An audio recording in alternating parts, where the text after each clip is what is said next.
Quote by Ashvaghosha: "We use words to get free from words until we reach the pure wordless essence." Part 1. General Introduction. The Perfection of Wisdom Tradition.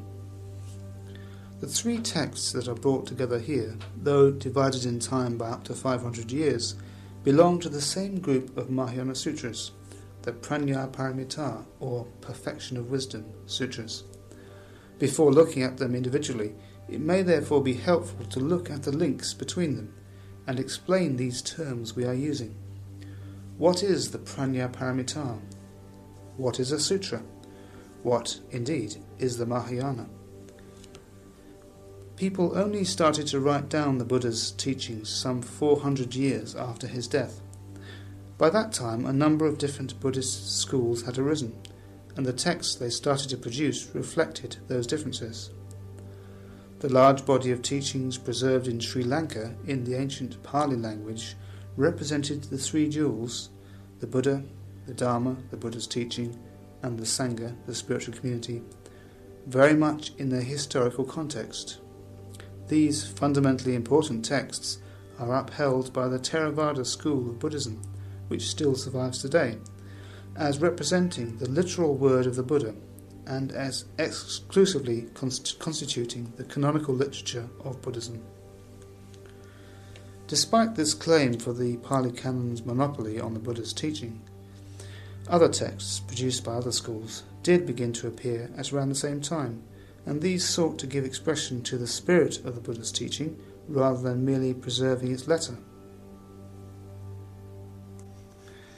They represented a movement that, while still recognizing the value of the forms of discipline and doctrine that had come down to them, focused on keeping a clear vision of the Dharma as a living spiritual force. The result was that the followers of this movement, who called it the Mahayana or greater vehicle, as opposed to the Hinayana or lesser vehicle, did not identify the Dharma with any particular set of hallowed words, nor indeed can their canonical texts be thought of as having recorded a teaching delivered in a particular historical context. There were thus no limits set to the Mahayana canon, and it was produced over a very much longer period than was the Pali canon. It must not, of course, be forgotten that the Theravadins do not accept the label Hinayana at all. To be fair, it might be more accurate to call the Hinayana a purely literary phenomenon, because the likelihood of meeting an actual Hinayanist in the flesh is slight indeed. The term Hinayana is simply useful for the purpose of referring to the early schools, and even later schools like the Sarvastivadin and Sautrantika, from which the Mahayana schools evidently differed. Used in this way, it should not be understood in any pejorative sense whatsoever. Buddhist canonical works come in a variety of forms, in which the most important is the sutra, the Sanskrit equivalent of the Pali Sutta. This is the literary record of a discourse delivered by the Buddha, or of a dialogue in which the Buddha takes a part, usually a leading part. It can be short, even just a few lines, or it can go on for volume after volume. There are hundreds of sutras, some in the original Pali or Sanskrit, others surviving only in Chinese or Tibetan translations. The thing they have in common is they all represent the communication of the Buddha. How this kind of communication is to be distinguished from any other religious text naturally depends on what a Buddha is. Briefly, a Buddha is one who is wise, awake, in a word, enlightened. The term Buddha comes from a root meaning to know or to understand. So it means one who knows, one who sees reality face to face, one who experiences reality fully and integrally at every level of his being. A sutra, therefore, represents the utterance of an enlightened mind, the utterance even of the enlightened mind. It is a communication from the heart of reality, the truth of existence speaking or even appealing to the truth in us. When we read a sutra, at least if we read it receptively, we are in contact with a higher level of being, a higher level of consciousness. The group of sutras known as the Prajnaparamita constitutes certainly the largest and probably the most important group of Mahayana Sutras. The subject matter of this voluminous literature is transcendental wisdom. But what kind of wisdom is this? In what way, if any, does it differ from the wisdom to be found in the wisdom literature of other ages and cultures? Come to that, what do we mean when we talk about wisdom literature? Wisdom literature can in fact mean quite a lot of different things. Firstly, there are collections of proverbs and wise sayings in which someone has encapsulated their deep and mature reflection on life for the benefit of younger people and future generations. This is sometimes called gnomic literature, and it includes such works as the Elegies of Theonis, some of them at least, the Book of Proverbs, and the Hindu Hitopadesa, a collection of short stories and sayings. Among modern literatures, the French tradition of maxims is particularly rich, but there is no shortage in other languages. One thinks of Dr. Johnson, Emerson, the essays of Schopenhauer, and so on. Wisdom in the sense of something that looks beyond the world, something that moves towards the transcendental, is represented in the Apocrypha by the wisdom of Solomon, though this shades off into wisdom in the more ordinary sense, and in Neoplatonic and Gnostic literature. Some scholars would claim that the wisdom of these texts can be equated with the perfection of wisdom, on the grounds that wisdom is a universal phenomenon. For example, the foremost authority on the Prajnaparamita, Edward Conzer, regarded the Gnostic concept of Sophia as in a way parallel to the Buddhist concept of prajna. Certainly there is a tendency in the perfection of wisdom literature to extol the Prajnaparamita as the mother of all the Buddhas, a development encouraged perhaps by the fact that prajna is grammatically feminine. But the point of this symbolism is simply that it is perfect wisdom that makes a Buddha a Buddha. Wisdom, as it were, gives birth to Buddhas in that sense. Sophia, on the other hand, is as much a cosmological idea as one connected with wisdom in the strict sense. The word prajna has a precise and quite distinctive meaning. It comes from a Sanskrit root jna, meaning to know, which is reinforced with an emphatic prefix pra. Prajna is not just knowledge, it is supreme or even superlative knowledge, knowledge par excellence, knowledge with a capital K. But knowledge of what? What is the object of this supreme knowledge? The answer to this, throughout all Buddhist literature, throughout all Buddhist tradition and teaching, is quite unambiguous. Prajna means knowledge of reality. It means knowledge of things as they really are, in their ultimate depth, their ultimate transcendental dimension. To be rather more precise, according to Hinayana tradition, knowledge of reality consists in seeing what we usually perceive as persons and things in the external world in terms of what are technically known as dharmas. The word dharma means teaching or doctrine in some contexts, but here it means something different.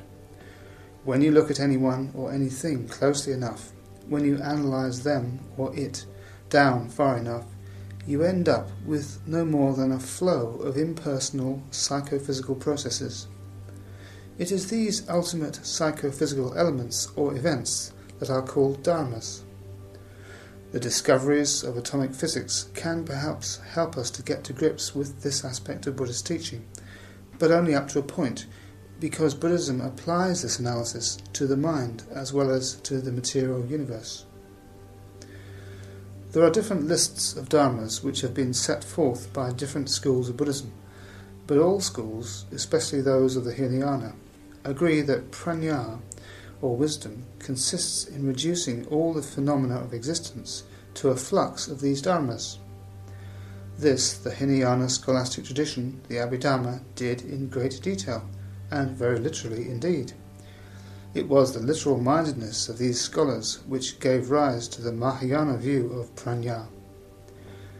The Abhidharmists, having analysed existence down to a flux of dharmas, proceeded apparently to take these dharmas quite literally as ultimate realities, thus turning the different factors into which the ego, for example, had been broken down into little bits of ego. These had to be broken down in their turn, and the Mahayana did this by resolving them into what is called shunyata, or voidness. The translation voidness is misleading. Shunyata is not to be thought of as something like empty space. Dharmas are shunyata, according to the Mahayana, in the sense that they are void of any independent fixed existence. When we see the world in terms of objects or persons, this, for the Mahayana, is on account of our gross delusion, which is removed by learning to see these objects and persons in terms of dharmas.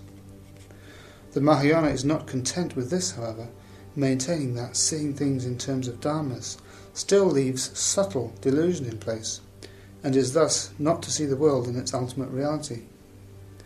This subtle delusion is only removed by seeing, indeed by knowing, that the dharmas themselves are void and insubstantial, shunya. The knowledge that all dharmas are shunya is what is known as Prajnaparamita, the perfection of wisdom, although this is not the best translation of the term. Paramita means that which goes beyond, or the transcending, that which crosses over to the further shore, to nirvana.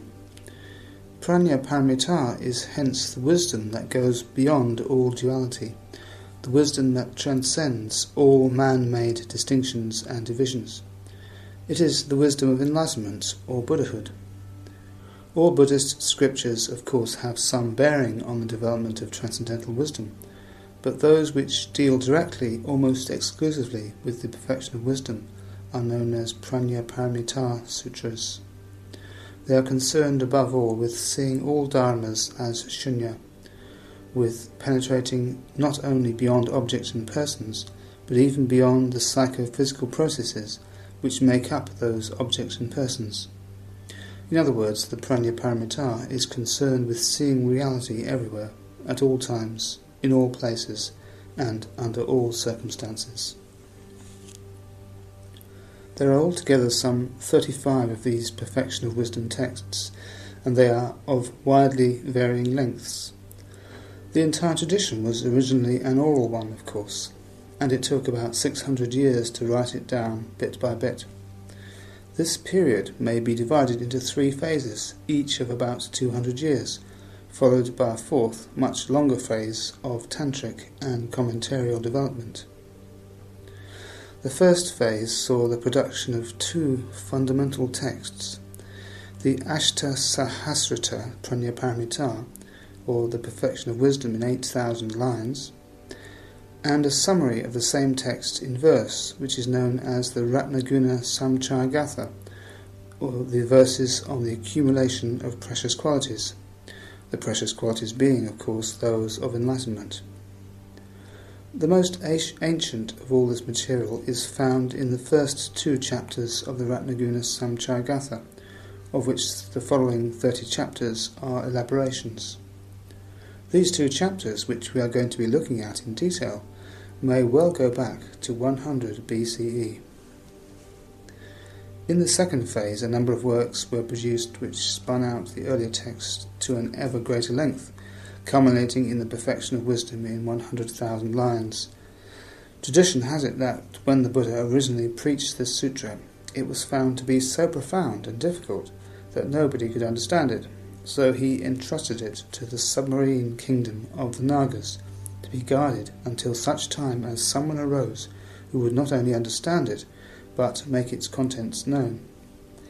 Eventually, of course, such a person did appear, the great Mahayana sage Nagarjuna, born about 150 CE, who was presented with the text of the sutra by a Naga princess. This scene is a popular one with Tibetan artists. We see Nagarjuna sitting on a raft which is floating on a great expanse of water, and a sort of mermaid emerging out of the water with a big heavy book which she's handing over to him. It is worth taking a look at the symbolism of this legend. Naga means serpent, and as in almost all traditions, this stands for wisdom. Indeed, the Buddha makes this quite explicit in a discourse from the Majjhima Nikaya, where in the course of explaining a riddle he says, "The serpent brother is a name for the brother who has destroyed the Ashivas," in other words, for an enlightened disciple. The symbolism of the ocean is also employed by the Buddha in two different contexts recorded in the Pali Canon, in both of which he likens the doctrine and discipline, the Dharma Vinaya, to the mighty ocean, and the Arhats to mighty creatures of the deep. Just as the dragons or serpents are not to be taken literally, in the same way we can accept the spirit of the tradition without necessarily having to believe that the Nagas were entrusted with an actual text.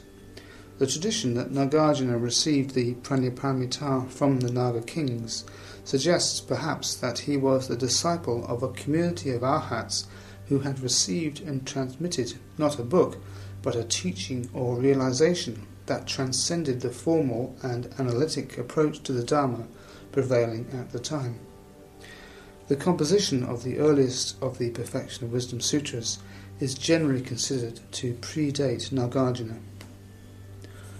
The symbolism of this tradition tells us much more and speaks to us much more deeply, however, than any kind of bare interpretation can do. The ocean, after all, as well as being a symbol for the profundity of the transcendental world in which enlightened beings quite literally live and move and have their being, also represents, we may say, the unconscious in the Jungian sense, and the Nagas, the dragons, are the forces of inspiration emerging from the depths of the unconscious. This teaching does not spring from the conceptual levels of the mind. It is not the product of the intellect. It comes from sources infinitely deeper, or one could just as well say from a dimension infinitely higher, from a different transcendental dimension of consciousness. In addition to the Perfection of Wisdom in 100,000 lines, there are a number of other lengthy versions, in 10,000 lines, in 18,000 lines, and in 25,000 lines. All of these are available in English, having been translated very laboriously over some 20 years by Dr. Edward Konza. It may come as something of a relief to discover that the third phase in the production of this literature, from 300 to 500 CE, was one of contraction. As we can imagine, it was getting to be scarcely possible even for full-time monks to study this increasingly unwieldy corpus. So now, several very short Perfection of Wisdom Sutras were produced, presenting the teaching in a highly condensed and concentrated form. Of this phase, the Hridaya or Heart Sutra and the Vajrachedika or Diamond Sutra were the finest flowerings. Indians like to go to extremes. Having expanded the Perfection of Wisdom to 100,000 lines, they now contracted it into Dharanese, magical formulae, or into mantras, or even in one case, into just one letter, which was entitled The Sutra on the Perfection of Wisdom in One Letter. The one letter which comprises the whole teaching of the Prajnaparamita is in fact the letter A, for the simple reason that in Sanskrit, A is the negative prefix, meaning no or not. If you want to express the negative of a word, you just put A in front of it. For instance, manas means mind, so no mind is amanas. Vijnana means consciousness, so no consciousness is avijnana, and so on. Hence, according to the Sutra on the Perfection of Wisdom in one letter, Shunyata can be known simply by the negation of all concepts. Ultimate reality can be experienced by putting a not in front of everything, and anything you can conceive of, including all Buddhist concepts, all Buddhist philosophy, without exception. It is like the neti, not this, of the Upanishadic tradition. Eventually, in the fourth tantric phase, which extended the literary tradition to about 1200 CE, the Perfection of Wisdom appeared as a goddess to be worshipped in various ways, and with these ritual evocations or sadhanas, the production of this stupendous literature came to an end. So how are we to go about understanding it all? It may help to begin by looking at the Perfection of Wisdom literature not as a series of discrete works, but as a single stream, crystallizing here and there into smaller or larger deposits or structures, none of which exhaust the content of that tradition, but all of which express the same fundamental insight into shunyata. Once we have taken up one of these texts, tradition suggests that we consult a commentary on it. This is not necessarily, however, a straightforward undertaking. In the West, we tend to have an impatience, perhaps a healthy impatience, with the way critics and scholars insist on interposing themselves between reader and text. Commentaries on the sutras sometimes start to lose sight of the point of the whole thing in fine points of detail, and do not really, in the end, get very deep. They are usually at least twice as long, and they can be quite 10 times as long as the original sutras. And on top of these we can add the sub-commentaries, which are in general, mercifully, much shorter. As well as commentaries on the sutras, there are a number of shastras which must be included within the Perfection of Wisdom literature. A shastra is a work of exposition composed by a great Buddhist teacher or philosopher, and not purporting to represent the word of the Buddha as a sutra does. For instance, the Mula Madhyama Karita of Nagarjuna is a shastra, but can also be regarded as a commentary on the Perfection of Wisdom literature, not line by line, but firmly based on it. Amongst the shastras are also counted versified summaries, which attempted to put the topics dealt with in the Perfection of Wisdom into some kind of systematic arrangement. All these shastras are, of course, supported by further commentaries.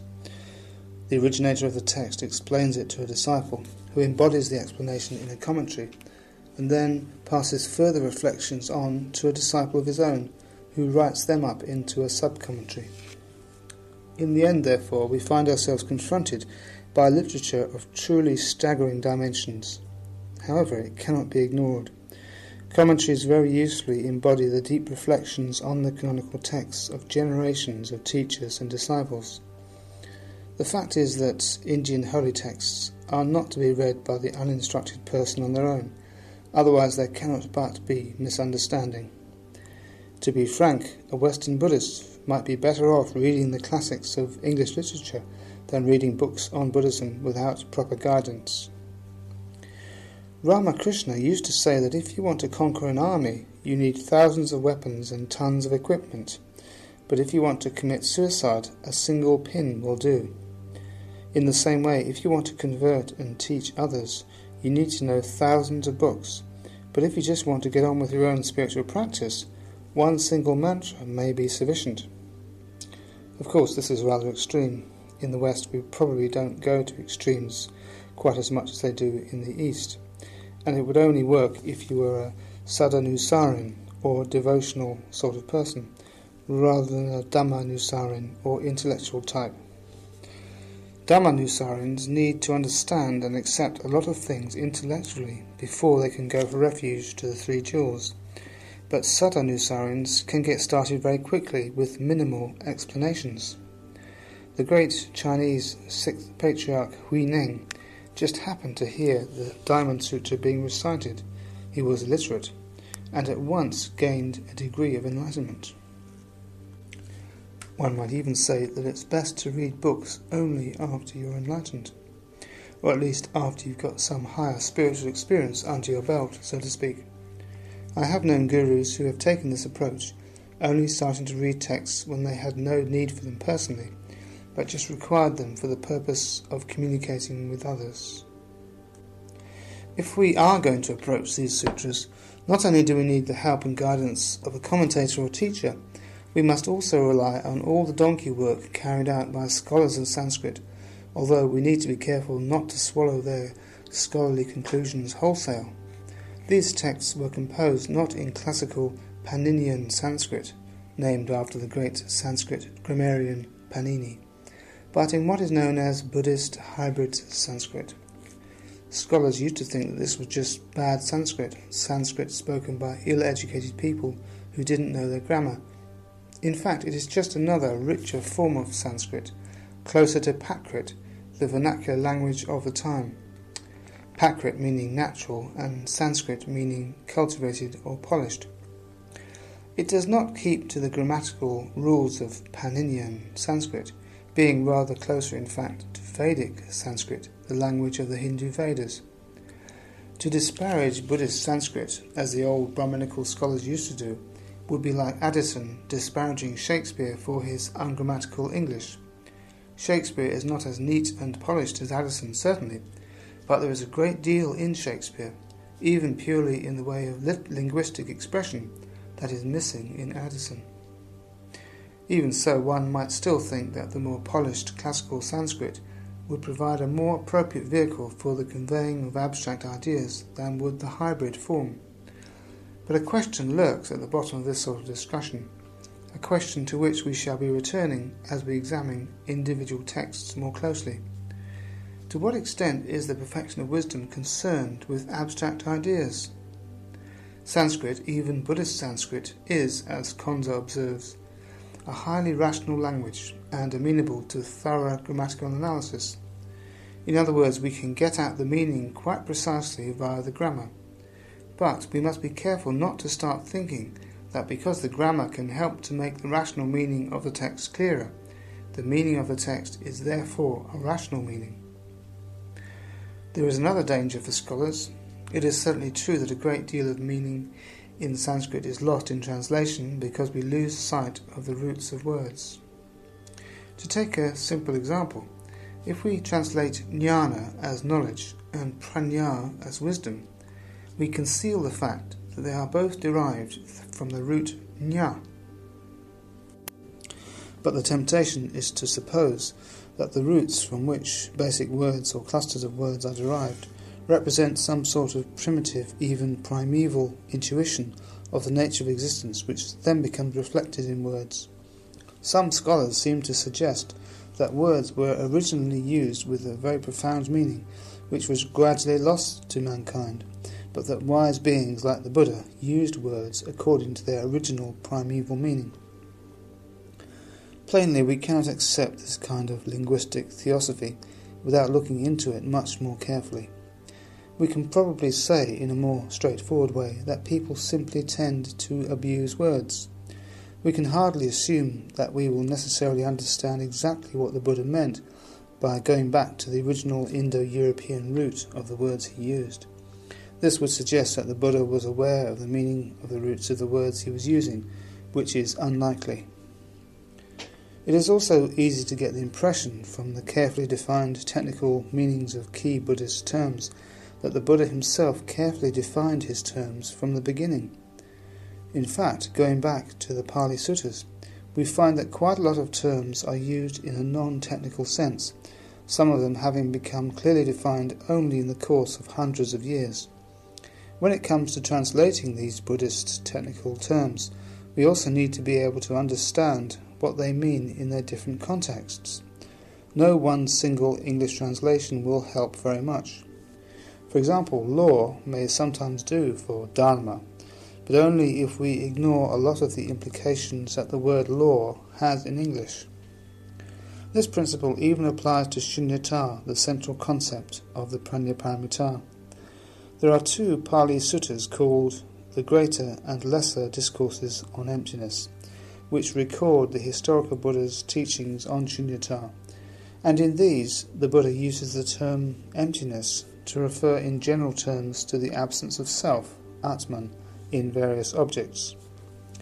It was the Mahayana scholars who then honed and developed this concept, first defining shunyata more acutely as the absence of svabhava, self-substance, or own being, rather than simply self, and then applying this absence of own being in a more thoroughgoing way to all possible objects, and especially to the dharmas, which the Abhidharma had posited as the irreducible elements of phenomenal existence.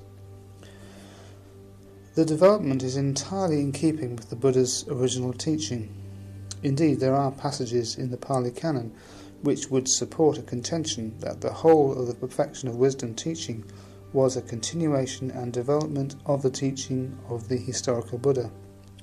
Scholars have identified teachings recorded in the Sutta Nipata, one of the oldest texts in the Pali Canon, which seem very close to the perfection of wisdom.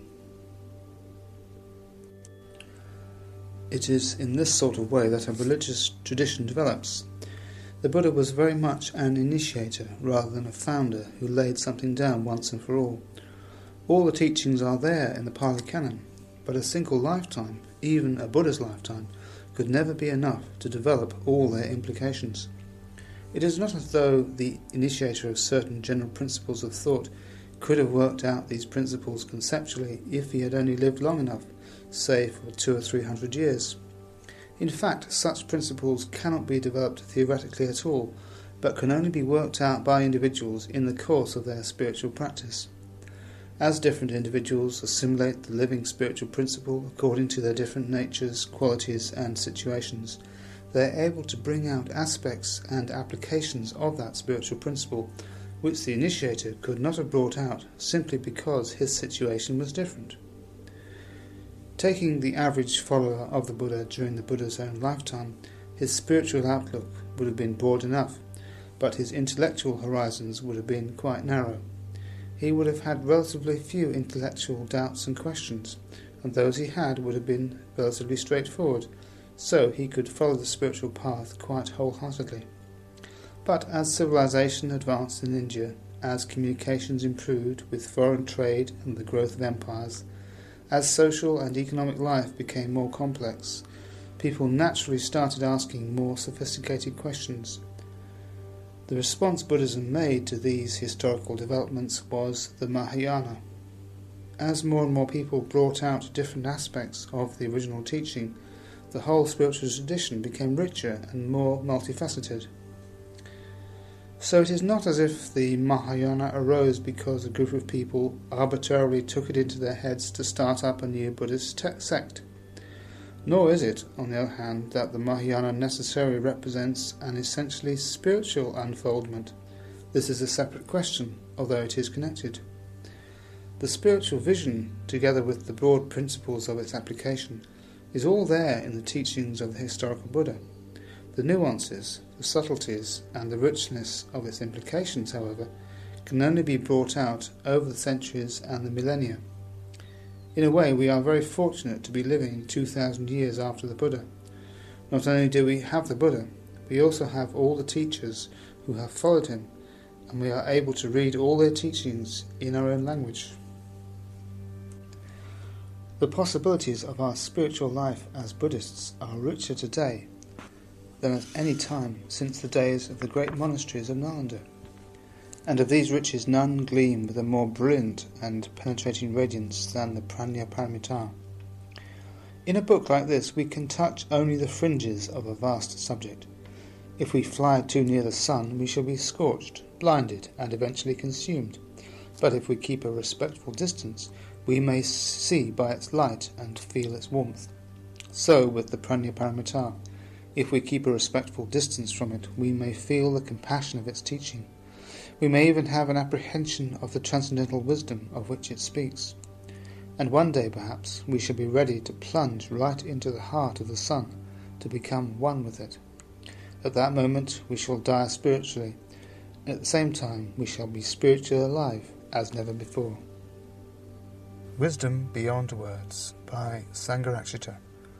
Read by Subhadra. Sense and nonsense in the Buddhist Prajnaparamita tradition. Editor's Preface. There are places in the universe where natural laws go into reverse, and these black holes have to be accepted as a very real challenge to the ultimate validity of those laws. Likewise, in the sphere of human communication, there are documents which invert the laws of logic holding it all together.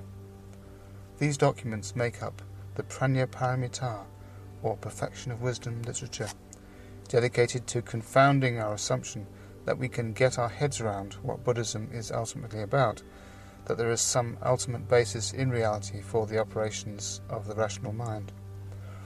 According to the Prajnaparamita, while our reason has brought us instant access to seemingly limitless stores of information and learning, it represents at the same time the ultimate restriction to our knowledge. One feels that there must be some significance for our mass communication-dominated age in the fact that the world's earliest extant printed book should in fact be a copy of the Vajrachedika Prajnaparamita, the sutra on the perfection of wisdom that cuts like a diamond thunderbolt.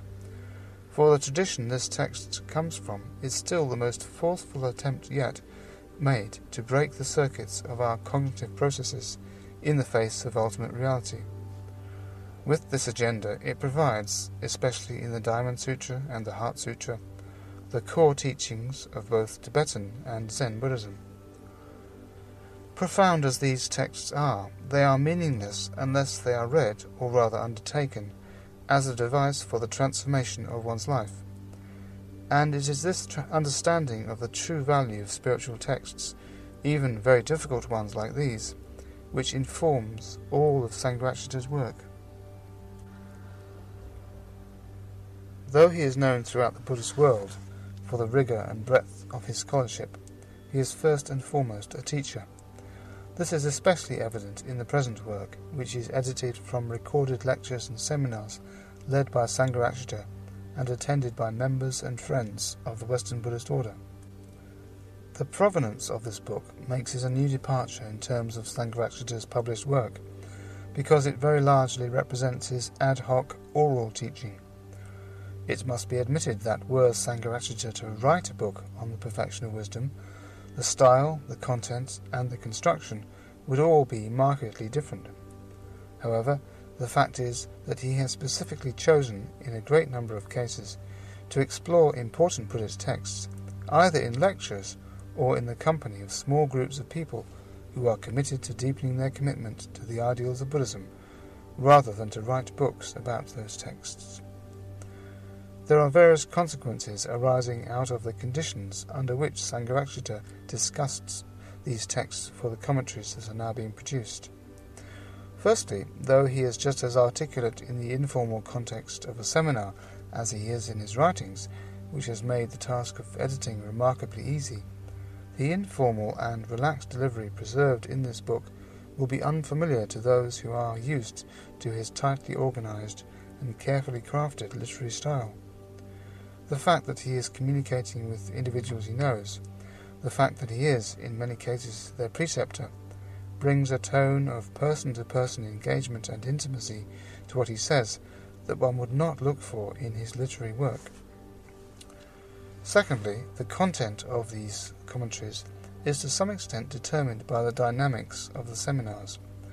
That is, while the central themes and significant details of the texts are conscientiously covered, Sangharakshita is at the same time always ready to be stimulated by the flow of discussion to move away from a close explication of a text in order to deal with broader issues. The practical exigencies of Sangharakshita as a teacher needing to respond to the immediate spiritual situation of the individuals present on a seminar necessarily brings out points and implications that might not come into the purview of a purely scholarly commentary. For purposes of concision and clarity, however, and to get an uninterrupted view of Sangharakshita's arguments, the questions and interjections of those participating in the seminars have been removed, and the twists and turns of discussion to some extent ironed out. Thirdly, the material collected together in this book originated at widely different periods in the development of the Friends of the Western Buddhist Order, founded by Sangharakshita in 1967. Particularly in its formative years, Sangharakshita made use of lectures and seminars in order to provide spiritual direction to the movement as a whole. Thus, his approach to the text under discussion, as well as his choice of text, would be strongly influenced by whatever aspect of the Dharma needed to be emphasized at the time. The earliest material in this book, which appears as a short commentary on the Heart Sutra and the introduction to the Diamond Sutra, was originally delivered as lectures which were designed simply to plant the seeds of two very important Buddhist texts into the fresh soil of a very young Buddhist movement. The seminar on the Ratnaguna Samchayagatha, which took place in 1976 at Padmaloka, a country house near Norwich, which is still an important retreat centre for men in the FWBO. According to Dharmacharya Subhuti, the effect of this seminar was a general spirit of expansive inspiration and a loosening of nose-to-the-grindstone Protestant values that wreaked havoc with work schedules and necessitated some radical rethinking of the methods then being employed to push projects within the FWBO forward. All of a sudden it seemed that people could not even be persuaded to take the rubbish out without feeling personally inspired to do so. As it turned out, the development of the movement did not grind to a standstill as a result of this reassertion of the primacy of spiritual values over temporal objectives. By 1982, there were annual ordination retreats for men being held in an old convent in Tuscany, rented for 3 months in late summer, and it was here that the seminar on the Diamond Sutra took place. With the ordinations completed, the new order members divided into groups and alternated study with harvesting olives. The setting for this seminar needs to be imagined as one of faded Italianate grandeur, a room with a high ceiling, warm colour-washed walls, velvet curtains, deep red terracotta tiles, and a great log fire. However, these congenial surroundings were a stark contrast to the rarefied atmosphere into which Sangharakshita led the seminar. Indeed, there were times when he was being followed, if at all, by no more than 1 or 2 of those present, though, as Subhuti again recalls, the insights Sangharakshita brought to the Diamond Sutra were awe-inspiring for anyone who did manage to keep up. There is one final seminar to be mentioned, substantial parts of which have been incorporated into this book, a seminar which was held in 1974 at Abirati, a huge, crumbling rectory in the Norfolk village of Tittleshaw. The subject was an early but very influential work by D.T. Suzuki, Outlines of Mahayana Buddhism. As with other early seminars, there was a definite agenda for the FWBO being laid out before the participants. On this occasion, what Sangharakshita introduced was an awareness of the importance of clear and critical thinking and an apprehension of the ruinous effects of micchaditthis, or wrong views. For those who were there, the 10 days of the seminar exploded a good deal of the spurious mystique surrounding the so-called higher teachings of Buddhism. And, in the words of one young order member present, Nagabodhi, the experience was at once exhilarating and upsetting. Sangharakshita's primary target was the muddle and confusion suffered by Buddhists in the West as a result, particularly, of the whole trend towards thinking in terms of cutting through spiritual materialism, to quote the title of the most widely read book on Buddhism at the time. In doing so, he also incidentally provided a specifically Buddhist tool with which to cut through parallel areas of confusion and superficial thinking that vitiate much of Western cultural and intellectual life today. If the result of bringing together these lectures and seminars with their disparate angles on the Buddhist vision is a clear and unified statement of essential Buddhist principles, as illuminated through the Prajnaparamita, this is because Sangharakshita's teaching is based on what now amounts to 50 years' contemplation of those principles.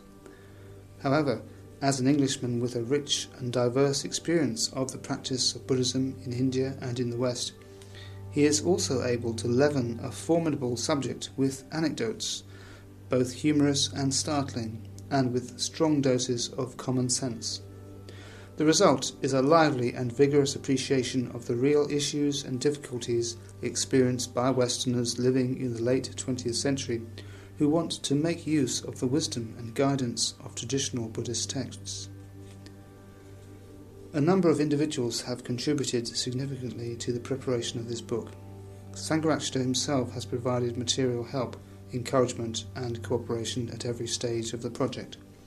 Next, I must acknowledge the immense labours of all those who have helped to transcribe tape recordings, particularly the director of the transcriptions unit, Sila Bhadra. I should also like to thank Karen Stout, Nagabodhi and Shantavir for their very considerable editorial assistance in cleaning up the typescript. Stiramati of Wolfson College, Oxford, went out of his way to furnish me with the latest academic work being done on the subject of this book, and Subhuti kindly and promptly delved into his memory of the seminars long ago for the purpose of this preface. The index was compiled by Helen Argent. Finally, I should like to express my gratitude to those individuals who provided the funds to get Sangharakshita's spoken word project off the ground, namely Kulamitra, Maharatnapriya, Satyaraja and Nagabodhi, and to the Windhorse Trust, funded by Windhorse Trading, for their continuing financial support. Jinananda, Spoken Word Project Editor, West London Buddhist Centre, March 1993. Part 2. The Heart Sutra. The text of the Sutra. Homage to the perfection of wisdom, the lovely, the holy. Avalokita, the Holy Lord and Bodhisattva, was moving in the deep course of the wisdom which has gone beyond. He looked down from on high. He beheld but 5 heaps, and he saw that in their own being they were empty. Hear, O Shariputra, form is emptiness, and the very emptiness is form. Emptiness does not differ from form. Form does not differ from emptiness. Whatever is form, that is emptiness. Whatever is emptiness, that is form. The same is true of feelings, perceptions, impulses, and consciousness. Here, O Shariputra, all dharmas are marked with emptiness. They are not produced or stopped, not defiled or immaculate, not deficient or complete. Therefore, O Shariputra, in emptiness there is no form, nor feeling, nor perception, nor impulse, nor consciousness. No eye, ear, nose, tongue, body, mind. No forms, sounds, smells, tastes, touchables, or objects of mind. No sight organ element, and so forth until we come to no mind consciousness element. There is no ignorance, no extinction of ignorance, and so forth until we come to there is no decay and death, no extinction of decay and death. There is no suffering, no origination, no stopping, no path. There is no cognition, no attainment, and no non-attainment. Therefore, O Shariputra, it is because of his indifference to any kind of personal attainment, and through his reliance on the perfection of wisdom, that a bodhisattva dwells without thought coverings. In the absence of thought coverings, he has not been made to tremble. He has overcome what can upset, and in the end he attains to nirvana. All those who appear as Buddhas in the 3 periods of time fully awake to the utmost right and perfect enlightenment, because they have relied on the perfection of wisdom. Therefore one should know the Prajnaparamita as the great spell, the spell of great knowledge, the utmost spell, the unequalled spell, a layer of all suffering, in truth. For what could go wrong? By the Prajnaparamita has this spell been delivered. It runs like this: gone, gone, gone beyond, gone altogether beyond. Oh, what an awakening! All hail! This completes the heart of perfect wisdom. Commentary. The Heart Sutra is so called because it constitutes the heart or essence of the Prajnaparamita, giving us in a highly condensed form the essential meaning of all the Perfection of Wisdom Sutras. It is no wonder that in the Mahayana Buddhist countries of the East it is recited and chanted so often. If we really know the Heart Sutra, we know, in a sense, everything. There are 2 recensions of the Hridaya or Heart Sutra in the original Sanskrit. the only difference between them being that the longer one provides, both at the beginning and at the end, an account of the circumstances in which it was delivered. We are using the shorter and more popular version, and I have chosen the translation by Dr. Konza with slight emendations of my own, because it is the most literal. As regards the text itself, I am going to make a suggestion that has not, so far as I know, been made before. I suggest that in the Heart Sutra, form and content, that is, the literary form and the spiritual content, are of equal importance. The form of the sutra is in reality part of the content. We might even say that in the case of the Heart Sutra, the medium is the message. The frame is really part of the picture. This frame or medium takes the form of a drama. The sutra is a sort of dialogue which takes place between Avalokitesvara and Sariputra. If we understand who these characters are and what they represent, then we will understand a very great deal of the meaning of the sutra.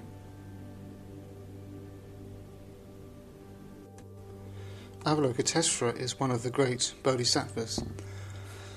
In the highest sense, a bodhisattva is an embodiment of one special aspect of Buddhahood, and the aspect which Avalokitesvara represents in this context is perfect wisdom. This might seem surprising. Usually he embodies compassion, while it is Manjushri who represents wisdom. But any bodhisattva can, as an enlightened being, an emanation of the Dharmakaya, do anything. Perhaps this reversal of our expectations serves to remind us that a bodhisattva is not limited to the expression of one particular quality. On the other hand, it may be that Avalokitesvara was such a popular bodhisattva that he played a prominent part even in those situations for which his association with compassion did not particularly qualify him. Ultimately, of course, wisdom and compassion are inseparable. Through wisdom one knows reality. Through compassion one makes it known to others. Wisdom is here emphasized in the content of the text, compassion in the symbolism of the figures involved in the dialogue. The name Avalokitesvara means the Lord who looks down, and at the beginning of the sutra, out of the depths of his perfect wisdom, he is looking down in compassion on the world, especially on Shariputra. Historically, Shariputra is one of the Buddha's two chief disciples, the other being Mahamudgalyayana. While Mahamudgalyayana was famous for his psychic powers, Shariputra was famous for his wisdom. But as, according to tradition, Shariputra was the founder of the Abhidharma, in the context of the Heart Sutra he stands for wisdom in a limited Hinayana sense. So at once we have a clue to the meaning of the whole work. It is a dialogue between wisdom on the one hand and perfect wisdom on the other. But it is not just a dialogue, it is a tension, even a clash. But how is it there should be a tension or clash between what might seem to be simply more or less of the same quality? We can begin to understand this if we approach it on a lower level, taking the tension as being between the spiritual insight represented by Avalokitesvara and the more intellectual type of understanding represented by Shariputra, even though we cannot, as we shall see, lean on this interpretation too heavily. There is, moreover, something quite unusual and significant about this dialogue or confrontation, at least in the shorter version of the Heart Sutra. This is that Shariputra doesn't say a word. In other words, in the context of the Heart Sutra, the intellect doesn't answer back as it usually does. It has reached the point where it is able to transcend itself. There is a saying from the Christian mystical tradition, reason dies in giving birth to ecstasy. We can say here that wisdom dies in giving birth to perfect wisdom. Here, represented in the Heart Sutra, is, in a way, the central situation of the spiritual life. Wisdom in the process of becoming perfect wisdom. The Dharmas in the process of being dissolved into shunyata. Intellectual understanding in the process of being transformed into spiritual insight. When we read the sutra, when we recite it, when we reflect upon it, we are addressing a dramatic situation that is not taking place outside us at all. Sariputra is inside us. Avalokitesvara too is inside us. the Sariputra in us must learn to listen to the Avalokiteshvara in us. In this way, the form of the sutra says dramatically what its content says didactically. The literary form speaks in terms of images and is directed at the unconscious. The content, on the other hand, uses concepts and addresses the conscious mind. This conceptual content consists mainly in 6 great statements made by Avalokiteshvara, 6 thunderclaps which progressively shatter all Sariputra's prejudices, destroying the lower wisdom and revealing the higher wisdom. Avalokita, the Holy Lord and Bodhisattva, was moving in the deep course of the wisdom which has gone beyond. He looked down from on high. He beheld but 5 heaps, and he saw that in their own being they were empty. Hear, O Sariputra, form is emptiness, and the very emptiness is form. Emptiness does not differ from form. Form does not differ from emptiness. Whatever is form, that is emptiness. Whatever is emptiness, that is form. The same is true of feelings, perceptions, impulses, and consciousness. The first statement made by Avalokiteshvara is that the 5 skandhas are empty. This statement represents common ground between himself and Sariputra. Both Hinayana and Mahayana start from this point. According to this fundamental Buddhist teaching, the entire range of existent phenomena can be reduced to 5 groups or aggregates, which are material form, feelings, pleasant, painful and neutral, perceptions, impulses, and consciousness.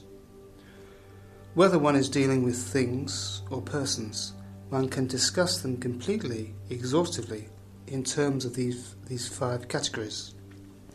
It isn't necessary to bring in any such separate independent category as a self or a soul. What we call the self is not anything independent of the skandhas. It is not something separate from form, feeling, perceptions, impulses and consciousness. The self is only a label for the skandhas in their collective aspect. This first great statement is that the 5 skandhas exhaust the whole of existence, and that there is nothing beyond them. At the same time, they are empty of any self or soul. Hear, O Sariputra, all dharmas are marked with emptiness. They are not produced or stopped, not defiled or immaculate, not deficient or complete. Avalokiteshvara's second great statement goes a bit further. All dharmas, he now says, are empty. Here we begin to get into deep water. The early Buddhist classification of the whole existence under the headings of the 5 skandhas was rejected by the Abhidharma tradition, of which Sariputra was said to be the founder.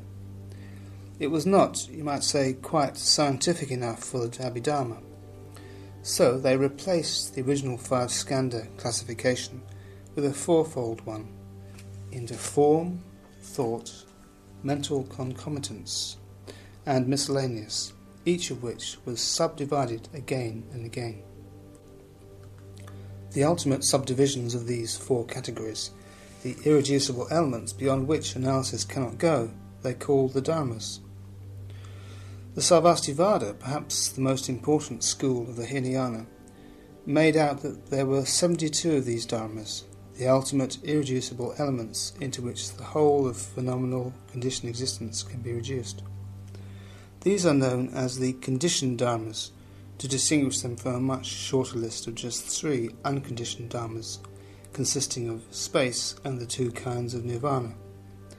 These unconditioned dharmas were seen as eternal, and as not arising by way of cause and effect, as did the conditioned dharmas. Altogether these made up the famous 75 dharmas of the Sarvastivada. The philosophy is a form of pluralistic realism. The early Abhidharma philosophers had a great deal of fun classifying and cataloguing their dharmas in all sorts of different ways. They sorted out conditioned dharmas from unconditioned ones. They distinguished dharmas that were defiled by greed, hatred and delusion from undefiled dharmas, and dharmas which were limited or incomplete from those which were infinite or complete. They noted how every conditioned dharma was produced and then stopped, whereas unconditioned dharmas were characterized solely by nirodha, or stopping. Scores upon scores of different types of relationship between dharmas were worked out, giving tens of thousands of permutations and forming an enormously elaborate structure. It is hard to conceive just how elaborate this structure was, but the results fill volume after volume after volume of analysis and coordination of dharmas. Avalokiteshvara asserts that all these dharmas are empty. They are not ultimately real. With this statement, he dismisses the whole scholastic apparatus of the Abhidharma. The entire edifice is empty. It's all right as far as it goes. It takes us beyond the gross delusion that things are things and persons are persons. But as a system of analysis and classification, it is a product of the subtle activity of the mind, and as such it represents a subtle delusion which must ultimately be transcended. Perfect wisdom, represented by Avalokiteshvara, destroys not only the Abhidharma, but all attempts, both philosophical and scientific, to give a systematic intellectual account of reality. The only way you can get to reality is by destroying your ideas about reality, however subtle, however sophisticated, however convincing they may be. Their validity can only ever be provisional. So, all dharmas are empty. Therefore, O Sariputra, in emptiness there is no form, no feeling, nor perception, nor impulse, nor consciousness, no eye, ear, nose, tongue, body, mind, no forms, sounds, smells, tastes, touchables, or objects of mind, no sight organ element, and so forth, until we come to no mind-conscious element. Third statement. In Shunyata, no dharmas exist. This is the corollary, the more positive counterpart, if you like, of the previous statement. It suggests that reality is quite bare, quite pure, devoid of all our intellectual constructions, all our philosophies, all our concepts. These ideas are ours. They do not belong to reality, for reality knows nothing about them. Reality rejects, to anthropomorphize a little, all our thoughts. In Shunyata there is no distinguishing whatsoever between conditioned dharmas and unconditioned dharmas, or defiled dharmas and pure dharmas. All such dualisms are transcended.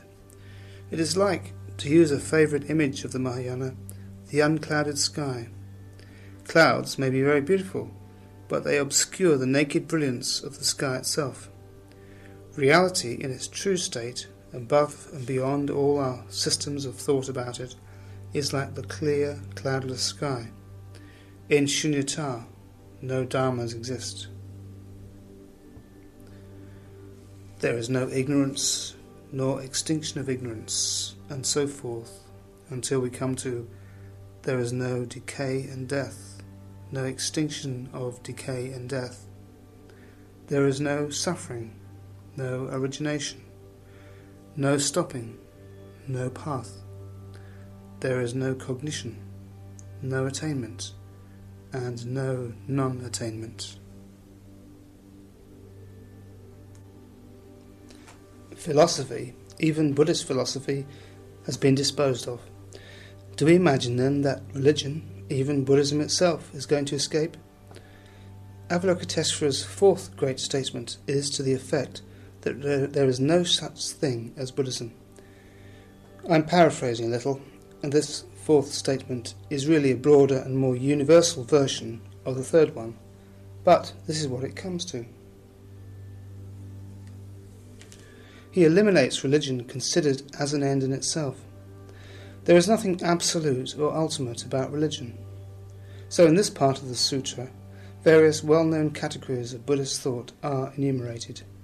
The 5 skandhas, the 6 sense organs, the 18 elements, the 12 links of the chain of dependent origination, the 4 noble truths, knowledge itself, attainment, and even non-attainment.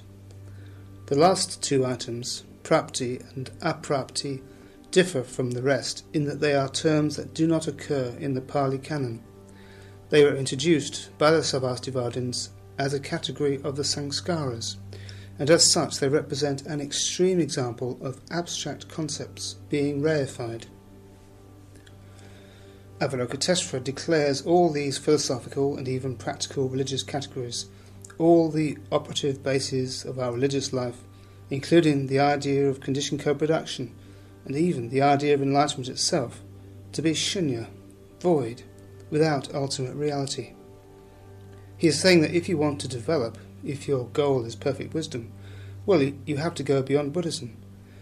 In reality, you have to realize there is no such thing as Buddhism. Buddhism is only a raft to take you to the other shore. Then it must be abandoned. It is only a finger pointing to the moon. At this point, the Zen connection with the Heart Sutra, or rather the way the Heart Sutra works itself out practically in terms of Zen, is unmistakable. The Zen master who replied to the question, "Suppose I met the Buddha on the road, what should I do?" with the terse instruction, "Kill him," was telling his pupil that he had to leave Buddhism behind. If you are really set on enlightenment, don't let the concept of the Buddha get in the way. There is nothing that hinders you in your search for reality so much as that which is there to help you, namely religion. What should be a means to an end is so easily taken for an end in itself. Buddhism is probably unique in seeing this so lucidly. It sweeps the path to enlightenment clear even of Buddhism itself. No doubt you need Buddhism for a long time. You need your mantras and your meditations, your chanting and your scriptures, your lectures and retreats and seminars, and you need to use Buddhist terms and ideas. But in the end, you have to go beyond the limits of their guidance, sweeping it all aside to encounter reality alone. Therefore, O Sariputra, it is because of his indifference to any kind of personal attainment, and through his reliance on the perfection of wisdom, that a bodhisattva dwells without thought coverings. In the absence of thought coverings, he has not been made to tremble. He has overcome what can upset, and in the end he attains to nirvana.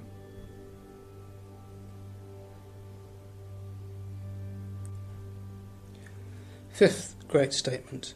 The bodhisattva gains enlightenment and becomes a Buddha only by relying on perfect wisdom. There is no other way. You cannot become enlightened unless you develop perfect wisdom. You may be a great scholar, you may be deeply versed in the techniques of concentration and meditation. You may be very devoted, pious, and full of faith. You may be forever doing good works, even to the extent of giving your own life for the sake of others. But none of these worthwhile attainments are ultimately any help. Only perfect wisdom, in the sense of direct, face-to-face knowledge of ultimate reality beyond Buddhism itself, will confer enlightenment. All those who appear as Buddhas in the 3 periods of time, fully awake to the utmost right and perfect enlightenment, because they have relied on the perfection of wisdom. The 6th and last statement is that all Buddhas of the past, present and future gain enlightenment through the development of perfect wisdom. There are no exceptions. If there are any enlightened persons of the past, of the present or of the future, they have become or will become enlightened only by the development of perfect wisdom. Here the Heart Sutra is absolutely, ruthlessly unambiguous. These 6 statements represent the main content of the Heart Sutra. There's just one more thing. The sutra concludes with the mantra of perfect wisdom. And just as the sutra condenses the Prajnaparamita literature, so the mantra condenses the sutra itself. Konza translates mantra as spell, but that is completely misleading. A mantra is a sort of sacred utterance. One can't really offer any more explanation of it than that. The mantra of perfect wisdom is Gate, Gate, Paragate, Parasamgate, Bodhi Swaha. Mantras are not really translatable, but according to Konza's translation, one can render this as gone, gone, gone beyond, gone altogether beyond. Oh, what an awakening! All hail! The bare meaning of the words doesn't help us very much, however. The first gate means gone from the conditioned, gone from the phenomenal world, from the world as we know it. The second gate means gone even from the unconditioned, even from nirvana, that is, gone from the concept of nirvana or enlightenment as something distinct from this world and this state. It isn't enough to go beyond the conditioned, you have to go beyond the unconditioned. It isn't enough, we may say, to overcome Satan, you have to overcome God too. Then, Paragate means gone beyond the distinction of conditioned and unconditioned, samsara and nirvana, this world and that, defiled and undefiled, gone beyond all dualistic distinctions whatsoever. Parasangate, gone altogether beyond, means that one goes beyond the conception even of shunyata. When one leaves behind the conception of reality itself, then one has gone altogether beyond. The next word, Bodhi, is not a statement of any kind. It means enlightenment, Buddhahood, knowledge of the ultimate. But the mantra is not saying, oh, and then you realize Bodhi. It is not even really saying, oh, what an awakening. This is not bad, but it misses the force of the single word Bodhi, awakening. Finally, Swaha is untranslatable, but its general meaning in Indian literature is all is well, auspiciousness, blessing. When you have awoken, when you are a Buddha, well, everything is completely auspicious, all is well. This then is the heart or essence of the Heart Sutra, which is itself a distillation of the meaning of the entire perfection of wisdom scriptures. Gone, gone, gone beyond, gone altogether beyond, awakening, all is well. Constantly reciting the mantra, constantly meditating on it, eventually one assimilates its deep meaning. In the case of the Prajnaparamita sadhana or visualization practice, the mantra is different.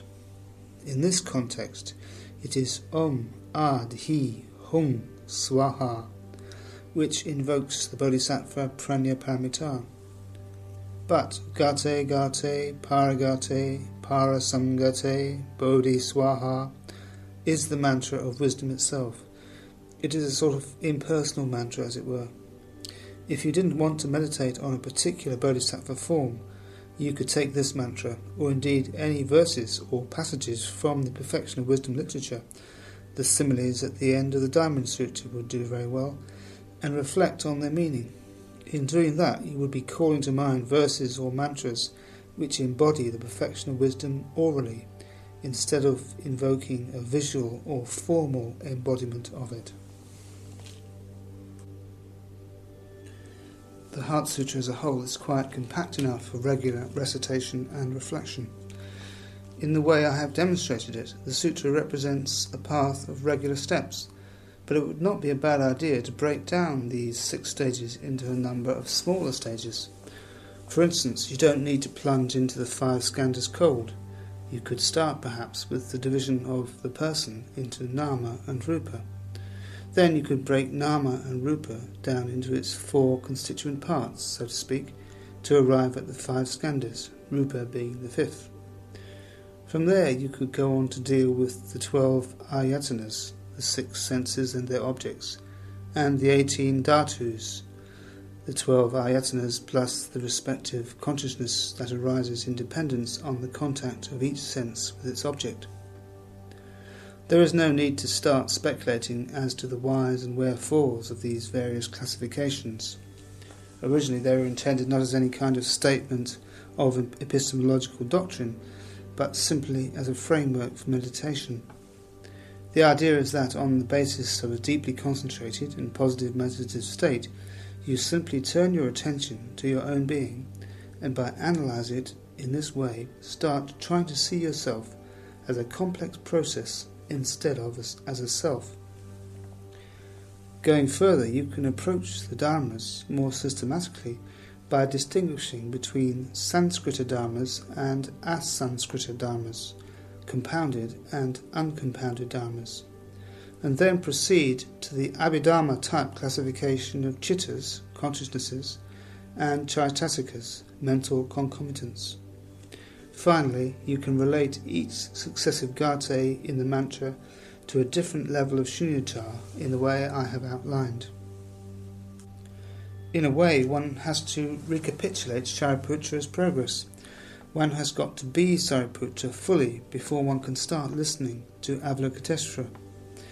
Avalokiteshvara's statements represent not the exploding of an error or the removal of a wrong understanding, but the deepening of a limited understanding.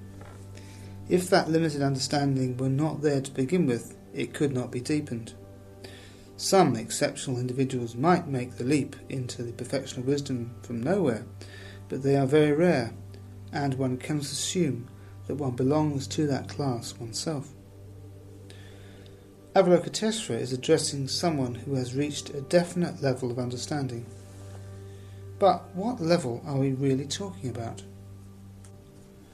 We need to be clear, to begin with, that we are dealing with the Sariputra of Mahayanistic myth, not with the historical Sariputra. And to be fair to the myth, it does not suggest that Sariputra represents a merely intellectual understanding of the Dharma, because, after all, the Abhidharma itself distinguishes between Shruta-mayi prajna, wisdom based on book learning, and Bhavana-mayi prajna, wisdom based on direct meditative experience.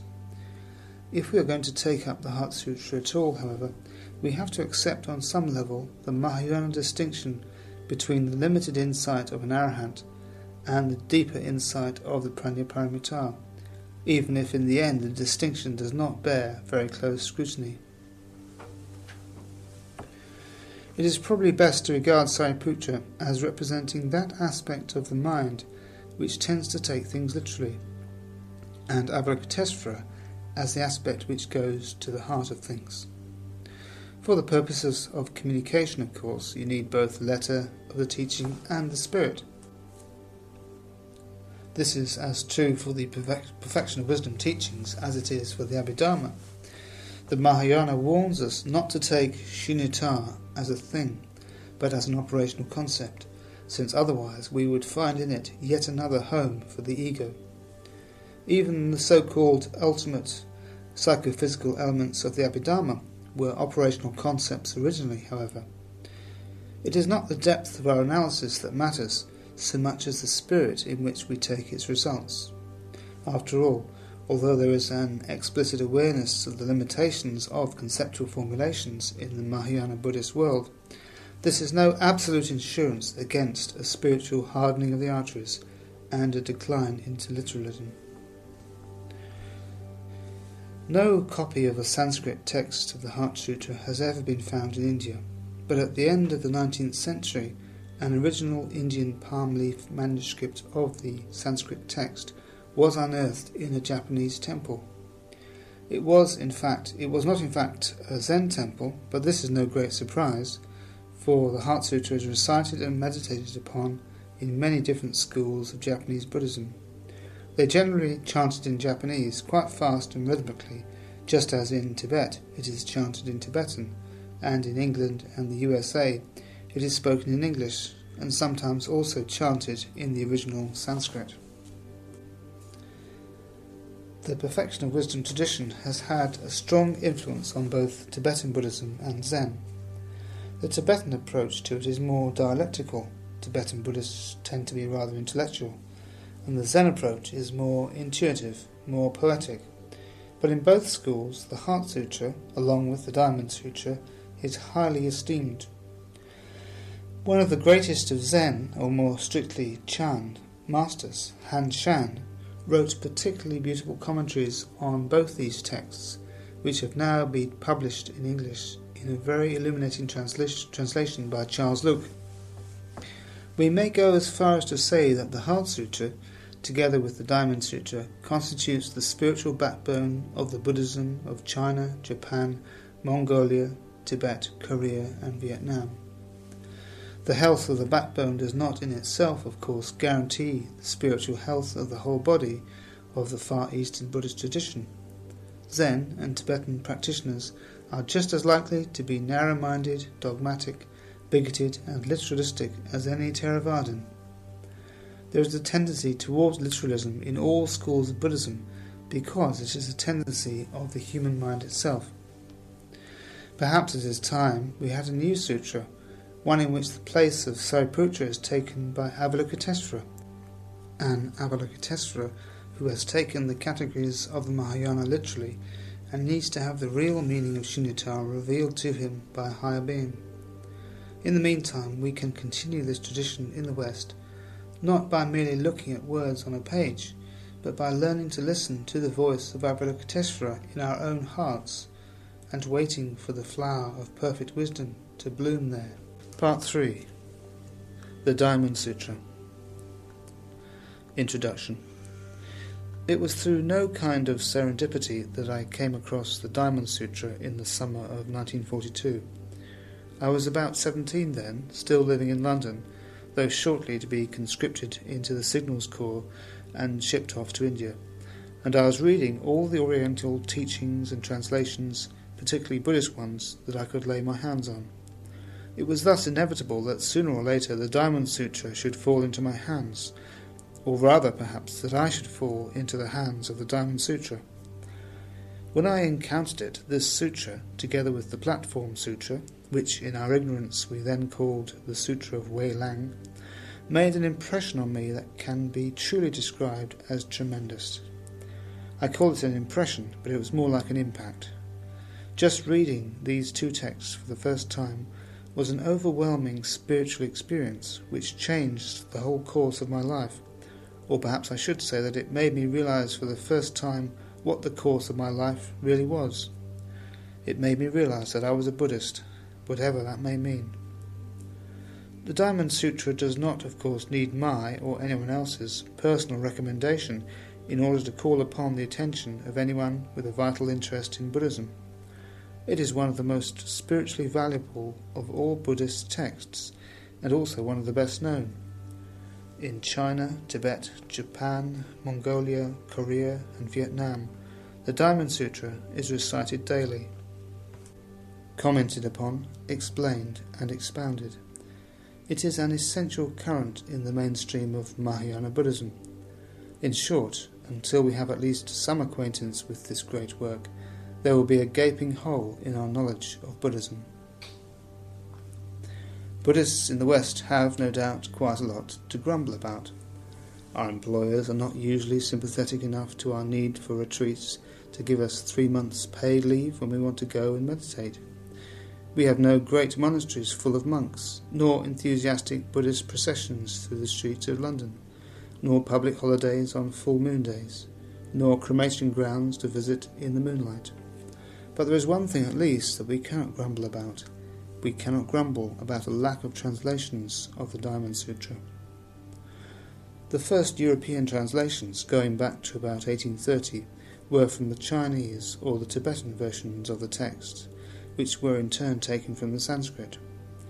Rather than rely on these twice translated versions, it is obviously best to keep to translations from the original Sanskrit text, copies of which were discovered in Japan around the turn of the century. Of the English translations from the Sanskrit, the best is Edward Conze's quite literal version published in Rome in 1957. The seminar on which this commentary is based will work with the more readily available and idiomatic London version of Conze's translation, which was published in paperback in 1980 by George Allen and Unwin. Although this translation lacks the scholarly apparatus of the Rome edition, it is armed with a commentary that gives the general reader reliable access to the text. Conze's commentary is based in turn upon commentaries by Asanga, Vasubandhu and Kamalashila, and in places upon commentaries on the large Prajnaparamita sutras by Nagarjuna and Haribhadra. The full title of the work is Vajrachedika Prajnaparamita Sutra. Chedika means that which cuts, or simply a cutter.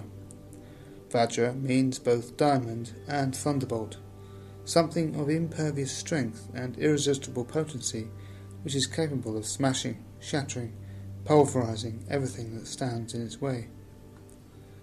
The Vajra occupies an important place in Buddhist symbolism, even giving its name to a whole phase in the development of Buddhism, the Vajrayana, the diamond path, or the way of the thunderbolt. So, Vajrachedika Prajnaparamita Sutra means the discourse on the transcendental wisdom that cuts like the diamond thunderbolt. And, as you might expect, this title gives us a clue to the meaning and significance of the whole sutra. As a sutra, it is by definition Buddha Vachana, the word or utterance of the Buddha, so it is an expression of the enlightened mind. It does not come from the brain, nor from the subconscious. It is not the product of any manner of mundane conditioned consciousness. The Diamond Sutra is the expression of the enlightened mind, the mind which is one with reality, which sees reality face to face.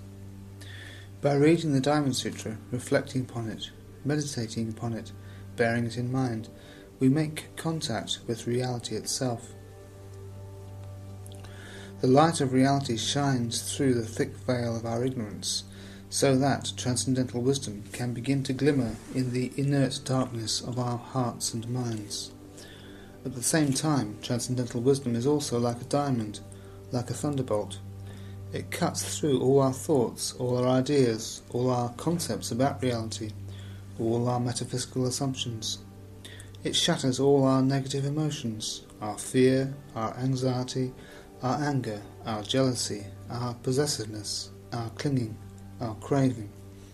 It cuts through all our psychological conditionings, all our prejudices, all the conditionings which arise out of belonging to this nationality rather than that one, originating from this race rather than that one, coming from this particular social background, speaking this language, living in this environment. The diamond thunderbolt of transcendental wisdom pulverizes all conditionings that stop you from seeing the truth face to face. Above all, it smashes you, as you at present know yourself to be. When you contact that transcendental wisdom, you feel its impact like a thunderbolt, crushing and destroying you, and this is a very terrible thing. It is a terrible thing to be caught in the grip of reality, and it is a terrible, fearful thing to fall into the hands of the Diamond Sutra, because once you are caught, well, you are caught. Wriggle as much as you like, you will not get free. Are we ready for this? If not, we would be better to leave the Diamond Sutra on the shelf collecting dust. And even if we do decide to let it take hold of us, we need to proceed very slowly and cautiously, for humankind cannot bear very much reality. We can bear very little of it, in fact, if any at all, which is why we are working our way into the Diamond Sutra so very circumspectly. Indeed, there can be no question of giving a complete, systematic exposition of the teaching of the Diamond Sutra in all its depth and breadth, even if such an exposition were possible, because we simply could not bear it. If some Buddha or Bodhisattva were to come along and start telling us what the Diamond Sutra was all about, well, we should probably need to have the St. John's Ambulance Brigade standing by. If the content of the Diamond Sutra calls for a health warning, it should also be said that trying to make sense of its form can give us quite a headache. While the original Sanskrit version of the sutra, which for all its formidable reputation is quite short, runs continuously without a break, the Chinese versions are divided into 32 very short chapters, organised in 2 parts. The first part runs along quite nicely and comes to a neat enough conclusion at the opening of chapter 13. Part 2, though, is a different matter.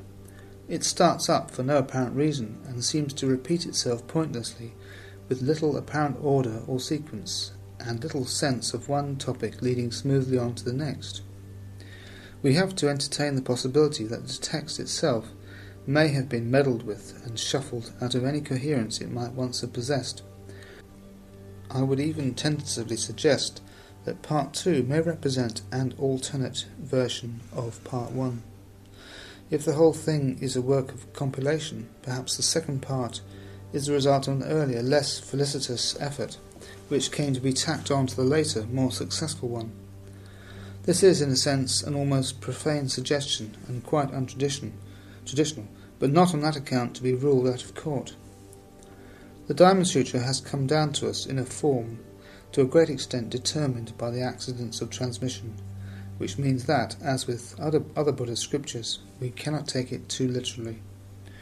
Now compare this predicament with the comfortable situation in which adherents of other faiths find themselves. Christians have a Bible which is accepted by all denominations. After a few centuries of contention, of putting in and taking out, they all settle down with the canon of books that make up the standard Bible, and they have stuck with it, undisturbed even by the higher criticism which revealed its all too human provenance and development. The Hindus have the 4 Vedas, which are clearly regarded as Shrutis or revealed works, together with the Brahma Sutras and the Bhagavad Gita. As for Muslims, they are, we may say, sitting pretty. They have one book, the Quran, the text of which is in a fair state of reliability, despite a few discussions and disputes. So they have a compact little volume, no bigger than the New Testament, which represents the Word of God in its entirety. They have all sorts of commentaries, and also the sayings of the Prophet, thousands of them, but these are all absolutely distinct from the Quran, which is the final authority. As Buddhists, we have no such authority to guide us. We have a whole library of books, without any clear line to draw under what might be called scriptures. We have the Pali Canon and the Mahayana Sutras and Tantras, but what sort of status do we give to the songs of Milarepa, for example? It's all a bit confusing. Nichiren Shoshu Buddhists have tried to make things easier for us by isolating one particular text, the Siddhama Pundarika Sutra, as a sort of Bible, although they have not been able to avoid affording some sort of position to at least some of the other Mahayana Sutras. But the project has not caught on with the rest of the Buddhist world. And while the Theravadins do manage to adopt a rigid delimitation of Buddhist scriptures, this still leaves them with a good few shells to sift through. This means that it should be quite impossible for Buddhists to indulge in bibliolatry. We cannot hold up a book and say, "The truth has been written down, it has found expression in a precise form of words, and here it is, all you need for your salvation. It's all here." Piecing together many sources, comparing this with that, we have to work out the truth for ourselves. Besides being a good intellectual exercise, this also helps us to maintain a sense of spiritual proportion, and guards against fanaticism and dogmatism. You may have your own favourite text. Whole schools may grow up around particular texts, but that is quite another matter. Buddhism has no creeds.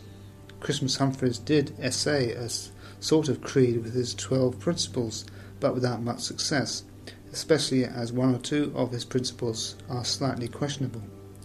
The item about all life being one is certainly regarded as highly dubious by practically all Buddhists. So there is no reason why we should not examine the texts of the Diamond Sutra quite critically. To do this, however, we must be sure that we understand what we are dealing with, and it may be wiser to remain open to the possibility that we are not yet clear about this. It may be that the connection of the various themes and arguments and the relation between the two parts still eludes all the scholars of the sutra. In the second part, the tempo certainly accelerates, whereas in part 1 there is some thread of linear development to hang on to. Part 2 is rather more uncompromising, with even more derangement of construction, and the complete abandonment of any attempt at sequential connections. But can we conclude from this that the sages and editors of old were so dense that they could not see what is as clear as day to us, which is that part 2 is in a mess? So we must ask, is it in a mess, or is it we who are in a mess? If we are going to accept the so-called argument as deliberately inconsequential, why should we expect consecutiveness in the arrangement of the paragraphs? In conventional terms, a book is linear. The pages are laid side by side, or in one long strip or scroll, so that one page is followed by the next. But if we imagine pages arranged like the letters on a typewriter's golf ball, so that each page could be read as being continuous with any of the pages surrounding it, we might get a more comprehensive view of the perfection of wisdom. Perhaps the Vajracchedika only seems confusing because we are locked into linguistic and typographic conventions which require a text to offer itself in one specific sequence. We can hardly expect reality to conform to this convention any more than to the conventions of logic. One way of making the whole sutra appear more connected and intelligible is to follow the suggestion of Han Shan, who was an enlightened master of the Ming in the Ming dynasty of China. According to him, the Buddha's pronouncements in the sutra are meant to resolve the unspoken doubts of the monk Subhuti, whom he is addressing, hence the apparent lack of connection and continuity. In his commentary, Han Shan makes explicit 35 doubts, 17 coarse doubts, which are dealt with in part 1 of the sutra, and 18 subtle doubts, which are disposed of in part 2. As Han Shan interprets the sutra, when all your doubts, including your most subtle unconscious resistances, are cut off by the thunderbolt of transcendental wisdom, then your absolute mind, the mind of supreme enlightenment, is made manifest. This is really the only reading of the text that seems to work. In the end, however, if we insist that the requirements of the logical mind be satisfied, we are missing the point.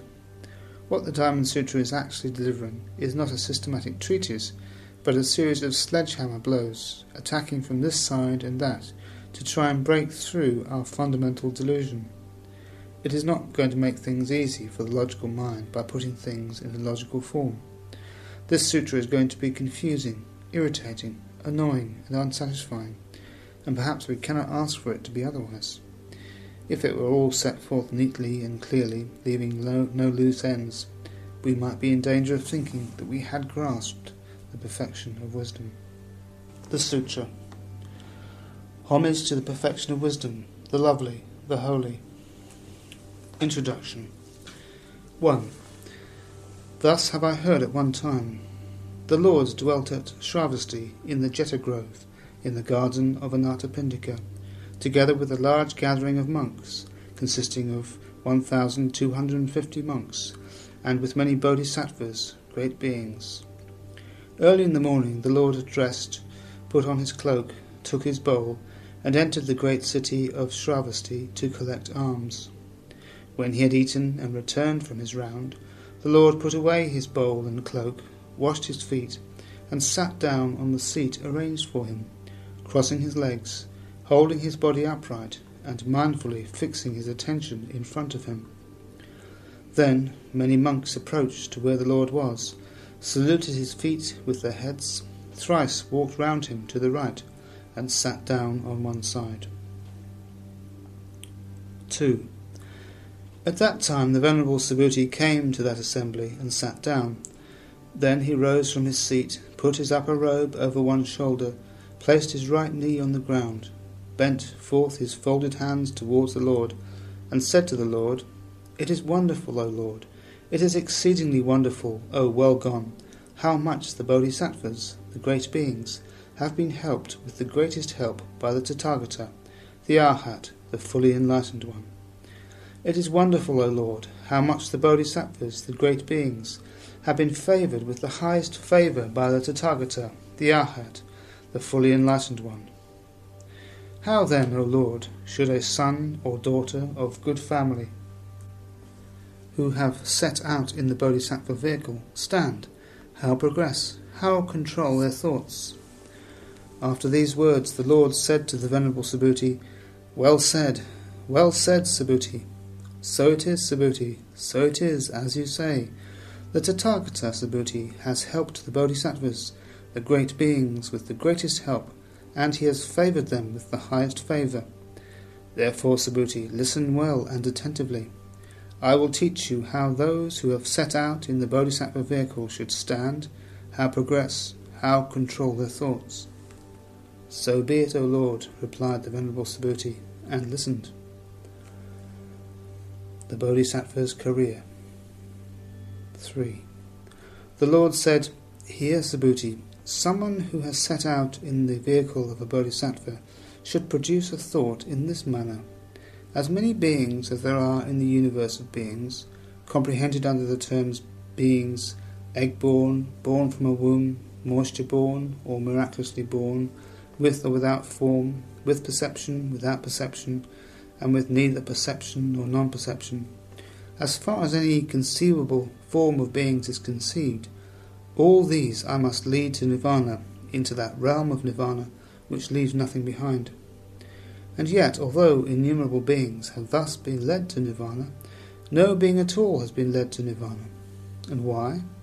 If in a bodhisattva the notion of a being should take place, he could not be called a bodhi being. And why? He is not to be called a bodhi being in whom the notion of a self or of a being should take place, or the notion of a living soul or of a person. 4. Moreover, Subhuti, a bodhisattva who gives a gift should not be supported by a thing, nor should he be supported anywhere. When he gives gifts, he should not be supported by sight objects, nor by sounds, smells, tastes, touchables, or mind objects. For, Subhuti, the bodhisattva, the great being, should give gifts in such a way that he is not supported by the notion of a sign. And why? Because the heap of merit of that bodhi being, who unsupported gives a gift, is not easy to measure. What do you think, Subhuti? Is the extent of space in the east easy to measure?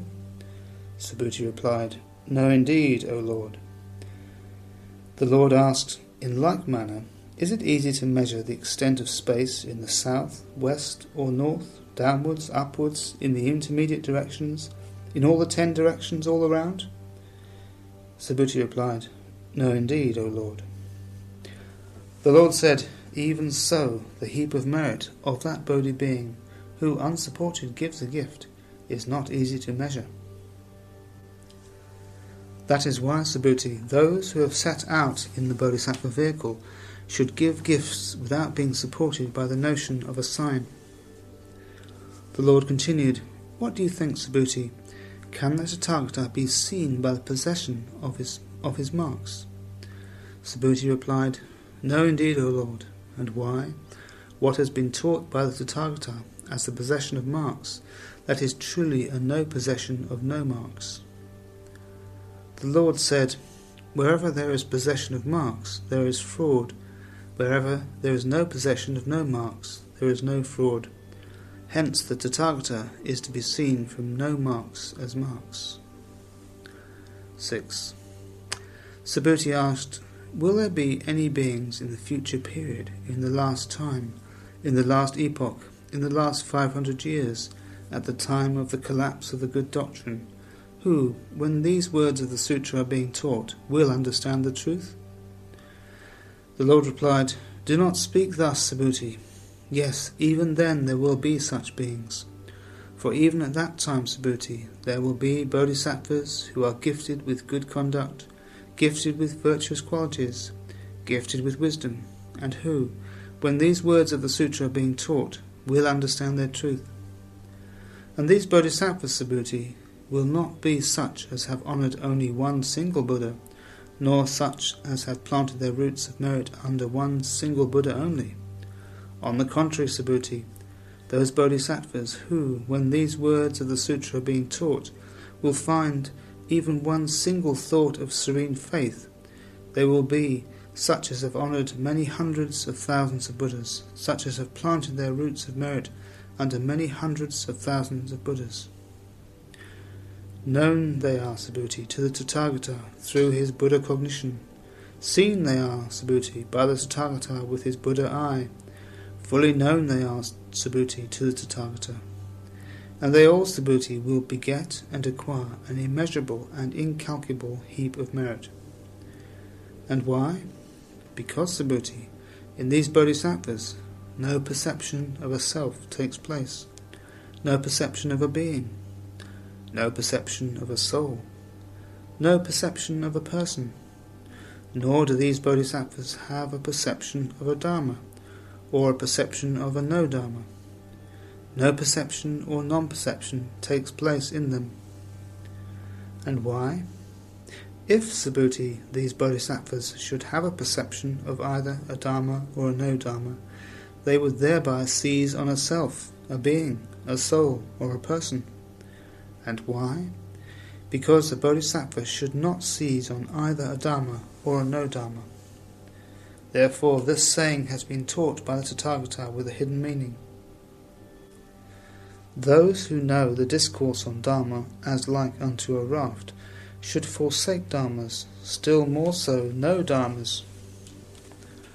The Lord asked, "What do you think, Subhuti? Is there any dharma which the Tathagata has fully known as the utmost right and perfect enlightenment, or is there any dharma which the Tathagata has demonstrated?" Subhuti replied, "No, not as I understand what the Lord has said." And why? This dharma which the Tathagata has fully known or demonstrated, it cannot be grasped, it cannot be talked about. It is neither a dharma nor a no-dharma. And why? Because an absolute exalts the holy persons. The Lord then asked, "What do you think, Subhuti? If a son or daughter of good family had filled this world system of 1,000 million worlds with the 7 precious things, and then gave it as a gift to the Tathagatas, Arahants, fully enlightened ones, would they on the strength of that beget a great heap of merit?" Subhuti replied, "Great, O Lord, great, O well gone, would that heap of merit be." And why? Because the Tathagata spoke of the heap of merit as a non-heap. That is how the Tathagata speaks of a heap of merit. The Lord said, "But if someone else were to take from this discourse on Dharma but one stanza of 4 lines, and would demonstrate and illuminate it in full detail to others, then he would on the strength of that beget a still greater heap of merit, immeasurable and incalculable." And why? Because from it has issued the utmost right and perfect enlightenment of the Tathagatas, Arhats, fully enlightened ones, and from it have issued the Buddhas, the Lords. And why? For the Tathagata has taught that the Dharmas special to the Buddhas are just not a Buddha's special Dharmas. That is why they are called the Dharmas special to the Buddhas. The Lord asked, "What do you think, Subhuti? Does it occur to the stream winner, 'By me has the fruit of a stream winner been attained'?" Subhuti replied, "No indeed, O Lord." And why? Because, O Lord, he has not won any dharma. Therefore he is called a stream winner. No sight object has been won, no sounds, smells, tastes, touchables, or objects of mind. That is why he is called a stream winner. If, O Lord, it would occur to a stream winner, "By me has a stream winner's fruit been attained," then that would be in him a seizing on a self, seizing on a being, seizing on a soul, seizing on a person. The Lord asked, "What do you think, Subhuti? Does it then occur to the once-returner, 'By me has the fruit of a once-returner been attained'?" Subhuti replied, "No indeed, O Lord." And why? Because there is not any dharma that has won once-returnership. That is why he is called a once-returner. The Lord asked, "What do you think, Subhuti? Does it then occur to the never-returner, 'By me has the fruit of a never-returner been attained'?" Subhuti replied, "No indeed, O Lord. And why? Because there is not any Dharma that has one never-returnership. Therefore he is called a never-returner." The Lord asked, "What do you think, Subhuti? Does it then occur to the Arhat, 'By me has Arhatship been attained'?" Subhuti, "No indeed, O Lord. And why? Because no Dharma is called Arhat. That is why he is called an Arhat. If, O Lord, it would occur to an Arhat, 'By me has Arhatship been attained', then that would be in him a seizing on a self, seizing on a being, seizing on a soul, seizing on a person. And why? I am, O Lord, the one whom the Tathagata, the Arhat, the fully enlightened one, has pointed out as the foremost of those who dwell in peace. I am, O Lord, an Arhat free from greed. And yet, O Lord, it does not occur to me, an Arhat am I, and free from greed. If, O Lord, it could occur to me that I have attained Arhatship, then the Tathagata would not have declared of me that Subhuti, this son of good family, who is the foremost of those who dwell in peace, does not dwell anywhere. That is why he is called a dweller in peace, a dweller in peace." The Lord asked, "What do you think, Subhuti? Is there any Dharma which the Tathagata has learnt from Dipankara, the Tathagata, the Arhat, the fully enlightened one?" Subhuti replied, "Not so, O Lord, there is not." The Lord said, "If any bodhisattva would say, 'I will create harmonious Buddha fields,' he would speak falsely. And why? The harmonies of Buddha fields, Subhuti, as no harmonies have been taught by the Tathagata. Therefore he spoke of harmonious Buddha fields. Therefore then, Subhuti, the bodhisattva, the great being, should produce an unsupported thought. That is, a thought which is nowhere supported, a thought unsupported by sights, sounds, smells, tastes, touchables, or mind objects. Suppose, Subhuti, there were a man endowed with a body, a huge body, so that he had a personal existence like Sumero, king of mountains. Would that, Subhuti, be a huge personal existence?" Subhuti replied, "Yes, huge, O Lord, huge, O well-gone, would his personal existence be." And why so? Personal existence, as no existence has that been taught by the Tathagata, for not, O Lord, is that existence or non-existence. Therefore it is called personal existence. The Lord asked, "What do you think, Subhuti? If there were as many Ganges rivers as there are grains of sand in the large river Ganges, would the grains of sand in them be many?" Subhuti replied, "Those Ganges rivers would indeed be many, much more so the grains of sand in them." The Lord said, "This is what I announce to you, Subhuti, this is what I make known to you. If some woman or man had filled with the 7 precious things as many world systems as there are grains of sand in those Ganges rivers, and would give them as a gift to the Tathagatas, Arahants, fully enlightened ones, what do you think, Subhuti? Would that man or woman, on the strength of that, beget a great heap of merit?" Subhuti replied, "Great, O Lord, great, O well-gone, would that heap of merit be, immeasurable and incalculable." The Lord said, "But if a son or daughter of good family had taken from this discourse on Dharma but one stanza of 4 lines, and were to demonstrate and illuminate it to others, then they would, on the strength of that, beget a still greater heap of merit, immeasurable and incalculable. Moreover, Subhuti, that spot of earth, where one has taken from this discourse on Dharma but one stanza of 4 lines, taught or illuminated it, that spot of earth would be a veritable shrine for the whole world, with its gods, men, and acharyas. What then should we say of those who will bear in mind this discourse on Dharma in its entirety, who will recite, study, and illuminate it in full detail for others? Most wonderfully blessed, Subhuti, will they be. And on that spot of earth, Subhuti, either the teacher dwells, or a sage representing him. The first ending.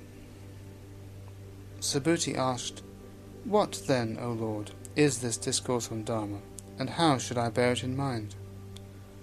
The Lord replied, "This discourse on Dharma, Subhuti, is called wisdom which has gone beyond, and as such should you bear it in mind." Transcendentality. And why? Just that which the Tathagata has taught as the wisdom which has gone beyond, just that has he taught as not gone beyond. Therefore it is called wisdom which has gone beyond. What do you think, Subhuti? Is there any Dharma which the Tathagata has taught? Subhuti replied, "No, indeed, O Lord, there is not." The Lord said, "When, Subhuti, you consider the number of particles of dust in this world system of 1,000 million worlds, would they be many?" Subhuti replied, "Yes, O Lord, because what was taught as particles of dust by the Tathagata, as no particles that was taught by the Tathagata. Therefore are they called particles of dust. And this world system the Tathagata has taught as no system. Therefore it is called a world system." The Lord asked, "What do you think, Subhuti? Can the Tathagata be seen by means of the 32 marks of the Superman?" Subhuti replied, "No, indeed, O Lord." And why? Because those 32 marks of the Superman which were taught by the Tathagata, they are really no marks. Therefore are they called the 32 marks of the Superman. The Lord said, "And again, Subhuti, suppose a woman or a man were to renounce all their belongings as many times as there are grains of sand in the river Ganges, and suppose that someone else, after taking from this discourse on Dharma but one stanza of 4 lines, would demonstrate it to others, then this latter, on the strength of that, would beget a greater heap of merit, immeasurable and incalculable." Thereupon the impact of Dharma moved the Venerable Subhuti to tears. Having wiped away his tears, he thus spoke to the Lord, "It is wonderful, O Lord, it is exceedingly wonderful, O well gone, how well the Tathagata has taught this discourse on Dharma. Through it cognition has been produced in me. Not have I ever before heard such a discourse on Dharma. Most wonderfully blessed will be those who, when this sutra is being taught, will produce a true perception. And that which is true perception, that is indeed no perception. Therefore the Tathagata teaches true perception, true perception. It is not difficult for me to accept and believe this discourse on Dharma when it is being taught.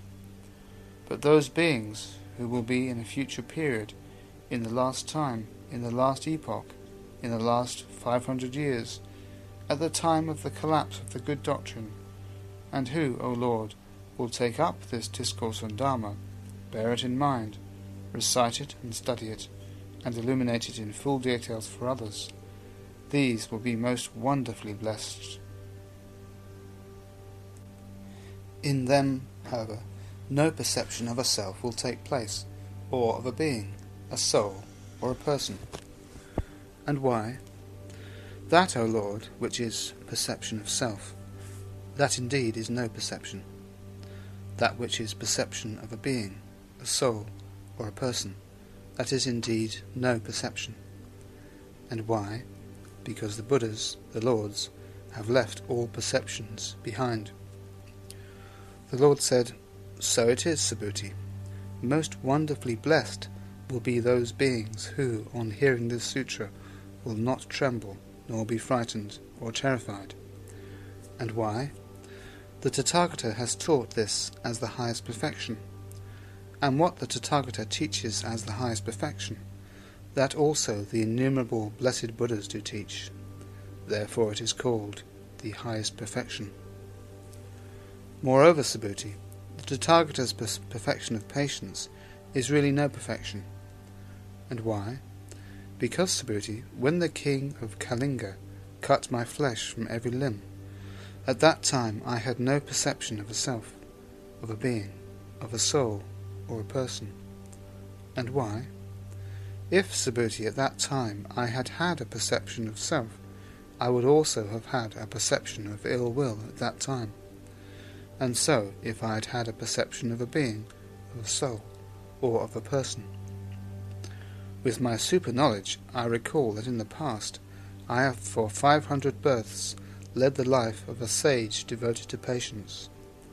Then also I have had no perception of a self, a being, a soul, or a person. Therefore then, Subhuti, the Bodhi being, the great being, after he has got rid of all perceptions, should raise his thought to the utmost right and perfect enlightenment. He should produce a thought which is unsupported by forms, sounds, smells, tastes, touchables, or mind objects, unsupported by Dharma, unsupported by no Dharma, unsupported by anything. And why? All supports have actually no support. It is for this reason that the Tathagata teaches, by an unsupported bodhisattva should a gift be given, not by one who is supported by forms, sounds, smells, tastes, touchables, or mind objects. And further, Subhuti, it is for the weal of all beings that a bodhisattva should give gifts in this manner. And why? This perception of a being, Subhuti, that is just a non-perception. Those all beings of whom the Tathagata has spoken, they are indeed no beings. And why? Because the Tathagata speaks in accordance with reality, speaks the truth, speaks of what is, not otherwise. A Tathagata does not speak falsely. But, nevertheless, Subhuti, with regard to that Dharma which the Tathagata has fully known and demonstrated, on account of that there is neither truth nor fraud. In darkness a man could not see anything. Just so should be viewed a bodhisattva who has fallen among things, and who, fallen among things, renounces a gift. A man with eyes would, when the night becomes light and the sun has arisen, see manifold forms. Just so should be viewed a bodhisattva who has not fallen among things, and who, without having fallen among things, renounces a gift. Furthermore, Subhuti, those sons and daughters of good family who will take up this discourse on Dharma, will bear it in mind, recite, study, and illuminate it in full detail for others. They have been known, Subhuti, by the Tathagata with his Buddha cognition. They have been seen, Subhuti, by the Tathagata with his Buddha eye. They have been fully known by the Tathagata. All these beings, Subhuti, will beget and acquire an immeasurable and incalculable heap of merit. And if, Subhuti, a man or woman should renounce in the morning all their belongings as many times as there are grains of sand in the river Ganges, and if they should likewise do so likewise at noon and in the evening, and if in this way they should renounce all their belongings for many hundreds of thousands of millions of milliards of aeons, and someone else, on hearing this discourse on Dharma, would not reject it, then the latter would, on the strength of that, beget a greater heap of merit, immeasurable and incalculable. What then should we say of him who, after writing it, would learn it, bear it in mind, recite, study, and illuminate it in full detail for others? Moreover, Subhuti, unthinkable and incomparable is this discourse on Dharma. The Tathagata has taught it for the weal of beings who have set out in the best, in the most excellent vehicle. Those who will take up this discourse on Dharma, bear it in mind, recite, study, and illuminate it in full detail for others. The Tathagata has known them with his Buddha cognition. The Tathagata has seen them with his Buddha eye. The Tathagata has fully known them. All these beings, Subhuti, will be blessed with an immeasurable heap of merit. They will be blessed with a heap of merit unthinkable, incomparable, measureless, and illimitable. All these beings, Subhuti, will carry along an equal share of enlightenment. And why? Because it is not possible, Subhuti, that this discourse on Dharma could be heard by beings of inferior resolve, nor by such as have a self in view, a being, a soul, or a person. Nor can beings who have not taken the pledge of Bodhi beings either hear this discourse on Dharma or take it up, bear it in mind, recite or study it. That cannot be. Moreover, Subhuti, the spot of earth where this sutra will be revealed, that spot of earth will be worthy of worship by the whole world, with its gods, men and asuras, worthy of being saluted respectfully, worthy of being honoured by a circumambulation. Like a shrine will be that spot of earth. And yet, Subhuti, those sons and daughters of good family who will take up these very sutras, and will bear them in mind, recite and study them, they will be humbled, well humbled will they be. And why? The impure deeds which these beings have done in their former lives, and which are liable to lead them into the states of woe, in this very life they will, by means of that humiliation, annul those impure deeds of their former lives, and they will reach the enlightenment of a Buddha. With my super-knowledge, Subhuti, I recall that in the past period, long before Dipankara, the Tathagata, Arahant, fully enlightened one, during incalculable, quite incalculable aeons, I gave satisfaction by loyal service to 84,000 million milliards of Buddhas, without ever becoming again estranged from them. But the heap of merit, Subhuti, from the satisfaction I gave to those Buddhas and Lords, without again becoming estranged from them, compared with the heap of merit of those who, in the last time, the last epoch, the last 500 years, at the time of the collapse of the good doctrine, will take up these very sutras, bear them in mind, recite and study them, and will illuminate them in full detail for others, it does not approach 1/100th part, nor 1,000th part, nor 100,000th part, nor a 10,000,000th part, nor a 100,000,000th part, nor 100,000 millionth part. It does not bear number, nor fraction, nor counting, nor similarity, nor comparison, nor resemblance.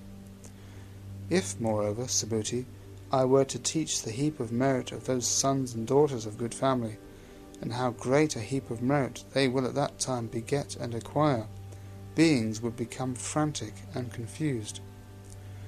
Since, however, Subhuti, the Tathagata has taught this discourse on Dharma as unthinkable, so just an unthinkable karma result should be expected from it. The Bodhisattvas. Subhuti asked, "How, O Lord, should one set out in the Bodhisattva vehicle stand? How progress? How control his thoughts?" The Lord replied, "Hear, Subhuti, someone who has set out in the Bodhisattva vehicle should produce a thought in this manner: all beings I must lead to Nirvana, into that realm of Nirvana which leaves nothing behind. And yet, after beings have thus been led to Nirvana, no being at all has been led to Nirvana. And why? If in a Bodhisattva the notion of a being should take place, he could not be called a Bodhi being. And likewise, if the notion of a soul or a person should take place in him. And why? He who is set out in the Bodhisattva vehicle, he is not one of the Dharmas. What do you think, Subhuti? Is there any Dharma by which the Tathagata, when he was with Dipankara the Tathagata, has fully known the utmost right and perfect enlightenment?" Subhuti replied, "There is not any Dharma by which the Tathagata, when he was with the Tathagata Dipankara, has fully known the utmost right and perfect enlightenment." The Lord said, "It is for this reason that the Tathagata Dipankara then predicted of me, 'You, young Brahmin, will be in a future period a Tathagata, Arahant, fully enlightened, by the name of Shakyamuni.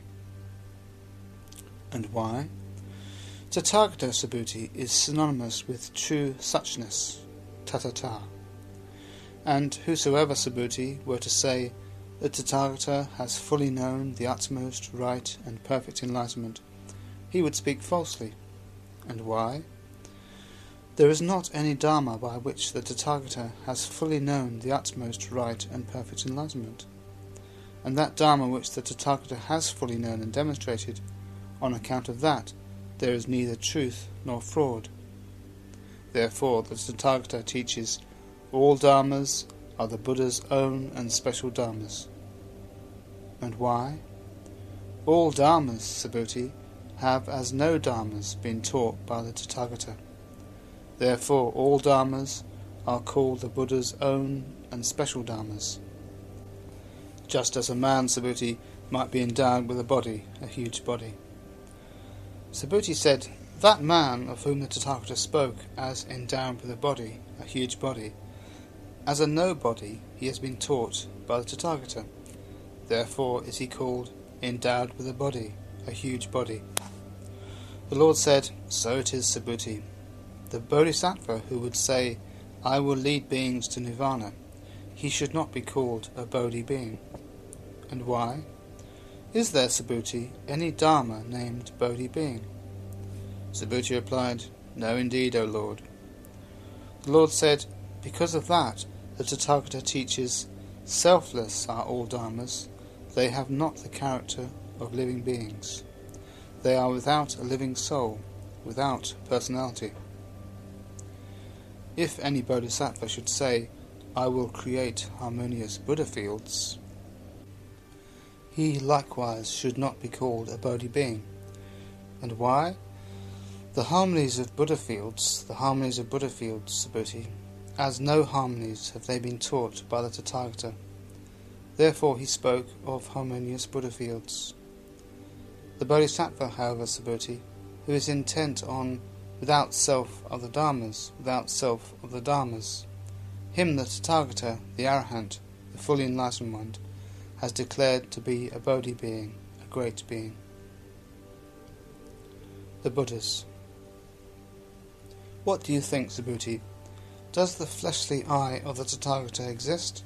Subhuti replied, so it is, O Lord. The fleshly eye of the Tathagata does exist. The Lord asked, what do you think, Subhuti? Does the Tathagata's heavenly eye exist, his wisdom eye, his Dharma eye, his Buddha eye? Subhuti replied, so it is, O Lord. The heavenly eye of the Tathagata does exist, and so does his wisdom eye, his Dharma eye, and his Buddha eye. The Lord said, what do you think, Subhuti? Has the Tathagata used the phrase, as many grains of sand as there are in the great river Ganges? Subhuti replied, so it is, O Lord, so it is, O well gone. The Lord asked, what do you think, Subhuti? If there were as many Ganges rivers as there are grains of sand in the great river Ganges, and if there were as many world systems as there are grains of sand in them, would those world systems be many? Subhuti replied, so it is, O Lord, so it is, O well gone. These world systems would be many. The Lord said, as many beings as there are in these world systems, of them I know in my wisdom the manifold trends of thought. And why? Trends of thought, Subhuti, as no trends have they been taught by the Tathagata. Therefore are they called trends of thought. And why? Past thought is not got at, future thought is not got at, present thought is not got at.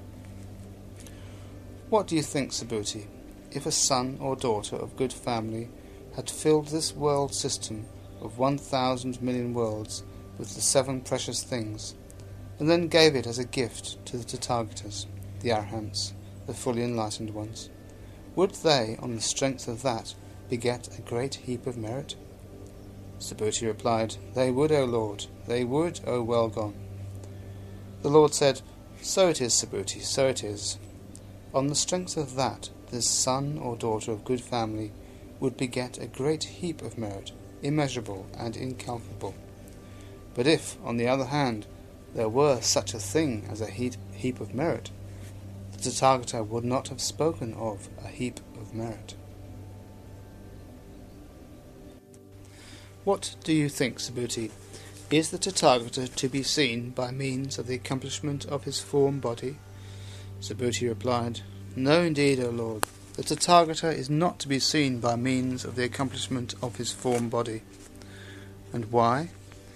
Accomplishment of his form body. Accomplishment of his form body. This, O Lord, has been taught by the Tathagata as no accomplishment. Therefore it is called accomplishment of his form body. The Lord asked, What do you think, Subhuti? Is the Tathagata to be seen through his possession of marks? Subhuti replied, No, indeed, O Lord. And why? This possession of marks, O Lord, which has been taught by the Tathagata as a no possession of no marks, this has been taught by the Tathagata.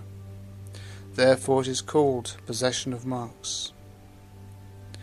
The Lord asked, What do you think, Subhuti? Does it occur to the Tathagata, By me has Dharma been demonstrated? Whosoever, Subhuti, would say the Tathagata has demonstrated Dharma, he would speak falsely. He would misrepresent me by seizing on what is not there. And why? Demonstration of Dharma, Subhuti. There is not any Dharma which could be got at as a demonstration of Dharma. Subhuti asked, Are there, O Lord, any beings in the future, in the last time, in the last epoch, in the last 500 years, at the time of the collapse of the good doctrine, who, on hearing such dharmas, will truly believe? The Lord replied, They, Subhuti, are neither beings nor no beings. And why? Beings, Subhuti.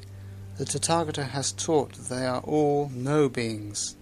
Therefore has he spoken of all beings. What do you think, Subhuti? Is there any Dharma by which the Tathagata has fully known the utmost right and perfect enlightenment? Subhuti replied, No, indeed, O Lord. There is not any Dharma by which the Tathagata has fully known the utmost right and perfect enlightenment. The Lord said, So it is, Subhuti, so it is. Not even the least Dharma is there found or got at. Therefore it is called utmost right and perfect enlightenment. Furthermore, Subhuti, self-identical is that Dharma, and nothing is therein at variance. Therefore it is called utmost right and perfect enlightenment. Self-identical through the absence of a self, a being, a soul, or a person, the utmost right and perfect enlightenment is fully known as the totality of all the wholesome dharmas. Wholesome dharmas, Subhuti, yet as no dharmas have they been taught by the Tathagata. Therefore are they called wholesome dharmas. And again, Subhuti, if a woman or man had piled up the 7 precious things until their bulk equalled that of all the Simarus, kings of mountains, in the world system of 1,000 million worlds, and would give them as a gift, and if, on the other hand, a son or daughter of good family would take up from this Prajnaparamita, this discourse on Dharma, but one stanza of 4 lines, and demonstrate it to others, compared with his heap of merit, the former heap of merit does not approach 100th part, etc. It will not bear any comparison. What do you think, Subhuti? Does it occur to a Tathagata, By me have beings been set free? Not thus should you see it, Subhuti. And why? There is not any being whom the Tathagata has set free. Again, if there had been any being whom the Tathagata had set free, then surely there would have been on the part of the Tathagata a seizing of a self, of a being, of a soul, of a person. Seizing of a self, as a no-seizing, Subhuti, has that been taught by the Tathagata. and yet the foolish common people have seized upon it. Foolish common people, Subhuti, as really no people have they been taught by the Tathagata. Therefore are they called foolish common people. What do you think, Subhuti? Is the Tathagata to be seen by means of his possession of marks? Subhuti replied, No, indeed, O Lord. The Lord said, If, Subhuti, the Tathagata could be recognized by his possession of marks, then also the universal monarch would be a Tathagata. Therefore, the Tathagata is not to be seen by means of his possession of marks. Subhuti then said, As I, O Lord, understand the Lord's teaching, the Tathagata is not to be seen through his possession of marks. Further, the Lord taught on that occasion the following stanzas. Those who by my form did see me, and those who followed me by voice, wrong the efforts they engaged in. Me, those people will not see. From the Dharma should one see the Buddhas. From the Dharma bodies come their guidance. Yet Dharma's true nature cannot be discerned, and no one can be conscious of it as an object.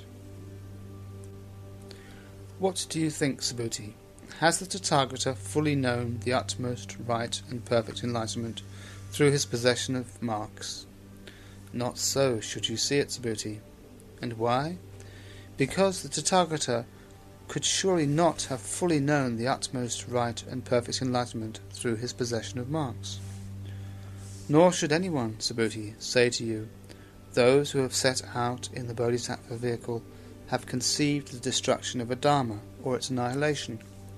Not so should you see it, Subhuti, for those who have set out in the Bodhisattva vehicle have not conceived the destruction of a Dharma or its annihilation. And again, Subhuti, if a son or daughter of good family had filled with the 7 precious things as many world systems as there are grains of sand in the river Ganges, and gave them as a gift to the Tathagatas, Arahants, fully enlightened ones, and if, on the other hand, a Bodhisattva would gain the patient acquiescence in dharmas which are nothing in themselves and which fail to be produced, then this latter would, on the strength of that, beget a greater heap of merit, immeasurable and incalculable. Moreover, Subhuti, the Bodhisattva should not acquire a heap of merit. Subhuti said, Surely, O Lord, the Bodhisattva should acquire a heap of merit. The Lord said, Should acquire, Subhuti, not should seize upon. Therefore it is said, should acquire. Whosoever says that the Tathagata goes, or comes, stands, sits, or lies down, he does not understand the meaning of my teaching. And why? Tathagata is called one who has not gone anywhere, nor come from anywhere. Therefore is he called the Tathagata, the Arahant, the fully enlightened one. And again, Subhuti, if a son or daughter of good family were to grind as many world systems as there are particles of dust in this great world system of 1,000 million worlds, as finely as they can be ground with incalculable vigour, and in fact reduce them to something like a collection of atomic quantities, what do you think, Subhuti? Would that be an enormous collection of atomic quantities? Subhuti replied, So it is, O Lord, so it is, O well gone. Enormous would that collection of atomic quantities be. And why? If, O Lord, there had been an enormous collection of atomic quantities, the Lord would not have called it an enormous collection of atomic quantities. And why? What was taught by the Tathagata as a collection of atomic quantities, as a no collection was that taught by the Tathagata. Therefore is it called a collection of atomic quantities. And what the Tathagata taught as the world system of 1,000 million worlds, that he has taught as a no system. Therefore it is called the world system of 1,000 million worlds. And why? If, O Lord, there had been a world system, that would have been a case of seizing on a material object, and what was taught as seizing on a material object by the Tathagata, just as a no-seizing was that taught by the Tathagata. Therefore is it called seizing on a material object. The Lord added, and also, Subhuti, that seizing on a material object is a matter of linguistic convention, a verbal expression without factual content. It is not a dharma nor a no-dharma, and yet the foolish common people have seized upon it. And why? Because whosoever would say that the view of a self has been taught by the Tathagata, the view of a being, the view of a living soul, the view of a person, would he, Subhuti, be speaking right? Subhuti replied, No indeed, O Lord, no indeed, O well gone, he would not be speaking right. And why? That which has been taught by the Tathagata as view of self, as a no view has that been taught by the Tathagata. Therefore is it called view of self. The Lord said, It is thus, Subhuti, that someone who has set out in the Bodhisattva vehicle should know all dharmas, view them, be intent on them. And he should know, view, and be intent on them in such a way that he does not set up the perception of a dharma. And why? Perception of dharma, Subhuti, as no perception has that been taught by the Tathagata. Therefore is it called perception of dharma. And finally, Subhuti, if a bodhisattva, a great being, had filled world systems immeasurable and incalculable with the 7 precious things, and gave them as a gift to the Tathagatas, the Arahants, the fully enlightened ones, and if, on the other hand, a son or daughter of good family had taken from this Prajnaparamita, this discourse on Dharma, but one stanza of 4 lines, and were to bear it in mind, demonstrate, recite, and study it, and illuminate it in full detail for others, on the strength of that, this latter would beget a greater heap of merit, immeasurable and incalculable. And how would he illuminate it? So as not to reveal. Therefore it is said, he would illuminate. As stars, a fault of vision, as a lamp, a mock show, dewdrops, or a bubble, a dream, a lightning flash, or cloud, so should one view what is conditioned. The second conclusion. Thus spoke the Lord. Enraptured, the elder Subhuti, the monks and nuns, the pious laymen and laywomen, and the bodhisattvas, and the whole world with its gods, men, asuras and Gandharvas, rejoiced in the Lord's teaching.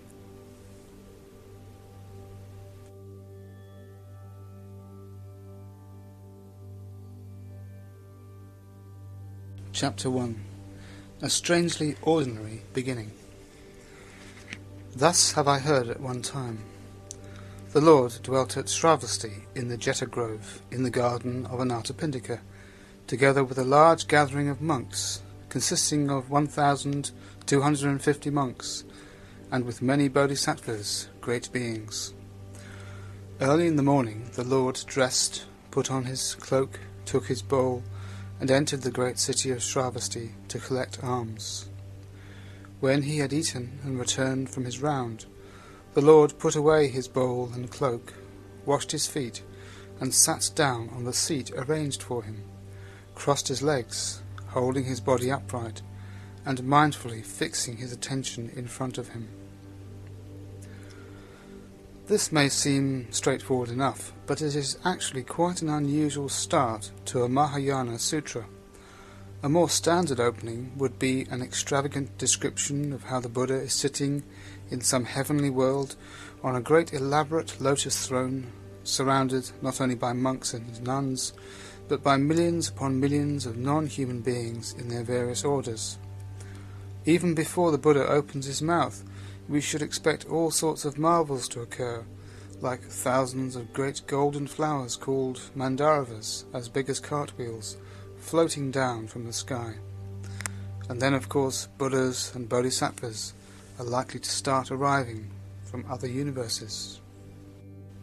Having heard on some sort of intergalactic Bodhisattva radio that Gautama the Buddha is going to give a discourse. But here in the Diamond Sutra there is nothing of that, absolutely nothing.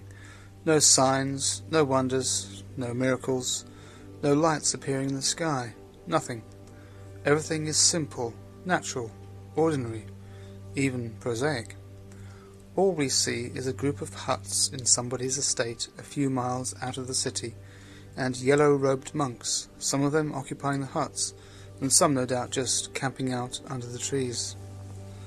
The Buddha leaves his hut early in the morning and walks into the city, there to move quietly from door to door with his begging bowl, just receiving whatever is given, a few handfuls of rice, a little curry, and then retiring to the shade of a grove of trees to eat, before slowly and mindfully walking back to his hut.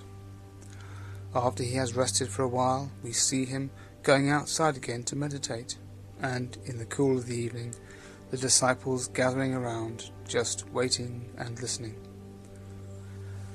It is a very subdued setting of almost Doric simplicity for the astounding discourse that follows. So, do we skip over this uninspiring bit at the beginning and get to grips with the meat of the sutra straight away? By no means. If we do, we miss half the significance of the whole thing. Every word in a sutra means something, as was the case with the Heart Sutra. What seems to be the frame is part of the picture. So what is the compiler of this teaching about the perfection of wisdom, about shunyata, about bodhisattvas, trying to tell us here?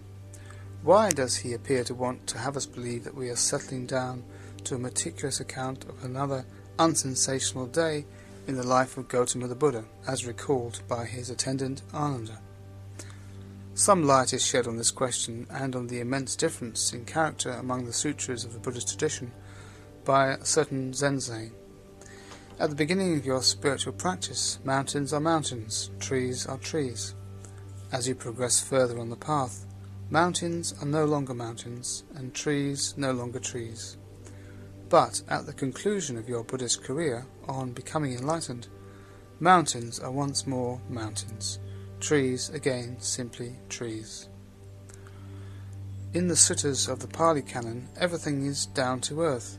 Mountains are mountains, trees are trees, and the Buddha appears as an ordinary human teacher, tidily putting away his bowl and cloak, and surrounded by quite nondescript disciples. Nothing very wonderful happens. They go for alms, they mend their robes, but no doubt the teaching is profound and important enough. Then come the classic Mahayana Sutras, the Vimalakirti Nidesha, the White Lotus Sutra, and the Sutra of Golden Light, where, if we are on this earth at all, it is an earth transfigured almost beyond recognition, an earth where all sorts of wonderful things happen. Mountains are no longer mountains, and trees are no longer trees. But with the third type of sutra, we are back with mountains that are mountains, and trees that are trees. Everything is very ordinary again, because the unordinariness of things doesn't need underlining. How wonderful, how extraordinary, as another Zen saying goes, I draw water and I carry fuel. This is surely what all the prosaic comings and goings in the garden of Anathapindika are about. In the light of the teaching to come, they are surely intimating that ordinary life is enlightenment. Enlightenment is ordinary life. Reality is to be experienced in the midst of ordinary life, because there is nowhere else to experience it. If you are to experience reality anywhere, it can only be here. If you are to experience reality at any time, it can only be now.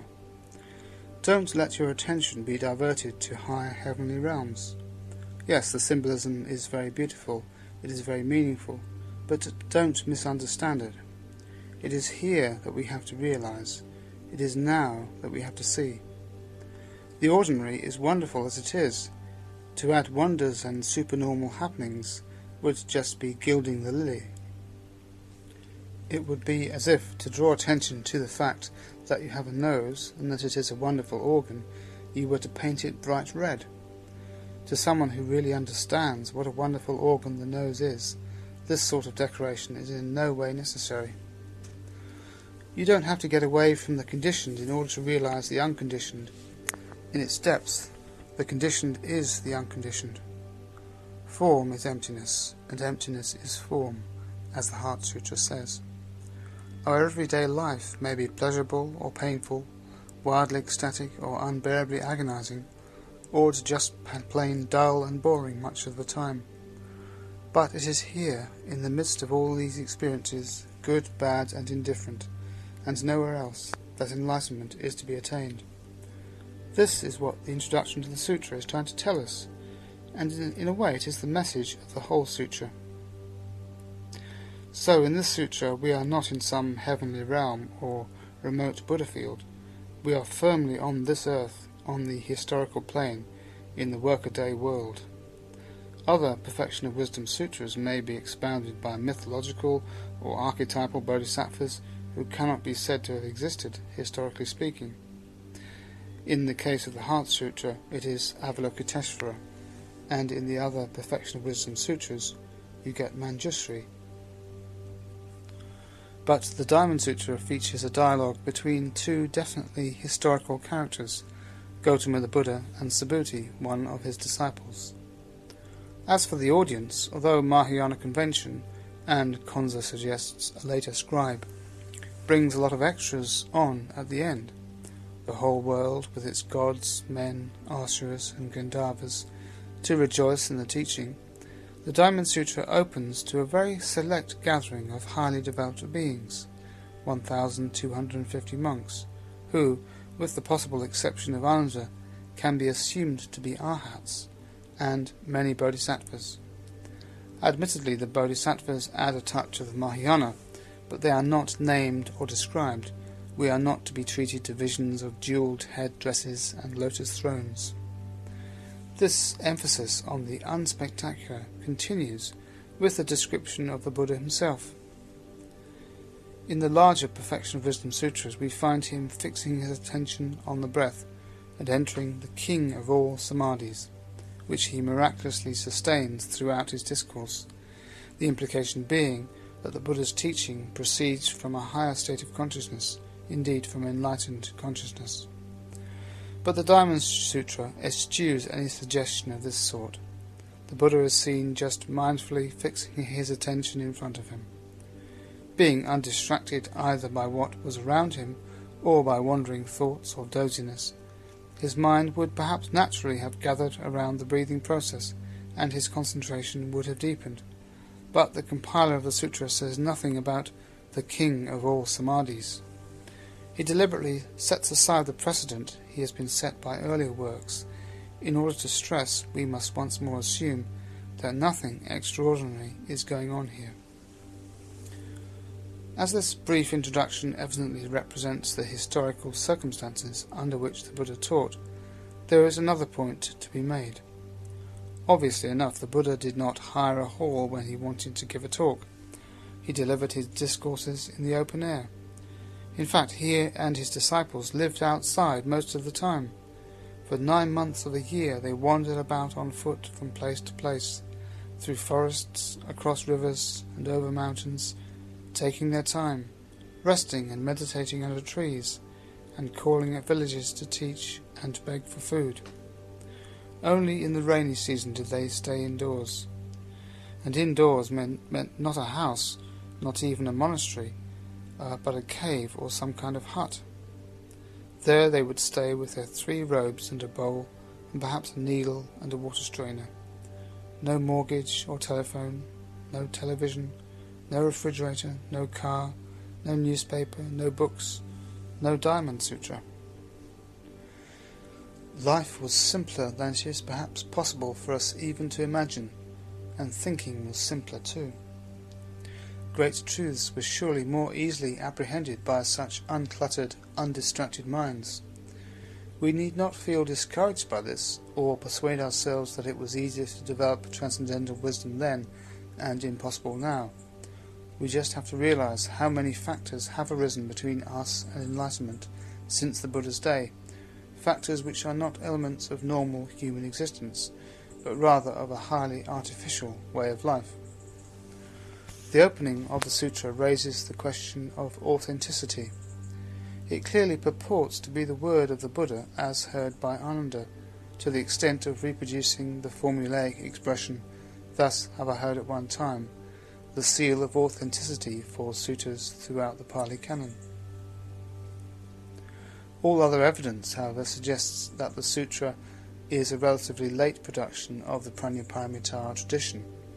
If it were to be composed today, we would call it a forgery, but as it is, it joins a distinguished company under the heading of pseudonymous works, works attributed to certain famous people that could not possibly have written them. The Apocrypha of the Bible are obviously pseudonymous, and so also are the four Gospels, which were written not by Matthew, Mark, Luke and John, but by their respective disciples, who recorded the traditions that had come down to them as best they could, and therefore in good faith attributed their own writings to the original apostles. The idea of literary property is rather modern. Marxist historians do not claim that their own books and articles are actually the work of Marx himself. Freudian psychologists put their own names to their writings, even though Freud might be the fons et origo of their work. When Nietzsche entitled one of his books, "Thus Spake Zarathustra," he was not suggesting that the ancient Iranian sage of the title was actually responsible in any way for the content. The work is what we would call a literary fiction. In ancient times, however, teaching which belonged to a particular tradition was quite naturally ascribed to the originator of that tradition, rather than to the person we would call the author. Many ancient writers seem to have genuinely believed that they were mere scribes or amanuenses. This indeed must have been the attitude of the original compiler of the Diamond Sutra. He must have been a man deeply imbued with the perfection of wisdom's sweet teachings, and no doubt he believed that they were originally taught by the Buddha. Perhaps he felt guided to write his own version of them by the inspiration of the Buddha, or maybe his spiritual teacher suggested to him that the existing records of the teachings were so detailed that there was a need for a simpler version stressing the main points. The compiler would have seen his task as simply to put the teachings of the sutras in another form. The idea that he had compiled an original work and then deliberately passed it off as the word of the Buddha would never have occurred to him. It is perhaps difficult for us to enter into this state of mind because we attach so much importance to originality, but things like copyright agreements were quite foreign to the thinking of people in ancient times. Wisdom wasn't anybody's property. If it could be said to belong to anybody, it belonged to the original teacher, which meant a book might well be signed with the name of the originator of the whole tradition, even though it had been written by someone else on the basis of their personal understanding of that tradition. Of course, we cannot rule out an element of wishful thinking in this convention, and even as time went on, a certain awareness that something was being passed off as the teaching of an ancient sage, which was not really his, and was possibly even at variance with his original teaching. Nonetheless, it is clear from this convention that self-effacement was considered a virtue, and originality, that is, as a deliberate policy rather than as a byproduct of being truly yourself, was not. After implying that it is a record of Ananda's memory of the Buddha's teaching in the standard way, the sutra goes on to tell us that early in the morning the Lord dressed, put on his robe, put on his cloak, took his bowl, and entered the great city of Shravasti to collect alms. According to the Vinaya, there are 3 ways in which a monk can obtain food: by going on his alms round, by accepting invitations to the houses of the laity, and by allowing the laity to bring food to the vihara. We are told that on the occasion of the first turning of the wheel of the Dharma, while the Buddha was teaching 2 of the first 5 disciples, the other 3 went off to collect alms for the whole party, which shows that there were times when other monks went and begged on the Buddha's behalf, but the Buddha's usual practice, as on this occasion, seems to have been to go himself. Having eaten, we are told, the Buddha sits down to meditate. But why, if he has already attained enlightenment, does a Buddha meditate? A Hinayana answer would be that he wanted to set a good example. If we go back to that archaic text, the Udana, however, we do find an occasion on which the Buddha just ups and goes off into the forest for several months without telling anybody, to get away from all the hustle and bustle of being the Buddha. What this perhaps emphasizes is that although when one is enlightened there is no, as it were, need to practice, what we think of as practice is in fact the natural activity of being enlightened. Nirvana can in no way be a static condition. It is simply the last perceivable point on an infinite spiral towards absolutely unimaginable dimensions beyond. You never go beyond training. This point may be explicated in specifically Mahayana terms. The Mahayana pointed out that affirmation is unthinkable without negation. Nirvana therefore exists only in relation to samsara. Thus it is dependent, thus conditioned, and thus empty. All things, conditioned or unconditioned, are empty, and therefore not different from one another. In this way the Mahayana asserts not only the emptiness of all dharmas, but also the sameness of all dharmas, sarva dharma samata. Since it is ultimately impossible to discriminate between samsara and nirvana, it follows that there can be neither abandonment of samsara nor attainment of nirvana. If on the attainment of enlightenment one ceased to practice, that would imply that one was distinguishing between attainment and non-attainment, in which case one could hardly be enlightened.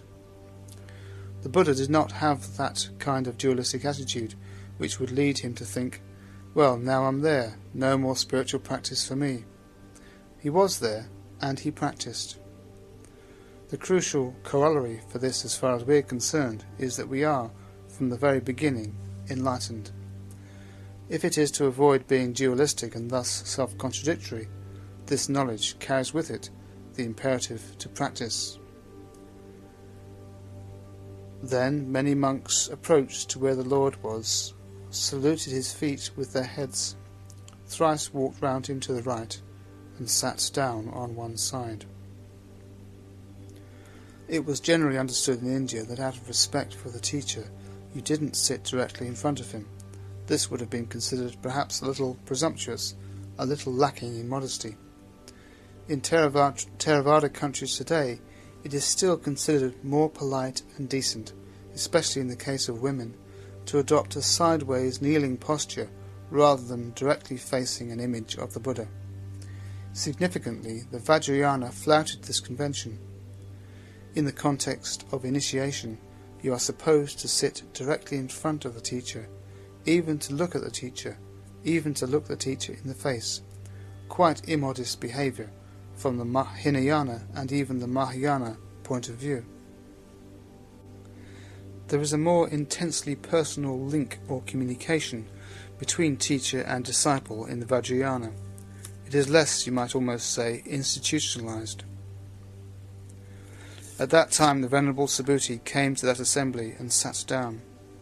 Then he rose from his seat, put his upper robe over one shoulder, placed his right knee on the ground, bent forth his folded hands towards the Lord, and said to the Lord, "It is wonderful, O Lord, it is exceedingly wonderful, O well gone, how much the Bodhisattvas, the great beings, have been helped with the greatest help by the Tathagata, the Arhat, the fully enlightened one. It is wonderful, O Lord, how much the Bodhisattvas, the great beings, have been favoured with the highest favour by the Tathagata, the Arhat, the fully enlightened one." When Subhuti arrives, both his shoulders are in fact covered, so it is not so much that he puts his robe over one shoulder as that he uncovers one shoulder before making his salutation. Even now the custom, not only in Theravadic countries, but also in Tibet, is that monks take the upper robe or cloak off the right shoulder and bring it round under the arm and over the opposite shoulder before they make their salutation to the Buddha or to their teacher. The right shoulder may still be covered, especially in Tibet, but not with that particular robe. With this gesture of the most profound respect, Subhuti demonstrates, even before he speaks, the primary qualification he needs for his role in the sutra. He shows that he is receptive. Receptivity is the first requisite of the disciple, and indeed of anyone who wants to learn anything. We can be anything else we like. We can be wicked, we can be stupid, we can be full of faults, we can backslide. In a sense, it doesn't matter. But we must be spiritually receptive. We have to be willing and ready to learn. When we know that we do not know, everything is possible. Subhuti then has the grace to begin by thanking the Buddha, paying tribute to what he has done in the past, and rejoicing in what he has already given, before asking for further teaching. This kind of gratitude is the second great quality we need in approaching the Dharma. Subhuti does not launch straight into asking his first question. His opening words to the Buddha are full of praise and appreciation. He appreciates the help that the Buddha has given his disciples, specifically the great bodhisattvas, and he realizes that his disciples have been favored. We can probably be justified in taking Konza's translation literally here and interpreting the word favour to mean something essentially undeserved or unearned. If the teaching is purely transcendental, how can it be merited by any amount of skillful behaviour? It comes as an absolute favour, a free gift. It is nothing that can actually be deserved under the law of karma, because it belongs to another order, another dimension. Nothing conditioned can deserve the unconditioned. The Buddha's compassion simply overflows without any consideration of merit. At a much lower level, the best way to act as a spiritual friend to someone is often to help them with their difficulties, but help in this sense is not always the most appropriate response to the situation.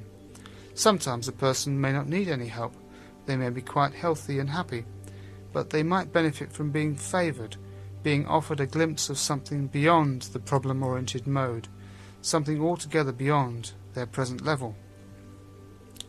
Subhuti shows us how to approach the Diamond Sutra. We have to preserve a sense of wonder at the gift of the Dharma. Without this sense of wonder, it is easy for familiarity to breed, if not contempt, at least indifference and carelessness. We may begin by reading Buddhist texts with great interest and enthusiasm, but if we are not careful, after a while the wonder wears off, the enthusiasm dies down.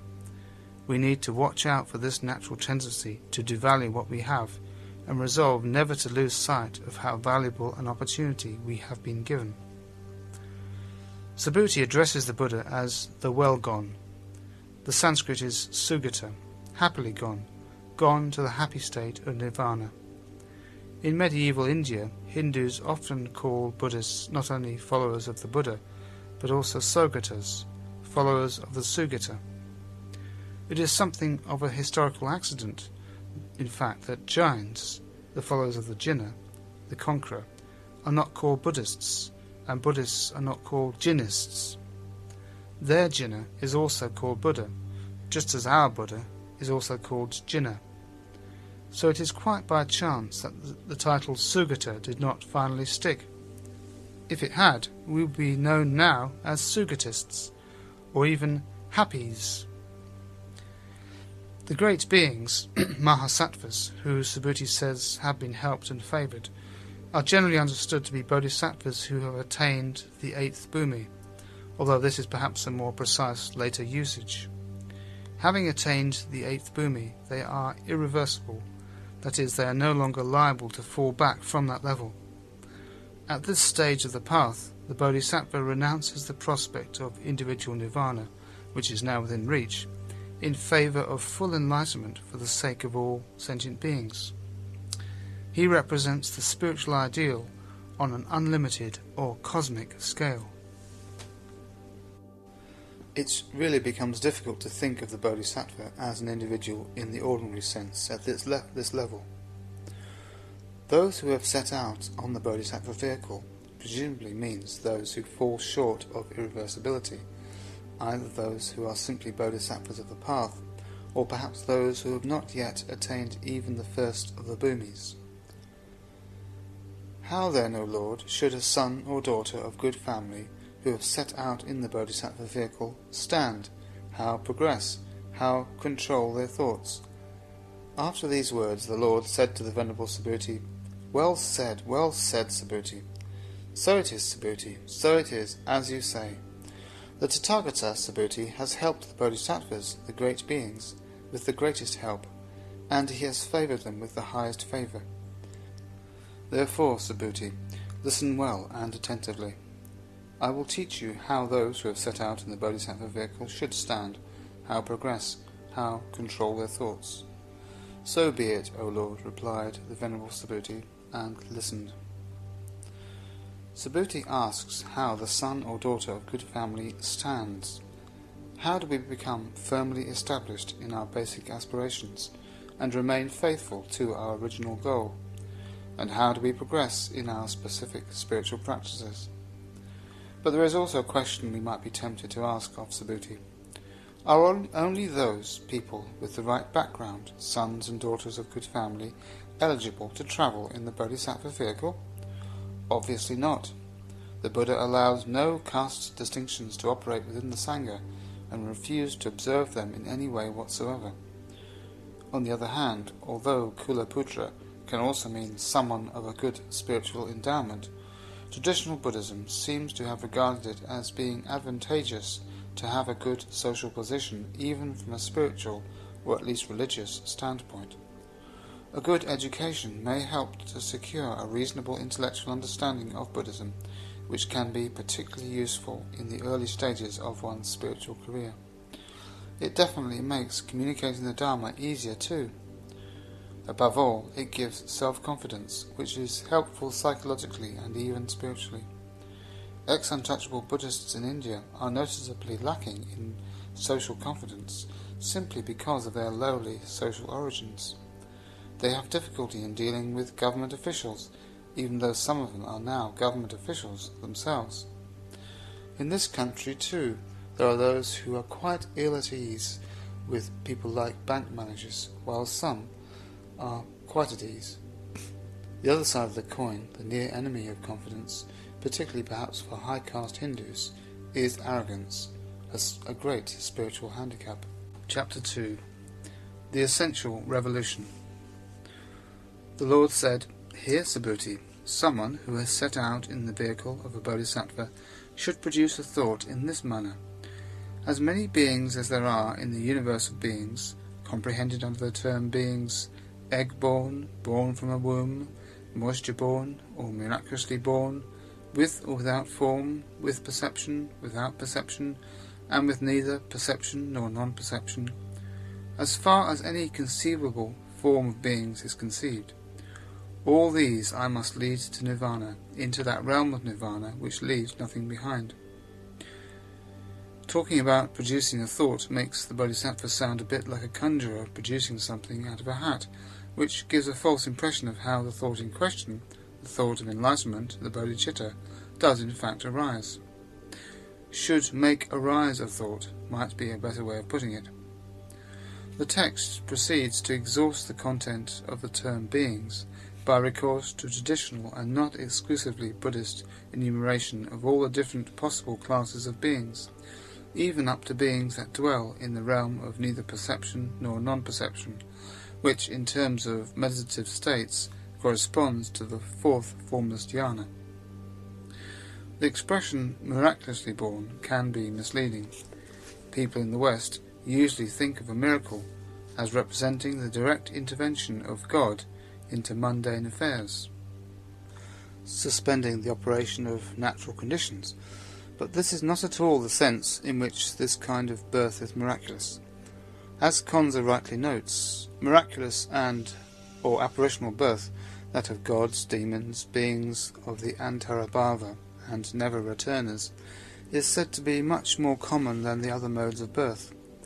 Bearing in mind that moisture-born refers to all the kinds of small-scale life forms that are not subsumed under the other two categories, the miraculously born make up a class far too numerous to be labelled miraculous under any sensible interpretation of the word. Konza offers apparitional birth as an alternative, but this suggests something insubstantial or ghost-like, which is clearly not the case here, except perhaps with actual ghosts or pretas. The word aupapatika literally means just appearing, or better, spontaneous, though not in the sense of being causeless. It really means that these beings appear at a more advanced stage of development than is normal in the case of those born from a womb or an egg. They just appear fully formed, without going through conception, gestation, infancy and childhood, but also without being called into existence by some divine miracle. For example, in the Antarabhava beings are supposed to appear spontaneously, with a fully formed subtle physical body and fully developed subtle sense organs. Beings without perception is Konza's translation of Asanya-sata, the class of devas sometimes known as the unconscious gods who appear in the Pali scriptures. Presumably these gods are unconscious because they occupy a particular realm, but do not direct their attention towards the realm itself as an objectively existing thing, rather in the same way that beings in this world who are absorbed in meditation might not be conscious of the world which they, in a sense, inhabit. The term asanya literally means non-perceiving. It is questionable whether unconscious means quite the same thing. Maybe these beings are just gods who do not take much notice of things. The Buddha speaks of the Bodhisattva leading all these classes of beings to that realm of nirvana which leaves nothing behind. This, the nirvana without substratum, is attained by Buddha upon his parinirvana, when his physical body dies. Konza notes, without comment, Chandrakirti's image for this sublime condition, a city which, after all the criminal gangs in it have been executed, has now itself been razed to the ground. This suggests that nirvana is something like Hiroshima after the atom bomb. This represents a kind of brutal nihilism that needs to be questioned, even when it comes from the pen of so distinguished a commentator as Chandrakirti. In speaking of the Tathagata, the Buddha said, "It is not to be said of him that he exists after death, does not exist after death, or both, or neither." So Chandrakirti's simile is quite misleading, although it might be much more appropriate if the criminal gangs were all to be converted and the whole city was to become a pure land. After all, when we are trying to halt the wheel of conditioned existence, we are also engaged in ascending the spiral of the unconditioned. That Chandrakirti felt able to use this kind of language at all says a lot for the innate positivity of the Indian people. And yet, although innumerable beings have thus been led to nirvana, no being at all has been led to nirvana. And why? If in a bodhisattva the notion of a being should take place, he could not be called a bodhi being. And why? He is not to be called a bodhi being in whom the notion of a self or of a being should take place, or the notion of a living soul or of a person.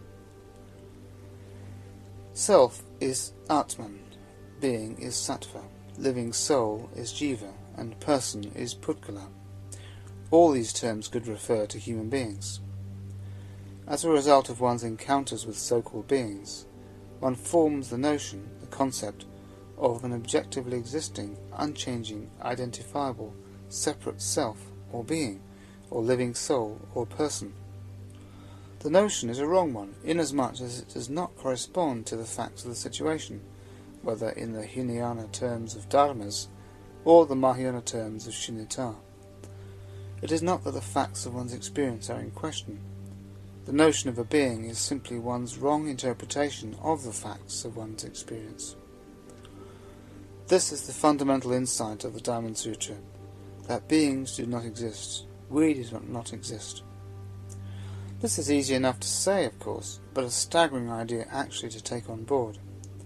We are being told that our present mode of perception, of consciousness, even of being, which tells us I am I, is false.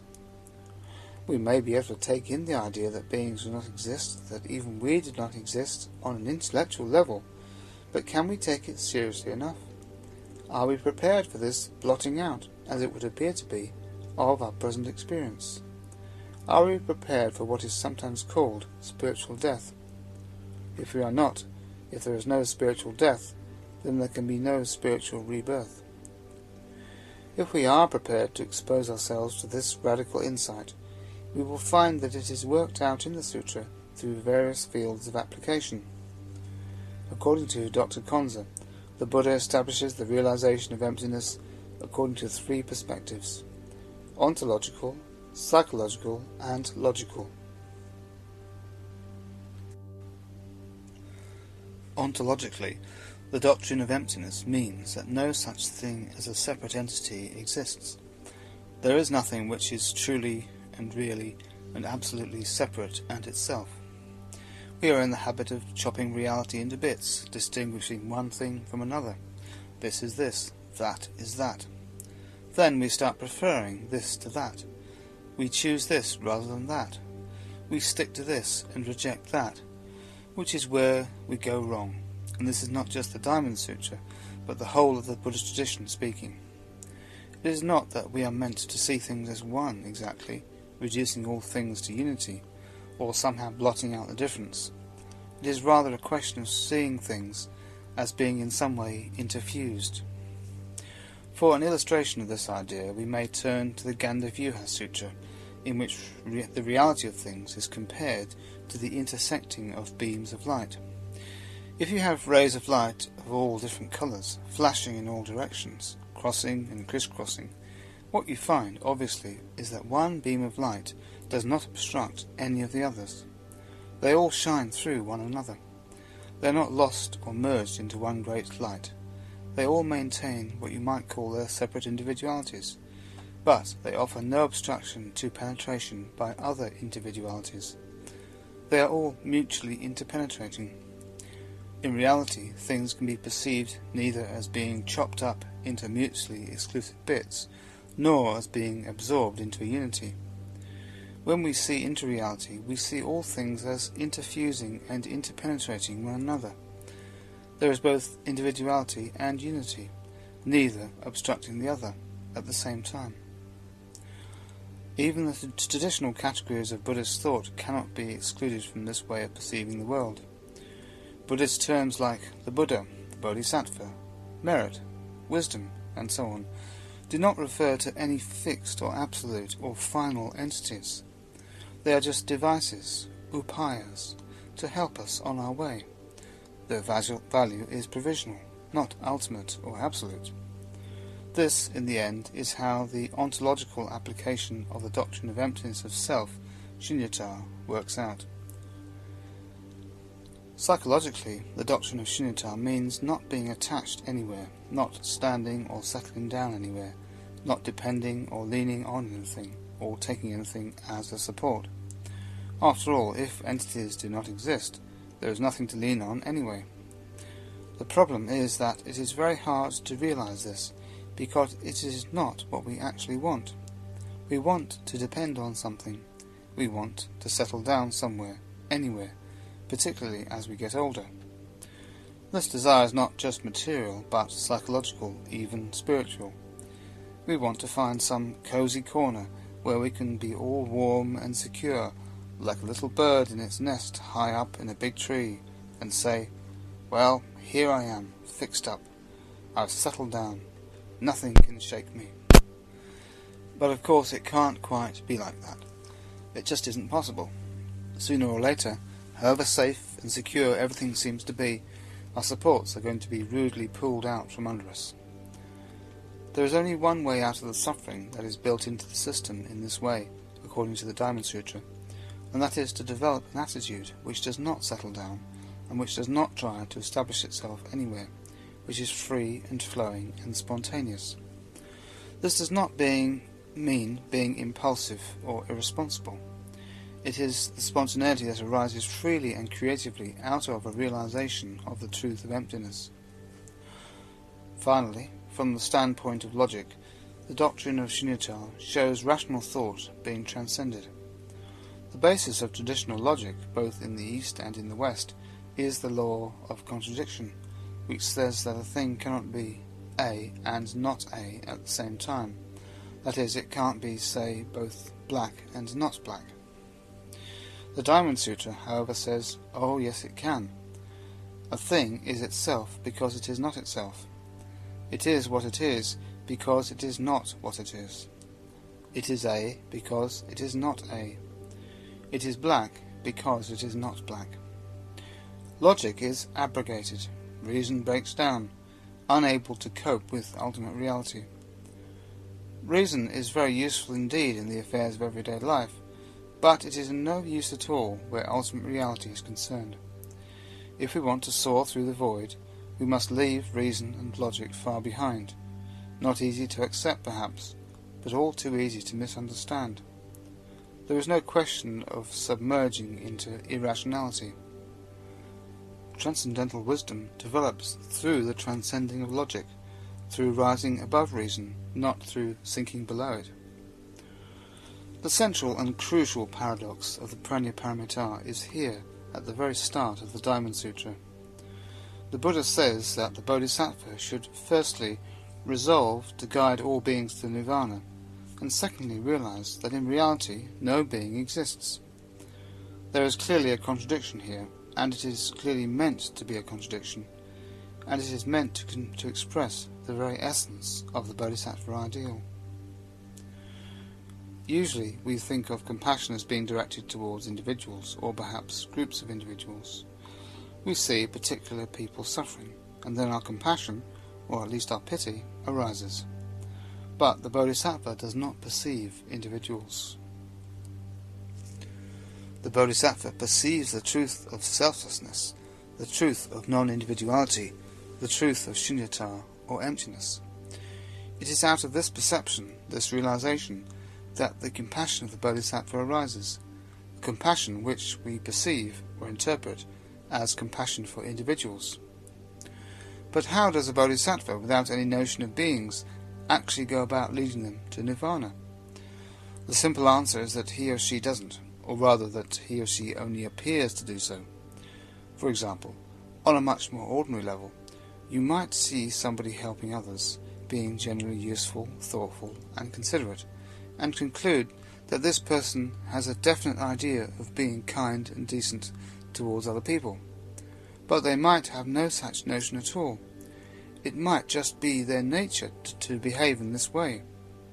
In the same way, on another level entirely, Bodhisattvas help people freely and spontaneously, without having any definite notion of helping people, without indeed having any notion of people at all. Bodhisattvas are essentially free of self-consciousness in the less positive sense of the term. The Bodhisattva vow has permeated through to the very depths of their being, and fulfilling it is simply what they like to do.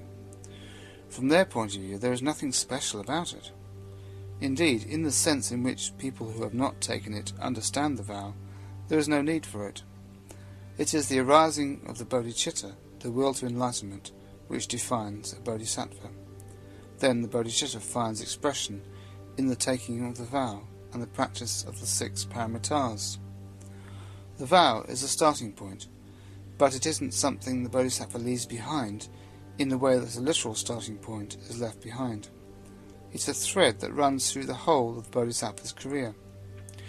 A non-bodhisattva may have to think quite consciously and deliberately about taking the vow, but this is just preparing the ground for the actual taking of the vow, which happens quite spontaneously.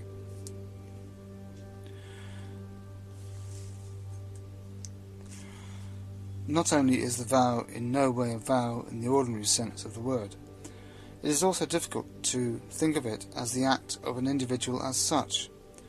A vow to lead all beings to nirvana, and in a matter as solemn as a vow, we cannot but take the words used absolutely literally, does seem a large responsibility for one individual to take upon him or herself. Beings of the past, the present and the future, beings of all kinds, on all levels, of all degrees. That's an awful lot of beings to lead to nirvana. Can this tremendous responsibility really rest on the shoulders of one individual?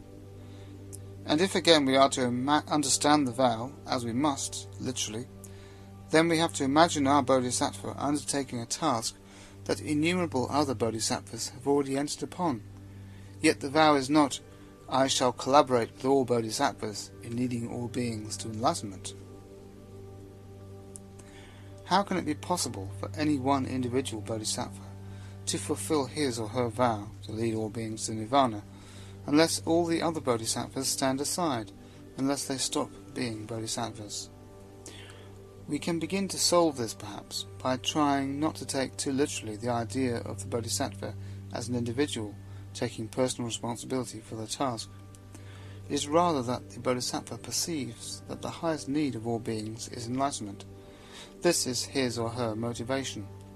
The bodhisattva sees the mess people are in, and perceives that the only real remedy for their plight is a spiritual remedy, and that the only person really qualified to help them is a bodhisattva. The bodhisattva identifies with this need of beings so clearly and completely that all his or her energies become devoted to its fulfillment.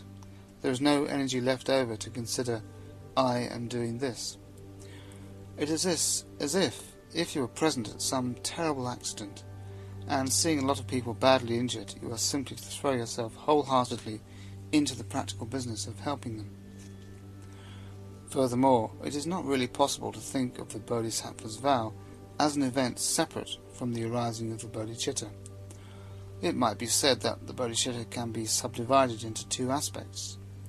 On the one hand, the vow, the bodhisattva's consciousness of the goal and his or her determination to realize it, and on the other hand, the actual steps to be taken for its realization, which means the practice of the 6 paramitas. The vow is an expression of the partially arisen bodhicitta functioning within a particular framework, or taking a particular direction according to the needs of sentient beings. At the same time, in a sense analogously, it has a disciplinary function, at least at first, when the bodhicitta is still relatively weak and embryonic. So it is at once expressive of the bodhicitta in a particular manner, and supportive of the further development of the bodhicitta. The implication of this is that the bodhisattva vow can be broken, the bodhisattva giving up being a bodhisattva, at any point up to the 8th bhumi, when the bodhicitta becomes irreversible. There are various references in the Perfection of Wisdom sutras to this possibility of losing one's vision, of getting fed up with beings. After all, there are an awful lot of them, and they can be very tiresome. There you are, trying to save them and lead them to nirvana, and they are simply not interested. They feel more at home wallowing in the miseries of samsara. So it can be quite frustrating being a bodhisattva. Indeed, according to the scriptures, this frustration might get the better of you one day, and lead you to think, oh, away with all these beings. Then, in an instant, the bodhicitta would collapse, and you would sink to the level of an arhat. In saying that, of course, we have to remember that by arhat, we mean not the kind of person who would have been called an arhat in the early days of Buddhism, but the classical Mahayanist conception of the arhat, one who has seen through the notion of a self to the extent of perceiving that the so-called self consists only of dharmas, but who has not seen that these dharmas are empty. From the Mahayana point of view, this subtle sense of self, of being, whether with respect to oneself or to others, only disappears completely at the point of full enlightenment. Until then, there is always going to be some notion of self, however subtle, even for an irreversible bodhisattva. Otherwise, there would be no distinction between a bodhisattva, however advanced, and a Sangharakshita, a fully enlightened one. It is not always easy to step back a little from a text as profound as this, and take what it is saying as a practical proposition. In the case of the Bodhisattva vow, we may simply interpret it as being a matter of seeing the needs of beings very clearly, and forming a wholehearted wish to devote ourselves to the fulfillment of those needs. It is a matter of beginning to overcome, or at least becoming more aware of, our almost instinctive, unconscious tendency to see people not in terms of what they need, but in terms of what we need from them, either practically, materially, or psychologically. A bodhisattva is galvanized to meet the very highest needs of beings, but we may start on the bodhisattva path not by thinking, I shall lead all these beings to nirvana, but by resolving, I shall try to see these beings as they are in themselves, and see what their needs are, rather than constantly looking to see how they can fulfill my own needs. This is the essential revolution called for by the Bodhisattva vow. On top of that, it is just a matter of clarifying our vision until we really do perceive that what beings truly need is enlightenment. But here and now, in our practice of the metta bhavana, the cultivation of universal loving-kindness, we can work at developing goodwill to people irrespective of whether or not they are going to fall in with our own needs, wishes or values. This is never going to be easy because we naturally feel our own needs much more strongly than we do those of other people.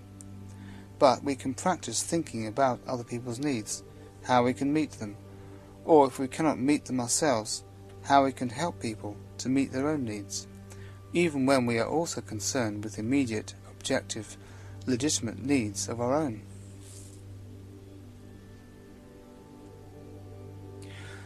It is not often that we see people just as themselves, rather than as instruments of our own needs, and very rare indeed for us to put ourselves out for other people in a completely disinterested way.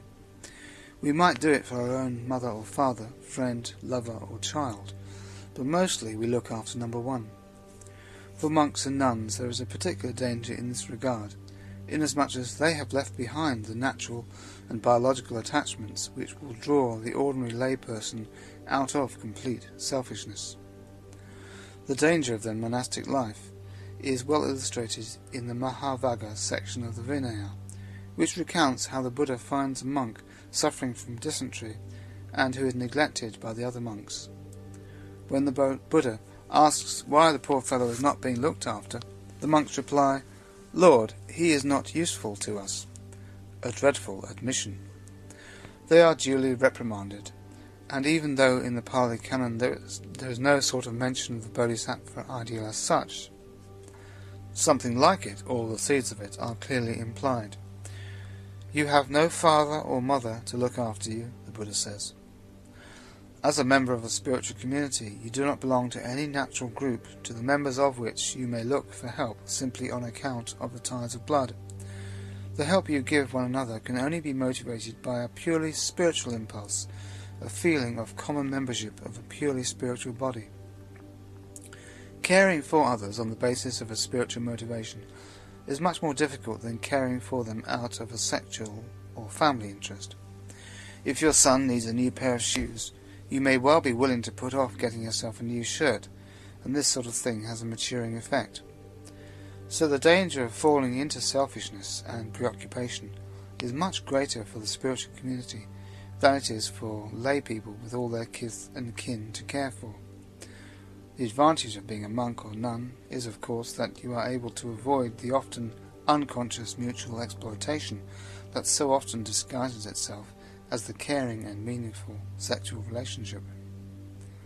There is in fact only one need of one's own that has to be fulfilled before one can preoccupy oneself effectively with the needs of others, and it is not a physical or material need, but simply a matter of emotional positivity and security.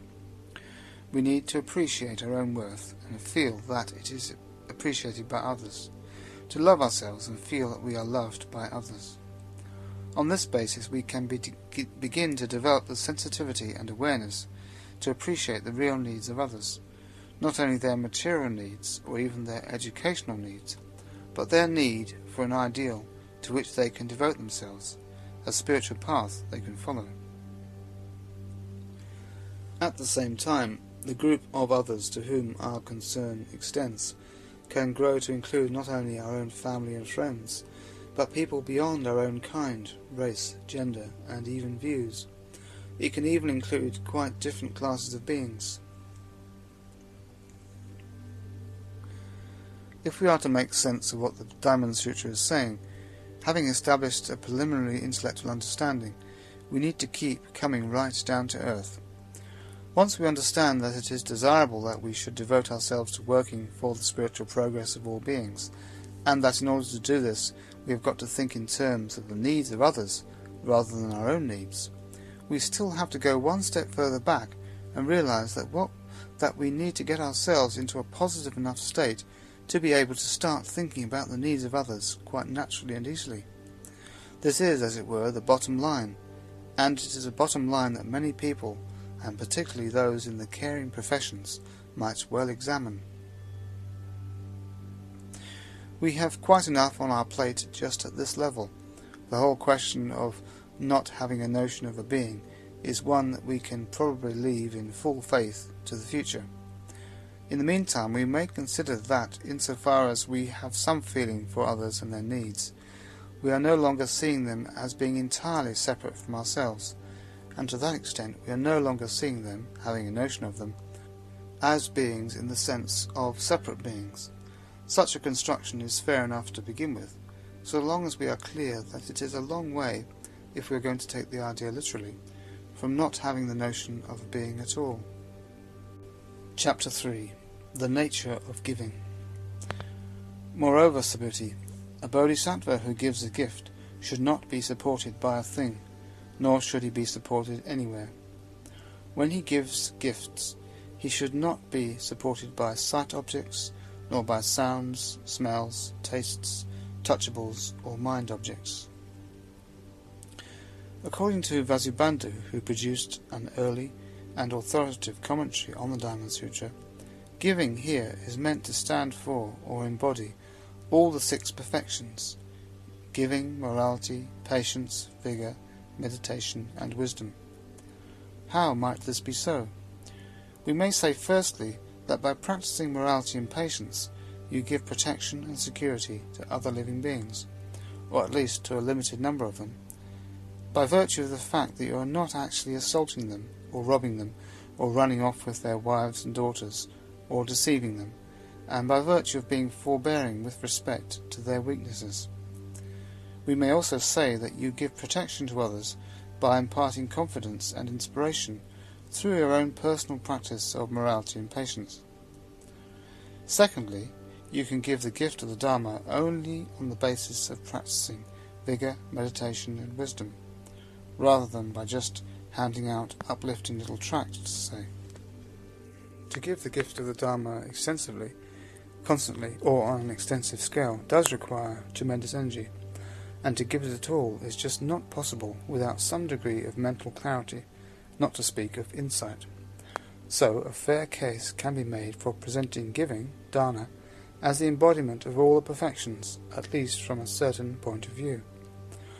This said, we may usefully remind ourselves of what giving means in its straightforward sense.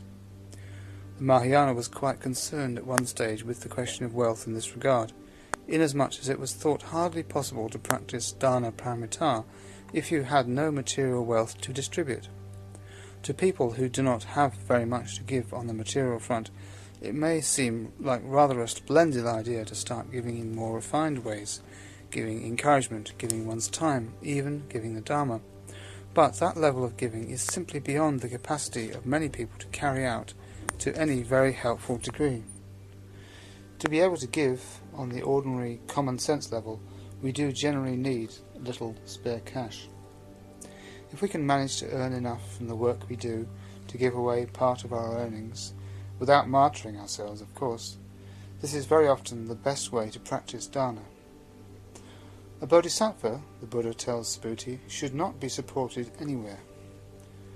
At one level, this obviously means that one should practice giving, or indeed any of the perfections, without thinking of the merit accruing from one's actions.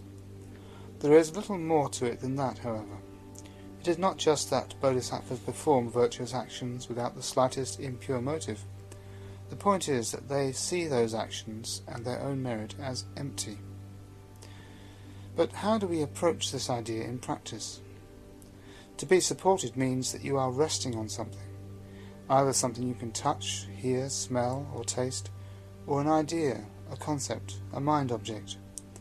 You are placing your whole weight on it, relying on it, taking it literally, taking it at its face value, placing your whole confidence on it, almost going for refuge to it. The way to avoid being supported in this way is not to allow our thinking to be totally determined by the immediate subject matter of our perception. We are not being expected to do without concepts of things altogether, but we should not treat those concepts as anything more than provisional. We should use concepts, but not settle down in them. If we are going to develop this bodhisattva-like attitude to concepts, we need to make sure that we do not allow our thinking to be ruled by the apparent objects of our perception.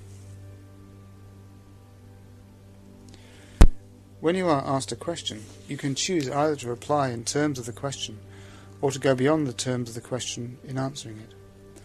Your answer can be limited to the question, but not limited by it. The bodhisattva would not allow the terms of the question to lay down the terms of the reply. In the same way, sense data may be putting questions, saying things, but the bodhisattva does not allow his or her response to be determined by the sensory input. The bodhisattva goes beyond it because he or she is bigger than sense data or mind objects. More simply, suppose you were idly to take a snapshot of a landscape which a great artist had also taken for a subject.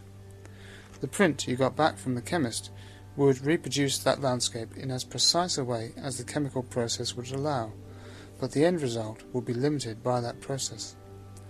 The artist, on the other hand, would bring himself or herself into the equation, refusing to be limited by appearances, and might well see and portray something more than was given. Generally speaking, the artist needs expertise in representing the appearance of things in order to create an image that transcends appearances. Similarly, the bodhisattva does not evade rational thought and the questions it raises, but is at the same time prepared to go beyond those questions. We find the same principle at work in the meditation on the 6 elements, in which, far from denying our involvement with the material world, we in fact minutely examine the various components of our material existence. Our aim in doing this, however, is to realize that we are greater than these components, that our being transcends them, or at least the first 5 elements, and to reassert, so to speak, our original being. The practice of Prajnaparamita is to give as an expression of one's innermost nature. Giving a gift unsupported means giving whatever is appropriate to the situation, even to the extent of sacrificing life and limb, with no more self-consciousness than that of someone passing the salt across the dinner table. It might almost surprise you if someone were to thank you for giving everything you have, because you are doing nothing special from your point of view, when you are just, so to speak, being yourself. It would be as though someone were to come up to you after dinner and say, "Thank you for passing the salt." So we can practice being less deliberately, less self-consciously, less heavily virtuous, not letting our left hand know what our right hand is doing, as Jesus put it. And of course this applies to all the paramitas. We need to understand that the practice of giving, ethics, patience, vigour, meditation and wisdom is the expression of our own deepest need.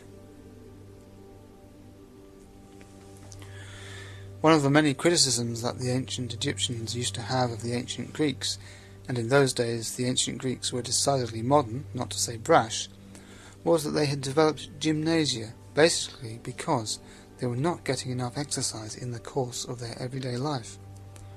From the Egyptian point of view, this amounted to an admission on the part of the Greeks that they were living in an artificial, unhealthy, unbalanced way. The same view may be taken of the practice of religion. If it is not inherent in the way that we go about the ordinary daily business of life, there is something amiss. Now, you might say that if the Egyptians had been really balanced themselves, they would not have needed temples, but this is to take an inappropriately modern view of the function of temples. For the Egyptians, the gods were real, and the temples were simply where they lived and where people served them. In ancient Egypt, to be religious was not a particular style of life, nor was religious activity something to be superimposed upon ordinary life. This principle is one of the themes of Lao Tzu in his Tao Te Ching. Just as Lao Tzu would call the development of a code of morality a degeneration, so we may look askance at the idea of specifically religious acts. If you have some money and someone else has none, it should be possible to share that wealth between you with no more thought than a flower gives to blooming. Instead, however, there is so often the tendency to practice religion in the manner of, to borrow Dr. Johnson's famous or possibly infamous image, a dog walking on his hind legs. Trained for years, he probably does it quite well. He probably totters about on his hind legs better than any dog in town, and is a credit to his master, but it remains a highly artificial performance. It is just no use putting our unredeemed doggy nature on his hind legs and stalking along in front of an admiring crowd, thinking, well, so this is the spiritual life. There is no point in making a big thing of being a great bodhisattva practicing great virtue. It is because we have got ourselves into such a profoundly irreligious, unskillful state that we have to think in terms of religion and morality at all. For Subhuti, the bodhisattva, the great being, should give gifts in such a way that he is not supported by the notion of a sign. Notion is a translation of sanya, which is one of the 5 skandhas, and means in that context something more like recognition. Suppose, for instance, you were to perceive in the distance something green and of a certain recognizable shape and size, so that you were able to identify it on the basis of your previous perceptual experience as a tree. That is sanya, not simply perception, but rather the identification of the perception as a perception of a particular item. Of course, the actual process of perception and recognition is usually so swift as to make it impossible to distinguish between the purely perceptual element and the element of recognition. But moments of ambiguity do occur, especially in unfamiliar surroundings or light conditions, when you can be quite clear what your perception is without being able to label it securely. So, from the point of view of the Pali Canon, sanya means recognition. The Mahayana, however, points out, much as does Bishop Berkeley, that we do not rest content with mere perception, or perception come identification, but that we mistakenly posit behind what we perceive an actual, definite, fixed entity, to which the particular colour, shape, smell, sound, and touch that we recognize pertain as attributes. The Buddhist position is thus essentially a nominalist one. Realism, by contrast, maintains that a tree is more than the sum total of the percepts you experience and interpret as a tree. Buddhism does not quite hold that the tree only exists in your own mind, but it does predicate that, even if there were a real tree existing independently of your own, or anyone else's perceptions, there would be no way of verifying the fact. From the Buddhist perspective, therefore, further speculation on the matter is futile. What we are left with is awareness, and within that awareness or perception, a kind of differentiation into opposite poles, one of which can be identified as the object, the other as the subject. Clearly, however, these objects and subjects cannot be looked upon as discrete, separate, and independent. If the object were really separate from the subject, how would you be able to perceive it, or even know it was there? Buddhists tend to think not in terms of a world of discrete objects perceived by discrete subjects, but in terms of a world of perception, a world of experience, a world of awareness, luminous and radiant, which here and there darkens, thickens, or coagulates into various degrees of polarization, though we must guard against realist assumptions as we speak in those terms. Being supported by the notion of a sign is, therefore, relying on a fixed idea. In the case of giving gifts, it amounts to acting in accordance with a fixed idea of what dana is supposed to be. We could relate it to the third fetter, reliance on rules and rituals as ends in themselves. If we do such and such, then it signifies, it is the sign, that we are practicing dana. This way of proceeding is fine as far as it goes, but it is hardly free, spontaneous, natural, creative, in the way that Prajnaparamita is.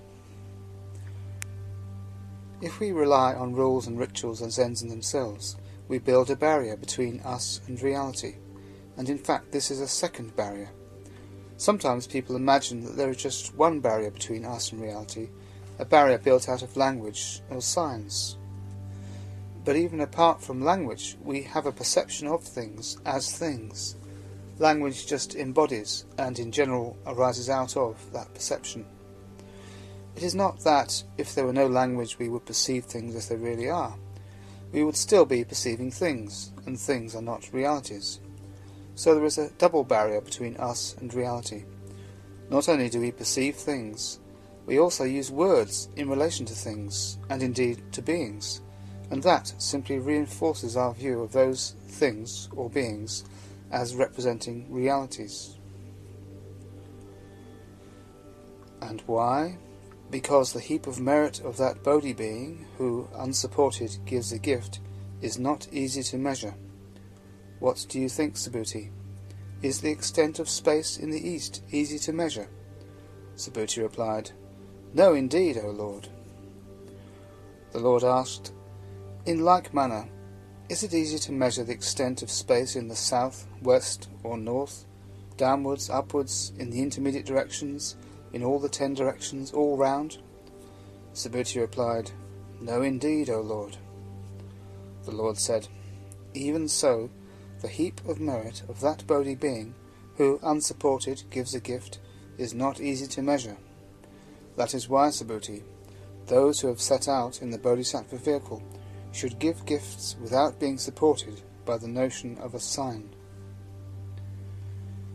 So why should the Bodhisattva give without any ulterior motive? This is the question the Buddha asks. The answer he gives himself, because the merit that accrues to the Bodhisattva is, in this way, is immeasurable, is an example of the short-cutting logic of this sutra. It is, in a sense, inconsequential. The argument does not develop in a linear manner at all. That you are going to be rewarded with unlimited merit cannot be the motivation for an act essentially characterized as being unspotted by self-interest. Words like why, therefore, and because appear here like ghosts of a reason-bounded world that this text has left far behind. Reason is left behind, however, not because it is unnecessary, but because ultimately it has its limitations. There is no devaluation of reason being implied here. The intellect does not have direct access to ultimate truth, but at no point does the perfection of wisdom suggest that the intellect can be dispensed with. And yet sometimes the impression one gets from Zen, or rather from Western interpreters of Zen, is that one first of all works oneself up into a state of intellectual confusion, and then just jettisons it all with the introduction of a droll little Zen story. This is offered as the way the intellect gets into difficulties and the way Zen transcends them. But real dichotomies, real intellectual koans, that bring one to the frontiers of the intellect, need to be distinguished from the sort of mental confusion which is certainly not inherent in the intellect itself. Strictly speaking, intellectual confusion is a contradiction in terms, but which arises from playing around with reified concepts.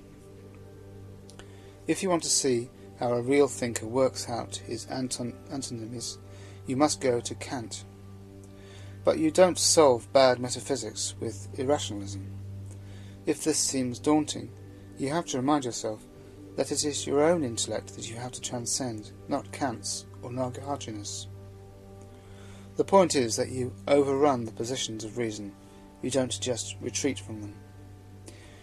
It is not as if you can just kick away your intellect, because you don't want to have to cope with it anymore. If you kick it away, you're kicking the ladder from under you. An enlightened being is not an intellectual capon. This all might seem quite obvious, but the effects of pseudo-Zen have been wide-ranging and disastrous, so it is perhaps necessary to say it.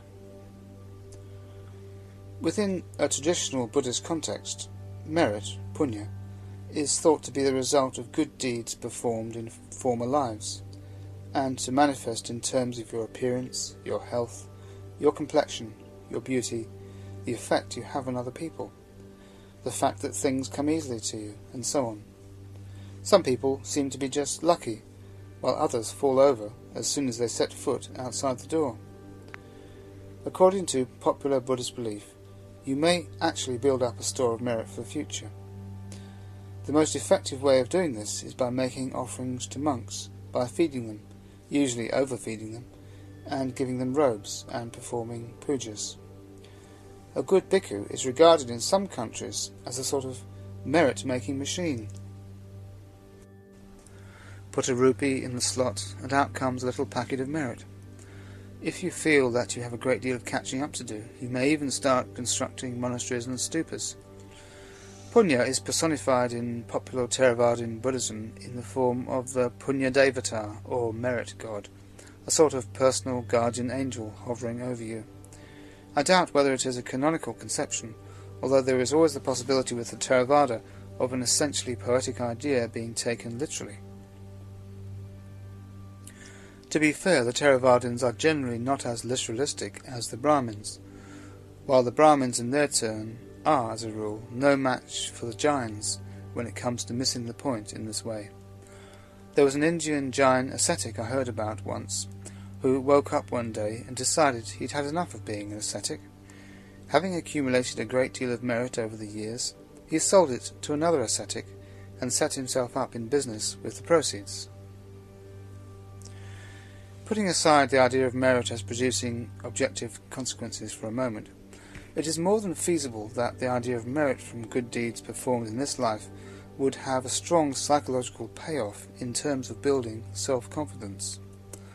But on a spiritual level, it means essentially the positive emotional experience that comes to you as a result of living a thoroughly skillful life, quite apart from any expectation of future rewards.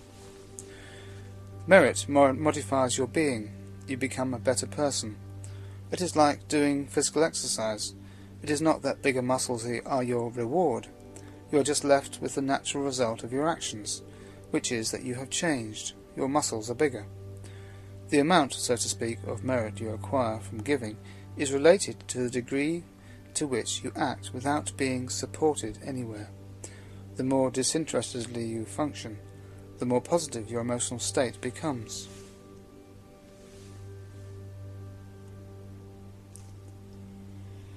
A straightforward way to begin this apparently sophisticated practice of responding generously but disinterestedly to a situation, that is, without being determined by that situation, would be to transfer our giving from conventional occasions like Christmas or Mother's Day, when gifts are expected or even demanded of us, to occasions when we can respond into a more genuine and positive desire to give. At the same time, this is not to say that we have to wait for some inner urge to arise before starting to give. If this practice is to work, we have to put the objective needs of people before the authenticity or otherwise of our generosity. It is more important that someone who is cold or hungry should get what they need than that we should feel good about giving it to them. When someone who is not a bodhisattva gives, however, there will eventually be a reaction. The altruism turns sour, or at least becomes strained, if one is not appreciated. One gets a little resentful, hurt, and disappointed. So then one knows that one is not yet a bodhisattva. The bodhisattva experiences no tension of this kind, because there is no real experience of giving anything to anyone. So long as we look upon the bodhisattva as a fixed, separate individual in the same way that we look upon ourselves, there is clearly going to be no possibility whatsoever of such a being giving gifts in such a way that he or she is not supported by the notion of a sign. The more merit you gain, the less of a separate person there is there to collect it. And when you hit the jackpot, infinite merit, there is no one there at all to scoop it up. We are standing in the way of our own accumulation of merit all the time. We have only to get out of the way for the merit to come pouring through. Giving is innate. We are innately void, innately pure, innately generous. Looking beyond the realm of individual psychology, we may realize our innate generosity at a metaphysical level of being when we also realize our innate voidness. If to be a bodhisattva is natural, to practice dana is natural.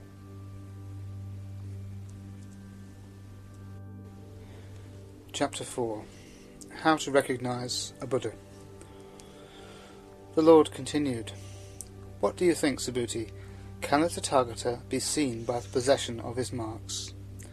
Subhuti replied, "No, indeed, O Lord. And why? What has been taught by the Tathagata as the possession of marks, that is truly a no possession of no marks." The Lord said, "Wherever there is possession of marks, there is fraud. Wherever there is no possession of no marks, there is no fraud. Hence, the Tathagata is to be seen from no marks as marks." The basic theme of this chapter is that the Buddha is not to be recognized by the 32 marks which he possesses, even though these distinguishing physical features would be striking and even grotesque enough to set him very clearly apart from the rest of humanity. But this is not the conundrum that exercises us immediately.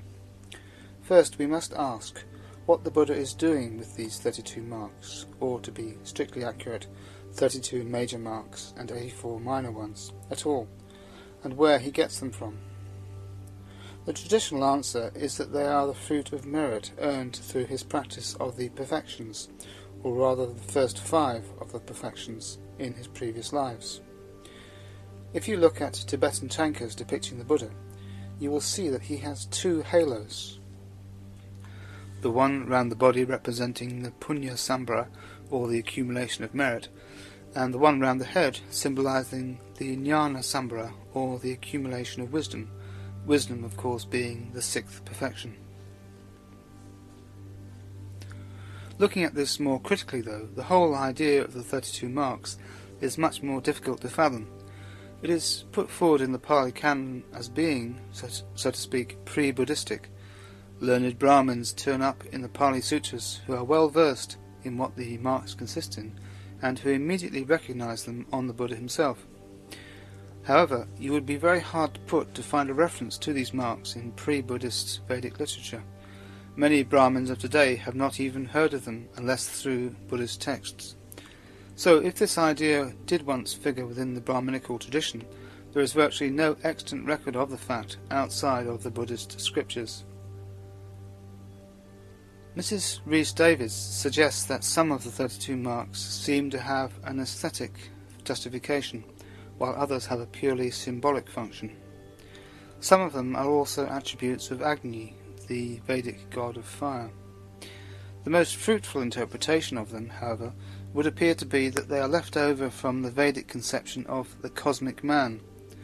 This is not some primordial progenitor or original ancestor of the human race like Adam. It is more like the concept found in the Kabbalah of the Adam Kadmon, the heavenly Adam, what you might call the archetype of humanity, which also features in Vedic literature as the Purusha. In Vedic hymns, for example, the creation of the universe is described in terms of the sacrifice, the dismemberment of the cosmic or archetypal man, a fairly persistent theme in early myth and legend. What may well have happened is that some of the attributes of this cosmic man were gathered together into a tradition about a Superman, or Mahapurusha, and that by the time the Buddha appeared, Brahmins were equipped with lists of these 32 major marks, but did not know what the ancient Brahmins originally knew about their significance. To gain a thorough understanding of what the 32 marks are all about, one would probably have to investigate Vedic literature and the whole concept of the Purusha quite closely. What we do know is that these mysterious marks came to be associated with the Buddha, or rather were superimposed on him. As a result, the Buddha inherited something of the numinous quality of the ancient figure of the cosmic man in the minds of people who thought not in terms of evolution from the apes, but in terms of a divine pattern or archetype of humanity, a Superman, whose lineaments they aspired, if not exactly to conform to, at least to discover within themselves. From this point of view, the Buddha, in becoming enlightened, became a sort of model, archetype, or pattern for other human beings, but in a spiritual rather than a mythological sense. To what extent, however, can the Buddha have been recognizable in any straightforward sense by these marks? There is one obvious reason why a Buddha could not, on the face of it, be recognized solely from the evidence of the 32 marks, or even the 84 marks, and that is because the same evidence is supposed to be borne on the body of a Chakravartin Raja, or universal monarch. This point is actually made much later on in the sutra, in chapter 26. The Lord said, "If Subhuti, the Tathagata, could be recognized by his possession of marks, then also the universal monarch would be a Tathagata. Therefore the Tathagata is not to be seen by means of his possession of marks." The following chapter brings another perspective, the attitude of the Buddha himself, onto this same issue. The Tathagata could surely not have fully known the utmost right and perfect enlightenment through his possession of marks. The Buddha himself is not going to infer that just because he has the 32 marks as a result of previous good deeds, he is therefore enlightened. In other words, he knows the difference between a Chakravartin Raja and a Buddha, which no doubt is only to be expected. This is logical enough. What might seem a little odd, if by the way, is that a political ruler should come so close to being a Buddha that the two appear to be indistinguishable. They may both be leaders of mankind, but a ruler is ideally concerned with the setting up of external conditions, with encouraging the observance of the 10 Kusala Dharmas in society, while a Buddha is predominantly concerned with inciting each individual to make an individual spiritual effort. It is difficult for one person to fulfill both functions, though not, if we follow the Mahayana, impossible. In the case of Amitabha and his Pure Land, the same being both sets up the ideal situation and teaches the Dharma within that context. On a more down-to-earth level, we can point to the theocracy of Tibet, where the Dalai Lamas are iconically represented both as being bodhisattvas and as holding in their hands the golden wheel of the Chakravartin Rajas. However, discounting these developments, a pinch of common sense will probably be enough to enable one to note whether the possessor of all 32 marks, in some later traditions great disciples, and even arhats are said to possess a number, though not all, of these marks, appeared as a monarch or a renunciate. But even assuming that the Buddha could hardly have been mistaken for a ruling prince, it is evident from some episodes that he is not recognized by certain people until his status becomes evident from his teaching. There are some marks, including those which commonly adorn traditional images of the Buddha, like the Ushnisha, the Bodic protuberance, on the crown of the head, the curl above the eyebrows, and even the swastika on the chest, that might simply give him an unusual and even distinguished aspect among the common run of humanity. There are others, for instance arms which reach below the knees, which are a little grotesque, even if symbolically suggestive, the long arm of compassion. But none of these particular deviations from the normal physical features by which we recognize a male member of the human species seems to elicit a double take or any kind of wonder or surprise in the people he meets. It is sometimes said that the Buddha bears these marks not on his physical body, but on his subtle body, the astral counterpart of his physical body. Konza sensibly identifies these marks as attributes of the Buddha's glorified body, or Sambhogakaya. But in distinguishing between the Sambhogakaya, endowed with marks and perceived with the eye of faith, and the Dharmakaya, the higher body or aspect of the Buddha's enlightened mind, which is not endowed with marks, and is conceived only with the eye of wisdom, Konza is perhaps being a little too schematic. The doctrine of the Trikaya, the three bodies of a Buddha, may certainly be expressed in terms of body, speech and mind. The Nirmanakaya representing his enlightened body, the Sambhogakaya his enlightened communication, and the Dharmakaya his enlightened mind. We need, however, to skirt around any quasi-theosophical idea of there being three separate entities, or three different processes going on.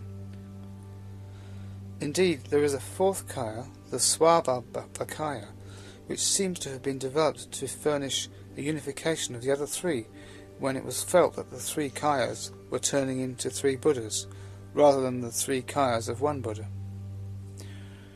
At the risk of possibly straying into heresy, not that taking this sort of risk is necessarily such a bad thing, we might even find quite a useful parallel for these kayas in the Upanishadic kosha system, as expounded in the Taittiriya Upanishad. According to this teaching, a human being consists of layers, rather like an onion. First, there is the Annamaya kosha, made up of food, that is, the physical body. Then there is the Pranamaya kosha, the body made up of breath, to speak literally, which means something like energy or vitality, and corresponds to the subtle or astral body. Thirdly, there is the Manomaya kosha, the body made up of mind. The Buddha himself spoke of a Manomaya kaya. Fourthly comes the Prajnapamita kosha, the body made of wisdom. And finally, the Anandamaya kosha, the body made of bliss. As if Buddhism were recapitulating these koshas in the course of its development, the Vajrayana produced a fifth kaya, the body of great bliss, the Mahasukha kaya, bliss which has gone through the fires of Shunyata. Although there is this correspondence between kosha, sheath, and kaya, body, in the Hindu and Buddhist traditions respectively, we might find the term kosha the more helpful of the two in this context, in that it suggests differing degrees of externality in our perception of the Buddha nature, rather than actually separate bodies. We can now understand how it is that the Buddha is not to be recognized by his marks. It is all a question of looking deeper. The Victorian art critic Ruskin made the point that if we imagine we know who Apollo is through looking at a statue of him, we are mistaken. Apollo is not that particular shape at all. Indeed, the shape of Apollo can never be captured in sensuous terms. Apollo is a significance, a spiritual force, that can never be represented. The more we rely on external appearances, the more likely we are to be misled, although close attention to appearances will take our perceptions deeper. Perhaps the clearest way of coming at this point is through the concept of the 5 eyes. There were people who were able to set eyes on Gautama the Buddha because they happened to be around at the time. There were people whose divine eye may have been sufficiently open for them to see his 32 marks. And there were those who saw the unconditioned in the depths of the conditioned and could see the Buddha with their Dharma eye. Going even deeper, an arhat would have seen the greater part of the Buddha's being, so to speak, with his prajna eye. But give up being an arhat, become a bodhisattva, become yourself a samyak sambuddha, and you will see the Buddha as he actually is, with your Buddha eye. At a much lower level, we can apply the same idea to layers to our responses to other people. Clearly, just because someone can put a name to your external appearance does not mean that they recognize you in any real sense. Even in the case of ordinary folk, first impressions can be both deceptive and superficial. In fact, no one is to be known by their marks. In general, it takes a good few years and some empathic effort to get to know someone well, except on the rare occasions when there is an immediate rapport, that sense of having known someone all your life, when you have only just met them. It is always a question of penetrating deeper and deeper into a person's nature, encountering them at deeper and deeper levels. So we may imagine how much more so this is the case in encountering the Buddha. The 32 marks do not denote wisdom or compassion, nor is the Buddha to be known by his discourse, his teaching, in the sense of the words or the ideas through which his teaching is communicated. You can only know the Buddha's mind through your own experience of it, either because you are in direct contact with that mind, or because you yourself develop an enlightened mind. It is particularly difficult for someone born and brought up in the West to get this category of Buddhahood or enlightened humanity into focus. Konza sets out the challenge represented by the first of the three jewels very pithily. Our conception of the Buddha must do justice to him as an unconditioned absolute. It is all too easy, on the one hand, to fall short of the mark and think of the Buddha as a more or less exceptional human being, or even as a Superman, and on the other hand, to overshoot the mark by deifying him, or imagining him as an incarnation of some higher principle, like Jesus Christ. The reality of Buddhahood consists in a third, quite different category. Of course, as a Buddhist, you do need to have some accurate, if provisional, conception of what it is that you are aiming at. But this is probably best established not through a lot of subtle theorizing, but by reading the Pali scriptures to get an impression of the enlightened human being in action as he goes about his daily business. Similarly, it is a mistake to suggest, as Konza appears to do, that to recognize the Buddha by the possession of the 32 marks represents the limited vision of the eye of faith, in contrast to the superior and deeper vision of the eye of wisdom. The error arises from giving precedence to the conceptual mode over the imaginative or imaginal approach. It assumes that wisdom finds more adequate expression in concepts than it does in images. It sets wisdom, in the true sense of a direct, intuitive perception of the truth of things, against faith, in the popular sense of an unsophisticated belief in Buddhas and Bodhisattvas as supernormal beings who listen to prayers and confer blessings. But what if you were to visualize the form of the Buddha not simply in terms of the 32 marks, but in terms of a figure that expresses wisdom and compassion, peace and energy? That sort of image would be an appropriate object for a faith that is the emotional counterpart of wisdom. Where there is true wisdom, there will be true faith. At the other end of the scale, in the case, say, of the Buddhism of Sri Lanka, you find quite scholarly, learned monks who have well-developed sceptical minds, but not much faith or devotion, amongst lay people who have a large-hearted but somewhat undiscriminating faith that all too generously embraces Hindu deities and Muslim saints. The achievement of the Mahayana was to bring faith and wisdom together, largely with the help of the Bodhisattva ideal, although it is an integration that Nagarjuna, for example, did not manage, even though he is credited with the authorship of devotional hymns, as well as the dialectical analysis for which he is celebrated. He seems to have kept his wisdom and devotion in separate compartments. The most successful union of the emotional and intellectual is probably to be found in Shantideva's Bodhicharya Avatara and in the Songs of Milarepa. In a rather different way, a strong emotional archetypal content is fused together with a lofty, not intellectual or even cognitive, but Gnostic element in the Vimla-Kirti Nirdesha. In fact, to infer Buddhahood from the evidence of the 32 marks might just as well be construed as an intellectual fallacy, as an error arising from the devotional approach. One might argue that because the Buddha is one who possesses the 32 marks, or whatever other external evidence you like, the 10 powers, the 18 special qualities of a Buddha, and so on, and Gautama fulfills these conditions, Therefore Gautama is a Buddha. Such a syllogism is specious, however, because the premise is false. There is simply no way of inferring that someone is enlightened, or even that there is such a thing as enlightenment. There is no way to spot a Buddha. You could have been around the Buddha every day, watching him, listening to him, and altogether miss seeing what he was and what he was saying. There were people who did, who got bored with him endlessly going on about the same old stuff. There was at least one monk who was pleased when Gautama died, saying, "Well, he was always telling us to do this and to do that, and not to do this and not to do that. Now he's dead. At least we'll be free from all that."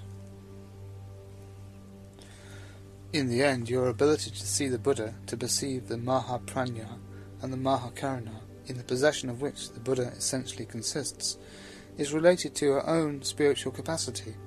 It depends on an experience of direct, intuitive perception. The Diamond Sutra says, "What has been taught by the Tathagata as the possession of marks, that is truly the no possession of no marks." In other words, if you say that a Buddha does not possess marks, it is as though you are actually perceiving the Buddha. If you do not perceive him, you cannot even say that he does not possess any marks. But are you actually perceiving him? In fact, when you say that you are perceiving him, even though you say that he cannot be perceived by the possession of marks, you are actually perceiving him by the possession of marks. So you have not seen him as not possessing marks. You have to see him as not possessing no marks. Marks are not a real thing indicated by the word marks. The word cannot be a sign for something which is not there.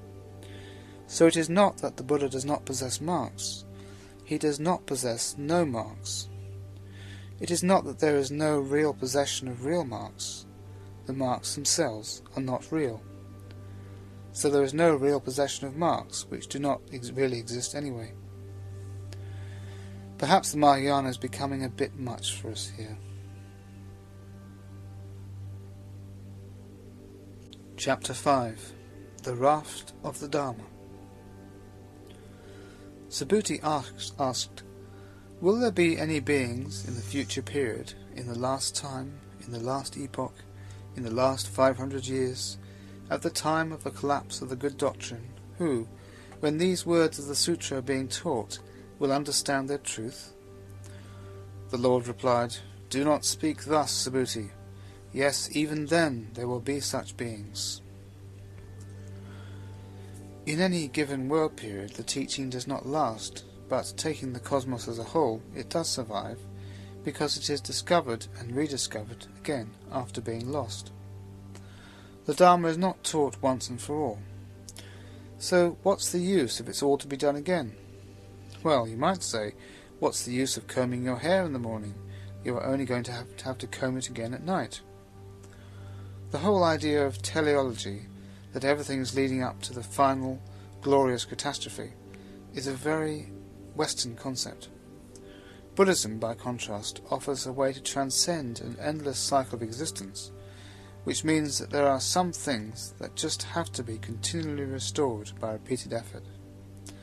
The Dharma, so far that it survives in the world as Buddhism, just has to be kept up, revived, and brought back again and again. You could say it's what bodhisattvas are for.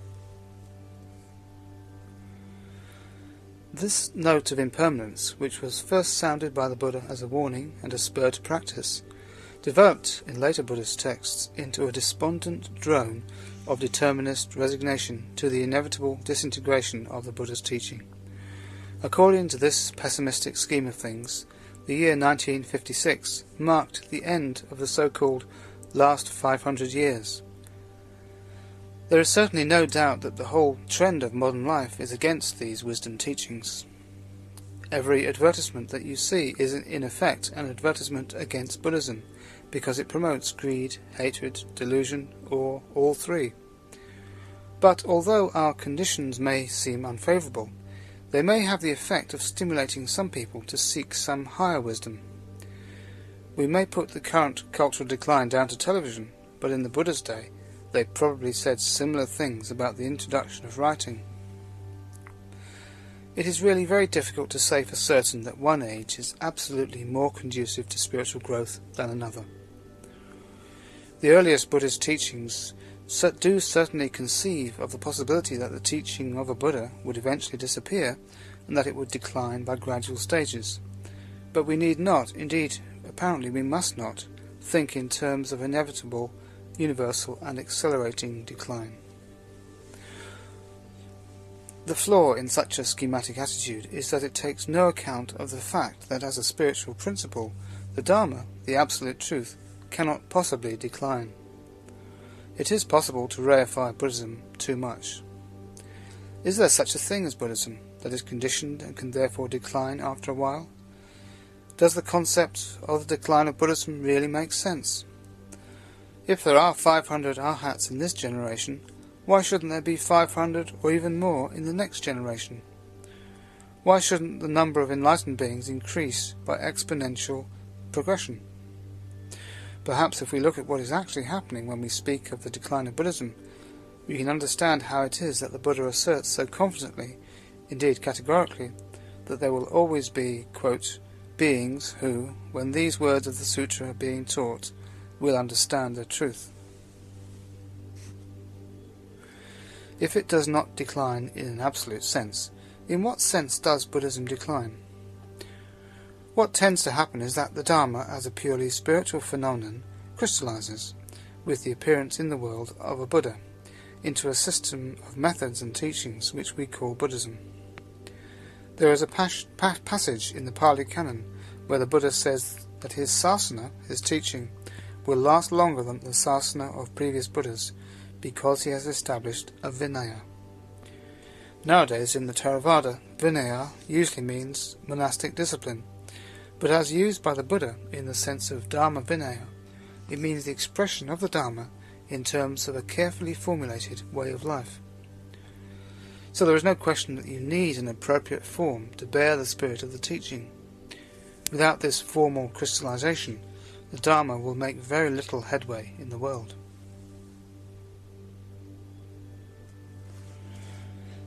Indeed, however one may criticize the Theravadins for tending to lose touch with the spirit of Buddhism, at least they have a firm grip on the forms of practice and doctrines irrefutably laid down by the historical Buddha.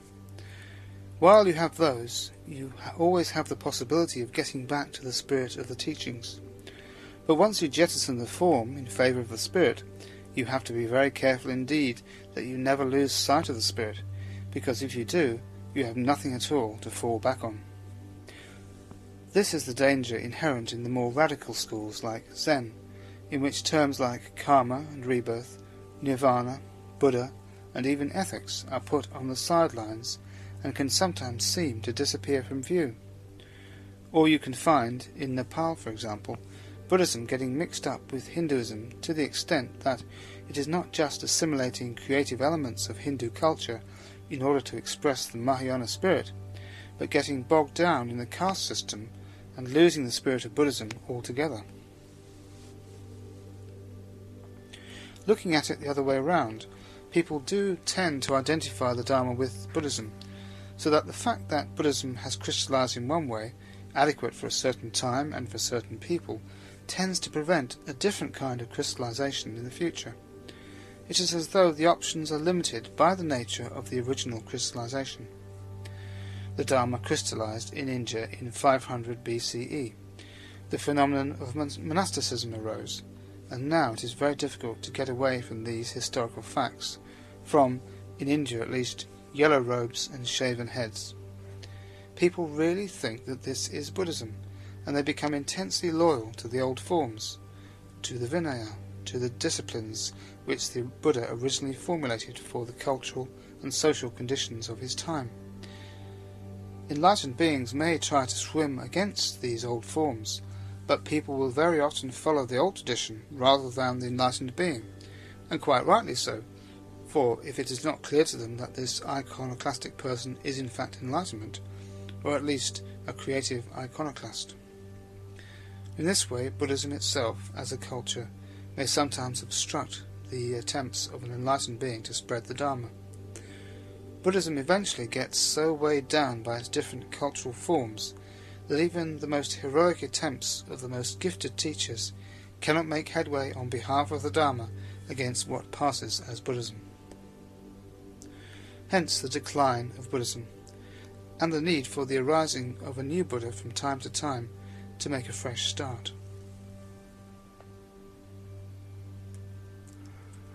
It would seem that, perhaps generalizing a little sweepingly, if you are born and brought up as a Buddhist, you can hardly help but have wrong ideas about the Dharma. The mere fact that the Dharma crystallizes in a certain way becomes an increasingly limiting factor as more crystallizations take place in consequence of that original one. At every stage you have a growing weight of accumulated tradition to deal with. Even Zen, so iconoclastic in the beginning, became quite rigid, particularly in Japan. It is like someone throwing ink at a wall and making a blotch, then saying to someone else, "Come on, throw some ink in just the same way as I have, to make the same shaped blotch." "Whoops, no, that isn't the same at all. Have another go." "I did it so easily. Why is it that you can't?" What was originally a free and spontaneous act becomes a laborious and mechanical chore, like trying to copy a painting by Jackson Pollock. So, is it possible to have a perpetually self-renewing tradition? Can we guard against crystallization and decline? In setting up any new direction for Buddhism, the best thing is to plan it in such a way that when things do go wrong, they can clearly be seen to have gone wrong, and go wrong so badly that someone has to do something about them. What you do not want is the pseudo-success of a Buddhist school which expands and enjoys popular support without being properly centered in any experience or development of insight. The corollary of this is equally true. Being enlightened in no way guarantees that you are going to be able to reach people in any numbers or to any depth. Either the skillful means may not be there, or the times may just be unpropitious, the Buddhist tradition in which you find yourself just not to people's taste. You can try being devotional or intellectual, ascetic and Puritan, or hedonistic and hippyish. You will look undependable and vague if you do not take a consistent line. But there is no guarantee of spiritual results, however skillfully you match your style to the prevailing fashion or zeitgeist. It is just no use looking for rules and procedures for disseminating the Dharma. Zen masters, for example, seem often to have communicated their enlightenment effectively with very little personal contact, their cultural circumstances allowing a brief encounter with an enlightened mind to go a very long way.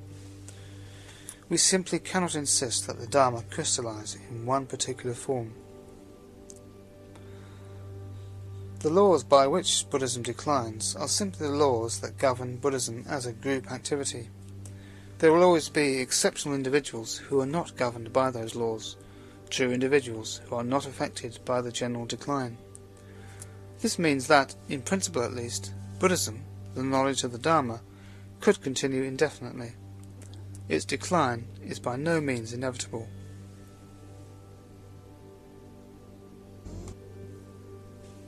The Sutra.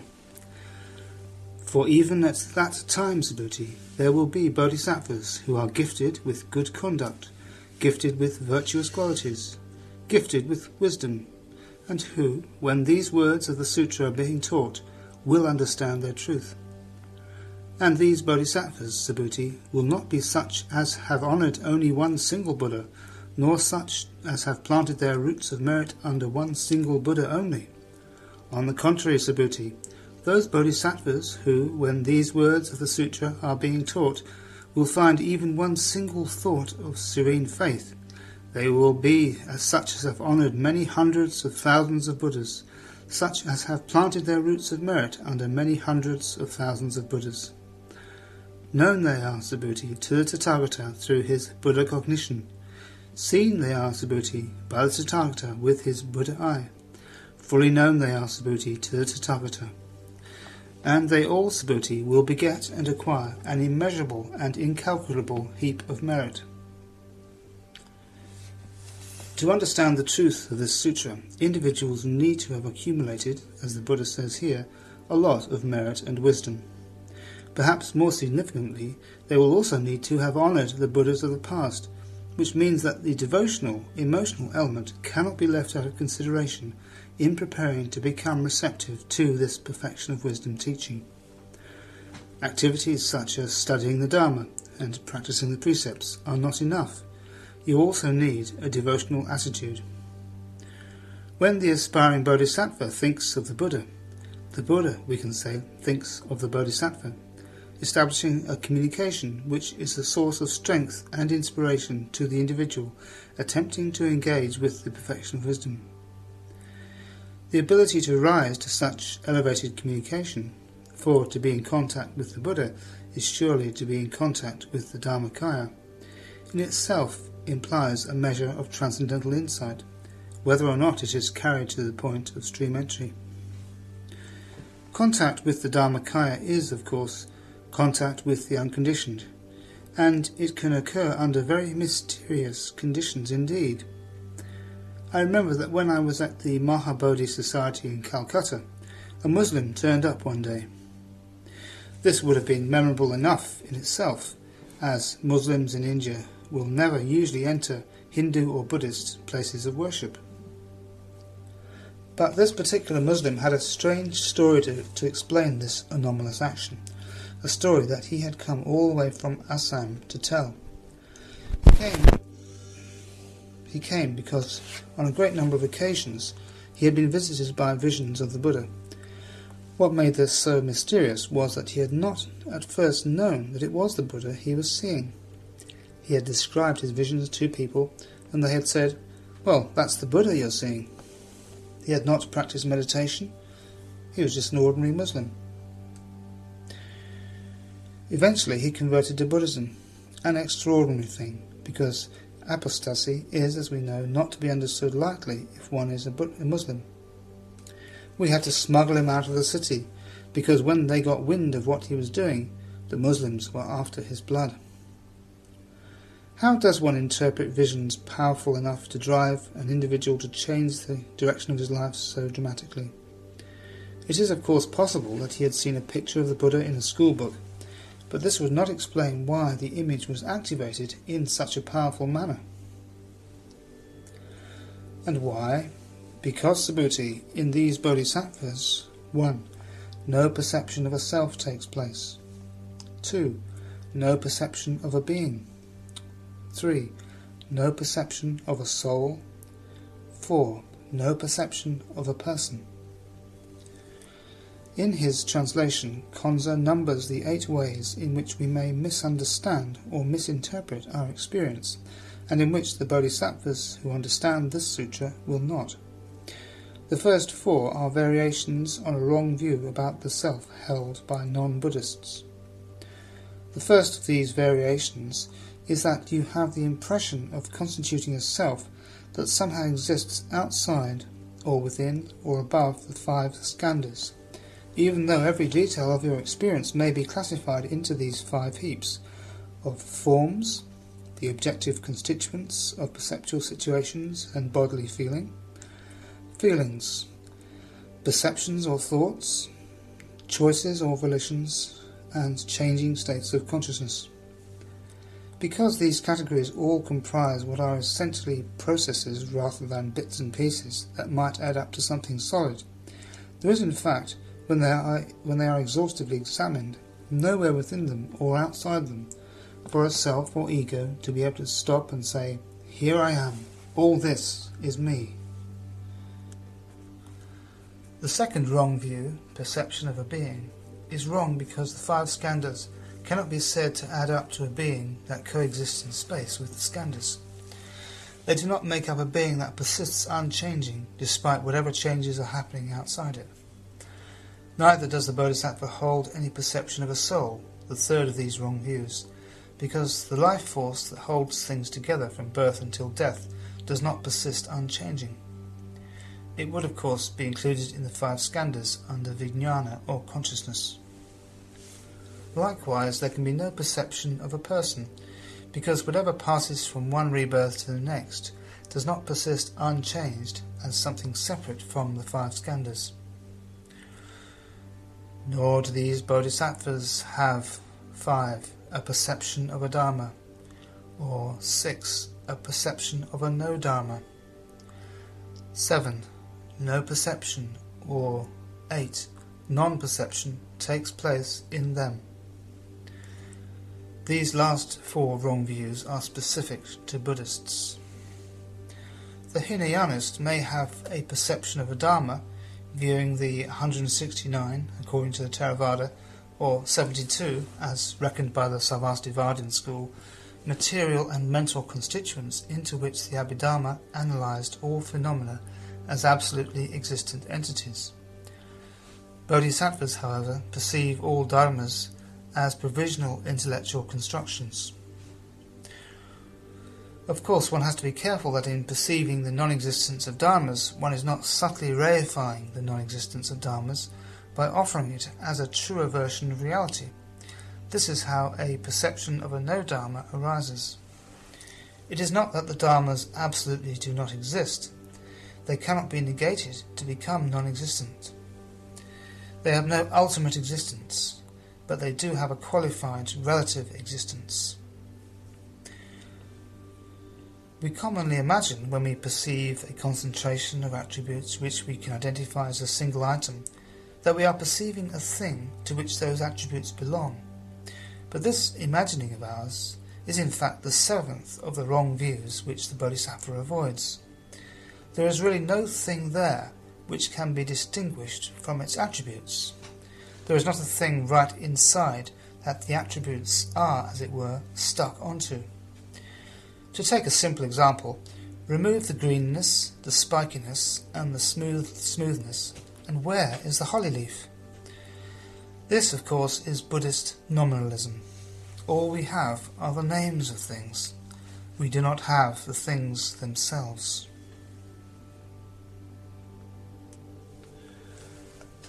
Actually, these bodhisattvas have the same perceptions, the same sense impressions as everyone else, but they do not mistake them for reality, hence the fact that no non-perception takes place in them. They do not take their perceptions as being ultimately valid. They are not misled by appearances. Just as when you see a ruler inserted in water, you know it is straight even when it appears to be bent. And why? If, Subhuti, these bodhisattvas should have a perception of either a dharma or a no-dharma, they would thereby seize on a self, a being, a soul, or a person. And why? Because a bodhisattva should not seize on either a dharma or a no-dharma. The Abhidharma analysed so-called persons and so-called things into dharmas in order to prove that what you think of as yourself and what you think of as objects to be grasped are not separate or fixed entities. The Mahayana demonstrated that even dharmas must be seen as empty, and further that shunyata itself has to be discarded. Nothing can be taken as an end in itself. Whatever our interpretation of reality, it is always simply a means, a remedy, a raft. As long as we insist on perceiving an object, even shunyata itself, then we are still carrying a notion of a subject, a self, or some such subjectivity, however subtle and faint, to do the perceiving. Therefore this saying has been taught by the Tathagata with a hidden meaning. Those who know the discourse on Dharma as like unto a raft should forsake dharmas, still more so no dharmas. According to the Pali version of this discourse, which is recorded in the Majjhima Nikaya, the Buddha tells his disciples that they must leave dhammas, or righteous ways, behind them, along with unrighteous ways when they reach their goal. In other words, their practice of ethics is simply a means to an end, a raft to take them to the further shore. Ethical discrimination is the business only of unenlightened beings. Enlightened beings do not have to try to act skillfully, it is simply their nature to do so. According to the Diamond Sutra, this discourse also carries a more esoteric teaching, wherein the word dharmas is to be interpreted as the ultimate entities of the Abhidharma. Whether this metaphysical interpretation is justified or not historically is another matter, but it was a general Mahayana tendency to read deeper meanings into some of the teachings they had inherited from the Hinayana in its Sarvastivadin form. The point is, whether one understands the parable in ethical terms or metaphysically, that one must not settle down at any stage. This said, the fact that the Dharma is only a raft must not be allowed to work as a surreptitious devaluation of the Dharma. There is a problem here inasmuch as people seem to be able to develop faith in something only to the degree that they absolutize it. It is difficult to have faith in something without regarding it as an end in itself. So it is not easy to regard Buddhism as provisional. And it is because it is not easy to do this that Buddhism develops a sort of spiritual hardening of the arteries and declines. The Lord asked, "What do you think, Subhuti? Is there any Dharma which the Tathagata has fully known as the utmost right and perfect enlightenment? Or is there any Dharma which the Tathagata has demonstrated?"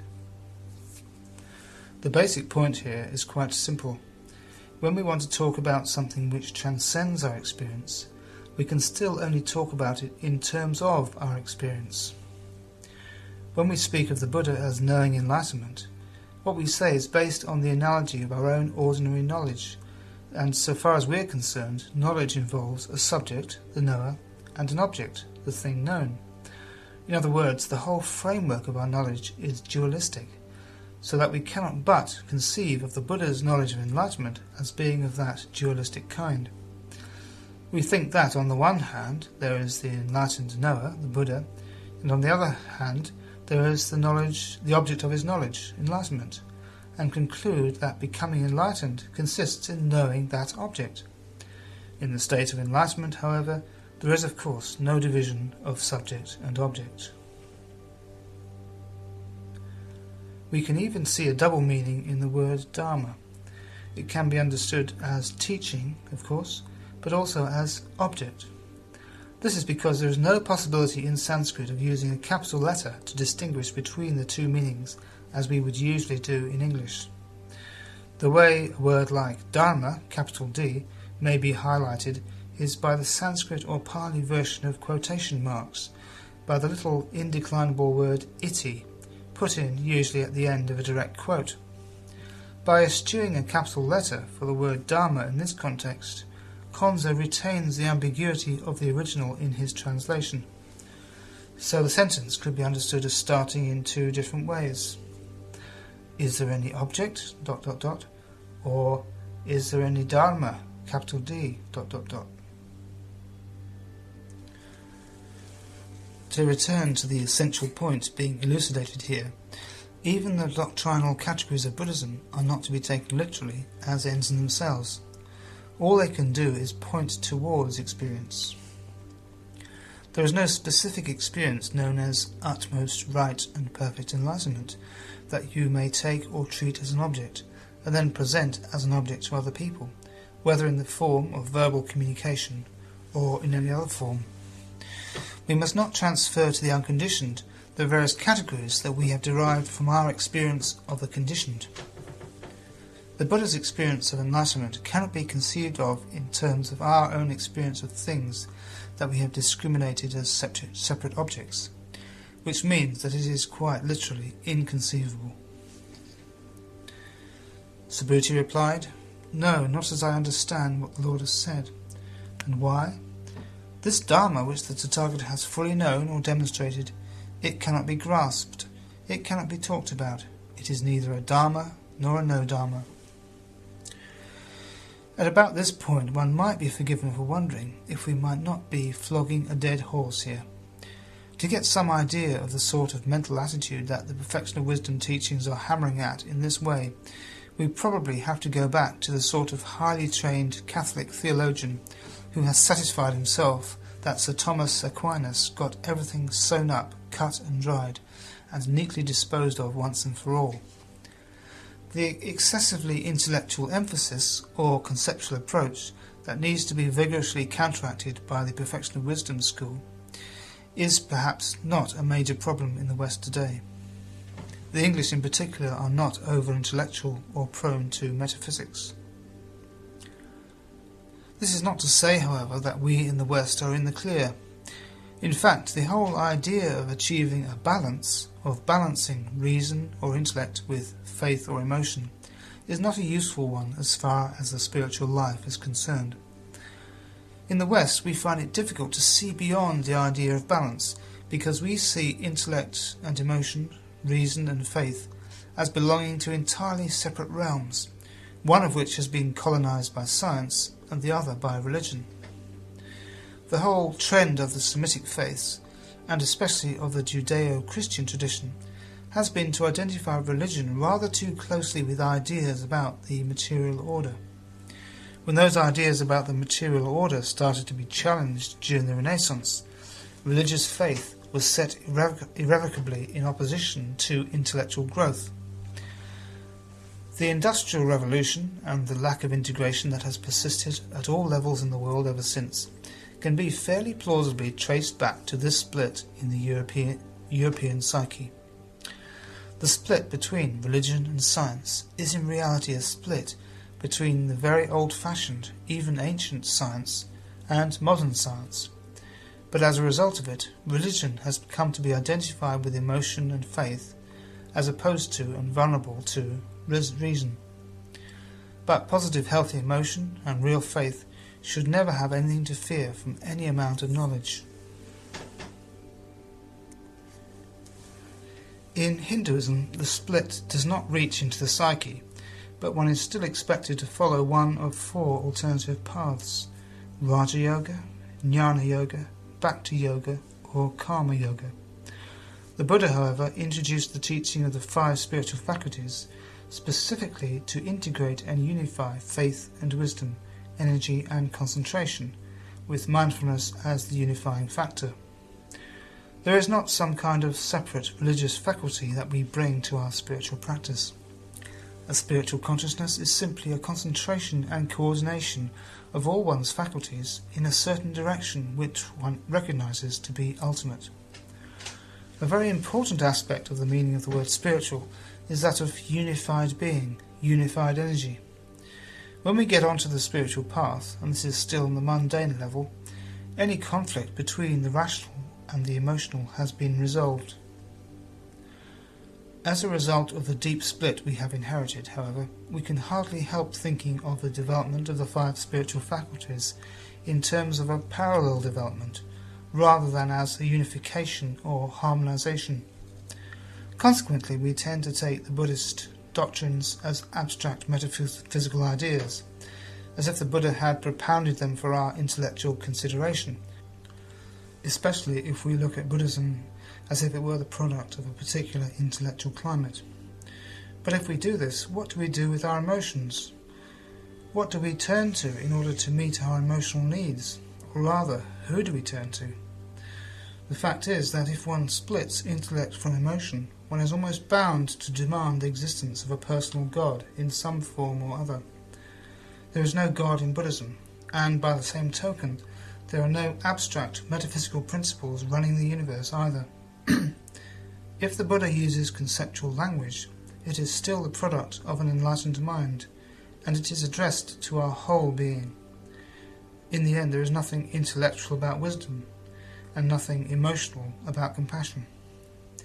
Transcendental insight is not a thought, and compassion as the expression of that insight is not an emotion. And why?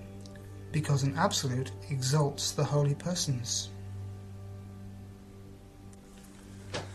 A more literal translation than Konza's here would be, because the holy persons are made influential by the uncompounded.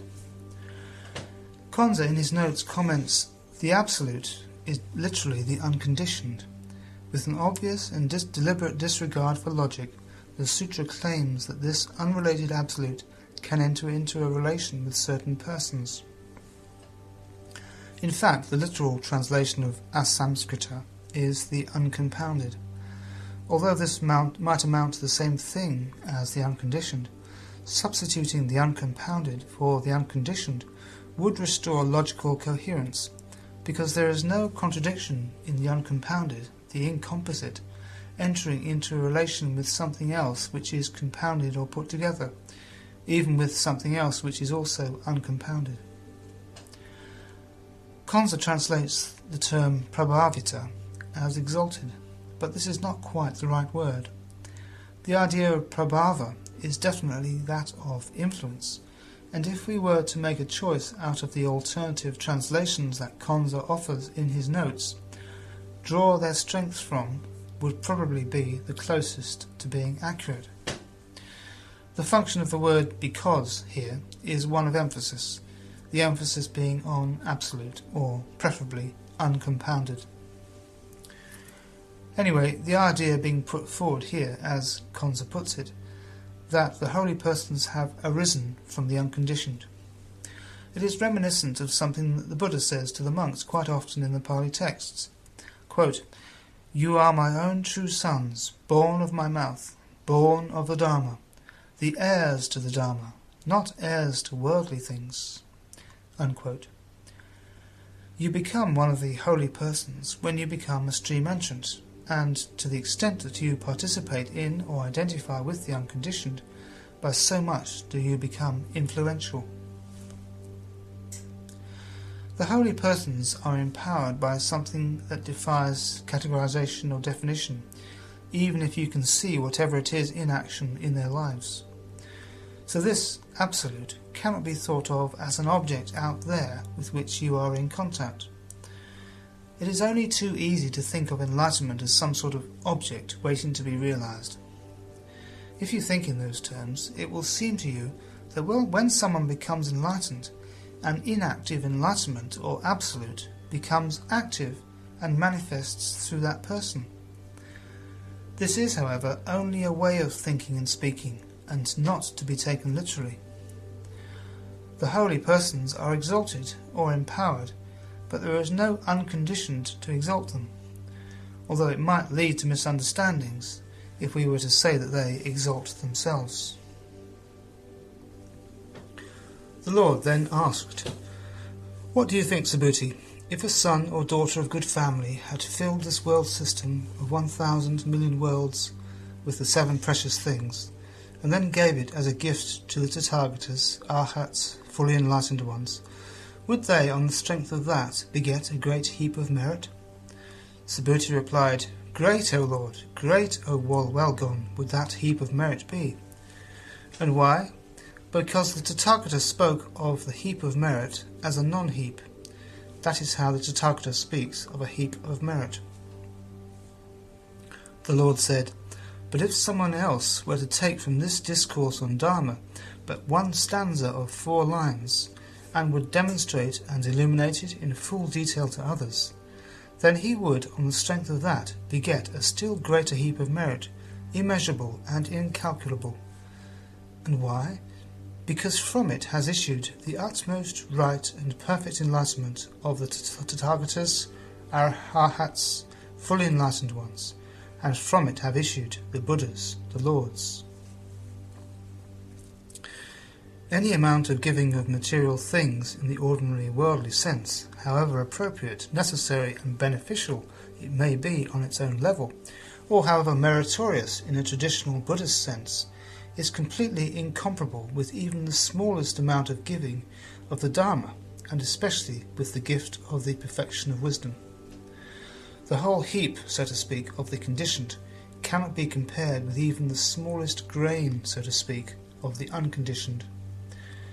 So what is the implication for us here?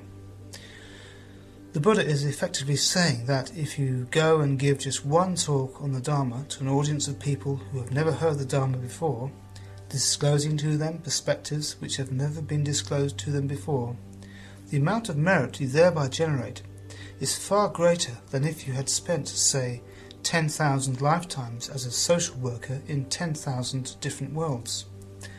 It is almost impossible to overestimate just how meritorious teaching the Dharma is, even in the ordinary sense, quite apart from any direct disclosure of your own experience of the perfection of wisdom. Quite simply, going for refuge does involve some responsibility to others. Are we genuinely reticent at the prospect of talking about something beyond our experience? Or are we just afraid of exposing our inadequacies? If one is giving a talk introducing Buddhism, there is no need to discourse on the 32 different kinds of emptiness, but one can certainly speak plainly about the impact of the Dharma on one's own life, about one's own experience of going for refuge. One can talk about ideals even if one has not fully realized those ideals. Just giving a basic talk on the Dharma to some sixth form or women's institute may well drop a seed into a fertile patch of fertile ground for that audience. This is an action that needs to be distinguished very plainly from other activities, however therapeutic or consciousness-raising. We can hardly go for refuge without having some glimmering of an idea of enlightenment that we can pass on. In the end, it comes down to making the effort, an effort which is inseparable from the spiritual life and the Bodhisattva ideal. It is perhaps worth adding that we need to take care to nurture any seeds we have sown in the context of the spiritual community. The 7 precious things are gold, silver, lapis lazuli, coral, gems, diamonds and pearls.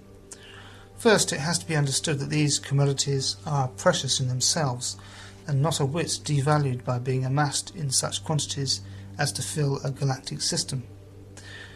Then, having discounted market forces, one might well imagine that the most meritorious way of disposing of all this wealth would be in such a way as to confer the greatest good on the greatest number of beings. But one would be wrong. Traditionally speaking, the merit accrued from giving is commensurate not only with the quality of the gift, but also with the spiritual value of the recipient. Convenient for spiritually virtuous-looking monks, one might think. But what possible use could fully enlightened ones have for the 7 precious things in whatever quantities? Well, none at all, of course. And how, practically speaking, could one present such a gift anyway? The greatest material gift is one offered in a spirit of genuine devotion and commitment to the spiritual ideal, as distinct from a regard for mundane ends, however wholesome or praiseworthy those mundane ends may be. It comes down to, for example, creating a beautiful shrine room before setting up a soup kitchen for the poor. Purely spiritual values must be placed unequivocally above all others. To build a stupa dedicated to world peace, for example, probably suggests that you are not convinced of the overwhelming importance for humanity of the spiritual ideal of enlightenment over mundane ideals like world peace, freedom, and equal rights. A stupa dedicated to the Buddha has no justification on the mundane level at all. It is totally useless, which makes it a much clearer statement. A Buddhist peace pagoda makes, frankly, a pleasant bromide out of the challenge of Buddhism.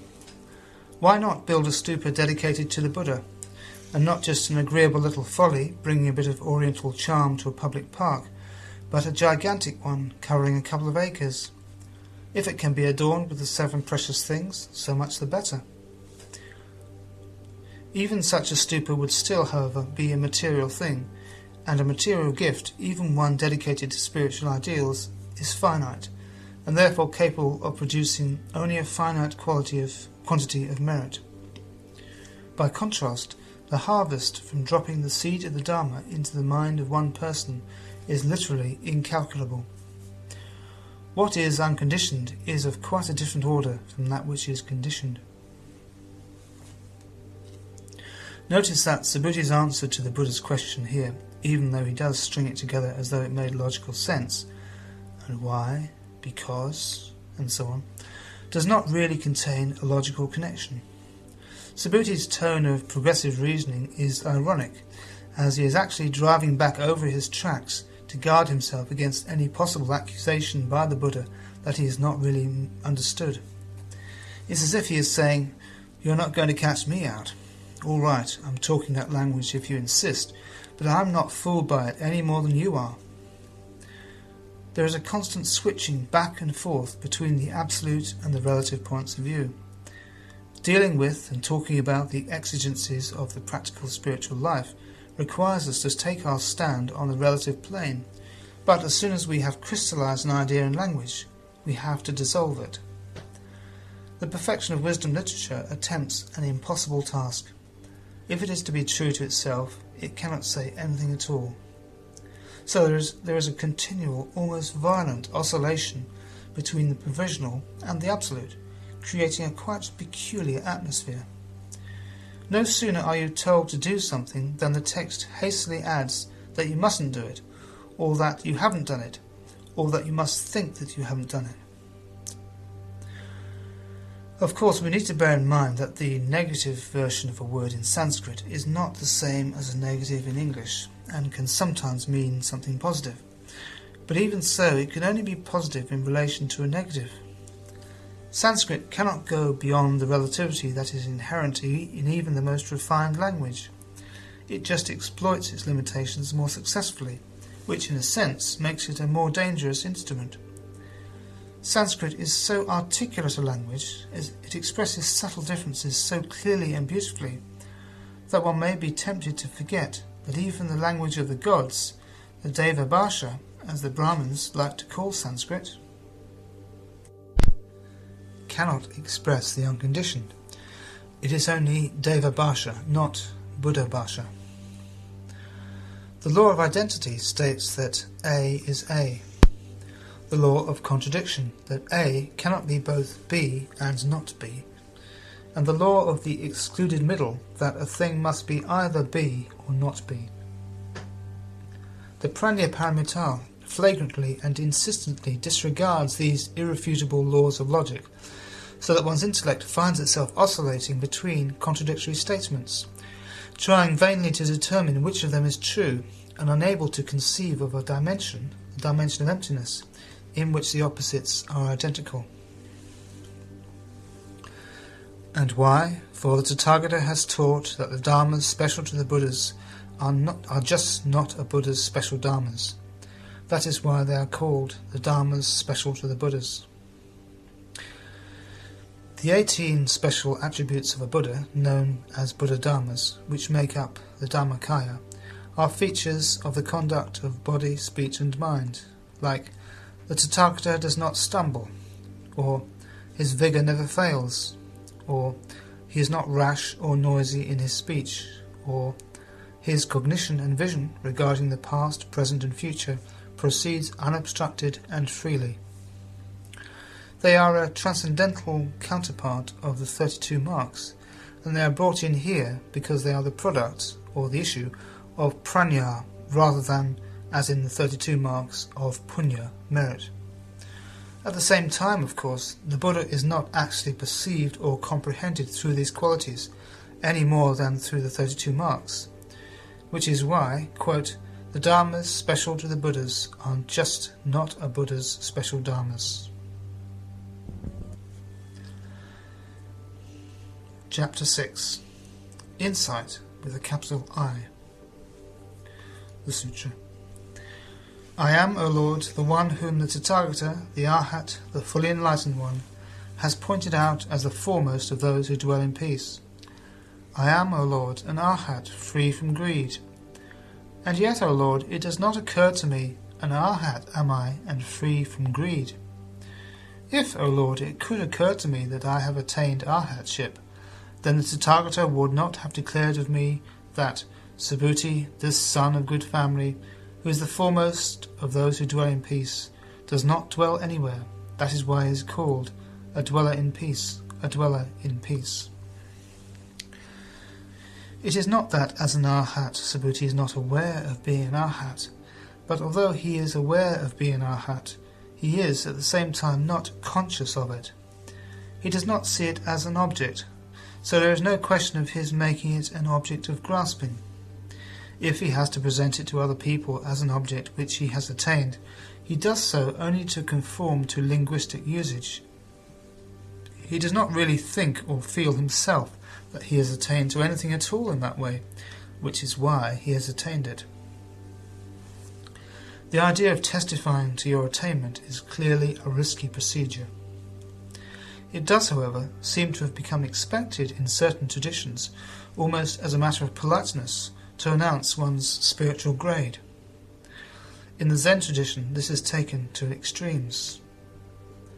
At the end of a retreat, the master announces the names of all the good boys who have attained Kensho, and they go to the top of the class. Sometimes they even get certificates. It is difficult to refer to one's personal spiritual attainment or insight naturally and unself-consciously, without appropriating it or exploiting it in some subtle way. Recognizing this, the central Buddhist tradition encourages a healthy reticence. If you are observing silence or celibacy or fasting, or indeed any practice, it is absolutely crucial to the practice that it be performed in a cheerful and easygoing manner.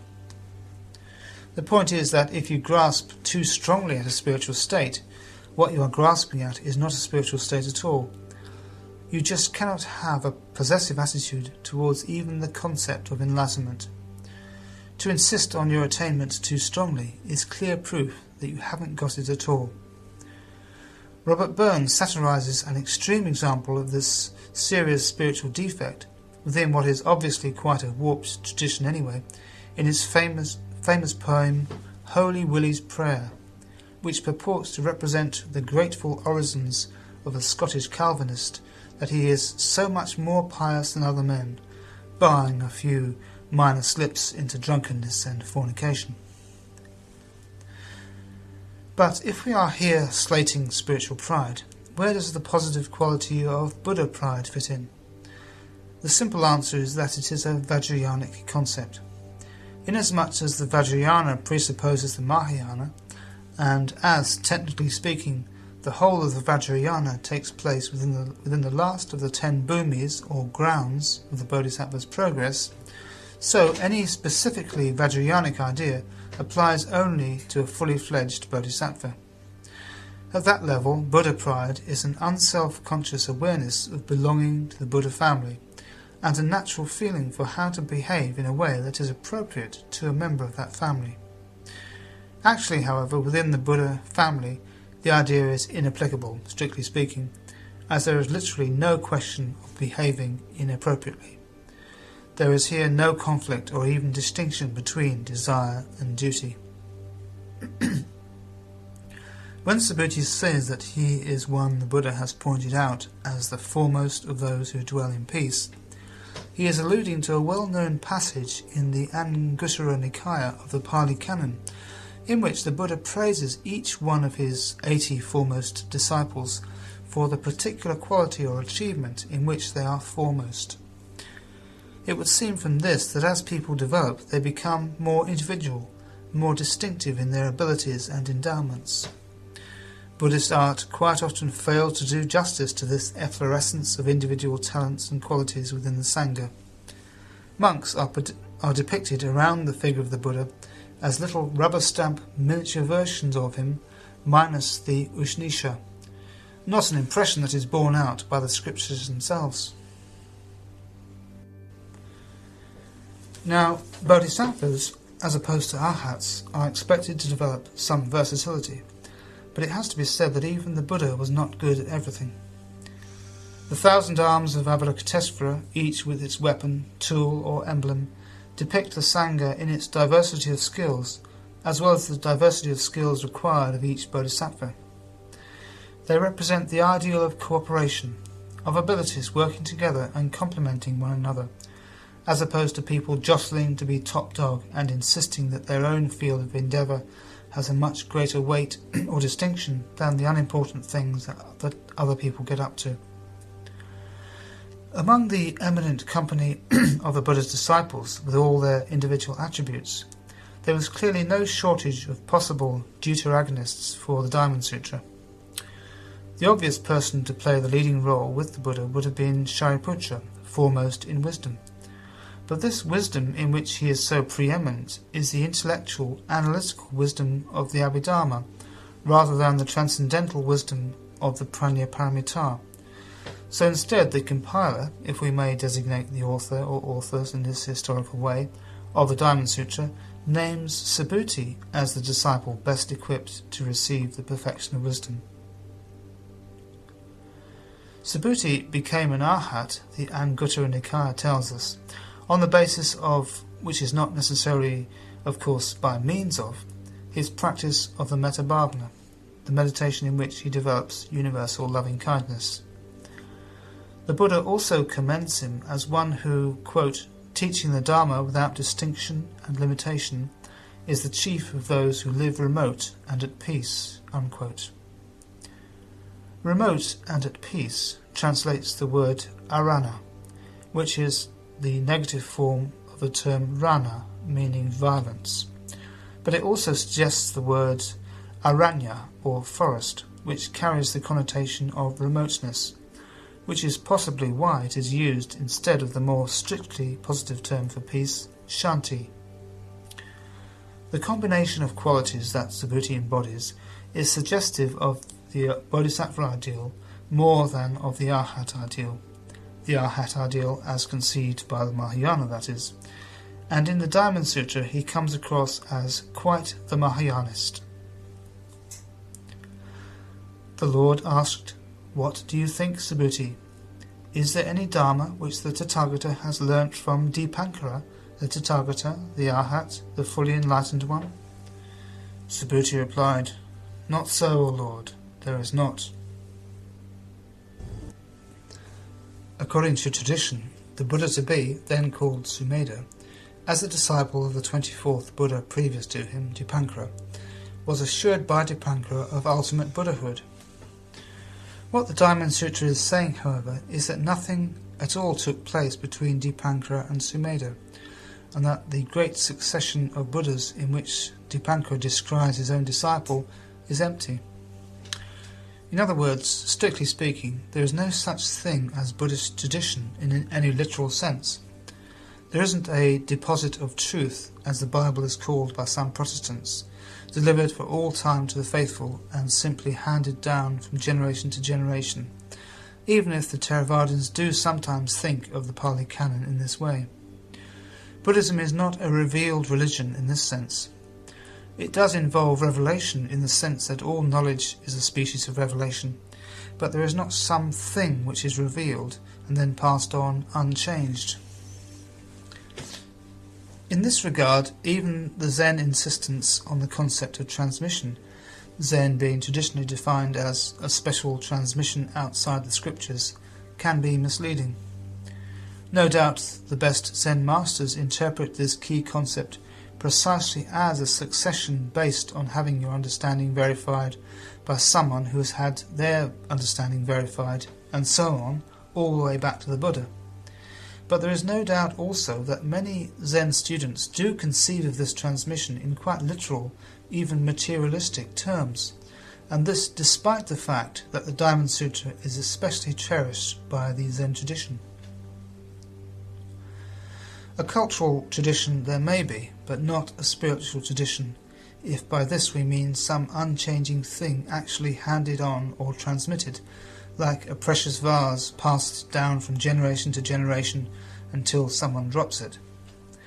The only satisfactory image for the Buddha's transmission would be a relay of flaming torches, some flickering, some dwindling to a spark, and some blazing and roaring, but all capable of lighting the next torch. Another simpler way to explain it is just to say that what the Buddha reveals is himself, and in doing so he inspires the disciple into being his own enlightened self. The Lord said, "If any bodhisattva would say, 'I will create harmonious Buddha fields,' he would speak falsely. And why? The harmonies of Buddha fields, the harmonies of Buddha fields. Subhuti, as no harmonies have they been taught by the Tathagata. Therefore he spoke of harmonious Buddha fields."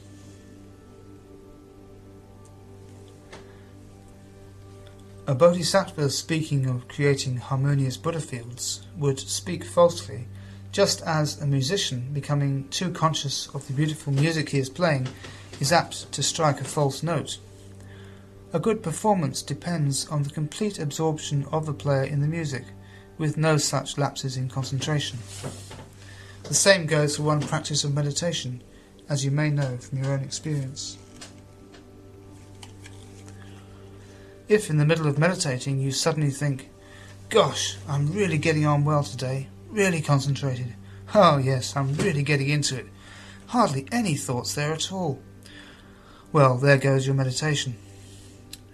On an infinitely loftier, transcendental level, the same goes for being a bodhisattva and creating Buddha fields. These are fields of influence within each of which a Buddha is personally responsible for the spiritual evolution of the inhabitants. Whether you are meditating or creating Buddha fields, you can only do it successfully if you do it naturally and spontaneously. What, however, is actually being created when, by the perfection of skillful means, you create a Buddha field? What is its ontological status? In what sense can it be said to exist? What is it? Kanza pronounces it to be no material or perceptible fact in reality, no more than a mental construction. Buddhist tradition, on the other hand, does represent it as actually existing in exactly the same way as this world exists, equally material, equally perceptible, and at the same time equally void. Looking at it the other way round, this world itself is no less of a mental construction than a Buddha field or Pure Land is, although we perceive it as real, as existing. The only distinction to be drawn between them is that a Buddha field is more archetypal, and from a relative standpoint, nearer to reality, nearer to the transcendental, than is this world of ours, inasmuch as from this world, the Kamaloka, you have to pass through the Rupaloka and the Arupaloka to arrive at the transcendental. If, therefore, worlds were to be classified into three ontological categories, the absolutely real, the relatively real, and the apparent or illusory, Buddha fields would come into the second one. If you were in a Buddha field, you would experience it as you experience this world, as a spatial reality. In an absolute sense, however, a Buddha field is no nearer to reality than this world is, because, in an absolute sense, the conditioned in any form is infinitely remote from the unconditioned. But can we accept the impression we get from many Buddhist texts, an impression which Kanza himself does not examine, that bodhisattvas work all on their own to set up Buddha fields, creating them entirely out of their own merits, so that a lot of other beings can come along afterwards and inhabit them? Can a bodhisattva establish his or her own Buddha field irrespective of what other beings are up to? No.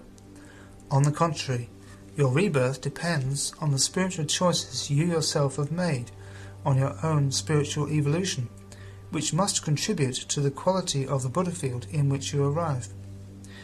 Bearing in mind that Kanza warns us not to press too closely the idea of a bodhisattva creating a Buddha field, as the Sanskrit nishpadayati means also accomplish, perfect, achieve, ripen, and mature, it would surely seem that what brings you to one Buddha field rather than another is a strong connection with the bodhisattva responsible for establishing that Buddha field.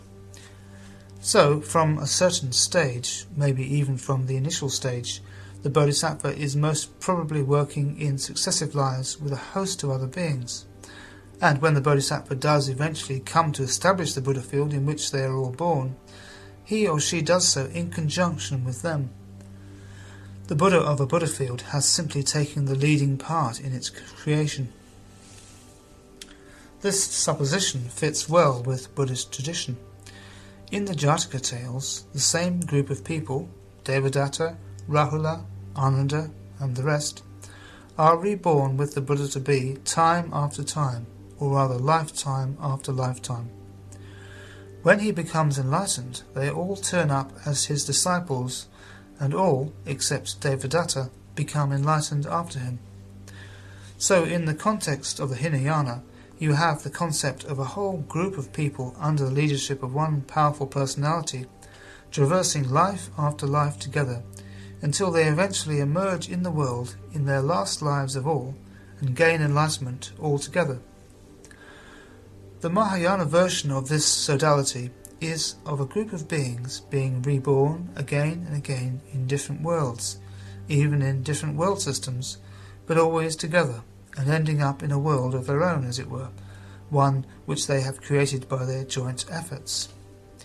And unlike the Hinayana idea of the world you end up in, which is this impure one, the world which, according to the Mahayana you have helped to create, is not just a Buddha field, but a pure Buddha field. Where the two traditions do agree is on the important point that the spiritual life is a common, even a cooperative venture, undertaken in unbroken association with other beings. The Buddha's repetition here, the harmonies of Buddha fields, the harmonies of Buddha fields, is an example of an idiom found also in the Pali scriptures and evidently employed for emphasis. It obviously provides a reliable way of recording emphasis both in the oral communication of the Dharma and in the written texts, Devanagari, the script used, lacking printing conventions such as capital letters, underlining and italics. But it also seems likely that it represents the way people actually spoke. Therefore then, Subhuti, the Bodhisattva, the great being, should produce an unsupported thought, that is, a thought which is nowhere supported, a thought unsupported by sights, sounds, smells, tastes, touchables or mind objects. This refers, as Konza says, to apratishthita nirvana, the final nirvana of a bodhisattva, unfixed and unsupported. Although free from samsara, the bodhisattva does not settle down in nirvana and can continue to appear in the realm of samsara without belonging there in any way. We must not imagine the bodhisattva stuck in a Buddha field looking after lots of disciples. At this level, a bodhisattva is not limited in any way whatsoever, and is even able to emanate different bodies to perform different functions in different parts of the universe. The term unsupported is not to be taken too literally, however. In this context, it means not identified exclusively as this or that, not one-sided. In other words, the Buddha, or a bodhisattva of the 10th Bhumi, is not to be thought of dualistically. Hui Neng, the 6th patriarch of the Southern Zen school, recounts in the Platform Sutra how he gained enlightenment upon hearing these words. While Zen literature tends to use the word enlightenment in quite a loose, liberal way for the kind of insight that might come to you over the course of your first weekend retreat, Hui Neng's experience certainly amounted to insight with a capital I. On the other hand, it is also true to say that real insight is sustained on the basis of a number of small insights.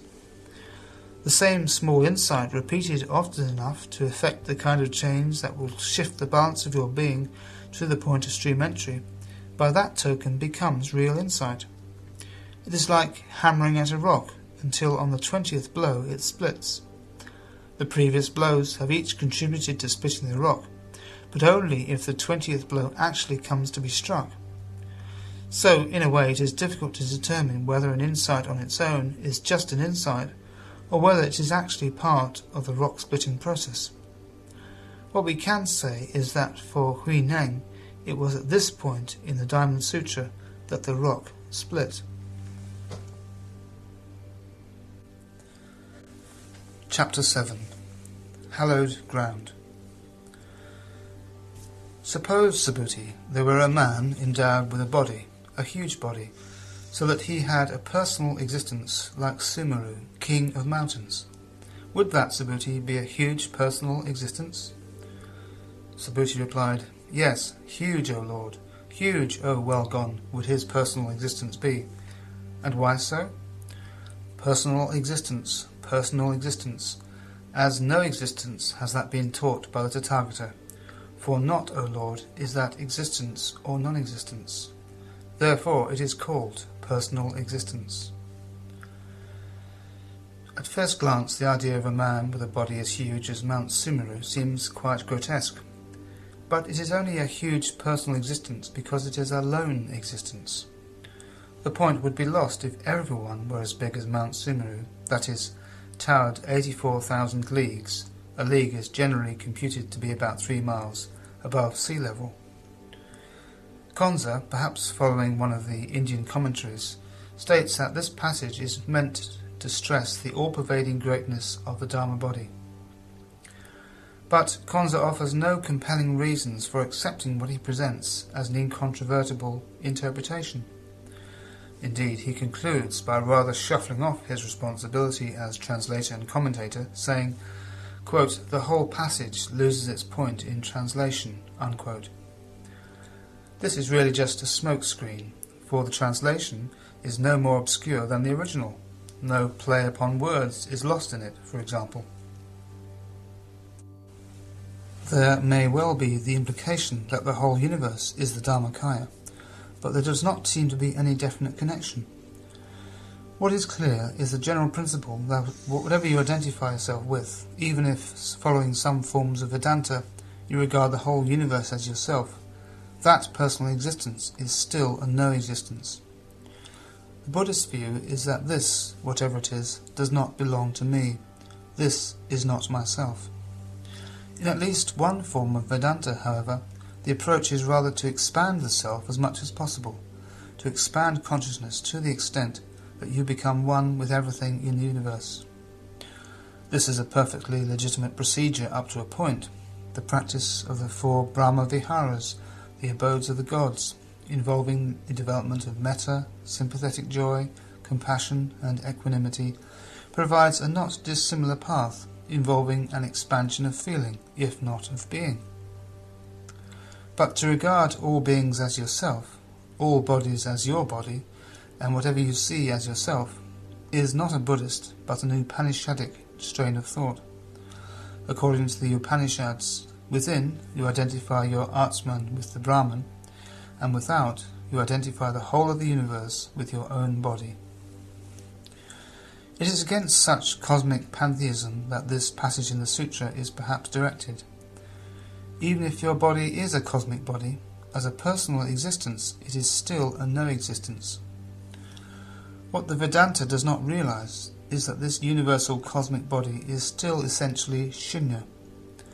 You do not solve the problem of self merely by expanding yourself. However extensive the thing with which you identify yourself, there is still a limit to it if you do not regard personal existence as no-existence.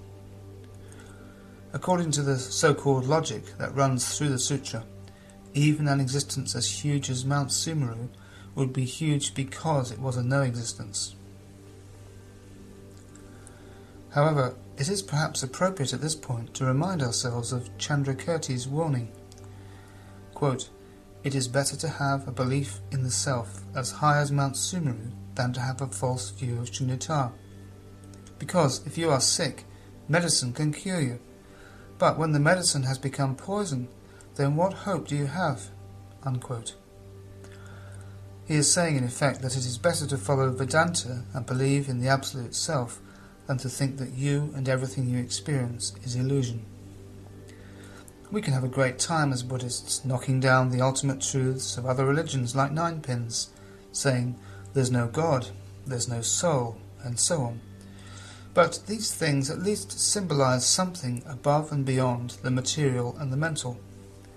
We have to be careful that we never allow a reduction of Buddhism to a form of materialism or nihilism to gain currency through misunderstanding Shunyata. We may even go so far as to say that the classical form of the Anatman doctrine, stated baldly and literally, is beside the point and quite unhelpful. We may read about it in books on Buddhism, but if we are practicing Buddhists, the issue simply does not arise in this abstract form. The Atman that is being denied by this doctrine is our present being conceived as something ultimate, beyond which there is no wider or higher possibility, or which we are never going to transcend. An Atman means that the empirical self is not ultimate. What the doctrine is getting at is that beyond our present mode of existence and experience, there are other dimensions of being which we can grow towards in a way that is inconceivable to our present state of individuality. In denying the soul, the Anatman doctrine is not denying something deeper. It is saying that we shut ourselves off from anything deeper by asserting, "No, this is me." So to deny the soul in its poetic sense, as an expression for the deeper emotional aspects of one's existence, would put Buddhism in a completely false light. If the concept of Anatman has to be handled with care, it does have the positive value that it clears the way for a much more radical and far-reaching development than does the concept of soul. Mystics get into notorious difficulties when they try to interpret their experience in terms of God and soul. One of the great difficulties which confronted the Indian Buddhists was how they could give some idea, at least to the rational mind, of some higher level of consciousness which one can actually experience in the future, which one can, in a sense, actually become, without the ego appropriating it and using it to designate itself. Vivekananda, when he came to the West, used to say, "You are not sinners, you are divine. You are God," which of course was all very refreshing at the time, and is fair enough as a statement, if one understands it to mean that, if one breaks down one's present individuality, one will emerge into a dimension which is God, but which is nonetheless oneself. But what tends to happen is that one takes it to mean that I am in some respects God. What is meant to be the substance of the self is taken as an attribute of it, and it is very difficult to avoid a mild inflation of the ego at this suggestion. So Buddhism does not encourage one to imagine, "I am the Absolute," "I am Buddha," or "I am enlightened," except perhaps in very advanced tantric practices, when one identifies oneself with the deity at the centre of the mandala. Even then this takes place only under very special circumstances, and with all sorts of safeguards and supports, including the watchful eye of one's teacher. The Buddha was concerned to deny the Brahmanical Atman doctrine because the idea of an immortal, unchanging, autonomous self, implied by the connotation of Atman with autonomy, had to be rejected as a species of the extreme view of eternalism. But he was also concerned to guard against the opposite extreme, annihilationism. So when Vajragotcha, the wanderer, asked him, "What have you got to say about the existence of the self?" he remained silent. After his visitor had left in disgust, the Buddha explained to Ananda that if he had replied that the self does not exist, quote, it would have added to the bewilderment of Vajragotcha, the wanderer, already bewildered. For he would have said, "Formerly I had a self, but now I have one no more." Unquote. The fact is that we do have a self as the sum total of our activities, our thinking, our seeing, our feeling, our willing, and our imagining. This self may be called Swabhava, own being. The Anatman doctrine simply warns us not to abstract an entity apart from and somehow activating these processes. There is something else behind them. There is another dimension of consciousness. There is even enlightenment. But it is not to be designated as a self. So when we assert that the self is empty, we must be clear what we are talking about. On the one hand, our own being, as the sum total of our activities, is empty, in the sense of being subject to the law of conditionality. On the other hand, the self, as an abstract identity behind those processes, is empty in the sense of being illusory, of not existing at all. In actual experience, of course, one cannot be quite sure where one's illusory self ends and one's real empirical self begins. The law of Anatman could therefore be stated thus: the self is illusory to the extent to which it claims to be absolute. That is, it is illusory to the extent to which it makes absolute demands or has absolute expectations, to the extent to which it expects the whole universe to revolve around it. There's an element of this in everyone. Why should this happen to me? Why shouldn't I be happy? which is what prompts the arising of neurotic craving and hatred. It is this self which has to be discarded as illusory. It is neither healthy to attempt to destroy the empirical self. A better model for our practice is one that involves the refining of the empirical self, making it ever more positive, until it evaporates, as it were, in some higher dimension. Associated with the real empirical self is a healthy desire and even a healthy anger or energy, which is neither good nor bad, but just happens to be the raw, even crude materials that we need to work on and transform into something beautiful. The empirical self is as necessary to the Buddhist as clay is to the potter. We are on altogether safer ground if we speak not in terms of the classical Anatman doctrine, but in terms of growth. We can even speak of something that grows, and sort out the metaphysics of that something afterwards. At the appropriate time, we will appreciate that this development of consciousness involves transcending our present individuality and becoming part of something much larger. After all, we have the capacity to experience dimensions of consciousness in dreams or under the influence of drugs that are hardly suspected or even recognized by our everyday self, so it should not be too difficult, without thinking of these analogies as equivalent to spiritual experience, to accept that our present sense of personal identity is not ultimate and can be transcended. Moreover, Subhuti, that spot of earth where one has taken from this discourse on Dharma but one stanza of 4 lines, taught or illuminated it, that spot of earth will be a veritable shrine for the whole world with its gods, men and asuras. What then should we say of those who will bear in mind this discourse on Dharma in its entirety, who will recite, study and illuminate it in full detail for others? Most wonderfully blessed, Subhuti, they will be. And on that spot of earth, Subhuti, either the teacher dwells, or a sage representing him. Chapter 11 rehearses the theme of Chapter 8, the incalculable merit deriving from the exposition of this sutra. Chapter 12 goes further and extols the virtue of the very earth on which the sutra is expounded. The word translated as shrine is kaicha, which literally means something heaped up. Perhaps it was originally no more than a little heap of stones to which some sort of sacredness was attached, but the word came to be applied to any object of veneration, including sacred buildings, relics, images and trees. In India today you can often see stones that have been set up at the foot of certain trees. There are altogether 5 species of tree considered especially sacred in the Hindu world, including the banyan tree, the bel tree, sacred to Shiva, and the peepal or bow tree, known by arborists as Ficus religiosa, but called by Buddhists the Bodhi tree, because it was while sitting under such a tree that the Buddha gained enlightenment.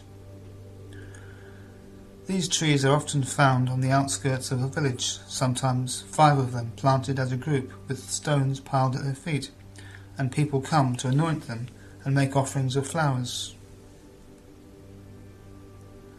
There may also be some source of this sacredness, like a dryad or devata living in the tree, made explicit, but more often than not there is just a vague, instinctive sense of power emanating from that particular tree. In the Pali scriptures there are many kaityas mentioned, and the Buddha seems to have spent many pleasant hours there, here and there, amongst them. When discussing the stability of societies, the Buddha advised the Vajrayans to keep up the offerings at their ancient shrines. It is surely a symptom of general cultural decline when people cease to respect their own traditions and culture. As long as the birthplaces of great national figures, or the places where they lived and worked, or other places associated with significant contributions to the community, like war memorials, are maintained at the national expense as a focus for our appreciation of great deeds and works, so long there remains at least some vestige of cultural vitality in the national community. Whether or not something of these great figures literally rubs off onto their immediate surroundings, whether there is some objective virtue or power that pertains to a particular sacred spot, or whether the atmosphere of a place is just a matter of association, is not easy to establish. In creating a sacred spot, you would probably choose a place that was already auspicious anyway, which is why churches were often built on the sites of old temples. There is no doubt, however, that places can develop an atmosphere of their own, certainly as a result of meditation or devotional practices taking place in them, and objects can be affected in the same way. When I was living in Highgate, I had 2 rupas which I had brought from India, one of Shakyamuni and the other of the 4-armed Avalokiteshvara. They sat on a big heavy bookcase at the back of the room, and when I was working I definitely felt that there were 2 people sitting there behind me. I was not worshipping the images myself all that much, but perhaps they had been the objects of much veneration in the past. I had another, more extraordinary confrontation with a rupa in the early 60s when I visited a friend in Bombay. This was an elderly lady who had become a Buddhist and had picked up a number of Buddhist images, one of them being a little Buddha image made of semi-translucent greenstone. As soon as I arrived, my friend sat me on a low armchair facing a window which looked out over the Arabian Sea, with this green rupa on the windowsill, and asked me to tell her what I could see. She was obviously quite excited. So I sat and looked for a while, and in the end I saw around the image a sort of green aura. It was not a circular halo. The figure was edged with a band of green light, which gradually expanded, filling the entire room with bright green light. Of course, I kept looking round for some straightforward source, a reflection from the sky or the sea perhaps, but the light was definitely coming from the image, and there was nothing delicate or subtle about it. It was almost crude, a bit like powerful fluorescent lighting. After a while it just faded. Apparently my friend's Christian servants had been quite frightened by the whole phenomenon. But according to popular Indian, though not Buddhist, belief, the image would simply be regarded as being particularly lively, or Jagrat, awake. Indeed, Vajrayana Buddhists, as well as Orthodox Hindus, conduct life-establishing ceremonies over images, sometimes coinciding with the painting in of the eyes, which supposedly brings them to life. I suppose it is understandable that an object upon which many people's thoughts have been focused should become, in some sense, alive. This would seem to have been what happened to the relics of Shariputra and Moggallana when they were being displayed to several thousand people once in Burma.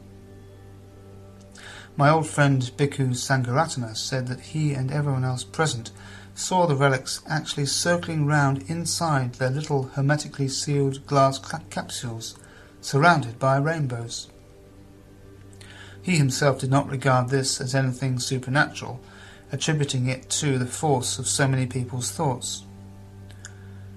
To be frank, when I was involved with organising receptions during their tour of India, I found the whole atmosphere surrounding these relics more fetishistic and commercial than strictly spiritual, even though they created some useful publicity for Buddhism on the popular level. All this goes to show that any sort of concentrated mental activity can apparently produce unusual physical effects. There is no reason, therefore, why it should not have an effect on the physical surroundings, the spot of earth where that activity takes place. We have been considering fairly short-lived effects, but what about a transcendental effect? The Diamond Sutra would seem to suggest here that the transcendental can produce effects, via the human body presumably, that would be perceptually different from, let us say, the powerful mundane effect of someone in the dhyanas. It is also fair to say that the whole thing is an exercise in skillful means. Hallowed places become focal points of national piety. Witness the pilgrimages to Canterbury in the Middle Ages, or the pilgrimages made to cultural monuments like Shakespeare's birthplace today. The Buddha is perhaps just trying to enlist some of this kind of piety and popular devotion in a refined and sublimated form to the cause of the Dharma. In claiming such power for the perfection of wisdom as to make holy any place where even a few lines of it have been expounded, he is stressing its significance and value. So perhaps this passage is simply what is called prasamsa, a sort of hyperbolical praise which is not to be taken too literally. After all, from a purely spiritual point of view, all places are equally sacred. The sacred cannot really be delimited in this way. It is probably not very healthy if we start to conform to norms of good behaviour within the confines of some consecrated place, as Christians do in a church and some Buddhists do in a shrine room, simply in order to be able to let ourselves go when we get outside again. Still, we are, most of us, drawn to visit the Buddhist holy places in India, and it is perhaps not just because some of the places where the Buddha lived and taught are much the same as they were in the Buddha's day. It is not just a question of getting nearer to the Buddha as an historical personality. These places are, for us, hallowed ground. Chapter 8. Stretching the Mind to its Limits. Subhuti asked, "What then, O Lord, is this discourse on Dharma, and how should I bear it in mind?" The Lord replied, "This discourse on Dharma, Subhuti, is called wisdom which has gone beyond, and as such should you bear it in mind." This is the end of the first part of the sutra. The first chapter of part 2 goes on hammering away with the same principle applied to a number of different cases. And why? Just that which the Tathagata has taught as the wisdom which has gone beyond, just that he has taught as not gone beyond. Therefore it is called wisdom which has gone beyond. What do you think, Subhuti? Is there any Dharma which the Tathagata has taught? Subhuti replied, "No, indeed, O Lord, there is not." The Lord said, "When, Subhuti, you consider the number of particles of dust in this world system of 1,000 million worlds, would they be many?" Subhuti replied, "Yes, O Lord, because what was taught as particles of dust by the Tathagata as no particles that was taught by the Tathagata, therefore are they called particles of dust. And this world system the Tathagata has taught as no system, therefore it is called a world system." The Lord asked, "What do you think, Subhuti? Can the Tathagata be seen by means of the 32 marks of the Superman?" Subhuti replied, "No, indeed, O Lord." And why? Because those 32 marks of the Superman, which were taught by the Tathagata, they are really no marks. Therefore are they called the 32 marks of the Superman. When you come to express translogical matters in terms of logic, you can only express them in terms of contradictions or paradoxes. Something is what it is because it is what it is not, or everything is what it is because of emptiness. You have something because you do not have it. The Buddha has the 32 marks of the Superman. Why does he have them? Because he does not have them. His having them is a no having them. Really, we need to reflect upon this. It is not going to become immediately obvious. We can understand what is being said, except that it is quite evident nonsense on the level of logical discourse. Does this nonsense, however, convey any glimmer of translogical meaning? Is it possible to draw some small, faint insight into what the Buddha might be getting at? Sometimes, perhaps, but as soon as you start thinking about it, the glimmer of meaning evaporates. It is just not susceptible to any kind of brain teasing. It is something to be taken up in the context of meditation and reflection. Shunyata is no kind of substance or thing, not even a metaphysical or transcendental thing, and we have to appreciate that language compels us to speak about it as though it was. In speaking about shunyata, we have to do continual violence to language, and when we stop doing violence to language, when we start taking what we say about shunyata literally, then we are no longer speaking about shunyata.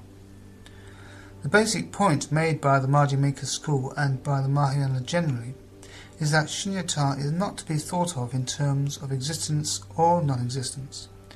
Intellectually speaking, that statement is as far as we can go. We have to transcend it intuitively, as it were, with the eye of wisdom, and see what shunyata is without seeing it as something that is, and at the same time see what shunyata is not without seeing it as something that is not. It is very easy to go on like this and allow the intellect to get busy playing around with shunyata in a way that is not basically serious. All the time we imagine that we are beginning to get a clearer idea, but the purpose of the perfection of wisdom is to baffle the intellect completely, so that we experience the need for some other faculty to come into operation. The Diamond Sutra seeks to cut off every avenue of escape, to bring the intellect up against a sheer unsurmountable wall, so that it collapses and accepts that it can make no sort of impression. In the Zen tradition, they say that trying to penetrate shunyata with the intellect is like a gnat trying to penetrate a great ball of steel with its little proboscis. There are no metaphysical statements in Buddhism. It denies us anything to understand on a metaphysical level. When you say, "Ah, yes, now I understand what shunyata means," you have understood the words and their particular meaning, but the words have nothing to do with shunyata. The danger with all this is that one may feel inclined to give up trying to understand before the sutra has done its work. You could say that the Diamond Sutra is a sort of elaborate koan designed to gradually stretch the mind to breaking point. Indeed, the real purpose of Buddhist speculative philosophy is to stretch the mind to its limits. It certainly stretches the mind more effectively than minds have been stretched in the West, and it therefore transcends the mind more effectively and cleanly. But the mind is not going to be stretched if it has already cottoned on to the fact that it is on a hiding to nothing. A koan is not going to work if you know what the real koan is right from the start. It is only after you have already struggled to understand it that it dawns on you what the koan is, and then you get a glimpse of something beyond. If a Zen student is given the koan of the goose in the bottle, for example, the koan he has to wake up to is not the koan of the goose in the bottle, but the koan of himself working on the goose in the bottle. The Lord said, and again, Subhuti, "Suppose a woman or a man were to renounce all their belongings as many times as there are grains of sand in the river Ganges, and suppose that someone else, after taking from this discourse on Dharma but one stanza of 4 lines, would demonstrate it to others. Then this latter, on the strength of that, would beget a greater heap of merit, immeasurable and incalculable." Personal existence would be a better translation of Atma Bhava than all their belongings. To say, suppose a woman or a man were to renounce their personal existence, in other words, to sacrifice their life, would make better sense as well as being more literal. This is, of course, one of the main themes of the sutra, the incommensurability of punya and prajna, or, if you like, of quantity and quality. Even an interminably repeated sacrifice of your very heart's blood, and we must presume that in this context this means such a sacrifice made without having realized perfect wisdom, produces less merit than simply teaching a little of this sutra. In other words, no amount of conventional religiosity can ever make up for a lack of genuine spiritual insight. This is in no way to belittle the importance for the individual of skillful behaviour. The general point, in terms of the spiritual community, is that however rich your cultural tradition, however intellectually profound your soteriology, however widespread and influential your religion, unless there is present in that tradition some experience of insight, you have not got very much. Buddhism, as a cultural phenomenon, without the Dharma in its true sense, is not really all that helpful. Chapter 9. A Sense of the Sublime. Thereupon the impact of Dharma moved the Venerable Subhuti to tears. Having wiped away his tears, he thus spoke to the Lord. It is wonderful, O Lord, it is exceedingly wonderful, O well-gone, how well the Tathagata has taught this discourse on Dharma. Through it, cognition has been produced in me. Not have I ever before heard such a discourse on Dharma. Most wonderfully blessed will be those who, when this sutra is being taught, will produce a true perception. The teaching put forth in the Diamond Sutra may seem quite abstract in form, but for Subhuti it is not abstract at all. His emotional response demonstrates a distinctive emphasis of the Mahayana. It is well known that when the Buddha died, the arhats that were there, and Subhuti is, according to this text, an arhat, exhibited no particular emotion. Only those who were relatively unenlightened felt any separation or loss at the removal of the Buddha's physical body. Thus arose the general Hinayana view of arhats as cool, impassive figures. The Mahayana, however, recognized that there were appropriate objects for the expression of powerful emotion, even and indeed all the more so at the highest levels of spiritual development. In the Sangharakshita Sutra, the Perfection of Wisdom in 8,000 lines, for example, there is a bodhisattva called Sada Prarudita. Sada meaning always, and Prarudita weeping. And he is always weeping because he is constantly moved by the Dharma. Subhuti is, of course, only an arhat, so he just sheds a few tears. But the important thing is that he is deeply moved by the Dharma. It is essential that we feel strongly and deeply about the three jewels, and also about the particular context within which we practice our Buddhist order, and indeed about the local spiritual community within which we live or work. It comes down to fidelity, staying true to your friends and keeping faith with the Dharma. It is quite significant that in Tibet the Bodhisattva Tara is known as the Faithful Tara. In the modern West, our social mobility gives us a kind of freedom, but at the same time it tends to limit our ability to develop close, deep and strong relationships. The ease with which we can move on to pastures new tends to blunt our appreciation of our experience. We can always go off and make new friends when a situation or a relationship begins to make deeper demands upon our emotions, and this means that we seldom expose ourselves to any experience deeply and lastingly enough for it to move us. But to be strong and healthy, emotions need to be rooted in loyalty and commitment. When people are moving from one place to another, from one relationship to another, from one religion to another, and when the idea of not being tied down, of not limiting our options, of not identifying with a particular set of values is understood as freedom, when it no longer seems clear at what to weep and at what to rejoice, then a situation develops in which there is no longer any outlet for the natural expression of strong emotion. Of course, this has not always been the case in our society. We have only to go back to the 19th century to find the whole country, even hard-boiled politicians, awash with tears over the death of Little Nell or Paul Dombey. Dickens himself apparently used to laugh and cry and behave rather like a madman when he was writing, quite carried away by the events his imagination was conjuring up. Even 50 years ago my mother and her friend would come back from the cinema on a Thursday night saying how much they'd enjoyed it. We had a really good cry. Perhaps these days we are afraid of seeming sentimental. We are increasingly uneasy about responding naturally to what may seem to our social consciousness rather less than worthy demands upon our emotions. Also, perhaps, the emotions gradually become constrained within a social context of increasing control and security. But Subhuti does weep. He weeps because the Dharma has touched something in him that has not been touched before.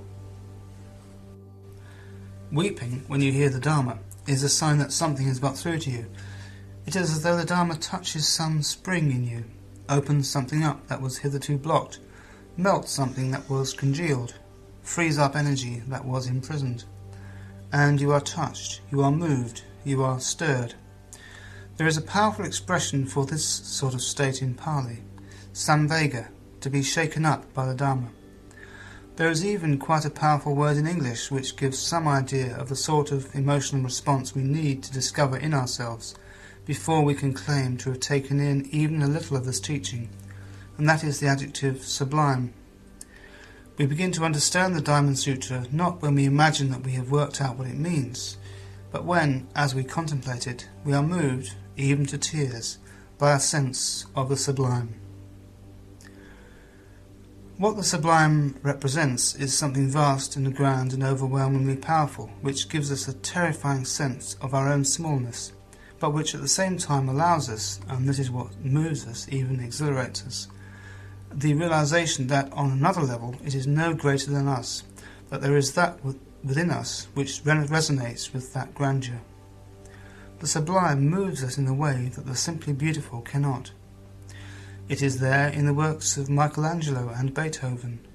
Among the ragas of traditional Indian music it is expressed in the Bhairava, the terrible mode, and in the Tibetan Book of the Dead it is embodied in the wrathful deities, who are not beautiful like the peaceful forms, but sublime and awesome. Subhuti is shaken by a revelation of something even more sublime than the nirvana that he has, presumably, so far attained.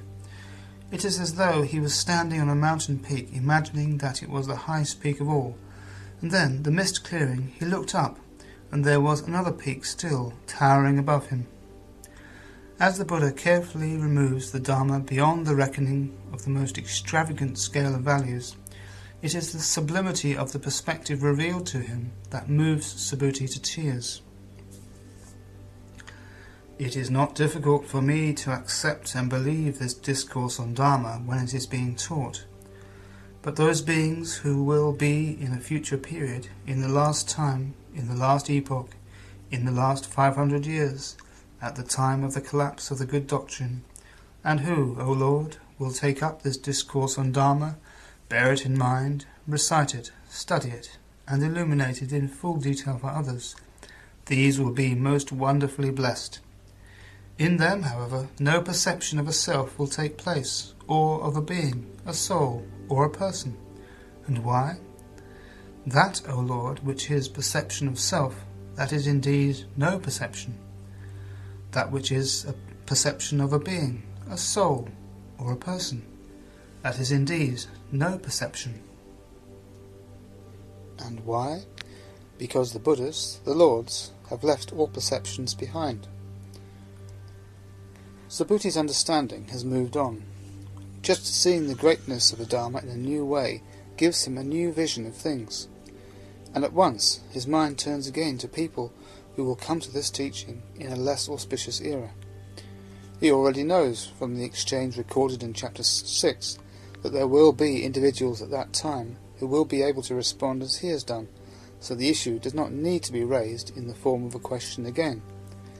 He does raise it again, however, because the original question came from a slightly more limited perspective, but this time in a spirit of wonder. The same question calls for the same answer, but at the same time elicits a slightly different, slightly deeper emotional emphasis than before, because Subhuti himself is a little different. The Lord said, "So it is, Subhuti. Most wonderfully blessed will be those beings who, on hearing this sutra, will not tremble, nor be frightened, nor terrified." J.M.W. Turner, a great painter of seascapes, and especially storm-swept seascapes, used to go out in a boat during a storm and have himself lashed to the mast so that he could make notes on his sketch-pad.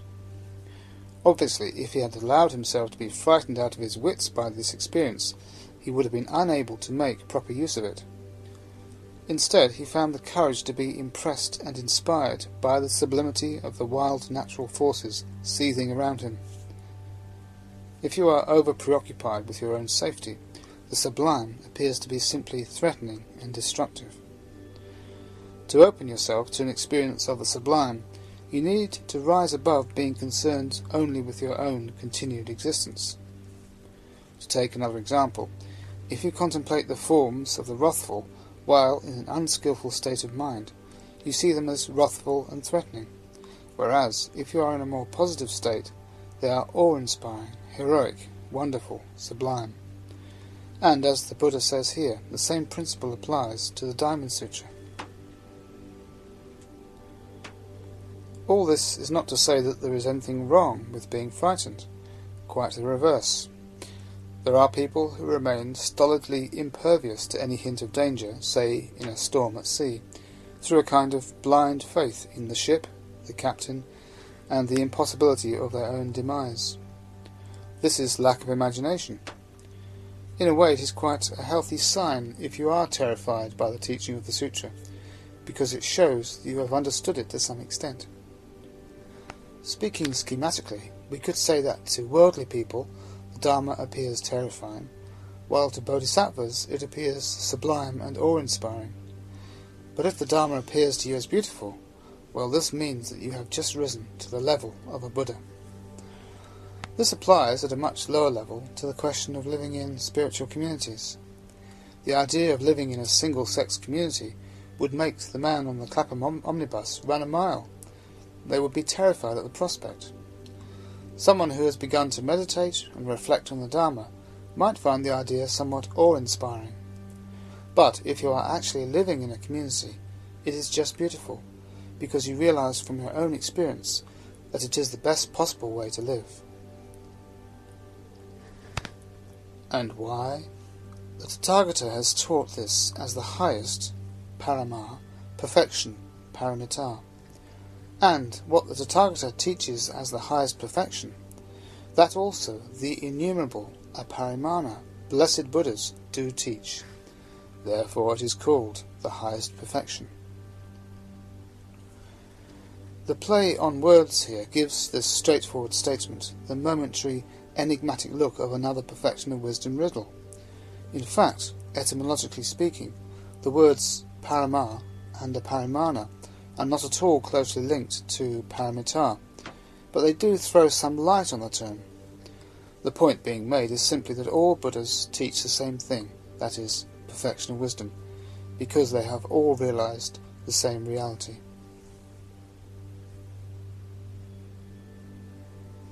Chapter 10. The Perfection of Patience.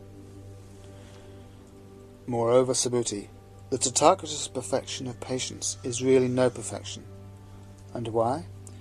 Because, Subhuti, when the king of Kalinga cut my flesh from every limb, at that time I had no perception of a self, of a being, of a soul, or a person. And why? If, Subhuti, at that time I had had a perception of self, I would also have had a perception of ill will at that time. And so, if I had had a perception of a being, of a soul, or of a person. With my super-knowledge, I recall that in the past I have for 500 births led the life of a sage devoted to patience. Then also I have had no perception of a self, a being, a soul, or a person. Here is a new subject being introduced, the Kshanti Paramita, the perfection of patience, and the Buddha refers to a classic example of patience from one of his previous lives. The Buddha is saying that there are two kinds of patience.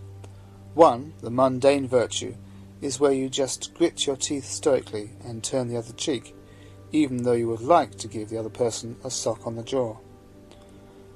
The other, the transcendental kind, is where you are not, in a sense, conscious of anything being done to you by anybody. You are not fostering a notion of a self or a non-self, nor of the other person as being bound to either of these categories. With the one, you are doing your best not to act upon your anger. With the other, there is simply no possibility of anger. You see somebody doing something, but there is no trace in your mind of the idea that he is doing this to me. This does seem a very lofty level of attainment indeed. By some stretch of the imagination, it might seem possible to practice Prajnaparamita. But the perfection of patience seems much more difficult to conceive of, especially under such trying circumstances as those on which the Buddha is here reminiscing. After all, the absence of any trace of anger does not entail any lessening of purely physical suffering. Perhaps we can get some idea of the nature of this experience by considering the relationship between a mother and her child. A child may quite deliberately hit and hurt his mother, but quite often the mother will not have much sense that he is hurting me, because she has a residual feeling of oneness with the child. In a sense, it is her own flesh and blood that is hitting itself. The third kind of patience is that practiced by the Hinayanist, who, by analysing beings and things into their constituent dilemmas, realises the folly of becoming angry with a parcel of material and mental states. This is a proven method of controlling and even eradicating the grosser forms of anger, but unfortunately it does not stop you from thinking of the dharmas themselves as realities, which makes it impossible to get rid of the subtler forms of anger. This is why the Hinayana practice of kshanti is said to be supported by dharmas. At a lower level still, you may exercise a degree of genuine patience relatively easily, when you make the effort to perceive clearly the reasons for apparently unreasonable behaviour. Someone may be, if not exactly sawing the flesh from your bones, still causing you a lot of trouble and inconvenience, but you may be able to see why it is happening, and why that person is in that state. To understand all is to forgive all, as the French saying goes. Therefore then, Subhuti, the Bodhi being, the great being, after he has got rid of all perceptions, should raise his thought to the utmost right and perfect enlightenment. He should produce a thought which is unsupported by forms, sounds, smells, tastes, touchables, or mind objects, unsupported by Dharma, unsupported by no Dharma, unsupported by anything. And why? All supports have actually no support. It is for this reason that the Tathagata teaches, by an unsupported bodhisattva should a gift be given, not by one who is supported by forms, sounds, smells, tastes, touchables, or mind objects. The bodhisattva should produce a thought which is not derived from anything, not imputable, referable, or traceable to ordinary sense experience, or to any dualistic thinking. All we can say is that this thought arises from the deepest possible level within him, quite spontaneously. All supports have actually no support is not quite right. A better translation would be, that which is supported has no support. Basic perfection of wisdom. It is perhaps surprisingly obvious as well as true. If something depends on being supported by something else, it is not ultimately supported at all, because it is supported by something outside itself, a support which can be taken away at any time. So that which is supported is, in reality, or in absolute terms, unsupported. The only way you can be supported in any real sense is by being unsupported. And further, Subhuti, it is for the weal of all beings that a bodhisattva should give gifts in this manner. And why? This perception of a being, Subhuti, that is just a non-perception. Those all beings of whom the Tathagata has spoken, they are indeed no beings. And why? Because the Tathagata speaks in accordance with reality, speaks the truth, speaks of what is, not otherwise. A Tathagata does not speak falsely. But nevertheless, Subhuti, with regard to that Dharma which the Tathagata has fully known and demonstrated, on account of that, there is neither truth nor fraud. This carries an echo of a passage in the Pali scriptures, in which the Buddha says that although he uses ordinary language, speaking that is in terms of I and you, he is not misled by it. And again, turning to the Sangharakshita Sutra, there is the famous and arresting declaration that from the night of his enlightenment to the night of his parinirvana, the Buddha did not utter a single word. Another, less provocative way of putting this would be to say that no word that could be uttered could do justice to reality. As the Buddha did in fact speak out of his experience of reality, as everything he said, if you take the real meaning of it, was in accordance with reality, then in truth he did not say anything. And this is because, quote, he speaks the truth, he speaks of what is, not otherwise. A Tathagata does not speak falsely, unquote. There is, however, the inevitable rider to this, that we must not apply our dualistic notions of truth to the fact that the Buddha speaks the truth. He speaks not the truth that is opposed to falsehood, but the truth in the sense of the ultimate reality that must be understood in a deeper, non-dualistic sense. This does not mean that the Buddha might tell a lie. It means that on a metaphysical level there is no distinction between truth and untruth to which the Buddha conforms. In darkness a man could not see anything. Just so should be viewed a bodhisattva who has fallen among things, and who, fallen among things, renounces a gift. A man with eyes would, when the night becomes light and the sun has arisen, see manifold forms. Just so should be viewed a bodhisattva who has not fallen among things, and who, without having fallen among things, renounces a gift. Here are contrasted two ways of practicing dharana, one conjoined with, or illuminated by, Prajnaparamita, the other not, and therefore blind. A bodhisattva who has fallen among things gives something, thinking that it is a real thing that he gives, and that he himself, the giver, is a real thing, and that the person to whom he gives is a real thing. Such a bodhisattva is in darkness, blind to the perfection of wisdom. The point has been made before. Only the language, the metaphor of sight, is different.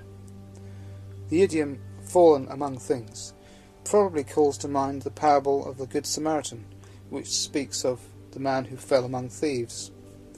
But it is also echoed in the Gnostic expression, fallen into the world. Renouncing a gift is also new. It does not of course mean refusing a gift.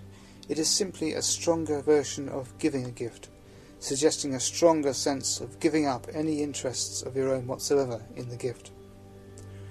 In the sense of renouncing your own body, your Atma Bhava, it may even be said to represent an aspect of Kshanti. Furthermore, Subhuti, those sons and daughters of good family who will take up this discourse on Dharma, will bear it in mind, recite, study, and illuminate it in full detail for others. They have been known, Subhuti, by the Tathagata with his Buddha cognition. They have been seen, Subhuti, by the Tathagata with his Buddha eye. They have been fully known by the Tathagata. Here is another passage that sounds familiar. In chapter 6, the Buddha avers that bodhisattvas living in an age of decadence, who, when these words of the sutra are being taught, will find one thought of serene faith, will be seen and fully known by the Tathagata. Here, however, it is those who will take up the steady practice of reflection, recitation, study, and communication who have been fully known and seen by the Tathagata. The past perfect tense used for this last verb might suggest that the Buddha is jumping the gun, but in fact he has already fully known and seen these people, because one of the powers of a Buddha is the faculty of direct perception into the future. The point being made here is to do with communication. By virtue of being a Buddha, the Buddha sees you with his Buddha eye, or at least knows you with his Buddha cognition. Being a Buddha, that is how he sees and knows. When you see the Dharma, you see the Buddha with your Dharma eye, and then there is a much more direct communication between you and the Buddha, rather than when you are looking at some thought or idea or even image of the Buddha, rather than at the Buddha himself. Now that you are really looking at the Buddha, well, now he can really look at you. So the Buddha looking at you is an aspect of you looking at the Buddha, and this is in a way a very strange experience. It is rather like the eyes painted on the sides of the harmikas of Nepalese stupas. If you look at them, you find that they are looking at you. This mutual seeing reflects a sort of duality, but also a sort of non-duality.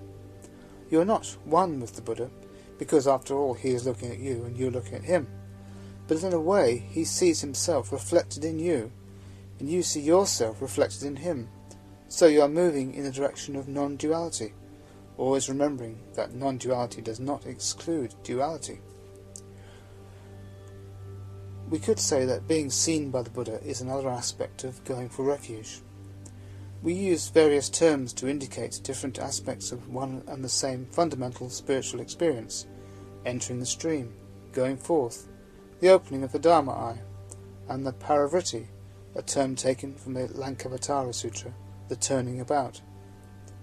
To these we may add the idea of being seen by the Buddha with his Buddha eye. Chapter 11. A Breath of Nonsense. And if Subhuti, a woman or man, should renounce in the morning all their belongings as many times as there are grains of sand in the river Ganges, and if they should do likewise at noon and in the evening, and if in this way they should renounce all their belongings for many hundreds of thousands of millions of milliards of aeons, and someone else, on hearing this discourse on Dharma, would not reject it, then the latter would, on the strength of that, beget a greater heap of merit, immeasurable and incalculable. As we have seen, the temptation to reject this teaching is so great because it is so threatening, and the merit coming from resisting that temptation is commensurably great. Not rejecting it is tantamount to accepting it, or at least being open to it. There is another reason, however, for rejecting the Diamond Sutra, a reason which is perhaps closer to home for most of us. The gravamen of our resistance to it is likely to be that it hardly seems relevant or useful to our predicament. We can answer this charge in the language of the perfection of wisdom itself. Its usefulness is in its uselessness. It is relevant because it is so irrelevant. As seriously practicing Buddhists, we do need to be able to relate traditional teachings to our own personal experience. We need to work out how the Dharma bears upon our own lives, how it applies to the world we live in, and how to interpret ancient texts so as to be of practical and immediate concern to the situation in which we find ourselves. But on another level, we should not be over-concerned with what is relevant to me, interesting to me, applicable to my situation in the West. It is all very well to expect Buddhism to be meaningful to where we are, here and now, but where is here and when is now? Is our conditioned existence all we have? In the end, there needs also to be some element of the Dharma which is not relevant to our spiritual development at all. When it comes to transcending conditioned existence, the last thing we need is something useful. In fact, it takes something quite irrelevant to transcend conditions, and then the pointless becomes the most relevant thing of all.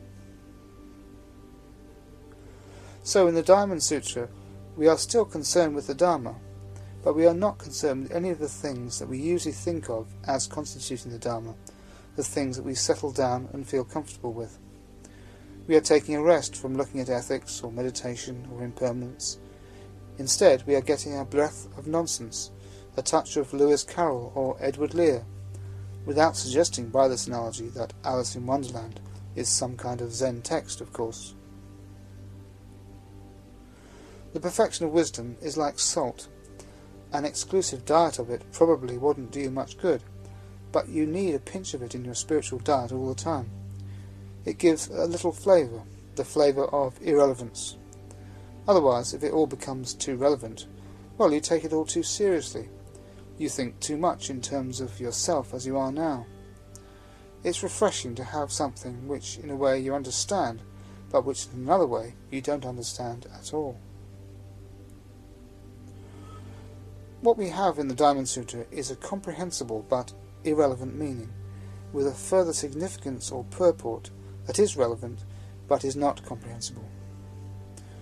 It is not difficult to get at the meaning of the sentences, but to get at what I am calling the purport, the direction in which the words are pointing, above and beyond the verbal meaning, is much more difficult. It may also sometimes be difficult to explain the connection between the meaning and the purport. What we may be sure of is that we can only get at the purport by constantly bearing the meaning in mind. One way to do this is to recite the words constantly, as one does in some visualization practices, repeating certain short verses over and over again. If we repeat the comprehensible but irrelevant words often enough, as monks have been doing for hundreds of years in the monasteries of Japan and the lamaseries of Tibet, something of the purport will begin to dawn on us. Those who will take up this discourse on Dharma, bear it in mind, recite, study and illuminate it in full detail for others. The Tathagata has known them with his Buddha cognition. The Tathagata has seen them with his Buddha eye. The Tathagata has fully known them. All these beings, Subhuti, will be blessed with an immeasurable heap of merit. They will be blessed with a heap of merit unthinkable, incomparable, measureless, and illimitable. All these beings, Subhuti, will carry along an equal share of enlightenment. This cake model of enlightenment, in the English at least, seems odd, not to say clumsy. The point being made is that all these beings will have much the same spiritual status. They will all partake equally in enlightenment, you might say. Quote, "Those who will take up this discourse on the Dharma, bear it in mind, recite, study, and illuminate it in full detail for others," unquote, will basically have a lot in common. Quite a reasonable inference. And why? Because it is not possible, Subhuti, that this discourse on Dharma could be heard by beings of inferior resolve, nor by such as have a self in view, a being, a soul, or a person. Nor can beings who have not taken the pledge of Bodhi beings either hear this discourse on Dharma, or take it up, bear it in mind, recite or study it. That cannot be. We know by now that the word "because" is likely to signal an inconsequential hop in the argument, and so it proves here. The reason is no reason at all. But the sutra evidently means this surprising assertion to be taken literally. If you hear the sutra, recite it, or study it, you have to infer that you must have taken the Bodhisattva vow. It is not saying that someone who does not have some sort of spiritual resolve will not understand the discourse. It is saying that such a person will not even hear it. If you have full faith in the sutra, you have to conclude that the mere fact that you are able to hear it in this life means that you must have taken the Bodhisattva vow in a previous life. Well, is this idea so difficult to take seriously? Why should certain people be reading and studying a text that apparently makes no sense at all? It is by no means a bestseller. Konza's definitive translation has not, to my knowledge, set the publishing world alight. So how is it that we should come to be engaged with such a baffling and bewildering work as this? How is it that some people do take to certain things so very readily, like the proverbial duck to water? They just plunge in, as though whatever it is were already quite familiar to them. They are in their element. And how often have we come across a book, apparently by accident, at just the time we needed it, as though there was some kind of law of magnetic attraction working on some unseen plane? I'm not suggesting a sort of linear causality in operation here, but something more like a web of interrelationships spanning, I will not say transcending, both time and space. You touch one part of the web, and there is a response from another corresponding part. In this way we may start to wonder if we might not have some kind of mysterious affinity with this perfection of wisdom teaching that goes back to a previous life. Perhaps we are tempted to believe that we are coming back to something that we have known before, and taking up the threads once again. We may even decide that the temptation not to believe that this may be so is the one to be examined. At the bottom of all this is the general principle that you are drawn to a teaching when you are ready for it. It is as though the teaching is moving toward you at the same time that you are moving towards it. It is perhaps an encouraging thought, and perhaps also a sobering one, that merely coming into contact with the teachings of the perfection of wisdom means that you have a certain spiritual capacity, that the ground has been prepared to some extent. If you have got as far as taking up the Diamond Sutra, you have actually come a very long way. This kind of optimistic perspective on one's spiritual condition is an unfamiliar one for anyone brought up within the Christian tradition of original sin. The taint of Adam's fall may be purified by baptism, but how long does that state of purity last? Does it survive the first time the baby clutches its little fists or gives mother a nasty look? Not according to St. Augustine. It has surprised me in the past how many people brought up as Christians, whether Protestant or Catholic, have appeared to know very little about actual Christian teaching. Instead, they just seem to have absorbed a sort of gloomy presence. The Mahayana perspective is simply more encouraging, if also more demanding, inasmuch as we have that much more to live up to. There is no excuse for apathy or unskillful mental states, and no excuse for complacency either. The responsibility for our condition is our own, and the means of improving it are also in our own hands. This less oppressive atmosphere needs a bit of getting used to. We probably need to remind ourselves to take a few deep breaths of it from time to time. Buddhism is not saying that we definitely have exalted spiritual antecedents, but only that we cannot rule out the possibility. If we find ourselves, for whatever reason, studying the perfection of wisdom, this must be accounted a very propitious circumstance indeed. We are not doing too badly at all with our lives. We probably have more merit working for us than we think. If you do still feel like a miserable sinner, well, perhaps you are just a backsliding bodhisattva, an arhat on the skid, a down-at-heel incarnate lama. Perhaps your present incarnation is just a hiccup in an otherwise rather distinguished spiritual progression. This particular world system is supposed to be a tough one, where the influence of Mara is dominant, and attachments are very strong. So why not be optimistic? Taking up the Diamond Sutra, you are perhaps simply back where you belong.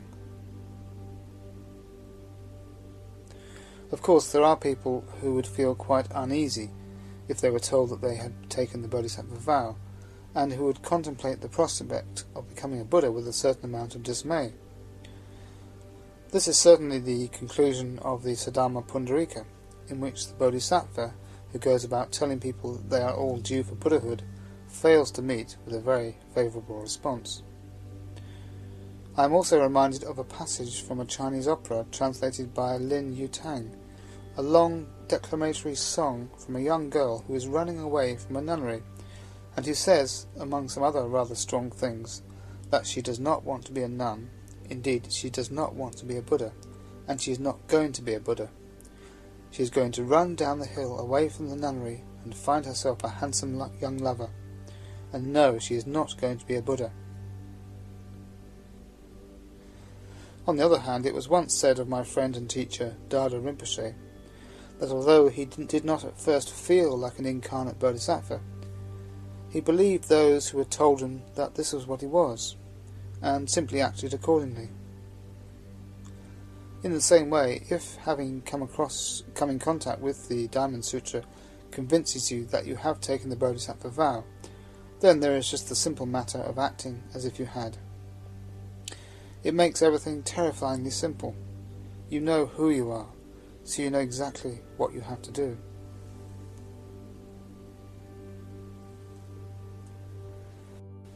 Chapter 12. Cut down to size. Those sons and daughters of good family who will take up these very sutras and will bear them in mind, recite and study them, they will be humbled. Well humbled will they be. And why? The impure deeds which these beings have done in their former lives, and which are liable to lead them into the states of woe, in this very life they will, by means of that humiliation, annul those impure deeds of their former lives, and they will reach the enlightenment of a Buddha. Maybe we have taken the Bodhisattva vow in a previous life. Nonetheless, we may also have committed unskillful actions. But, taking up the study of these sutras, we will be humbled, and in this process our impure deeds will be annulled. This is why this sutra is sometimes recited in the context of a purification ceremony. Chi refers to one such in Dhyana for beginners, saying that if we become conscious of any breach of the precepts, we can confess it in front of an image of the Buddha, burn incense, light candles, and recite the Mahayana Sutras until such time as we feel we have freed ourselves from the ill effects of that particular transgression. It all seems a bit of a mystery, though, that the sutra should have the power to humiliate us. But the fact is that when you come into contact with the teaching of the perfection of wisdom, you come into contact with something very powerful indeed. If you allow yourself to be affected by it, there arises a tremendous incompatibility between your response and the way you usually are, and that tension needs to be dispelled.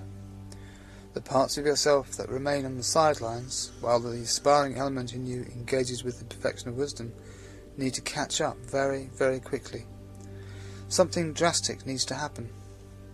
Just feeling humble on account of previous unskillful deeds is not going to be enough. The discrepancy could be dangerous, even schizophrenic, were it not for the immense amount of punya, merit, that you generate when you plug into the perfection of wisdom. Thanks to your merit, things will actually happen to humiliate you. Circumstances will arise to bring humiliation on your head, and with that suffering, much that is unskillful in you will be very quickly purged away, so that more of you can rise to the challenge of the perfection of wisdom. Here opens a singular perspective on the incidence of suffering. Things may start going badly for us, not as a result of unskillful behaviour, but in consequence of our exposing ourselves to our higher vision. We may even find ourselves thinking that everything was going rather well for us until we took up the spiritual life. We tend to expect that adopting the spiritual life should make everything go much more smoothly for us, but that certainly does not always happen.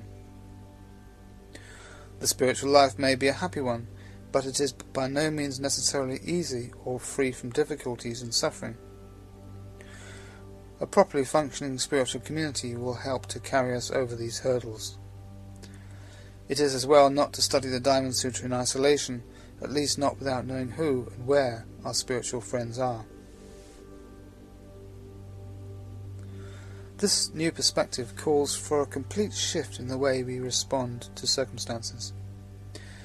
If it does happen that we are brought low, especially in such a way that we are humbled, we should not just react, reassert ourselves, and limit the damage.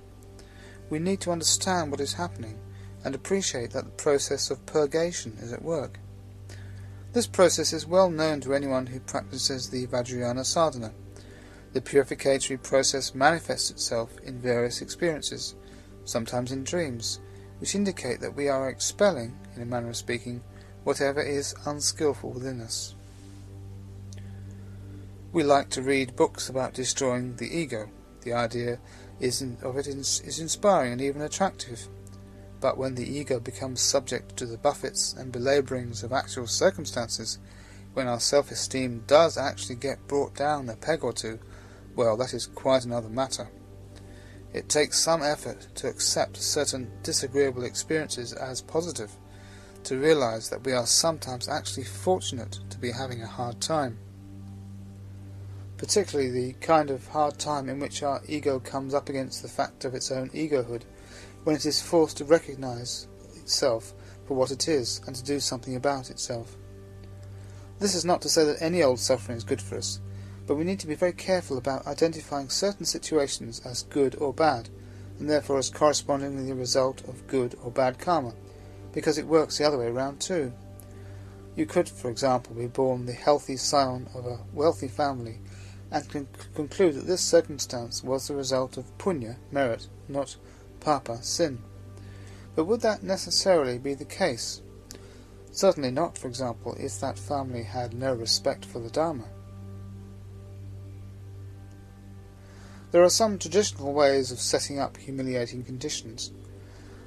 You cannot but be humble when begging for food, and even when you beg on behalf of a charity, you will soon see whether your pride makes you feel uncomfortable and inferior in such a role. Traditionally, it is the Guru who is supposed to humiliate you, especially in the Vajrayana, though people in the West, and I suspect even in the East nowadays, cannot any longer take such treatment, perhaps for lack of faith. The classic case of a guru's kind humiliation of a disciple is Marpa's treatment of Milarepa, a disciple who had committed so many unskilful deeds that he was well on course for the hell realms. The only hope for Milarepa was to gain enlightenment in one lifetime, so that he would not be reborn at all within the samsara, and it was quite a forlorn hope for someone as overloaded with evil karma as he was. Marpa could see no other way of lifting this burden from his disciple than by humiliating him, by making him build towers and pull them down, over and over again. In setting up a very positive situation for Milarepa, as a result of which he could be well and truly humbled, Marpa seems to have been functioning like the perfection of wisdom itself, and his wife's name was Dagmema, Tibetan for Nairatmya, or not-self. It is sometimes said that hard gurus are in a way better and more effective than soft ones. You generally have to be one or the other, otherwise your disciples get confused and upset. But that soft gurus are better for larger numbers of people. So, paradoxically, you could say, the fewer the disciples, the better the guru. Another guru who ran a school of hard knocks, as it were, and whom I met in Bangalore in about 1950, was the ferocious, one-eyed Yalahanka Swami, who was said to be at least 600 years old. He had only a few disciples, and concentrated on trying to eradicate their egotism. He would send them to visit any sadhus who were passing through the district in order to perform before them a very lengthy and elaborate form of prostration, which took several minutes to complete and which had to be repeated a number of times. He felt that you could carry a lurking pride quite intact through a casual observance of the conventional prostration, so that it just did not do the job properly. One very important thing he taught me was that humility is just as much a form of egotism as pride. With those who were proud, he behaved more proudly still. With those who were humble, with even greater humility. "However high you go," he once said to me, "I shall always be above you. However low you go, I shall always be below you." Dr. Johnson, too, on a more worldly level, had little time for self-deprecation. Quote, "All censure of a man's self is oblique praise. It is in order to show how much he can spare. It has all the invidiousness of self-praise, and all the reproach of falsehood." Humility can also be a strategy for specifically avoiding humiliation, as Boswell himself observed. Quote, "Sometimes it may proceed from a man's strong consciousness of his faults being observed. He knows that others would throw him down, and therefore he had better lie down softly of his own accord." This goes to show that humility is not enough. You need to take risks.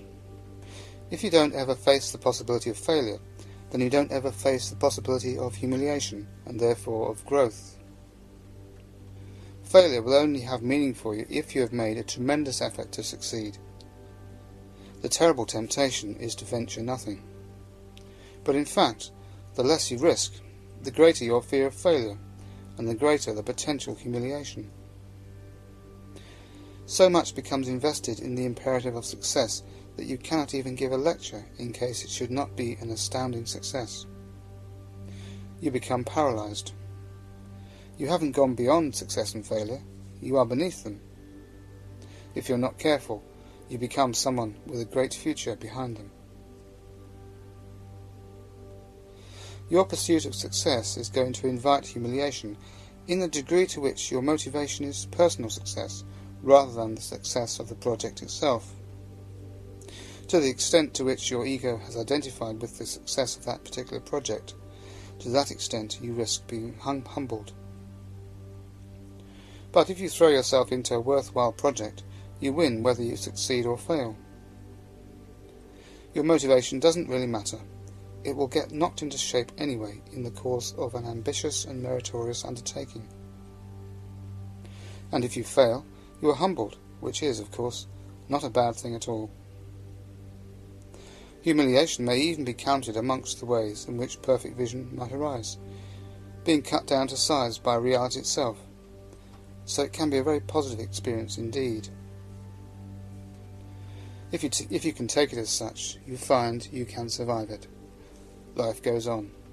You pick yourself up, dust yourself down, and start all over again. On an ordinary social level, you take a risk every time you make any kind of advance towards another person. If social success is too important to you, you will never dare to approach anyone.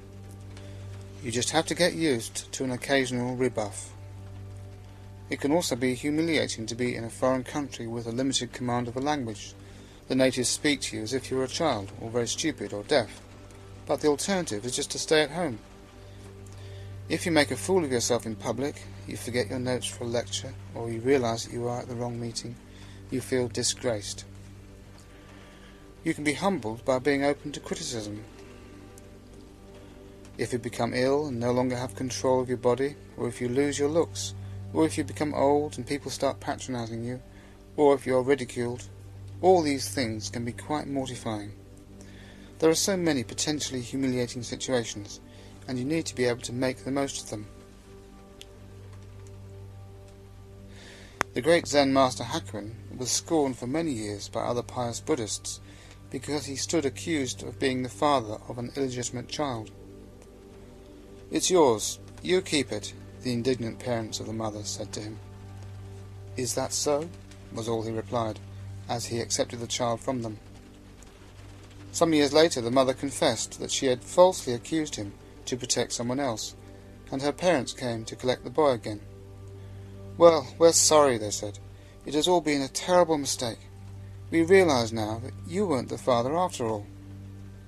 As he surrendered the boy, Hakuin just said, "Is that so?" False accusation is one of the most difficult things to accept without making a fuss. Losing your reputation in that way, and being scorned by people who once respected you, seems to take the meaning out of life. It is so unfair and unjust, and you have right on your side. But the ego is also on your side. It is Hakuin's song that he accepted this humiliation, which for him, of course, was no humiliation, so little of selfhood was there in him to be crushed. A little nearer home, the poet John Milton saw the failure of his whole life's work, or rather the overthrowing of the Republican cause to which he had devoted his life, with the restoration of the Crown in 1660. Everything he stood for, personally and politically, was lost. And yet he eventually did come to terms with that failure, as he had done with his blindness 10 years before, and he shifted his outlook. Within a few years the crushing of all his ambitions had fructified, and he had produced the only truly epic work in English literature, Paradise Lost. These are fairly extreme examples of people who have taken life on the chin and thereby achieved a deeper harmony. The humiliation that springs from punya is never more than you can take, but it is of course possible to be so humiliated, perhaps through the malice or unskilfulness of others, as to be harmed or damaged by the experience. There is no need to go about deliberately humbling other people, even if you can persuade yourself that it is for their own good. That would be quite a suspect procedure. Honest criticism, yes, by all means, in the interests of good communication and spiritual friendship. but the business of humbling can safely be left in the hands of the Buddhas and Bodhisattvas. On the other hand, it is not the office of a friend to salve wounded pride, to reassure someone who has been humiliated and thereby minimize the experience. To take that most hair-raising of human experiences, public speaking, if someone forgets their notes and gives such a lame performance as to be embarrassing to listen to, don't console them. Don't deprive them of their humiliation. Allow them to derive some benefit from the experience.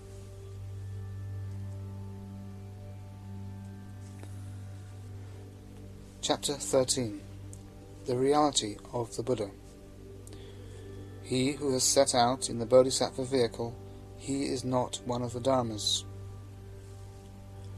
The Bodhisattva comes into a different category from any other kind of being. He or she just does not belong among the Dharmas. With the arising of the Bodhicitta, a new note has been struck, a new, purely transcendental element has been introduced. A seed has been sown that is not native to the soil at all, but comes from somewhere else altogether. In the Gnostic tradition, a sage is referred to as the stranger, or even the stranger, capital S, one who essentially does not belong. The Bodhisattva is something like this, except that we cannot really think of the Bodhisattva as an individual, because the term individual, as we usually use it, stands for a mundane category. We can add that the spiritual community, like the Bodhisattva, does not belong among the Dharmas. In the midst of society, it does not belong to society. It is not part of the social group, though it may appear to be so. What it represents is the introduction, even the invasion, of a foreign body in the strict sense of the term. What do you think, Subhuti? Is there any Dharma by which the Tathagata, when he was with Dipankara, the Tathagata, has fully known the utmost right and perfect enlightenment? Subhuti replied, There is not any Dharma by which the Tathagata, when he was with the Tathagata Dipankara, has fully known the utmost right and perfect enlightenment. The Lord said, It is for this reason that the Tathagata Dipankara then predicted of me, You, young Brahmin, will be in a future period a Tathagata, Arhat, fully enlightened, by the name of Shakyamuni. Here is a restatement and an extension of the argument of Chapter 10. The Buddha to be, whatever qualities of merit he accumulated, actually derived nothing from his experience with the Buddha Dipankara that would enable him subsequently to realize enlightenment for himself.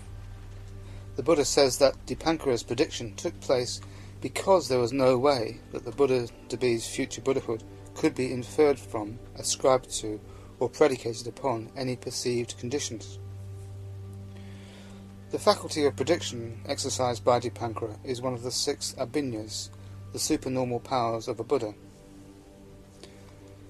5 of them, including the power of prediction, represent the higher and more refined kinds of mundane attainment, which pave the way, so to speak, for the 6th, genuinely transcendental power, knowledge of the destruction of the asavas. The asavas being craving for sensuous pleasure, craving for existence, and ignorance. The general principle here seems to be that enlightenment is approached by a progressive refinement of the mundane, from the Kamaloka through the Rupaloka and the Arupaloka to the Lokottara. So the first 5 abhinyas, or the first 2 of a briefer version of them, the 3 jnanas or knowledges, do not constitute part of the enlightenment experience proper.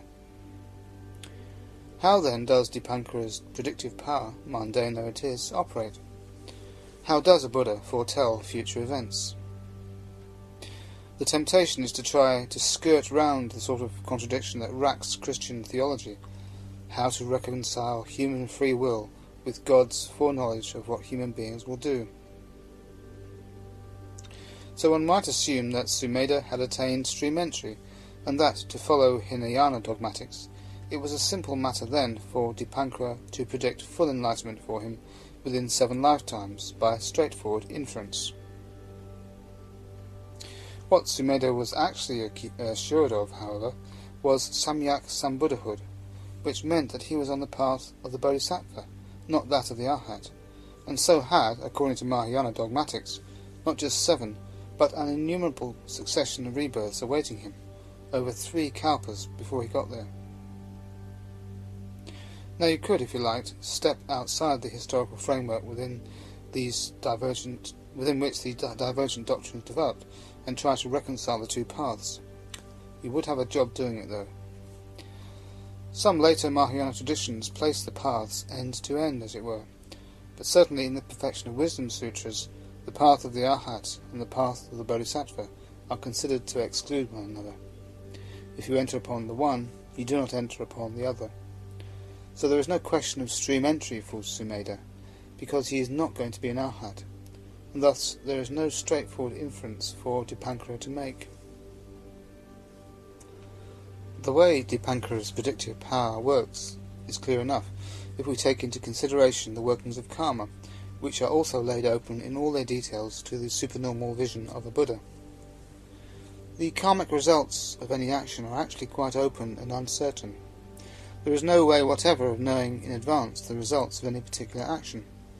Some karmas are quite weak and may not come to fruition at all. Only time will tell. So if the Buddha sees that what beings are experiencing now is the direct result of particular karmas performed in the past, and that karmas which they are performing now will have definite and specific results in the future, this cannot be through any drawing of inferences. The Buddha does not infer that this is happening because of that, and that it will be necessary to produce such and such results. He sees these causes and results only through direct supernormal perception, operating independently of time. That is, he sees the past and the future in the present.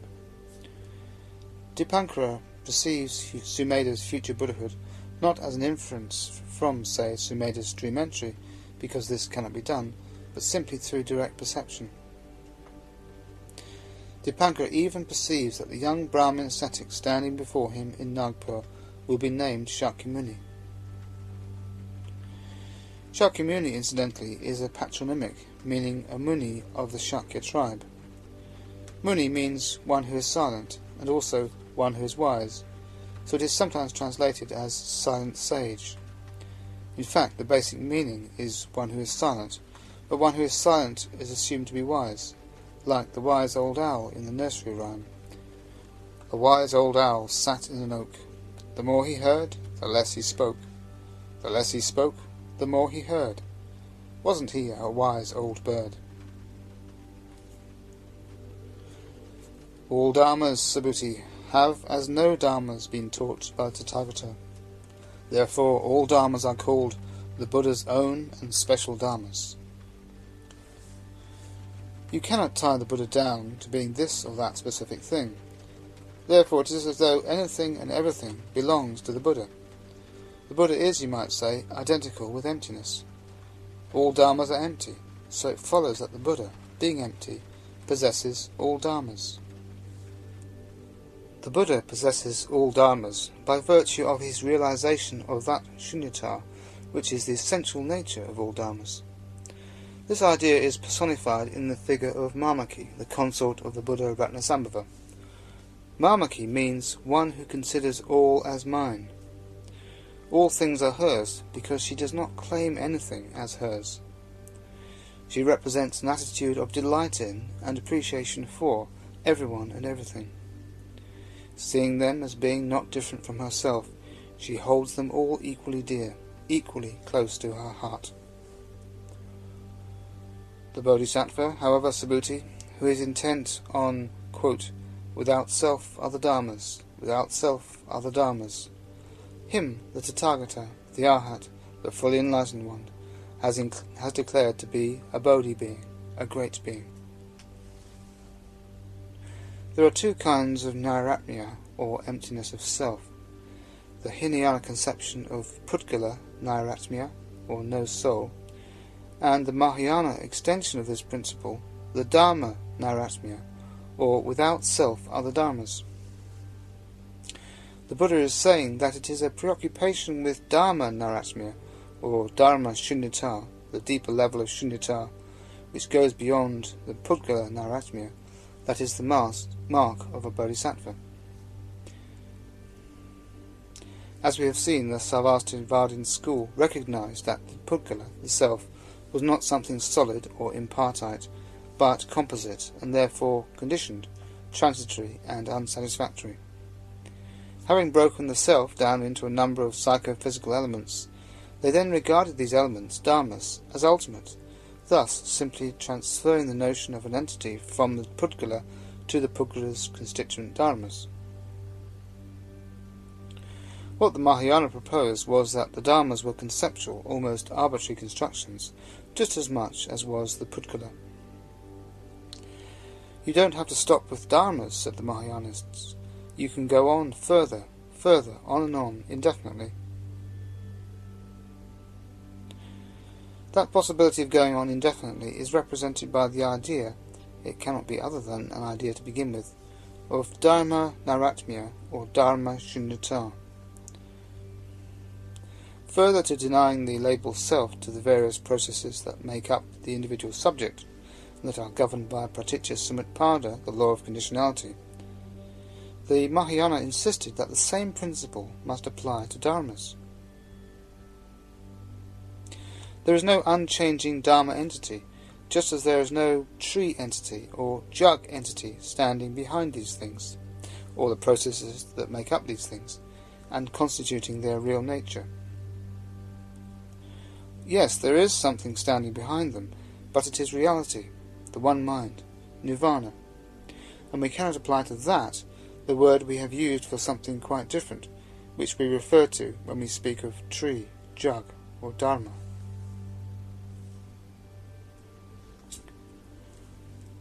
What do you think, Subhuti? Does the fleshly eye of the Tathagata exist? Subhuti replied, So it is, O Lord. The fleshly eye of the Tathagata does exist.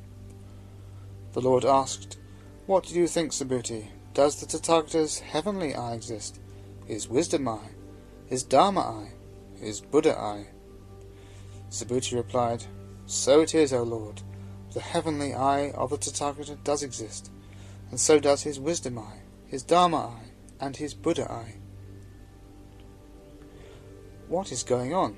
Can this be the perfection of wisdom, allowing an assertion like this to pass without pinning it to a contradiction of itself? Surely the five eyes exist because they do not exist. Is Subhuti letting up a little? Is the Buddha letting up a little? In fact, there is no reason to assume that the perfection of wisdom is nodding off for a moment here. First of all, mundane reality has to be allowed to exist on its own level, for its own purposes. The transcendental does not negate the mundane. Secondly, this sudden affirmation of the existence of the Buddha's attributes, in the midst of a relentless and ruthless dismantling of anything the mind might seize upon, has the effect of throwing into bold relief the reality of the Buddha himself as the ultimate refuge. For devotional purposes, the Buddha's attributes have to be allowed to stand. Finally, the fact that we are brought up short at this point shows that we should be able by this time to understand exactly in what sense something may be said to exist. We don't have to go on being told that mountains are not mountains and that trees are not trees. As the lesson sinks in and becomes second nature to us, mountains are once again simply mountains, and trees are just trees. The Lord said, As many beings as there are in these world systems, of them I know in my wisdom the manifold trends of thought. And why? Trends of thought, trends of thought. Subhuti, as no trends have they been taught by the Tathagata. Therefore are they called trends of thought. And why? Past thought is not got at. Future thought is not got at. Present thought is not got at. It is a commonplace of early Buddhist thought that as one of his attainments, the Buddha knows the psychological characteristics, the tendencies, and the temperaments of all other living beings. The Mahayana goes further and argues that the Buddha knows these trends of thought because they are no trends, because thought, whether of past, future, or present, cannot be apprehended as a real, objectively existing thing, any more than can anything else of the past, present or future. What do you think, Subhuti?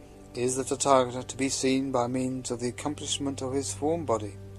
Subhuti replied, No, indeed, O Lord. The accomplishment of his form body refers to the particular psychophysical organism that the Buddha attains to in his last life as a result of skillful deeds performed in previous lives. This is the Rupakaya. In the Hinayana it is differentiated simply from the Dharmakaya, which, just referring to the sum total of the teaching, has nothing very metaphysical about it.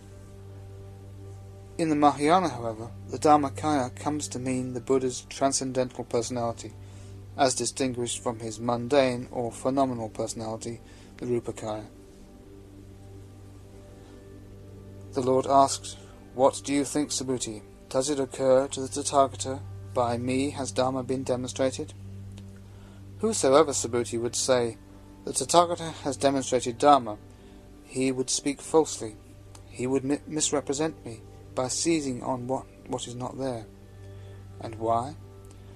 Demonstration of Dharma, demonstration of Dharma. Subhuti, there is not any Dharma which could be got at as a demonstration of Dharma. Just occasionally in this sutra we can get a grip on what is being said, at least at a slightly more accessible level than the purely metaphysical. Here it does seem understandable that it should not occur to the Buddha, by me has Dharma been demonstrated. In a way it is like the child's view of the adult.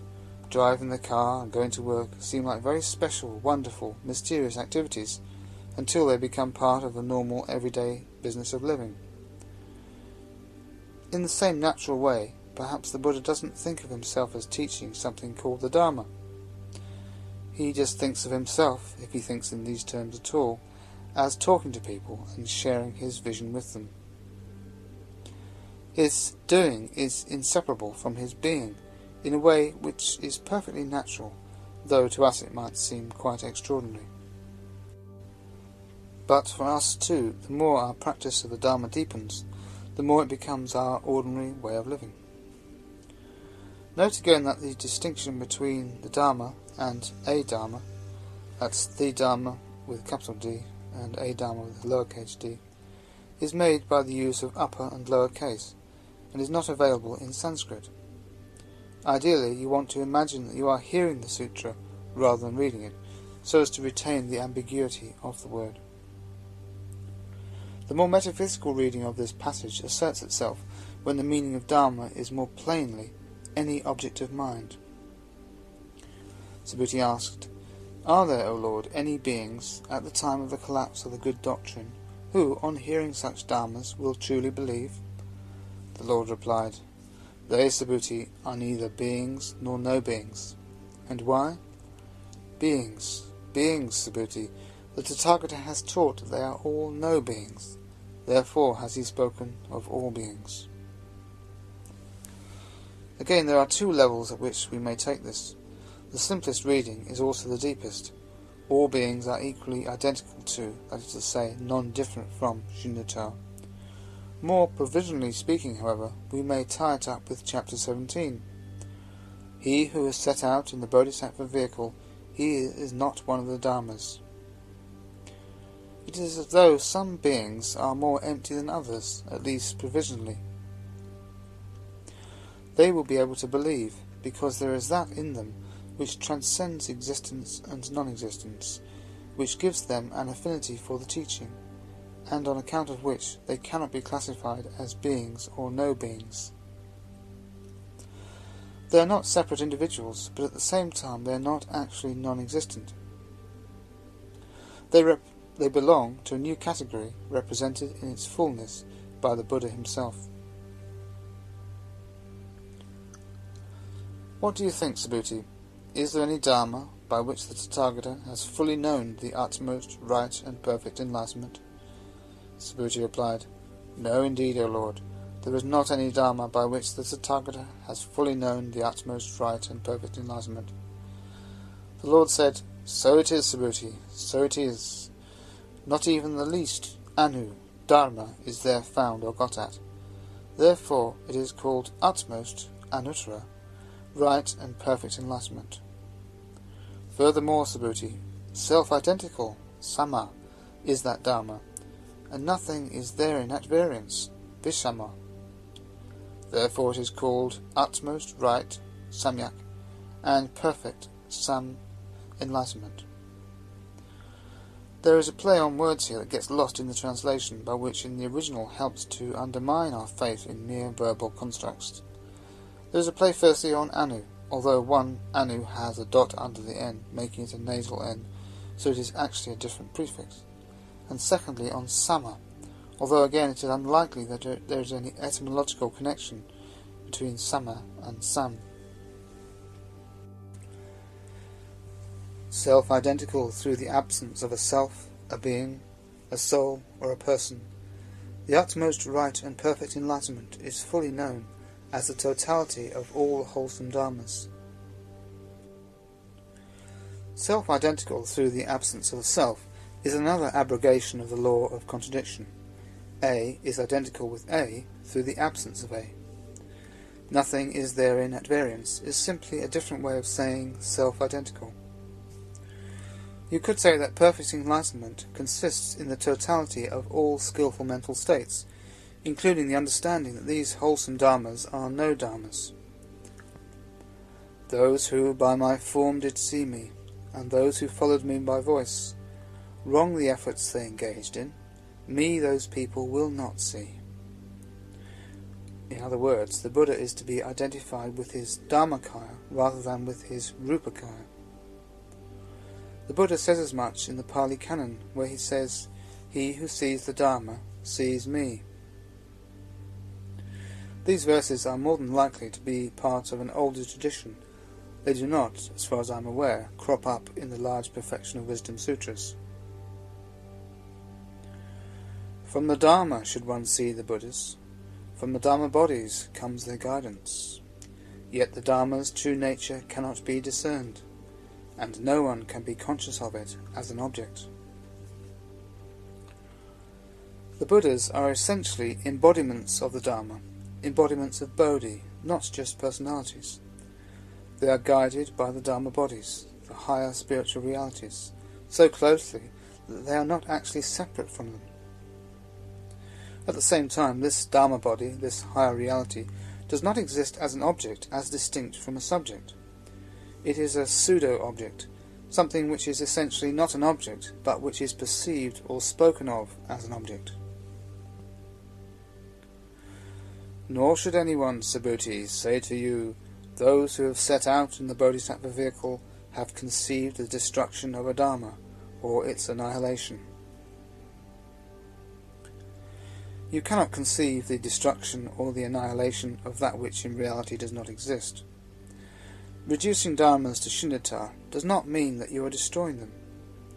The mere fact that dharmas are reduced to shunyata means that they are not entities to be destroyed anyway. And again, Subhuti, if a son or daughter of good family had filled with the 7 precious things as many world systems as there are grains of sand in the river Ganges, and gave them as a gift to the Tathagatas, Arhats, fully enlightened ones, and if, on the other hand, a Bodhisattva would gain the patient acquiescence in dharmas, which are nothing in themselves, and which fail to be produced, then this latter would, on the strength of that, beget a greater heap of merit, immeasurable and incalculable. The experience of the Anutpatika Dharma Kshanti, the patient acceptance of the non-arising of dharmas, is represented by the 8th bhumi, reckoning the bhumis according to the Dasha Bhumika. Seeing dharmas apparently coming into existence and passing away, the Bodhisattva does not see real entities, nor any arising or passing away. To take the old comparison of the magician who makes you see an elephant, you do see what appears to be an elephant, but no elephant is actually there. Even if the magician conjures up a figure who kills the elephant, well, no killing has actually taken place. This is a simile used throughout the Mahayana for seeing things as essentially empty. What is particular about the level of insight that we are looking at here, the eighth bhumi, is the element of kshanti. Any lingering resistance to the idea of anutpatika dharma has completely gone. But there is still a question that remains unanswered, a question that does not seem ever to have been looked at. Why should seeing things in that way, to acquiesce in seeing things in that way, constitute irreversibility? Why anutpatika dharma kshanti in particular? What special connection does that have with samyak sambuddhahood, as opposed to arhatship? To find this out, we simply need to ask ourselves, how does it feel to be an irreversible bodhisattva? Or, to be realistic, can we get an idea of a feeling of what it might be like to be an irreversible bodhisattva? We can start by trying to imagine what it would be like not to take anything seriously, ontologically speaking. Your experience is like a dream, a vision. You see it all right, but you see through it, and thoroughly see through it. It is like a lucid dream, a dream in which you know you are dreaming. Your experience of the world, of conditioned existence, is vivid, more vivid than ever, but you are not misled by it. And, of course, most significant of all, you see that there are no beings to save. And among these so-called beings there is yourself, so there is also no question of any self to save.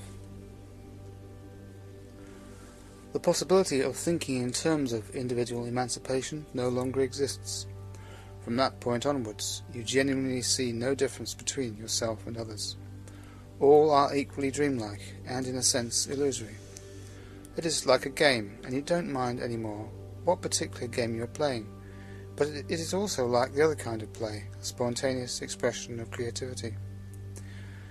If we think of irreversibility in this way, and if irreversibility is at least broadly analogous to stream entry on the so-called Hinayana path, what bearing does this notion of anutpatika dharma kshanti have on the idea of stream entry? It is clearly connected with the first fetter, Sakkaya Ditthi, the mistaken belief in a fixed, unchanging self, which is broken on stream entry. The Hinayana does not follow the metaphysical implications of breaking this fetter as the Mahayana does. It is more practical, straightforward, almost psychological in its approach, and yet the implications are there, nevertheless. You are no longer thinking that there is anyone there to be saved at all, neither other people nor yourself. Moreover, Subhuti, the Bodhisattva should not acquire a heap of merit. Subhuti said, "Surely, O Lord, the Bodhisattva should acquire a heap of merit." The Lord said, "Should acquire, Subhuti, not should seize upon. Therefore it is said, should acquire." The Bodhisattva should acquire merit spontaneously, without thinking that merit is a real thing, or that the acquisition of merit is a real acquisition by a real person who really does acquire it. Whosoever says that the Tathagata goes or comes, stands, sits, or lies down, he does not understand the meaning of my teaching. And why? Tathagata is called one who has not gone anywhere, nor come from anywhere. Therefore is he called the Tathagata, the Arhat, the fully enlightened one. The Tathagata is one who is thus gone in such and such a way, or he is thus come. It can be either, depending on how you divide the word, tata agata or tata gata. He is thus come or thus gone, although he neither comes nor goes. The usual Theravada interpretation is quite plain and straightforward. The Tathagata is one who has gone to or come from the state of enlightenment, as his predecessors did. The Mahayana, as you might expect, tries to put a little more philosophical spin on the concept. The Tathagata both comes and goes, in the sense that he goes out of the world, from the conditioned to the unconditioned, by means of wisdom, and he comes back to the world by reason of compassion. His going is his coming is his going. Wisdom is compassion. Compassion is wisdom. In the awakening of faith in the Mahayana, Ashvaghosha uses the term tatata, or suchness, which is an abstract noun but the same basic word. Tatata is quite a strange term, expressing the indefinability of things, the impossibility of defining or describing anything. You can only say, "It is such as it is," or "Thus it is." Things are such as they are, and it is quite beyond the competence of words or concepts to express their nature. The fact is, according to the Diamond Sutra, that the Tathagata is thus come and thus gone, because he neither comes nor goes, nor stands, nor sits, nor lies down. We should by now be able to guess the reason for this, which is, of course, that the Buddha is not to be identified with his physical body, his Rupakaya, but with his Dharmakaya. Obviously, the Dharmakaya does not come or go, stand, sit, or lie down. But we can go a little deeper into what is being said here. Even the Rupakaya, or phenomenal personality of the Buddha, does not come and go in an ultimate sense, because ultimately there is no coming or going at all, no more than there is any arising or destruction of dharmas. Sometimes it is even said that ultimately everything remains in a state of immobility, though this is perhaps a rather difficult concept. Chapter 14. Seeing Through Illusions. And what the Tathagata taught as the world system of 1,000 million worlds, that he has taught as a no system. Konza's notes to Chapter 30 need to be taken with a pinch of salt. He asserts that a universe is no more than a fortuitous conglomeration of various elements, and therefore it is really a no system. He gives a scientific reason, but it is not the reason given by the sutra. In fact, it is not because it is fortuitous that the world system of 1,000 million worlds is a no system. It is because the various elements themselves have no existence, because the conglomeration is a no conglomeration. Besides, the law of karma would be enough, you would have thought, to prevent things from being no more than fortuitous. Konza also suggests that, quote, our spirit is often weighed down by the mere thought of the enormous quantity of matter that we perceive around us, unquote. But Blaise Pascal probably speaks for more of us when he writes in the Pensées, quote, the eternal silence of these infinite spaces terrifies me, unquote. The mind actually takes comfort from a sense of material solidity. And finally, Subhuti, if a bodhisattva, a great being, had filled world systems immeasurable and incalculable with the 7 precious things, and gave them as a gift to the Tathagatas, the Arhats, the fully enlightened ones, and if, on the other hand, a son or daughter of good family had taken from this Prajnaparamita, this discourse on Dharma, but one stanza of 4 lines, and were to bear it in mind, demonstrate, recite and study it, and illuminate it in full detail for others, on the strength of that, this latter would beget a greater heap of merit, immeasurable and incalculable.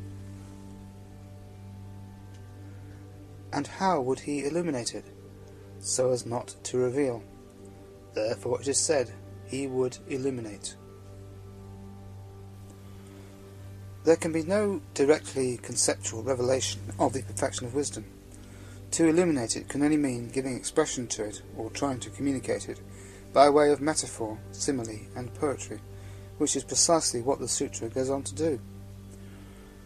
As stars, a fault of vision, as a lamp, a mock show, dewdrops, or a bubble, a dream, a lightning flash, or cloud, so should one view what is conditioned. This is the most famous part of the whole sutra, and it is a very useful verse on which to meditate and reflect in such a way as to provoke the arising of insight. Take it image by image. First, one should view what is conditioned, as one views stars.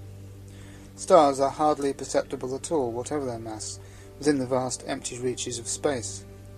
They are so far from our possessing as to be beyond the grasp of the imagination itself, and they disappear with the first dawning of the sun. Then the conditioned is like a fault of vision. Things are not as they seem to be. It is as simple as that.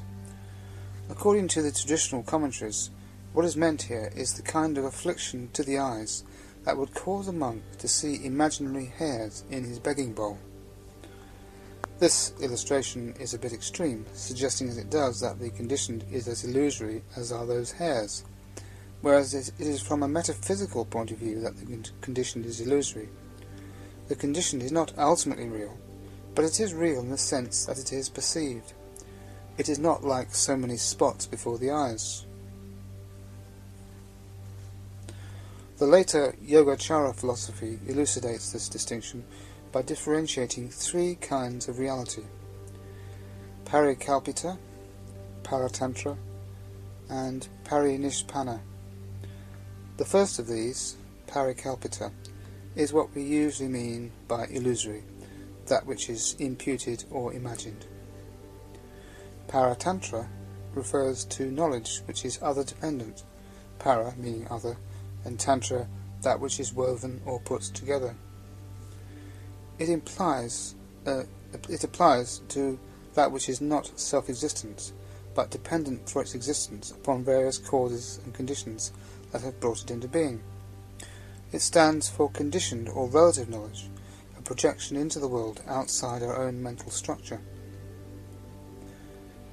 Parinishpanna means perfect, and thus refers to absolute knowledge, knowledge of that which exists without dependence upon conditions. So the distinction is made between that which does not have even a relative existence, parikalpita, to take a traditional example, a snake that turns out to have been a rope all along, and paratantra, that which is real on a practical common sense level. You see that the snake is really a rope, but which is itself an illusion when seen from the point of view of parinishpanna, which sees that the existence of the rope depends upon its constituent strands. There are really two kinds of illusion in the sense of parikalpita. The fault of vision is only an analogy for the metaphysical or even psychological illusion of the Atman. We think we perceive an ego, but it isn't really there. This illusion of self is said to be of the same kind, though not of the same order, as mirages and imaginary hairs in the begging bowl. In a way, it doesn't matter if we perceive the self, just as it doesn't matter if we perceive those imaginary hairs. But if we act upon the assumption that this self is an independent, autonomous entity over and above, or behind, the sum total of our thoughts, words and deeds, if any sort of emotional attitude arises from this illusion, we are in trouble. It is in this sense that we can say that the whole contemporary worldview is based upon illusion. We are also in trouble, however, if we fail to distinguish between the illusion of the self as an independent entity on the one hand, and the reality of our empirical being, our thoughts and feelings, our experience of the five skandhas, on the other. All that these two different forms of knowledge have in common is avidya, lack of transcendental knowledge. The relatively real paratantra is illusory, but only in relation to what is absolutely real. Thirdly, we are urged to view the conditioned as a lamp. A lamp burns on fuel. Take away the fuel, and the lamp goes out. So it is with all conditioned things. If we think of a candle in the wind, and the forms of lamp used at the time of the composition of this verse were scarcely better protected, this is how delicately contingent are conditioned things. It sometimes seems strange that anything should continue to exist at all, its coming into existence and its survival being dependent on so many different factors. That you come to be reading this particular book in this particular form represents a marvellous concatenation of millions upon millions of conditioned dharmas, all cooperating in a particular way. So the continued existence of conditioned dharmas is all the time distinctly precarious. Then the conditioned is like a mock show. The illustration of the magical illusion is a favourite one in Indian literature.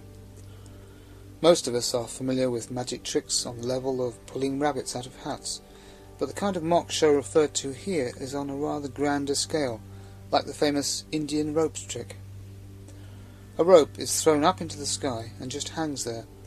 A boy goes up it and disappears, and a man goes up after him and also disappears. Then bits and pieces of the boy start falling down, and the man comes down again. Finally, the master magician puts all the bits and pieces under a cloth, and when he whips it away, the boy is standing there, bowing. And then, of course, they pass the hat round. It is said to be done through mass hypnosis. Ordinary life presents us with an experience which is ultimately no more real than the Indian ropes trick. Indeed, a really proficient magician will be able to deceive other senses than that of vision, conjuring up musicians playing instruments, for example. Ultimately, what is happening is that we are all collectively hallucinating, you might say. On an ordinary level, people with the same sort of backgrounds will tend to see things in the same way. Likewise, at a deeper level, we share the same sort of reality because we have the same sort of karma. We all hallucinate in much the same way, although it is very difficult to realize that we are hallucinating because we all agree that our hallucinations are real. What we tend to regard as real is that which is generally accepted to be the case. If a number of people in a room all see a pink elephant, then that pink elephant exists, unless someone like the Buddha comes along and persuades them that it isn't really there. Questions about the nature of reality arise because, despite this apparently identical experience, people actually experience and see things in different ways. The English poet Robert Herrick put the comparison of conditioned existence to dewdrops as well as anyone. His poem, Two Daffodils, expresses a mournful but keen perception of impermanence, focusing in its conclusion on the image of dewdrops. Fair daffodils, we weep to see you haste away so soon. As yet the early rising sun has not attained his noon. Stay, stay until the hasting day has run to the evensong, and, having prayed together, we will go with you along.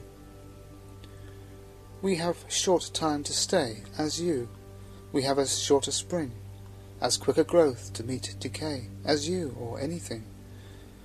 We die as your hours do, and dry away like to the summer's rain, or as the pearls of morning's dew, ne'er to be found again. For the comparison of a conditioned existence to a bubble, again, over to the English poets. Francis Bacon this time. This is the famous opening to his one anthology piece. The world's a bubble, and the life of man less than a span.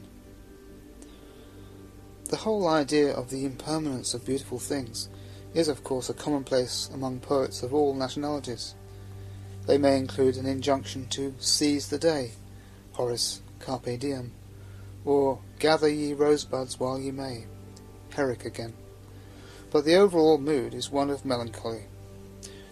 For the Buddhist, though, impermanence can be a source of exhilaration. If things are impermanent, it means they can change, and if they can change for the better.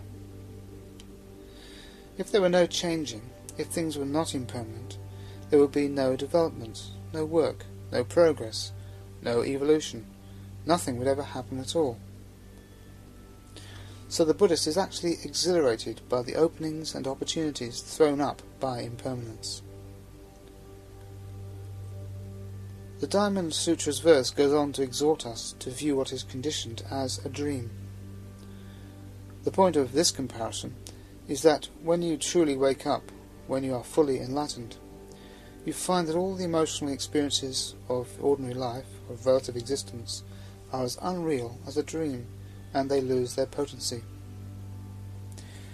While you are in the dream, you really are frightened or angry, and you really believe that there is something to be frightened or angry about.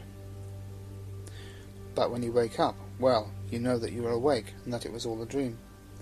The emotions die away, and you find yourself laughing at what seemed so real when you were asleep. And it is like this when you become enlightened.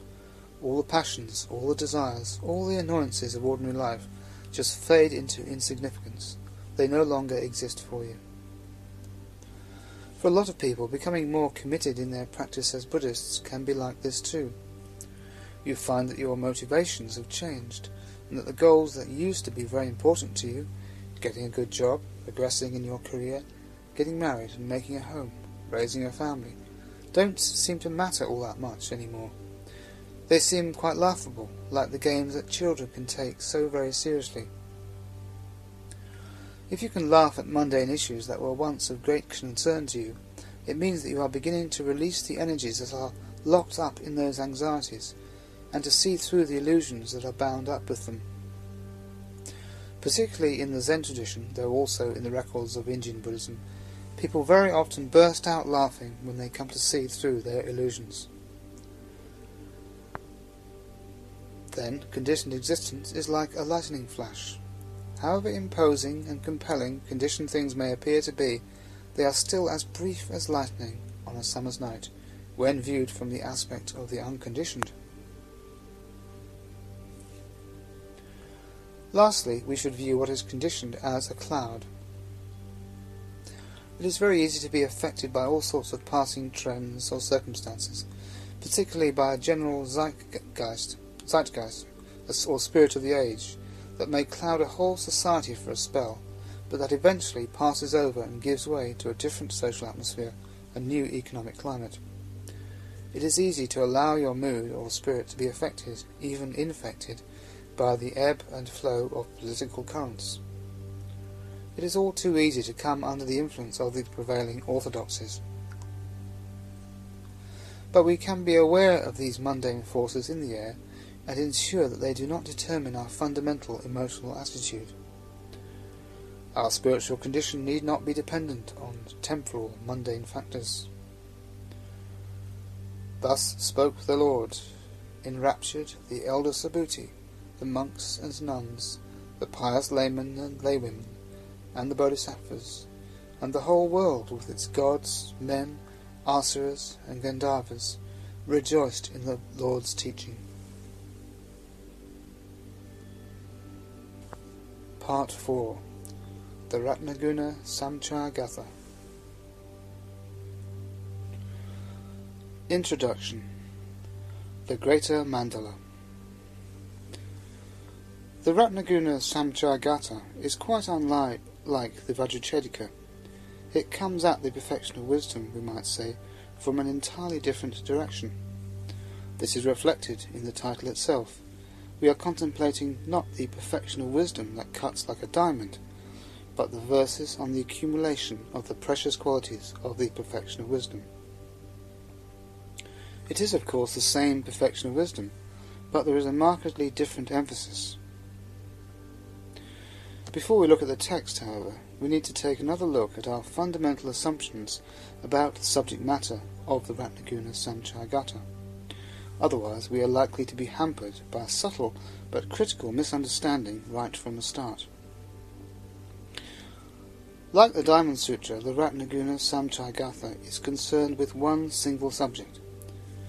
Indeed, this one subject provides the field of inquiry for the whole of the perfection of wisdom. The subject is the career of the Bodhisattva. But what is a Bodhisattva? How does a Bodhisattva behave, practice, live? What does a Bodhisattva do? Now, if we are not careful, we can pick up a false impression of the nature of the Bodhisattva from the laborious detail in which the texts answer these questions. If, from their deliberations, we start to form an impression of the Bodhisattva as a highly intellectual being, and of the perfection of wisdom as a highly intellectual teaching, then, to be blunt, we have got the wrong end of the stick. The verses we are going to encounter may seem abstruse, but they are not intellectually abstruse, or at least much less so than many other perfection of wisdom texts. The Ratnaguna Samchayagatha is quite simple and intelligible in comparison with, for example, the Diamond Sutra. If we still find it a little daunting, it may well be because in it we run up against the medieval Indian mode of communication, which, being excessively abstract and conceptual, is not very well suited to the spiritual genius of Buddhism. In particular, such a relentlessly conceptual approach is ill-suited for the task which the Perfection of Wisdom text set out to achieve, the task of demolishing the whole conceptual framework they rest upon. Concepts are dismissed by means of other concepts, comparatively gross ones giving way to comparatively subtle ones. Most Westerners, and certainly most English people, simply do not feel at home with this sort of thing. It may be a relief, therefore, to realise that this is not a standard approach which has to be followed by all Buddhists. We need to distinguish between the Indian mind at work and Buddhism itself, and develop a form of expression more natural to us. It may be difficult to see where we are going to find a more real and immediate form of expression into which this conceptual language might be translated, but we do have a precedent. In its progress from India to China, Buddhism did change its manner of expressing itself completely. Chan Buddhists took teachings like this and completely recast them, so that instead of lengthy abstract disquisitions, you got a shout, or a slap, or someone holding up a flower. The same thing was meant, but the medium of communication was totally different. As translated into Chinese, the Prajnaparamita literature itself has a different, more concrete feel to it, as the Chinese title, The Dark Wisdom, indicates. We could start to develop our own version of the teachings, as the Chinese did, by pruning some of the metaphysical exuberance of the Mahayana. Alternatively, we could perhaps go back and explore archaic Buddhist teachings like the Udana and the Sutta Nipata, which date from a time long before the Abhidharmists and the Mahayanists began their conceptual analysis, if we want a more down-to-earth approach. But we need not abandon the Perfection of Wisdom texts for fear of taking them the wrong way. Even while we grapple with the medieval Indian mind, there are still various basic and straightforward means we can use to derive great benefit from the teachings. The first and most important thing is to recognize that the medium is not the message. Otherwise, we should have no hope at all of getting in touch with perfect wisdom by reading books about it, or even by reading the scriptures. In fact, the message and the medium are so far from being the same thing that they actually undermine one another. The Perfection of Wisdom may speak a language which intellectuals understand, but its message actually has nothing to do with anything intellectual. If we pay more attention to the medium than the message, we will get the idea that these teachings are an encouragement to think, but they are not. Rather, they use thought to undo thought. Of course, this very idea can cause us all sorts of problems, especially if we get caught up in thinking about how to think our way out of thought, as we are likely to do if we succumb to the baleful influence of the ever-burgeoning literature of Zen. Having recognized that the medium is not the message, however, how can we free our minds from this tendency to convoluted thinking? One method is the practice of silence. When we stop voicing our thoughts, our thinking becomes less busy and more illuminating. At the same time, we are coming more directly into contact with things, and even, perhaps surprisingly, with other people. A silence does not signal a break in communication.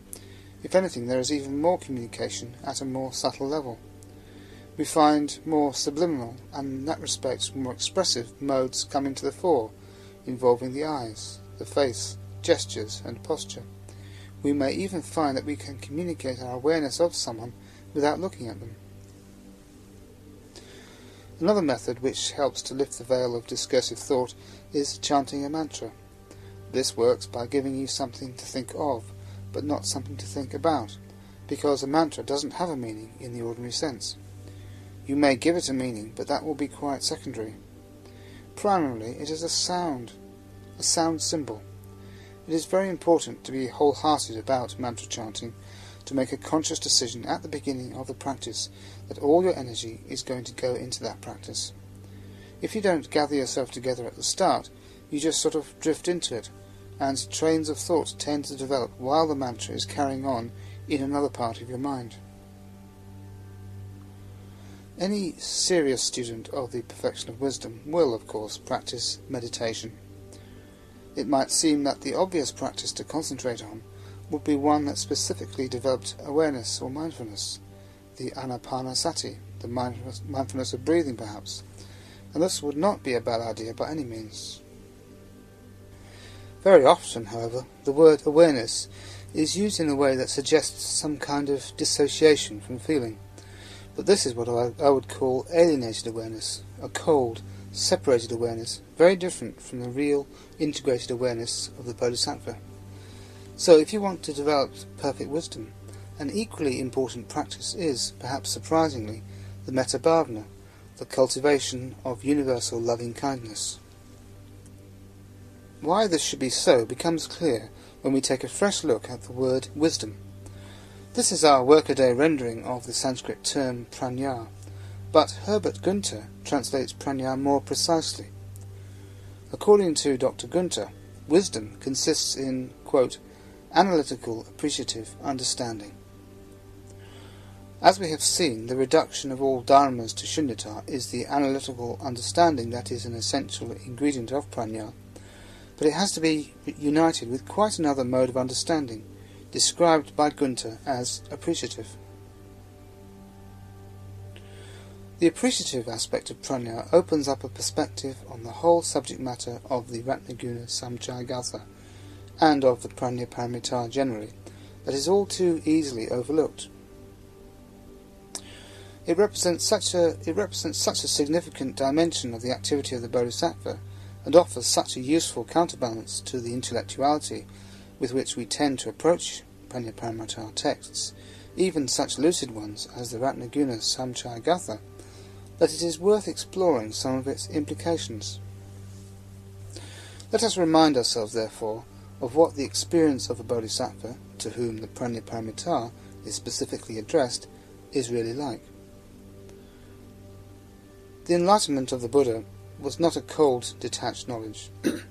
He saw with warmth, he saw with feeling.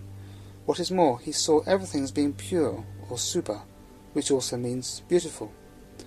The Buddha saw everything as pure beauty, because he saw everything with compassion, just as, conversely, when you hate someone, they appear ugly. When, out of metta, you see things as beautiful, you naturally experience joy and delight. And out of that joy and delight flows spontaneity, freedom, creativity, and energy. This flow from metta to joy to freedom and energy is the constant experience of the Bodhisattva. The Bodhisattva's wisdom, in the fullest sense, therefore includes metta. In a sense, we could even say that metta is prajna. We may further dispel any impression a superficial look at the Prajnaparamita may give that the Bodhisattva is a sort of glorified logic chopper by looking at another word used to describe the Bodhisattva's experience, vidya. Vidya is the opposite of avidya, ignorance, and is usually translated as knowledge. However, Gunther renders it as aesthetic appreciation, like prajna but without the element of analysis, which comes much closer to its true meaning. Vidya is a sort of relishing of things, a harmony with the world, and its opposite, avidya, conveys a sense of alienation and conflict, certainly not an absence of knowledge in the usual sense of the word. When one is said to know something, this carries a suggestion that the knowledge is utilitarian. One knows what the thing is good for. One knows what one can do with it. Sometimes this attitude to things can strike you quite forcibly. One evening, when I was living in Kalimpong, I was out for a walk and saw an enormously tall, beautiful pine tree growing at the side of the road. As I stood admiring it, a Nepali friend came along. "Just look at this tree," I exclaimed. "Isn't it magnificent?" "Oh, yes," he replied. "There must be at least 20 mounds of firewood there, enough for the whole winter." If what we see is the utilitarian value of something, we are relating to it from a need, which becomes desire, which turns to craving for the object conceived as fulfilling that desire. The tree is seen not as existing in its own right, for its own sake, but as something to fulfill our own need. If, however, we have no desires to be fulfilled, there is no subject and no object. This is the state of the Bodhisattva, empty of any desire to use things for any particular purpose. All that is left is aesthetic appreciation. If you are a Bodhisattva, you enjoy the world much as you enjoy a work of art or an artistic performance, with the difference that you do not experience a division between yourself and something out there. Normally, though less so in the cinema, people in an audience retain a sense of themselves as subjects separate from what they are experiencing as an aesthetic object, and to that degree remain alienated from it. But the Bodhisattva's experience of the world is more like music heard so deeply that it is not heard at all, but you are the music while the music lasts.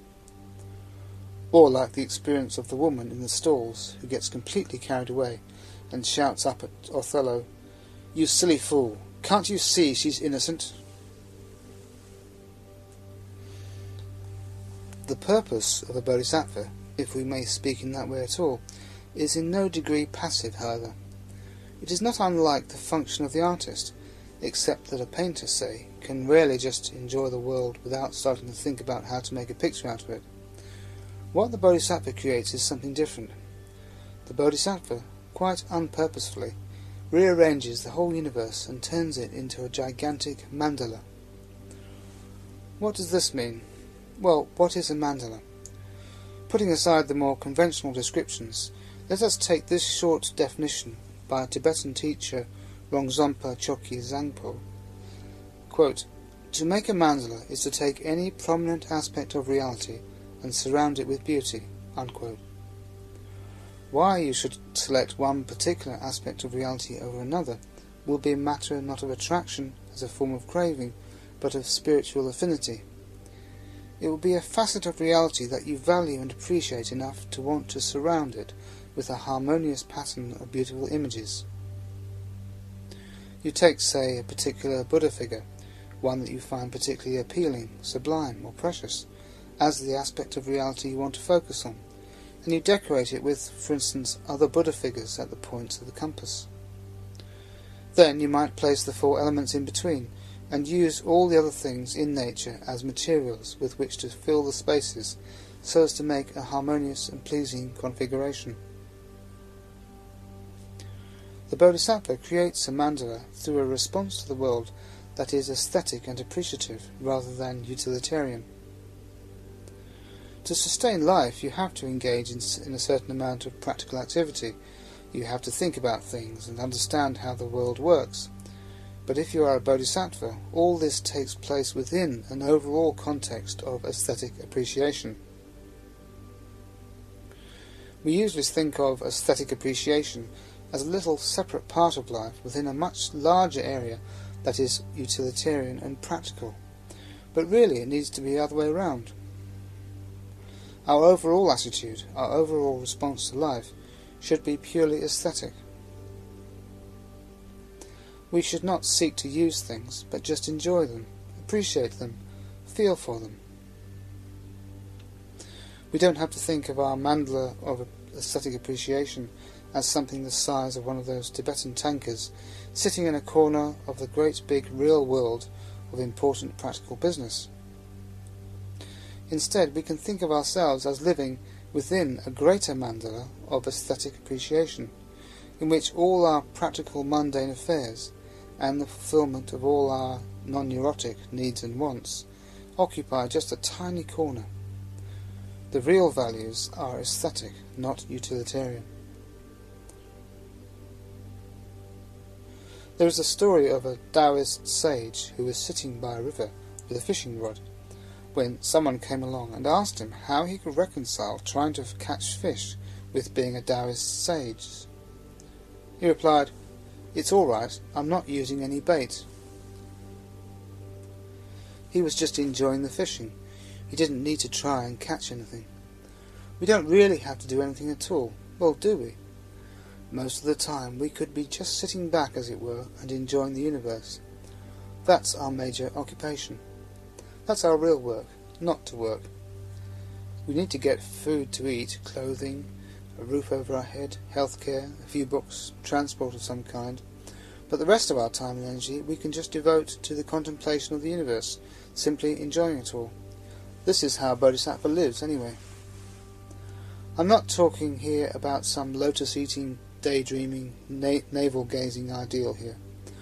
The Bodhisattva is the greatest worker of all, constantly responding to the objective needs of a situation, but at the same time he or she operates within the greater mandala of aesthetic appreciation. It is not even as though the sphere within which the Bodhisattva operates is a sphere of practical activity that exists apart from the greater mandala. Bodhisattvas do not absent themselves from the mandala of aesthetic appreciation when they carry on their practical activities. The greater mandala interpenetrates that limited sphere, so that those practical activities are an expression of the values of the greater mandala within a certain context and for the sake of certain people. The Bodhisattva essentially courses between and transcends two unsatisfactory extremes. On the one hand, we can be so immersed in practical activities that we identify with them and consequently become rather harassed and worried, losing sight of the wider horizons of aesthetic appreciation. On the other hand, we can lose ourselves in a spaced out, if vaguely positive, state of mind in which we are unable to get anything done. The ideal is the middle way. We need to carry on the cycle of practical activities to which we are not attached, which does not harass us, and about which we don't worry, within the much wider circle of the greater mandala. Then we can enjoy our work because it is interpenetrated by this appreciative awareness. This kind of balance is not at all easy to achieve. All the time we are likely to be tending towards one or the other of these two extremes, so that we will need to make constant adjustments to keep to a middle way. One antidote to the first extreme is to get out into the country for a while and allow the influence of nature to remind us of the higher reality of the greater mandala. But as well as taking breaks from the city, to go on retreat for example, we also need to restore the balance a bit every day. This means making sure that the time we spend with friends is not devoted exclusively to practical matters. It also means using our meditation time creatively, not just to sort out the problems and difficulties of daily life. The antidote to the second extreme is quite simply to plunge into some demanding project. The ideal situation is to live and work with other people, so that you are all working for the sake of a shared spiritual objective, and everything you do is, directly or indirectly, towards that end.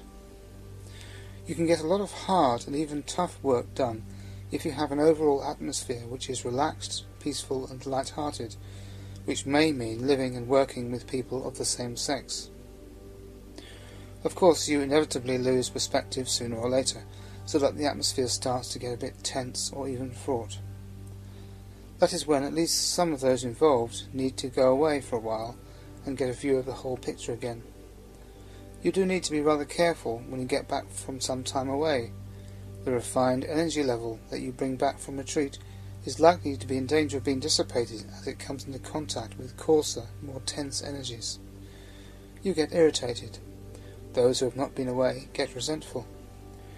If it is feasible, the best thing is perhaps for half the people living and working together to go on retreat at a time.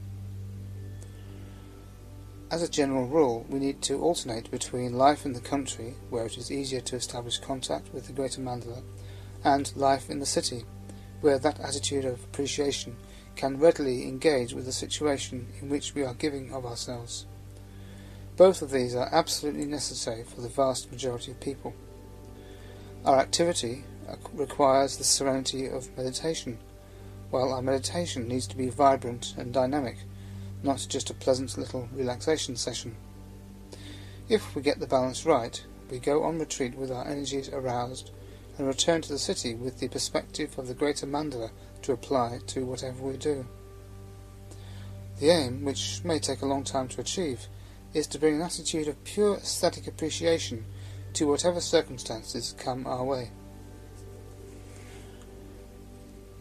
When I lived in Kalimpong, I got to know a French Buddhist nun who was quite a scholar. She had been at the Sorbonne, and was in fact a very high-powered lady, intellectually speaking. She had a terrible temper, she was very demanding and exacting, and she was always busy. Whenever I went to see her, she would be washing and scrubbing, feeding her dogs and cats, cooking and studying at the same time, writing letters, rushing off to see this person and that, meeting lamas, going to the bazaar, coming back from the bazaar, building things, knocking them down, chopping them up. She never stopped. One day she came to see me and said, "Bhante, I just can't seem to meditate." I said, "Anila," this is the polite way of addressing a nun, "you're very good in many ways, but there's just one thing you've got to learn, then you'll be able to meditate." "What is it? What is it?" she asked excitedly, getting ready to rush out and do it. I said, "You must learn to waste time." At this she nearly jumped out of her robe. "Waste time?" she shrieked. "With so many things to be done, you're asking me to waste time? Is that your Buddhism?" "Yes," I said, "so far as you're concerned, that is my Buddhism. Just learn to waste time. You'll get on much better." Unfortunately, she never did learn to waste time. It is just as difficult for someone like her to change as it is for people who need no encouragement whatsoever to waste time, but who, on the contrary, need to bring a little more focus into their lives. The Bodhisattva does useful things, but he or she enjoys them. This is why it is said that the Bodhisattva plays. The idea of Leela, the play or the game, plays a quite prominent role in modern Indian spiritual life. The spiritual life itself is thought of as a Leela, a purely spontaneous welling up of spiritual energy that is, in a way, purposeless. In Tantric Buddhism, this is termed the Sahaja state, the state which is completely natural, innate and spontaneous.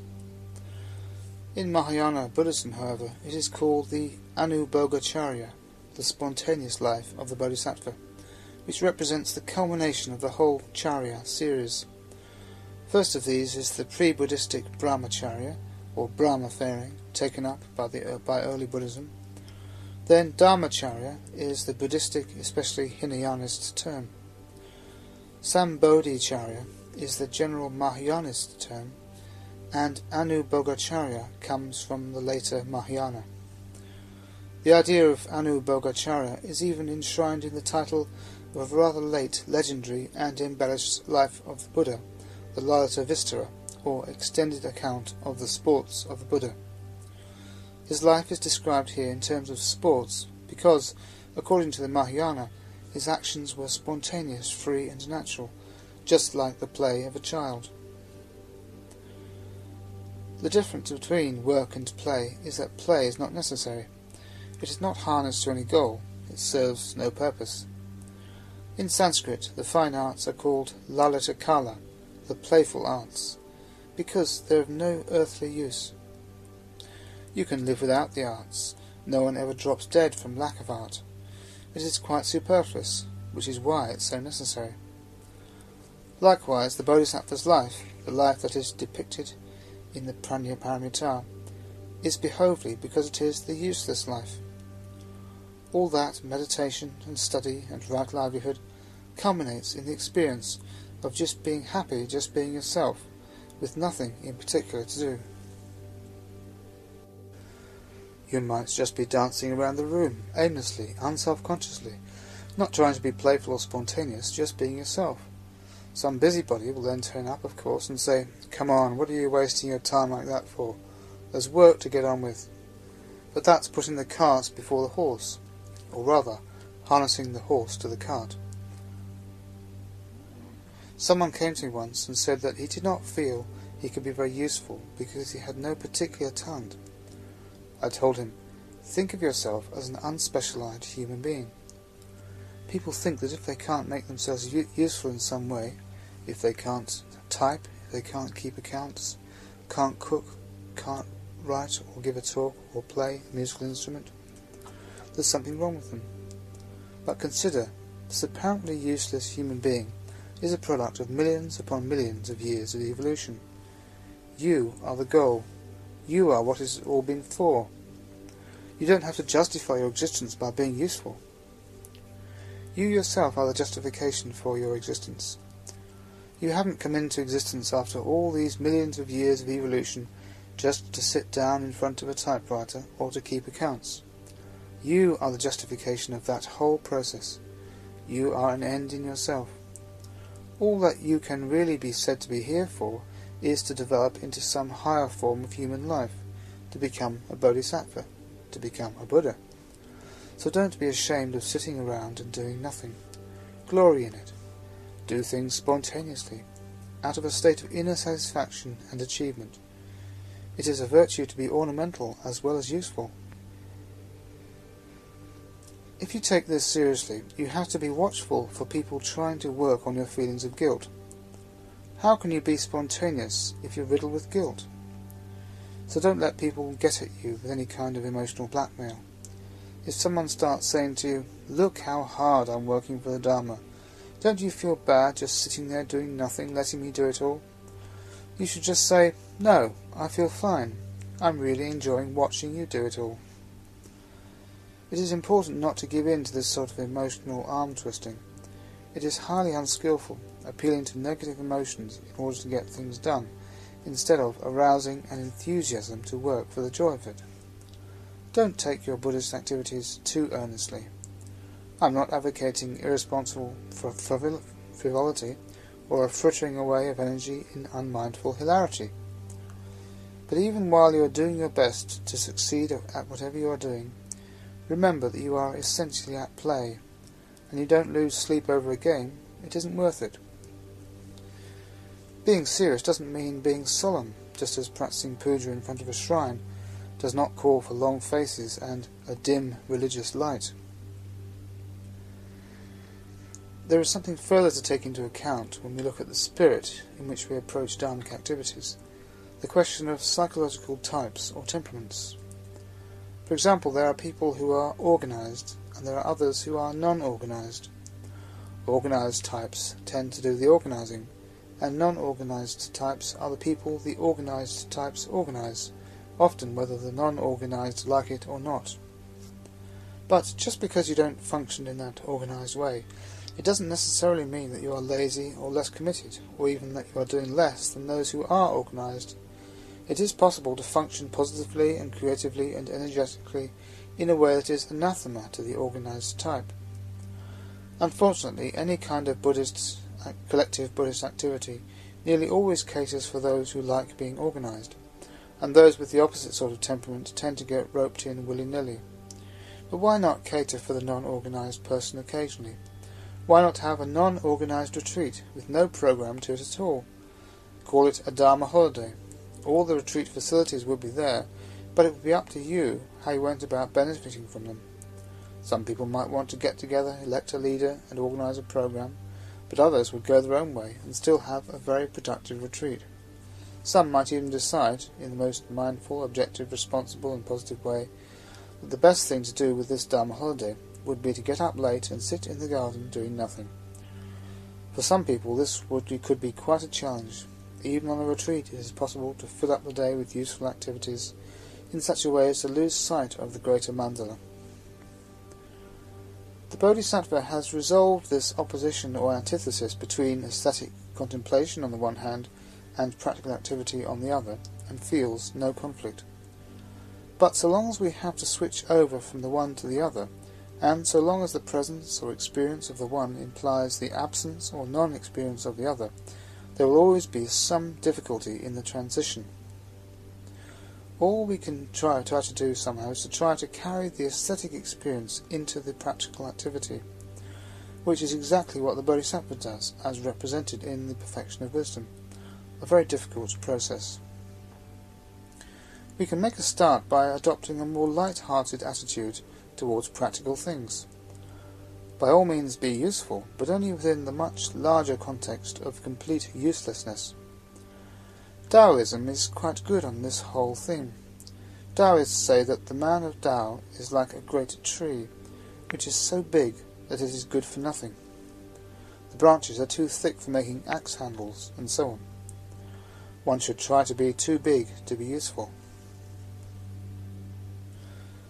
However important the work a bodhisattva does, he or she sees in the perfection of wisdom that it takes place in a tiny circle within the greater mandala of quite pointless appreciation.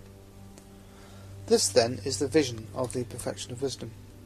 If, when we take up the Ratnaguna Samchayagatha, we find that it resists our attempts to make sense of it, if it refuses to be contained by our intellectual expectations, this is because it is not supposed to be useful to us in any way that we can understand.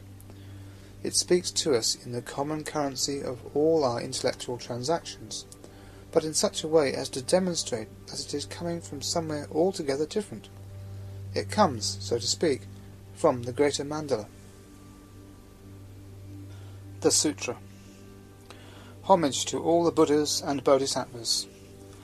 Thereupon the Lord, in order to gladden the four assemblies, and to further lighten up this perfection of wisdom, preached at that time the following verses. Preliminary Admonition. Call forth as much as you can of love, of respect, and of faith.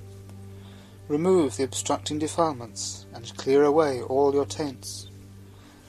Listen to the perfect wisdom of the gentle Buddhas, taught for the weal of the world, for heroic spirits intended. The source of Subhuti's authority. The rivers all in this rose-apple island, which cause the flowers to grow, the fruits, the herbs, and the trees, they all derive from the might of the king of the Nagas, from the dragon residing in Lake Anopatapta, his magical power. Just so, whatever dharmas the Jinnah's disciples establish, whatever they teach, whatever adroitly explain, concerning the work of the holy, which leads to the fullness of bliss, and also the fruit of this work, it is the Tathagata's doing. For whatever the Jinnah has taught, the guide to the Dharma, his pupils, if genuine, have been well trained in it. From direct experience, derived from their training, they teach it. Their teaching stems from the might of the Buddhas, and not their own power. The basic teachings. No wisdom can we get hold of, no highest perfection, no bodhisattva, no thought of enlightenment either. When told of this, if not bewildered and in no way anxious, a bodhisattva courses in the well-gone's wisdom. In form, in feeling, will, perception, and awareness, nowhere in them they find a place to rest on. Without a home they wander. Dharmas never hold them, nor do they grasp at them. The Jinnah's bodhi they are bound to gain. The wanderer Shrenika, in his gnosis of the truth, could find no basis, though the skandhas had not been undone. Just so the bodhisattva, when he comprehends the dharmas as he should, does not retire into blessed rest. In wisdom then he dwells. What is this wisdom? Whose and whence? He queries, and then he finds that all these dharmas are entirely empty. Uncowed and fearless in the face of that discovery, not far from Bodhi is that Bodhi being then. To course in the skandhas, in form, in feeling, in perception, will, and so on, and fail to consider them wisely, or to imagine these skandhas as being empty, means to course in the sign, the track of non-production ignored. But when he does not course in form, in feeling or perception, in will or consciousness, but wanders without home, remaining unaware of coursing firm in wisdom, his thoughts on non-production, then the best of all the calming trances cleaves to him. Through that the Bodhisattva now dwells tranquil in himself, his future Buddhahood assured by antecedent Buddhas. Whether absorbed in trance or whether outside it, he minds not. For of things as they are, he knows the essential original nature.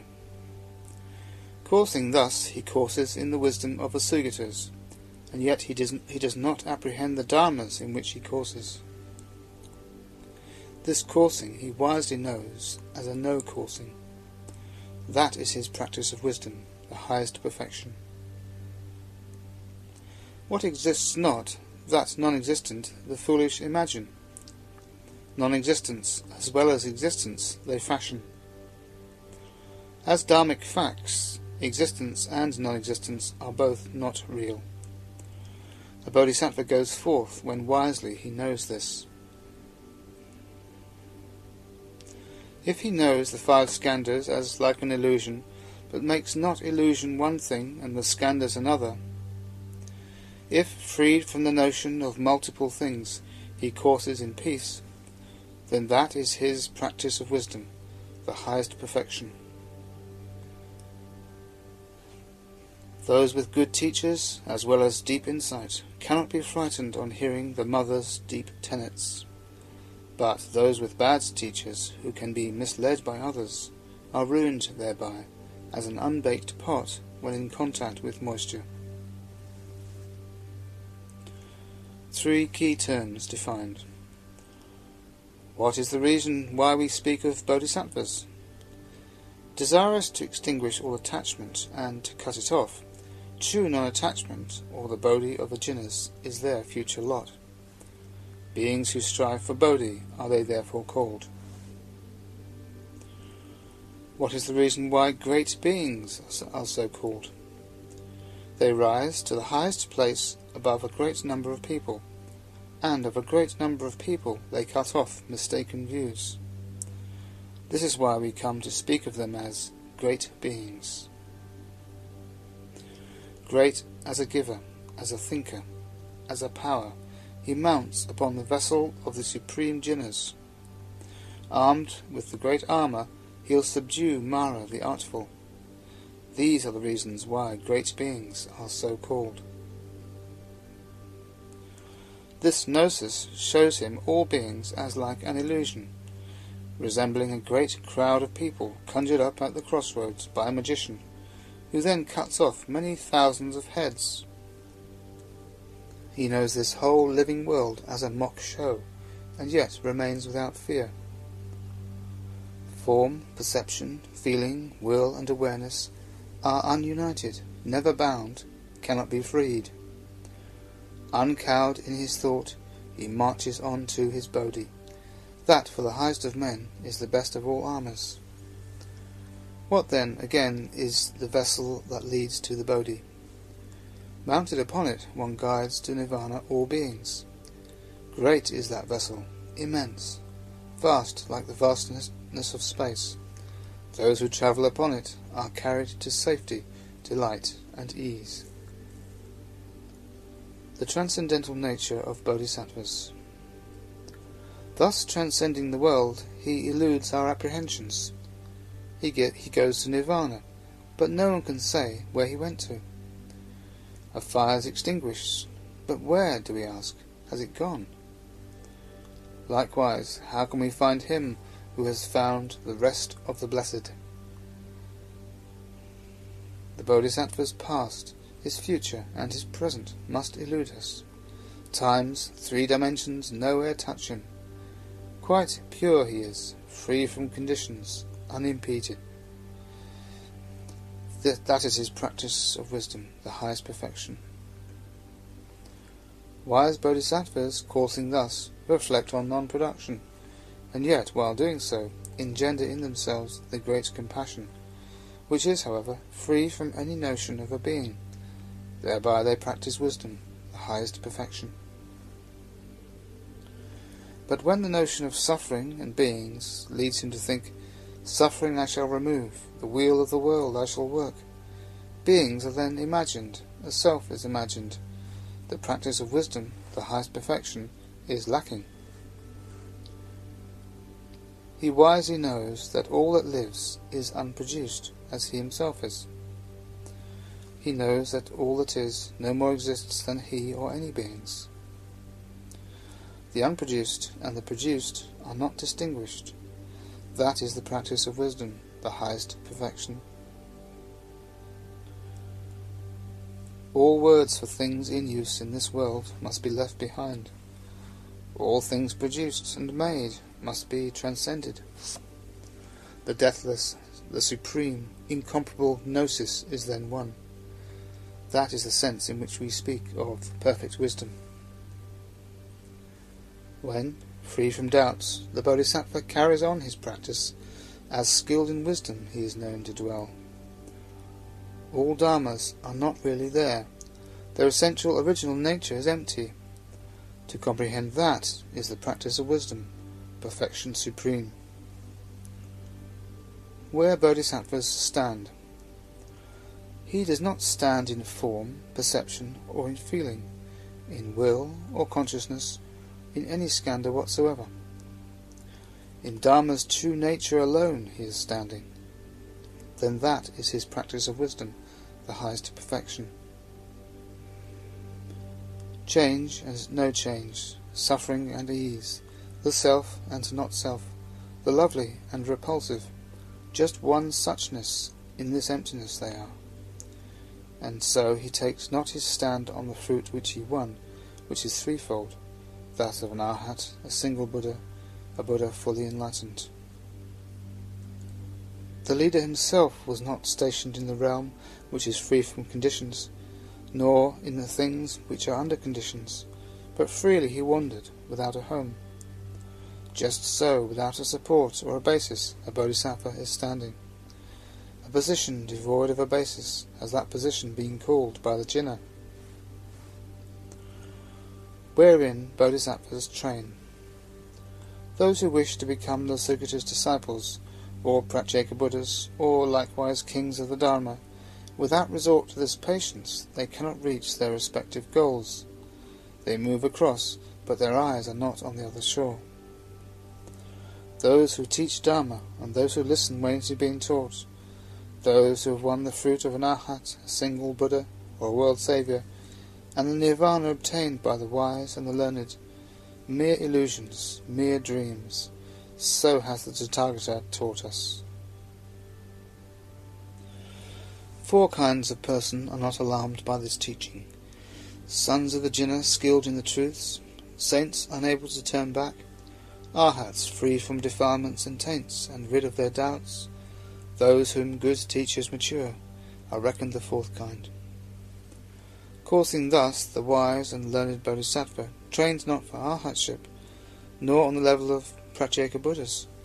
In the Buddha Dharma alone he trains, for the sake of all knowledge.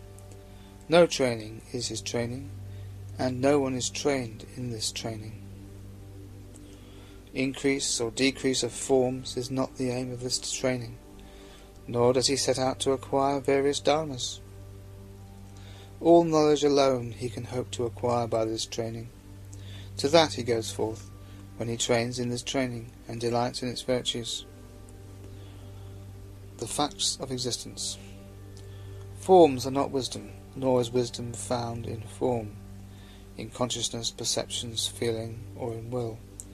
They are not wisdom, and no wisdom is in them. Like space it is, without a break or crack. Of all objective supports, the essential original nature is boundless. Of beings likewise, the essential original nature is boundless. As the essential original nature of space has no limits, just so the wisdom of the world knowers is boundless. Perceptions. Mere words, so the leaders have told us. Perceptions forsaken and gone, and the door is opened to the beyond. Those who succeed in ridding themselves of perceptions, they, having reached the beyond, fulfill the teacher's commandments. If for aeons countless as the sands of the Ganges the leader would himself continue to pronounce the word being, still, pure from the very start, no being could ever result from his speaking. That is the practice of wisdom, the highest perfection. Conclusion. And so the jina concludes his preaching, and finally tells us, when all I said and did at last agreed with perfect wisdom, Then this prediction I received from him who went before me. Fully enlightened at a future time, thou shalt a Buddha be.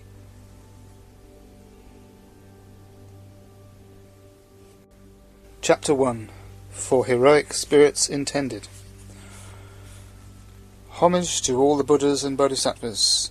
They are upon the Lord, in order to gladden the four assemblies, and to further lighten up this perfection of wisdom, preached at that time the following verses. Already we know that we are in the presence of a Mahayana Sutra, if only because the homage is addressed to Bodhisattvas in the plural. The Theravadins revere only one Bodhisattva, Maitreya. There is, however, another fairly clear indication in this short prelude to the main text that this is not only a Mahayana Sutra, but quite an early one. This clue lies in the audience, the four assemblies, the Categorization, the original subdivisions within the Mahasangha, bhikshus, bhikshunis, upasakas, and upasikas. That is, monks, nuns, male lay followers, and female lay followers.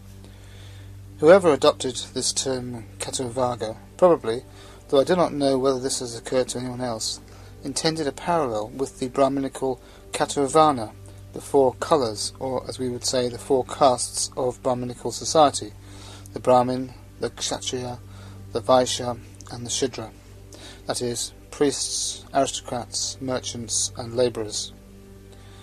The parallel would be meant presumably to highlight the principle of division in each case, the Categorization obviously dividing society according to inherited caste, while the Categorization divides the Sangha according to sex and lifestyle. The audience here, then, is a very straightforward representation of the spiritual community.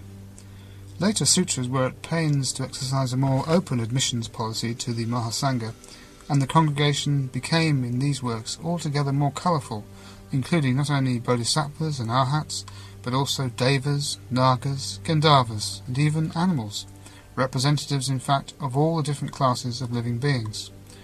But in this sutra, one's imagination does not get stretched in this way, and this helps to identify it as an early Mahayana work. Once it has established who is present, the sutra wastes no time in setting out the Buddha's purpose in preaching, an unfortunate translation, these verses. And his purpose is firstly to gladden the four assemblies, to give them a special treat. Instead of Shila or Samadhi, they're getting Prajna. They're getting, indeed, Prajnaparamita, though not, it would seem, for the first time, because the Buddha is going to further illuminate the perfection of wisdom. Preliminary admonition.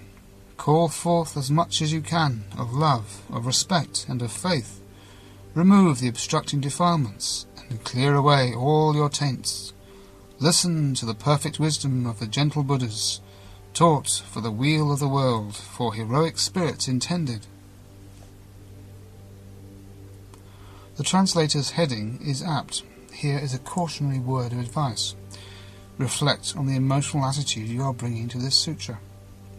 If the Buddha's first aim is to awaken a joyous emotional response, then we need to think again about our whole approach to the perfection of wisdom. It is not good enough, if we do not understand it, to assume that we are just not up to it intellectually. The first thing the Buddha asks is not, I hope you have your wits about you, or do you have a degree in philosophy, but are you emotionally positive? Are you receptive to the Dharma? And are you allowing this positivity and receptivity to develop without limitation? The expression call forth, after all, suggests that we are to bring out something that is already there. The love, the respect, and the faith are all there, latent within us. They are natural human endowments.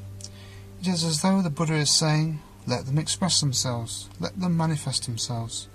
They are there, and they are the appropriate emotions to bring to the perfection of wisdom. So don't place any limitation on them by imagining that you have to start laboriously manufacturing them. You are better than you think you are. This idea, fundamental to Buddhism, is one that goes against the grain for those of us who imagine that our socialized selves are sitting on a lot of unattractive, basic animal urges, and that if we become less inhibited, all sorts of unpleasant negative emotions are going to come pouring out. But that is a one-sided view of things. There is a lot that is good and positive that also gets repressed. In a largely secular society, this is perhaps especially true of devotional feelings.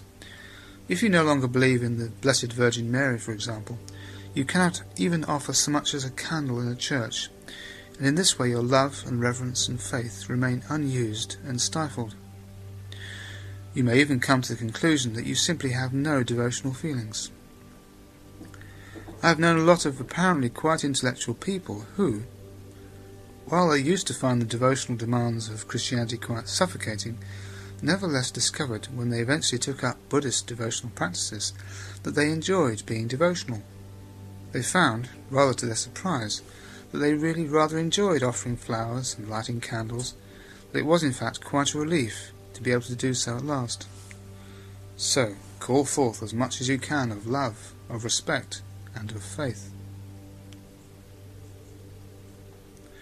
Remove the obstructing defilements and clear away all your taints. Yes, clear them away, but do so on the basis of developing positive emotions and removing whatever stops them arising. Remove whatever it is that obstructs the arising of insight and clarity of vision, the development of positive, perfect wisdom. The 10 kleshas or defilements and the 3 asavas or biases towards sensuous experience, conditioned existence and speculative opinions must be removed because they obstruct energy. Indeed, they also misuse energy. They cause it to leak away. They squander it. They waste the energy you need if you are to adopt an attitude of perfect receptivity to the perfection of wisdom.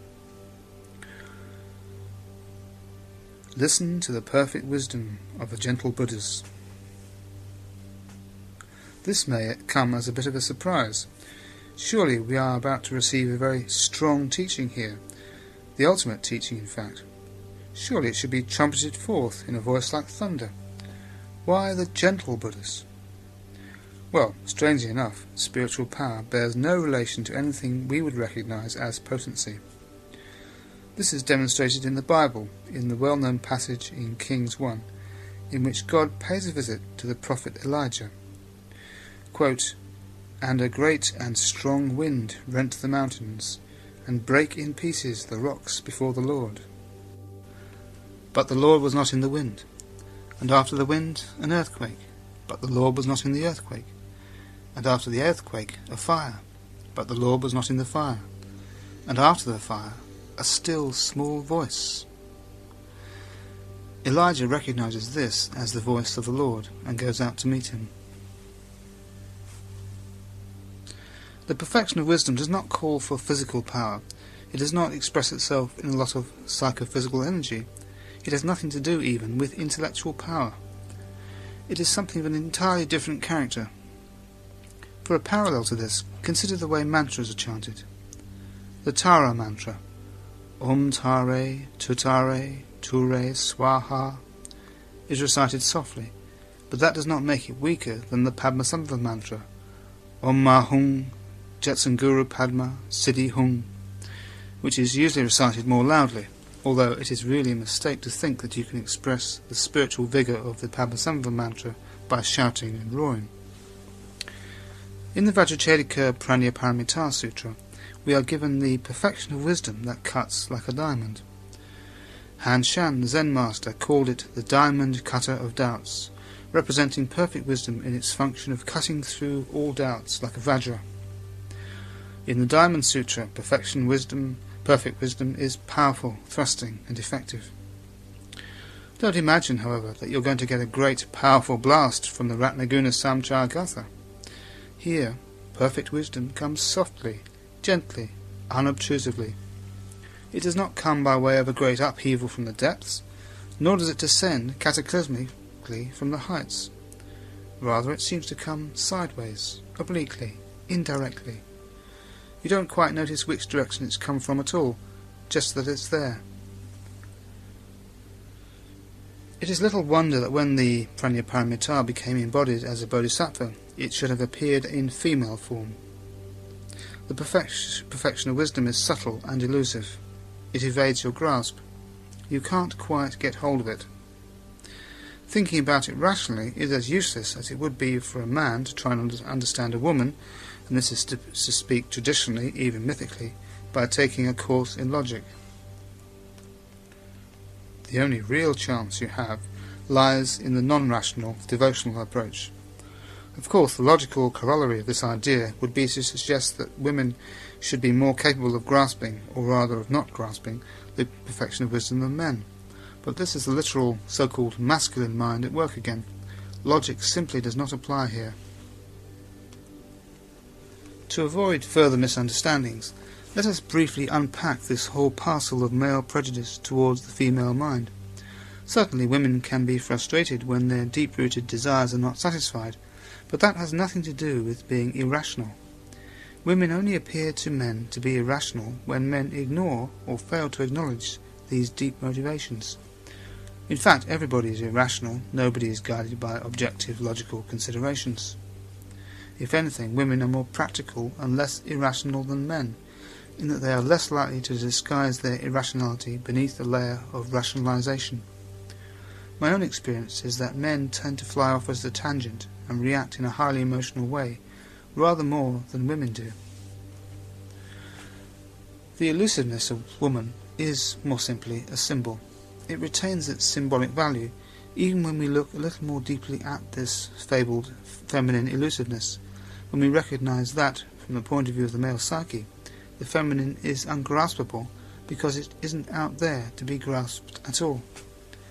In the same way, from the female angle, the masculine is not really out there. You are attracted by a certain quality, which you call femininity or masculinity, which you think is out there and which you have to go in search of. But of course it is actually a potential quality of your own, waiting to be developed. The same goes up to a point for the perfection of wisdom. It is not an intellectual object to be mastered. It is to be found and nourished, in a manner of speaking, within yourself. To go searching for it in any other way is like looking into a mirror and trying to catch hold of your own face. It is ungraspable, because it isn't an object standing apart from a subject, ready to be grasped by that subject. Intellectually it has to be an object, because when you think at all, you make something an object, but looked at psychologically, it is subject rather than object. Ultimately, we have to go beyond all this, beyond the psychological. At the metaphysical level, there is neither object nor subject. Perfect wisdom is beyond the subject-object distinction altogether. In fact, it is not something apart from the Buddha himself. It is not even something he has mastered. Perfect wisdom is the Buddha.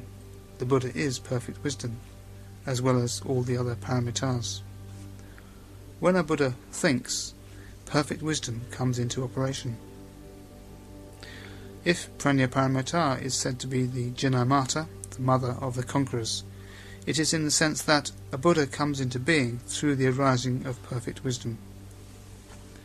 By the same token, perfect wisdom comes into being through the Buddha's communication of the content of his enlightenment. It is a circular relationship. Perfect wisdom seeds a Buddha generates perfect wisdom. Taught for the weal of the world, for heroic spirits intended.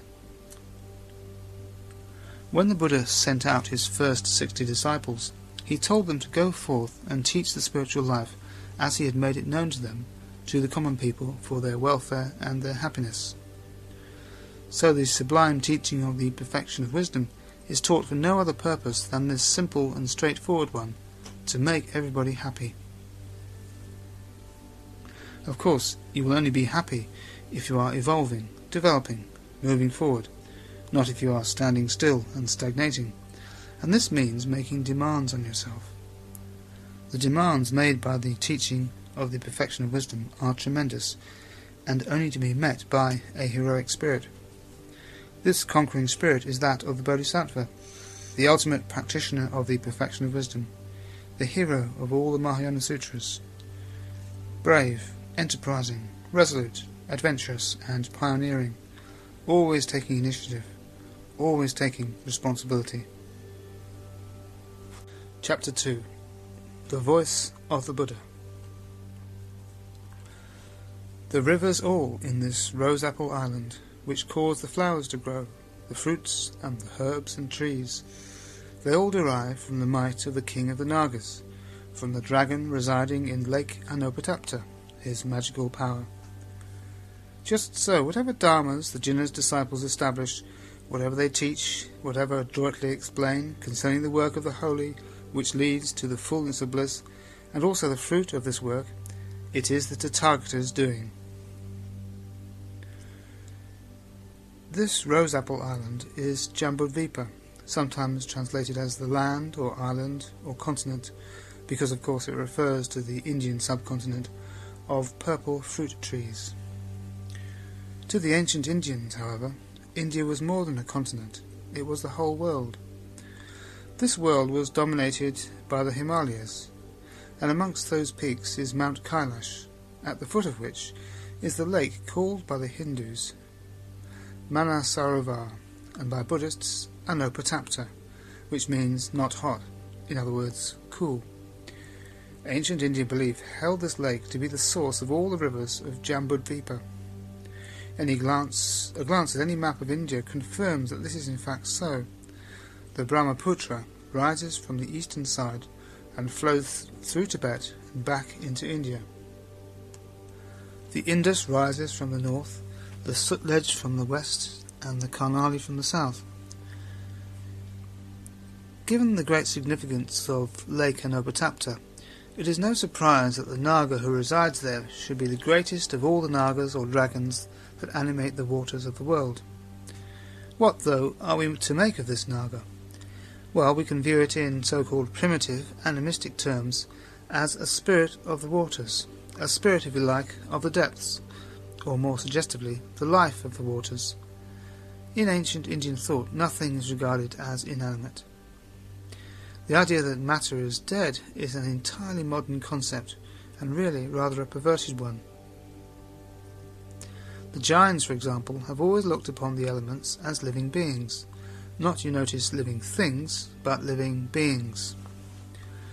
The earth is a jiva, a living being, and it must not be harmed. Nor must water be harmed, nor air, nor fire. Everything is alive, and that life is personified in what we call mythological creatures. Magical power is a translation of riddhi, or in Pali, iddhi. This means power and potency in a very general sense. Sometimes, for example, you read of the riddhi of the king, the power or influence that he emanates. But it also means the power and influence that emanates from the fourth dhyana, a highly concentrated state of mental absorption, by virtue of which you may work what seem to be miracles. Here, though, the miracle which emanates from the riddhi of the king of the Nagas is the fructifying power of the rivers of India, which causes the plants and trees to grow and blossom and bear fruit. The comparison between this fructifying power and the riddhi of the Tathagata recalls the parable of the rain cloud in the Saddharma Pundarika Sutra. Both use the metaphor that through the power of the Buddha, beings blossom, grow, and bear fruit, each in accordance with their own nature. We have to imagine the Dharma like a great river flowing down from its fountainhead, the Buddha, through the channels of his disciples, and down through the centuries, through conduits of all scales of capacity, even through little pipes that have to be pumped really hard to get a trickle to come through. The Buddha says here that whatever the Jinna's disciples teach, it is the Tathagata's doing. In other words, when an enlightened disciple speaks, it is really the Buddha speaking. So does this make the Buddha a ventriloquist and the disciples his puppets? Well, obviously not.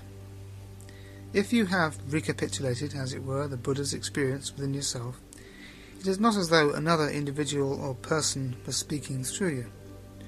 Your personality doesn't go into abeyance while the Buddha takes over. You don't suppress your own thoughts and ideas and let the Buddha just use you. Much less still do you copy or imitate the Buddha.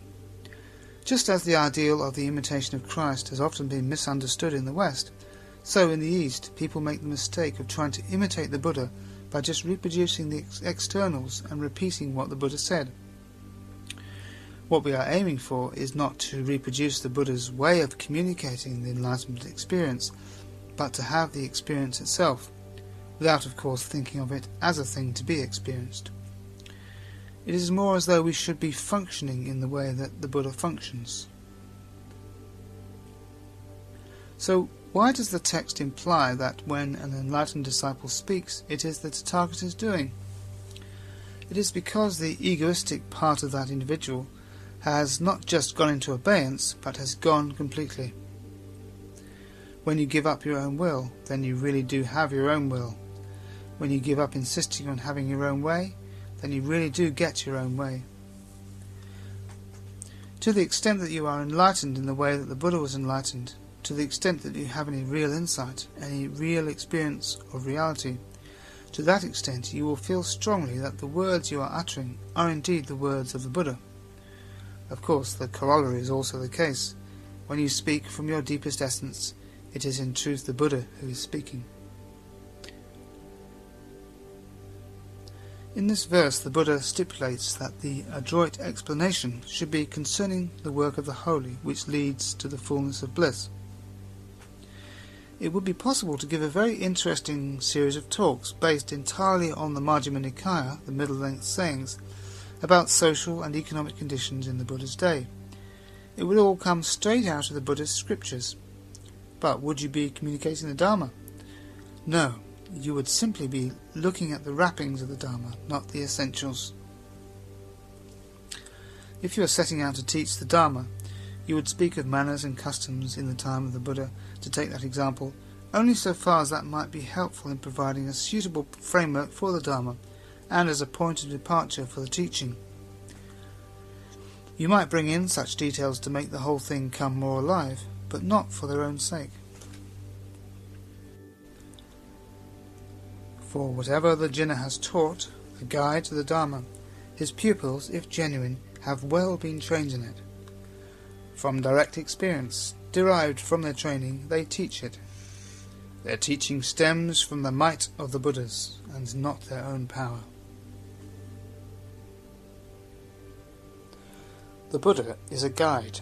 He takes you along with him and shows you the Dharma so that you can see and experience it for yourself. The Dharma is not to be taken on trust, it is to be experienced. But notice that the Buddha guides, he doesn't lead. The point is established unequivocally in an episode in the Vinaya, where Devadatta asks to be allowed to lead the Sangha, suggesting that it is time the Buddha retired. The Buddha's reply exposes the false basis upon which Devadatta's request rests. He says, "Not even to Sariputta and Moggallana would I entrust the leadership of the Sangha, not to speak of entrusting it to someone like you." The Tathagata does not consider that he leads the Sangha. If anyone considers that he leads the Sangha, let him come forward. Does a community of enlightened beings need a leader? No, it's unthinkable. The leader occurs as an epithet for the Buddha later on in this text, but it must be understood, in the light of this unambiguous declaration from the Pali Canon, as meaning simply the one who leads the way. A group may need a leader to function in an emergency when decisions cannot be quickly or easily taken by all the members of the group, or even their representatives. But within the spiritual context, there is no circumstance under which you can hand over your responsibility to someone else. You may ask for advice from others, you may get inspiration, even instruction from them, you may have a teacher, a guide, but not a leader. By the same token, the Sangha cannot be represented. You cannot have so-called ambassadors for the spiritual community. A political ambassador is invested with the whole power of the state he or she represents. This is why, according to diplomatic protocol, ambassadors take precedence over everybody except heads of state. In this way, the members of the group surrender their power to one individual and accept his or her actions and utterances as their own. This is politics. If someone asks for a Buddhist representative at some ecumenical gathering, This is just ecclesiastical politics.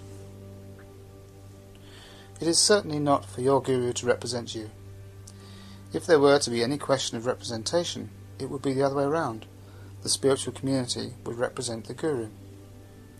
A teacher or preceptor may express an opinion, may clarify the situation as he or she sees it, and may disagree with the decisions made by other individuals within the spiritual community. But an individual's freedom of choice has to include the possibility of making a mistake. In the degree to which Buddhists can be represented, in that degree they are not actually Buddhists. Even if you are a member of a Buddhist order, you do not represent it. You are not invested with any power to speak for it. What we can say is that this order is present in your person. You are complete in yourself, so you are a microcosm of the order, and wherever you happen to be, you are the presence of the order in that place. It is not that the order is in some other place and you are representing it. It is more like the Cathar idea of the whole Cathar Church being present in the body of the individual believer. But when someone meets you, it is you they meet, not the order, except inasmuch as you embody the order in miniature. The order is not responsible for what you say, and you are in no way a mouthpiece for the order. By definition, you are a member of the order as an individual. You stand on your own 2 feet. If you are really a Buddhist, you cannot represent Buddhism. This may be clear enough to you if you are a practicing Buddhist, but it will not be so to other people. And sometimes it will seem to you that you are afloat on an endless ocean of wrong views, paddling desperately for dry land. If members of an order are recognized by some distinguishing feature of dress, in the case of the Western Buddhist order this is a simple caser, it will almost certainly be mistaken for a badge of group membership, rather than being taken for what it is, in the words of the Book of Common Prayer, quote, an outward and visible sign of an inward and spiritual grace, unquote. In other words, another form of communication. If you say, I am speaking for myself, not as the representative of any particular group of Buddhists, you are still likely to be seen as a member of a group, but as one who has rather gone astray. An idiosyncratic, eccentric Buddhist perhaps, or a black sheep, or even an unfrocked Buddhist, drummed out of the Sangha. If you present yourself as an individual Buddhist, this is how people will see you. They want to know what Buddhists generally think, not what you yourself think. They want the party line so that they can compare it with their own party line and work out what common ground there is between the two.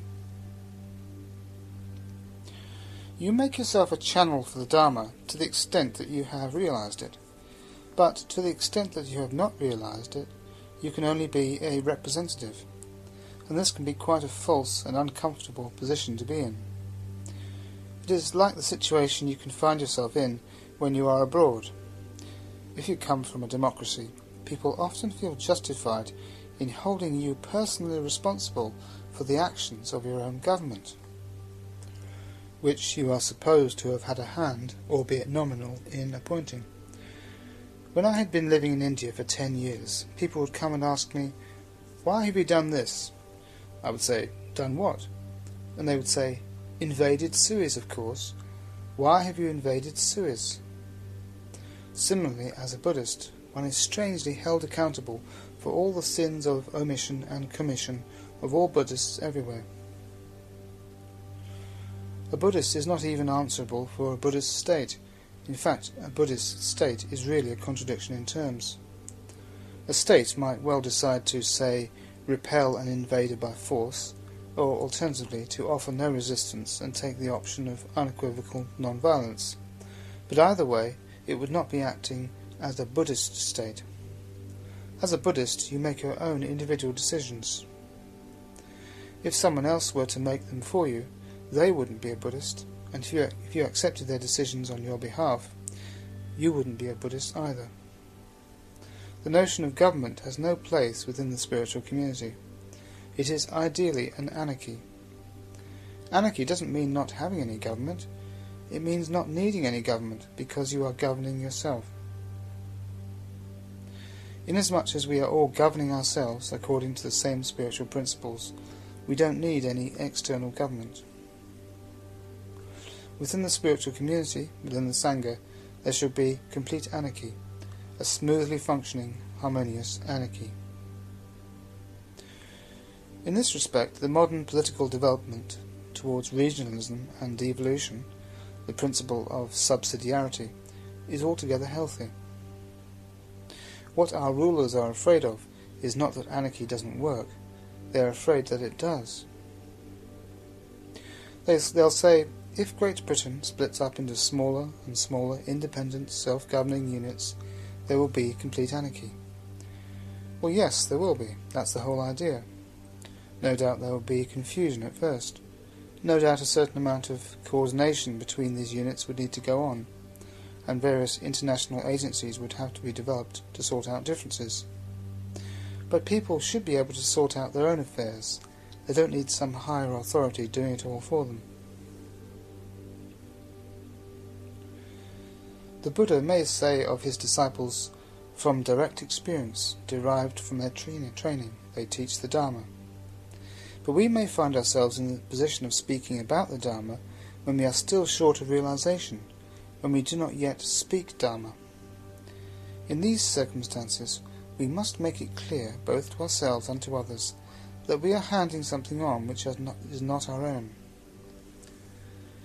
The key is at all times to remain true to our own experience, to connect the teaching with our own experience, whenever and wherever we possibly can. Even if our own experience reflects back only a glimmer of the Dharma, and always to bring general principles down to concrete applications. There's really no point in going into a lengthy exposition of all the different kinds of karma, as though one had personally observed their operation, and had looked into every heaven and every hell oneself, and seen people being reborn there. It is enough to give an outline summary of the doctrine, or to indicate the general principle, and say, this is what I have understood of the Buddha's teaching. If one has indeed been able to deepen one's understanding and experience of the Dharma, on retreat say, one may well want to find an opportunity to communicate some of it, if only because expressing it will establish and strengthen it within oneself. But if the Buddha's voice is coming from one's mouth, and one has not acknowledged that this is not really oneself speaking, it will feel quite inappropriate. The second mistake to avoid when teaching Buddhism is the assumption that one is standing up as the representative of Buddhism in its entirety. It is a delusion to think that we can present Buddhism as if it were a kind of monolithic block, as if the Abhidharma, the Yogacara, the Madhyamika, not to mention the outer edges of, say, modern Japanese Buddhism, fitted snugly together, because it isn't, and they don't. Does this mean that we cannot represent the teaching at all? Of course not. In the end, it comes down to experience. We don't have to set ourselves up to represent doctrines and teachings which do not seem relevant to our own individual practice here and now. If you have realized the teaching to some extent, to that extent the teaching can speak through you, and to that extent you can be said to represent the teaching. Even if you have not realized it all, but you have a feeling for it, if you are not wholly cut off from the unrealized truth about which you speak, you can still be confident in communicating from that degree of connection. This is assuming, of course, that you aren't using the Dharma to sound off on your own account, expressing your own thoughts and feelings in the guise of expressing the Dharma. When the Buddha expresses himself, he is expressing the Dharma, but we cannot assume so much. Does all this mean that we should duck out of speaking on a subject that we haven't properly understood or had time to prepare for properly? Well, not necessarily. It is not ideal to consciously allow the Buddha to use your nama-rupa, psychophysical organism, in a kind of ventriloquism of the spirit, but it is certainly not out of order. It is just that it would not be you doing the teaching. The verbal formulation of the enlightened point of view can actually create an impression on the hearer that is more profound than the impression it makes on the person speaking. Even in the context of a poor lecture, the teaching can mean more to the listener than it does to the speaker. In other words, a teacher can allow for some kind of inherent power, not just in the Dharma, but in the Dharma as formulated, and also for the possibility of particular receptivity in an audience. Chapter 3. No wisdom can we get hold of. No wisdom can we get hold of, no highest perfection, no bodhisattva, no thought of enlightenment either. When told of this, if not bewildered and in no way anxious, a bodhisattva courses in the well-gone's wisdom. This is the crux of the whole of the perfection of wisdom. The bodhicitta, the thought of enlightenment, is one of the fundamental concepts with which we could, if we wished, sum up the whole of the Mahayana.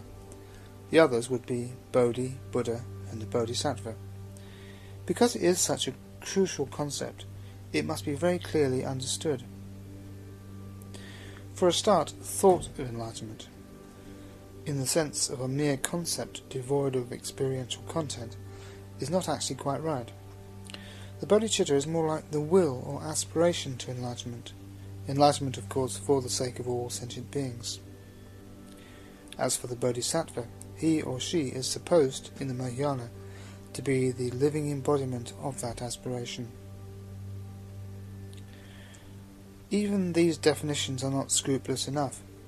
As soon as we speak of wisdom, or highest perfection, or the bodhisattva, or bodhicitta, we have named an object out there. But all these terms pertain to ultimate reality, which by definition transcends the subject-object duality. We need to keep reminding ourselves that if we indicate that which transcends the subject-object duality by naming an object, we have not really indicated it. In fact, we have falsified it. Wisdom, highest perfection, bodhisattva, and bodhicitta are, by their very nature as concepts, objects of thought. But what they mean, what they refer to, the reality they denote, is not an object of thought at all. As long as we are dealing with concepts, we are not dealing with ultimate reality. So a bodhisattva is not actually a being, or if you like an ego, in search of the highest perfection. One who was, or who thought they were, would be in search of something that wasn't there. Quote, no wisdom can we get hold of, no highest perfection. But what then, you may ask, am I supposed to be doing? Surely the whole spiritual life consists in trying to get hold of wisdom? If I'm not supposed to be trying to get hold of wisdom, if I'm not supposed to be trying to live like a bodhisattva, like a good Buddhist, what am I supposed to be doing? The fact is, of course, that we need these supports to begin with. We cannot help thinking in these terms. They provide our frame of reference. If that framework is taken away, we won't know what to do. We will feel spiritually insecure and bewildered. Sooner or later, however, it will have to be taken away if we are to continue functioning, spiritually speaking, if we are going to be able to grow. What happens in the end, when we have reached a stage when we no longer feel anxious and bewildered, as our props, our intellectual frames of reference, are taken away, is that our spiritual functioning becomes just spontaneous. As a Buddhist, your actions conform to 3 successive levels of understanding. You start off with the common sense approach to ethical behaviour, based on a perception of yourself and others as distinct and palpable egos. Next, you refine your view of things, so that you see them as mere composites of dharmas, the ultimate psychophysical elements that are identified in the Abhidharma's analysis of existence. But finally, this so-called scientific approach to ethics gives way to a mode of behaving and functioning skillfully that is quite spontaneous, based on no conceptual rationale whatsoever. You are not behaving in a particular way for any particular reason that you have worked out, getting to heaven, becoming enlightened, or whatever. You just do it. Only don't imagine that this actually means what we think of when we say you just do it. This doing is on a completely different level. It is a coursing in the perfection of wisdom, which may manifest as Sila, but all the time you see only Shunyata. Coursing is the rather awkward English translation for Charya, which can also be translated as faring or walking, as in Brahmacharya, for instance, the Brahma faring. The Bodhisattva fares, or courses, in the wisdom of the Sugata, the well-gone, the one who has happily gone, or gone to a happy state. The suggestion is that enlightenment, or the Buddha's prajna, is like a great ocean, and that the Bodhisattva, having reached that ocean and plunged into it, disports in it, courses in it, experiences it, lives and moves in it. The transcendental life is the Bodhisattva's natural element. This is why the Bodhisattva does not think, "Here I am, a Bodhisattva," or "Here I am, coursing in perfect wisdom." In the same way, a great artist at work is not thinking, "Here I am, the great artist, painting a masterpiece." As soon as you have that sort of thought, the work, the creation, stops. But the Bodhisattva is absorbed to self-forgetfulness in this way all the time, without ever stopping and turning away, so to speak, from the easel. In form, in feeling, will, perception and awareness, nowhere in them they find a place to rest on. Without a home they wander. Dharmas never hold them, nor do they grasp at them. The Jinna's Bodhi they are bound to gain. The 5 classes of phenomena that make up the psychophysical being of the individual, 5 skandhas, offer a provisional, practical model that is not ultimately valid. There is not actually such a thing, or even process, as form, or feeling, or will, or perception, or awareness, any more than there is an unchanging self behind them. Nor is this idea so very inaccessible. You have only to look at the way physicists describe the atom as a sort of minute planetary system, with the proton and the electron revolving around the neutron, when in fact these components are more like different forms of energy, negative, positive and neutral. Building a model of an atom out of billiard balls may be a helpful way of elucidating its structure, but it must not be taken literally. Similarly with the skandhas. If anything, they represent temporary condensations of energy. They are shunyata. This is not to say that we have to reject intellectual models and structures, only that we should not put our spiritual security, let alone our psychological security, into a provisional intellectual structure in such a way that, if the structure is disturbed, our security is disturbed. In this way we can avoid the danger inherent in embracing any system of belief, religious, political, or whatever, of getting bewildered and anxious when people try to rock that particular doctrinal structure. In this way, too, by not resting on anything, we keep moving and growing. Again and again in the Mahayana, in the Perfection of Wisdom literature, as well as in the Pali texts, the Buddha exhorts his disciples not to settle down in views. Without a home they wander, suggests the traditional image of the bhikkhu, and we are likely to take it literally at first. But the phrase, dharmas never hold them, makes it clear that wandering without a home is not to be taken just in the material sense, but also psychologically. The bodhisattvas have no psychological home. Indeed, they have no spiritual home. There is no home of any kind to be found in the spiritual community. In this way, the ideal of homelessness is given a much more profound interpretation, as indeed it is in the more archaic of the Pali texts like the Sutta Nipata. resting nowhere, being quite free, and not being bound by such provisional concepts as skandhas and dharmas, using them but not being enslaved by them, that is the ideal of homelessness. We do not even have to drop the concept of self, so long as we are clear that it is an operational concept. Many years ago, when I was a comparatively young Buddhist, I was very careful to avoid the word self, and always, indeed religiously, put non-self instead. But after a few years I began to wonder what I was so afraid of. If you start getting too scrupulous about these terms, it means you are taking them too literally, in which case even your non-self will become a self.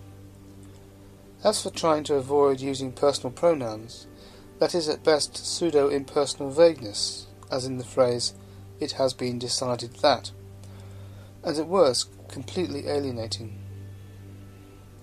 We can safely use these locutions if we do so in a colloquial, poetic sort of way, rather than taking them literally.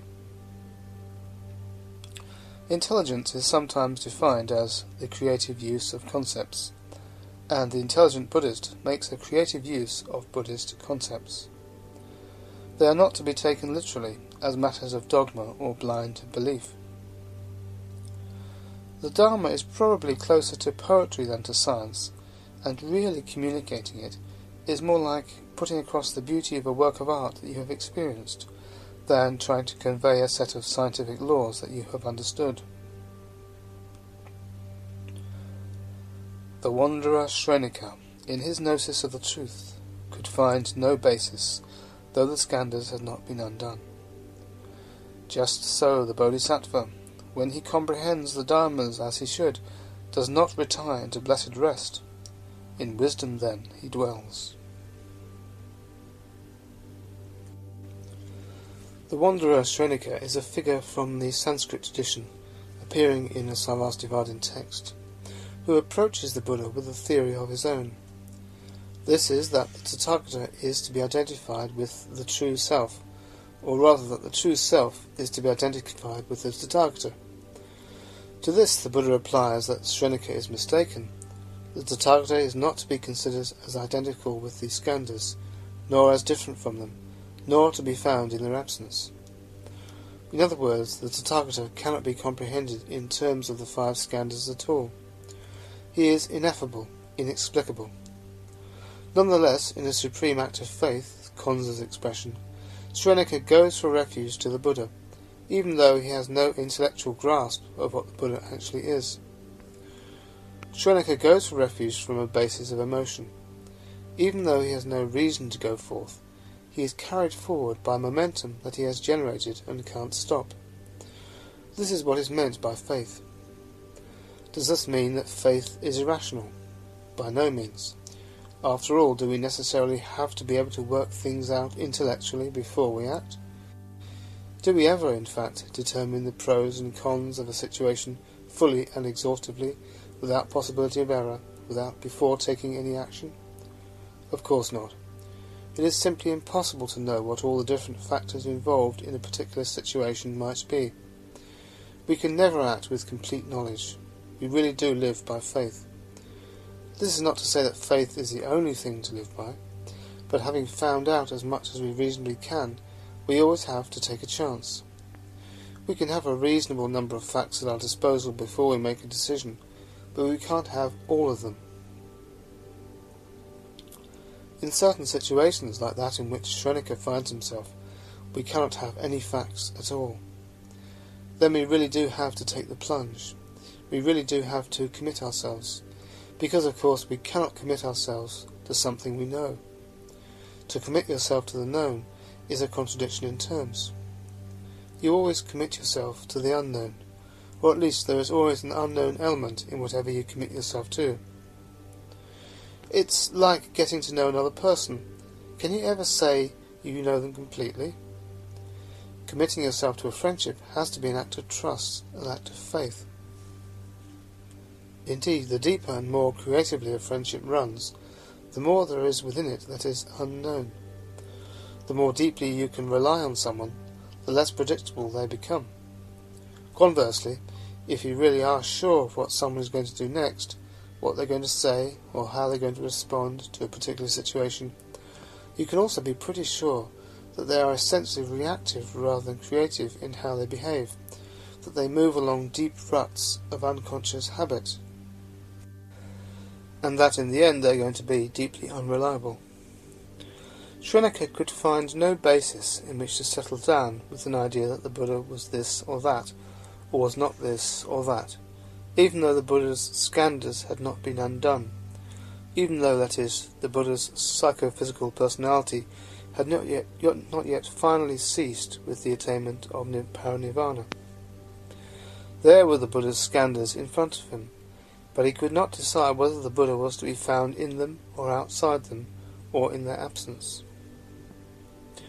There is an alternative way of reading this line, however, which is to say that Srinaka could find no basis, because although the skandhas, whether the Buddha's or his own, had not been undone, he saw that they were like a magical illusion. He did not take them as ultimate realities.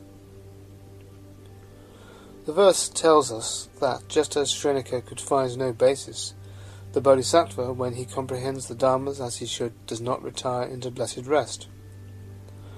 The Bodhisattva, seeing all Dharmas, including even the idea of nirvana, as void, as operational concepts, Gunter's expression, no longer taking all this talk about attaining or not attaining nirvana literally, has no notion of retiring into blessed rest.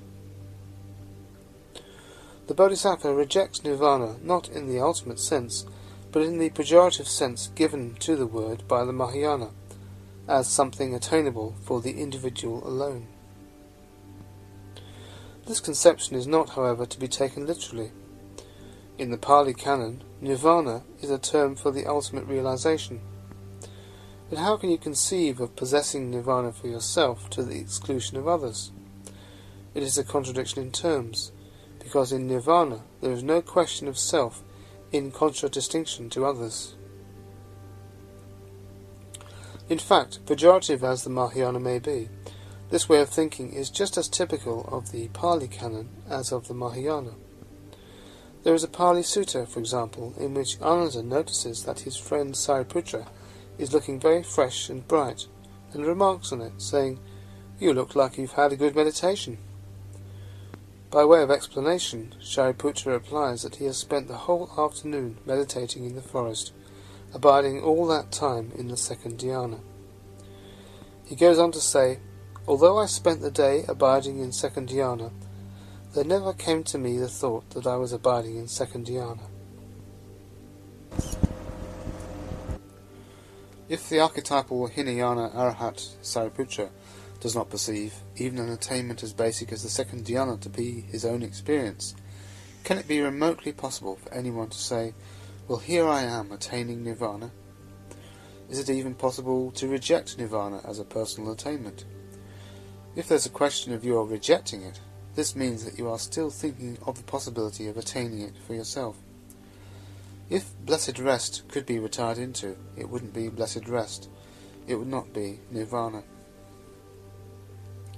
The confusing thing about the Mahayana is that it uses terms derived from the earlier traditions in a debased sense. No doubt by the time the Mahayana developed, there had been some decline in the ideals of the Hinayana, so far as actual practice was concerned. It may even be that some of those who consider themselves arahats, or who were regarded as such, had started looking at nirvana in a limited and false way, as consisting in no more than an experience of the four dhyanas. If they had started thinking of nirvana in that way, they could hardly have been expected to look up from these blissful states and concern themselves with the fate of other beings. This might explain why the Mahayanists were saying, "You have to go beyond nirvana." They meant perhaps that you have to go beyond the four dhyanas. It is possible that the terms the Mahayana took in a debased sense, like arhat and nirvana, were actually being used in that debased sense at the time of the rise of the Mahayana. They certainly weren't, however, in the Buddha's day. Nowhere in the Pali Canon is there anyone called an arhat who begins to live up to, or rather down to, the caricature of the Arhat drawn by the Mahayana. Nor does the spurious nirvana peddled by these caricatures get any kind of airing in the Pali scriptures. If you attempt to sort out all the different approaches to nirvana taken by all the different schools of Buddhism, you come down to four main modes of definition. There is the positive approach, nirvana as enlightenment, supreme bliss, etc., emphasized by the Mahayana. There is the symbolic approach, through images, nirvana as the cool cave, etc., which tends nowadays to be ignored, except perhaps by the Pure Land schools. Then there is the paradoxical approach, which asserts that all conceptual determinations of nirvana are inapplicable. This is stressed by the perfection of wisdom and popularized by Zen. Finally, there is the negative approach of the Hinayana, nirvana as the annihilation of ignorance, of the passions, of the samskaras, of the conditioned. Because it is so easy to misunderstand these approaches, it is wrong to give undue weight to any single one of them. The symbolic approach to nirvana, through imagery and poetry, seems to be attended by few misinterpretations, and these are relatively innocuous. One of the services performed by Carl Jung has been to assert the definite value and function of such archetypal symbols as that of the Pure Land, even while we do not take them literally. As for the paradoxical approach, however, the dangers here, as should now be clear, are very real. Firstly, there is the danger of exalting irrationalism. Secondly, there is the danger of the rational mind misunderstanding these paradoxes to the extent of thinking that it can live with them. Thirdly, there is the danger of imagining that the ultimate emptiness of all spiritual practice means that one can dispense with spiritual practice even on the relative level. The drawback with the negative approach is that so little is said about nirvana, and you can, as a result, think of it as a sort of blank, featureless state into which you merely disappear and cease to exist. Nirvana does literally mean extinction. It is most likely to have been a Buddhist coinage from the term nibbutta, which refers to the extinction of a flame. But the extinction of flame had a particular significance in ancient Indian thought. When a physical flame was extinguished, it was supposed to revert, as it were, to a sort of archetypal fire. When one spoke of the extinction of a flame, it was understood not as annihilation, but as transformation, a passing of the flame into a higher or more subtle state. So it would seem that originally the word nirvana was simply not open to nihilistic misreading. The Hinayana, one might say, takes a more reticent, even respectful attitude towards nirvana than does the Mahayana. It is quite happy to get you there, but after that it leaves you to it. Nirvana will let you know what it is when you get there. Certainly you have in the Hinayana an indestructible transcendental principle, only it is not said to be, say, all-pervading, or the ground of being, not because it is not all-pervading, and so on, necessarily, but because to say that it was would constitute a metaphysical statement, and the Hinayana steers clear of metaphysical statements. The Hinayana says that, once you are enlightened, there is no more involuntary rebirth, in the sense of rebirth motivated by craving and ignorance. It does not presume to speculate on whether or not there is any further voluntary rebirth out of compassion. The Mahayana does go in for this kind of speculation, and one can see at once the sort of problems that the Hinayana refuses to get involved in. The positive approach to nirvana offers a richer perspective on the goal of the spiritual life, but at the same time it is also wide open to misinterpretation. A so-called voluntary rebirth suggests an individual consciousness somehow picking and choosing, but if you try to avoid saying this, and say instead that the enlightened consciousness must manifest in a particular way out of compassion, you are trying to put limitations on that which, by its nature, is completely free.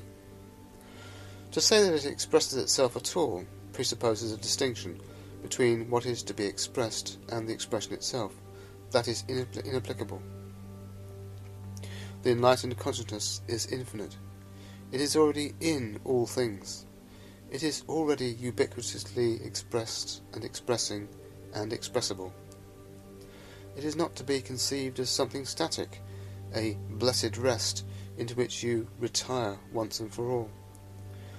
There is activity, and that activity is called compassion, though it is not an activity that is distinct from rest, or that starts up from a state of quiescence. In a state of consciousness that is inconceivable, quiescence and activity are not incompatible. You could say that the Bodhisattva, on the attainment of complete enlightenment, participates in the universal compassionate activity of the Dharmakaya. Not that from the absolute point of view there was any deficiency before that enlightenment, or that there has been any annihilation of individual bodhisattvahood. Perhaps from our point of view there is one more enlightened being, one more bodhisattva, but not, as it were, from the point of view of the Dharmakaya. Despite the Mahayana's emphasis on compassionate activity, it has to be said that until very recently, Theravada missionaries far outnumbered Mahayana ones. Tibetans did not think of propagating Buddhism outside Tibet until they were thrown out by the communists. The Chinese and Japanese Buddhists also arrived in the West well behind the Theravadins.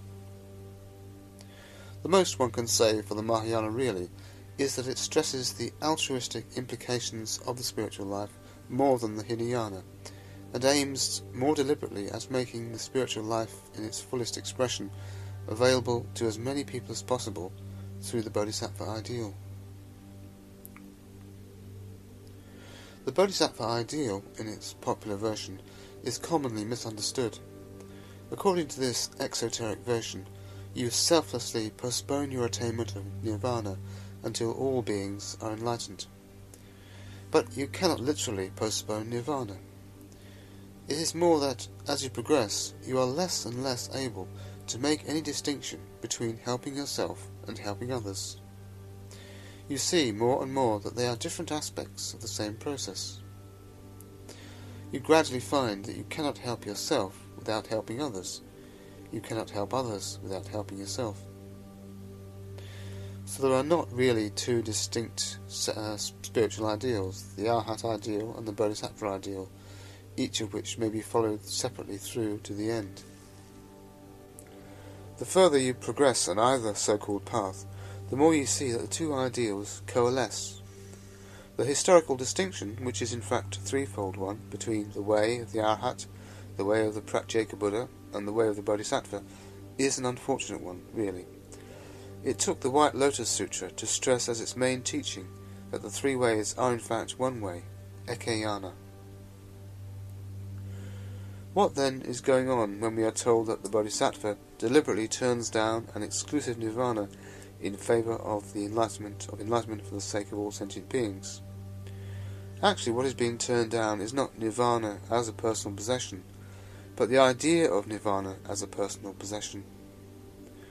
On the earlier stages of the path, you cannot but speak in terms of attaining nirvana, gaining enlightenment. But as you begin to approach the goal, it becomes quite clear that these expressions do not square with reality. The Mahayana presents this perception in a rather crude, popular way by saying that the Bodhisattva rejects an individual nirvana, but what is in fact being rejected is that particular way of thinking about it. So the Mahayana picture is not actually different from that of the Hinayana. What the Mahayana did, to some extent at least, was simply to restore the original spirit of the Buddha's teaching and bring it out even more fully. Having said all this, my own experience is that, perhaps because the compassionate aspect is more explicit, there is something in the Mahayana teaching and practice which is not there in the Theravada. The kindliness and friendliness of Theravadins is very welcome, but with Tibetan Buddhism particularly, you get the impression of a much more definitely spiritual and even transcendental kindliness and compassion. It is the difference between metta, which is wonderful, and the bodhicitta, which is even more wonderful. The Theravadians are quite willing to teach you, but only on their own rather rigid terms. True Mahayanists will try to help you where they find you, without standing on tradition. Of course, one can make all sorts of generalizations.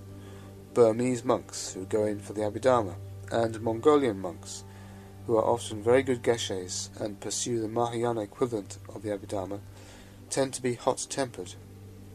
Thais, who specialize in the Vinaya, are known for their discipline and mindfulness. While as for the Sinhalese, well, they are always good company, jolly good fellows, you might say. Chinese and Japanese monks, on the other hand, are often very cold. They just don't want to know you. And yet, a story I was told by a friend I had in India, Sister Palden, illustrates how individuals slip out of any such categorizations as these. She had been staying in a Japanese temple near Rajgir, and when she left, the Japanese monk who was head of the monastery went with her to the station. Her suitcase was rather heavy, and he was carrying it for her. A Theravada bhikkhu could never have allowed himself to compromise his dignity in this way. When they saw the train pull in, they were still a little way from the station, and the head monk saw that there was only one thing for it if she was to catch her train. Without more ado, he hoisted the big suitcase on his head like a coolie, and ran. So she caught her train. The point of the story is that he was able to drop his dignity without a moment's hesitation when it was helpful to do so. This is the Mahayana spirit. So we learn of the Bodhisattva that, quote, comprehending the Dharmas as he should, in wisdom then he dwells, unquote. The life of wisdom is the spontaneous life. It is not dependent upon intellectual supports. It goes beyond the evidence. If we look at the way we function, we can say that the senses supply our raw materials, and then the mind gets to work on them, and then we come to various conclusions. But we cannot take this level of functioning as our basis. There is more to us than our senses, and thus more to us than the reasoning faculty, based as it is on sense data. If we allow ourselves to be limited by sensory input, we restrict our whole being. So, as an experiment, why not try doing something without finding a reason for it first? Listen to the voice of reason. It is useful as a starting point, but don't be guided by it all along the way. You are bigger than your reason, hence the need for faith. If you have faith, you go beyond the current situation. You get along with the minimum of rational intellectual support. To give to a situation less thought than it requires is stupid, but to give it more thought than it requires is neurotic and leads to anxiety. Faith and worry are incompatible. If you've got faith, you can't be neurotic. The integrated person acts as a total person, acting with reason, in the sense of an aware recognition of certain objective facts and circumstances and possibilities, but also with emotionality. You are more likely to be able to be truly rational and to take into account the objective facts of the situation if you are also more freely emotional. There is in fact far less genuinely rational thinking going on than we like to think. In most cases, so-called rational people are those with the greatest capacity for rationalization and the most deeply buried emotions. Take scholars, for example. When I first started coming into contact with scholars of Buddhism in the early 50s, it surprised me how very irrational they all were. As soon as one of them had an article published, another specialist in the same field would have a violent emotional reaction, and then do some so-called objective research in order to refute and utterly demolish the conclusions of their rival. Nor were they averse to academic intrigue, to arranging for unfavourable reviews to be sent out, or pulling strings to get rivals dismissed from their posts. In my innocence I had imagined that scholars were objective, impartial, rational beings, but not a bit of it. No one is more emotional or less reasonable than an intellectual. Since then I've come to see that most people are like this. There are those, of course, who don't make any attempt to disguise their emotions, and quite openly act from them. Others, however, have a greater capacity to dress up their emotions as reasons.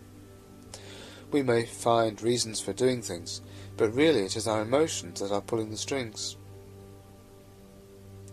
Not that there is anything wrong with being emotionally motivated. The problems arise when that emotional motivation goes unacknowledged. It's what you might call the X factor, the factor which does not get mentioned when people are explaining their actions.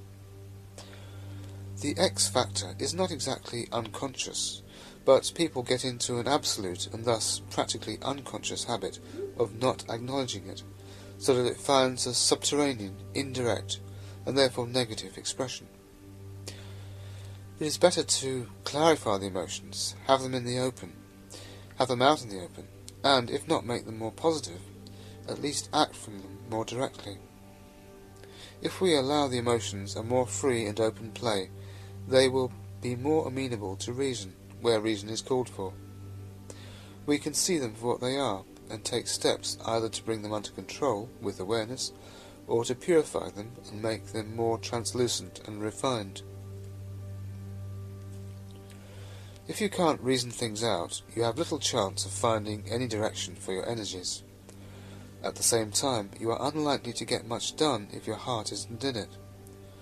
But when you are totally integrated, when your reason is your emotion, and your emotion is your reason, it is then quite difficult to say whether you are doing something for a particular reason, or simply because you feel like it.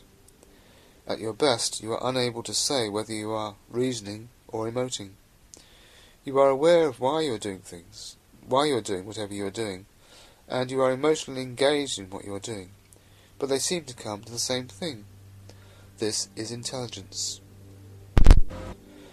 When the intelligence splits off from the rest of the personality and functions autonomously, however, it becomes what we call the intellect, and starts rationalizing. The word intellect has, of course, a highly respectable record in European thought.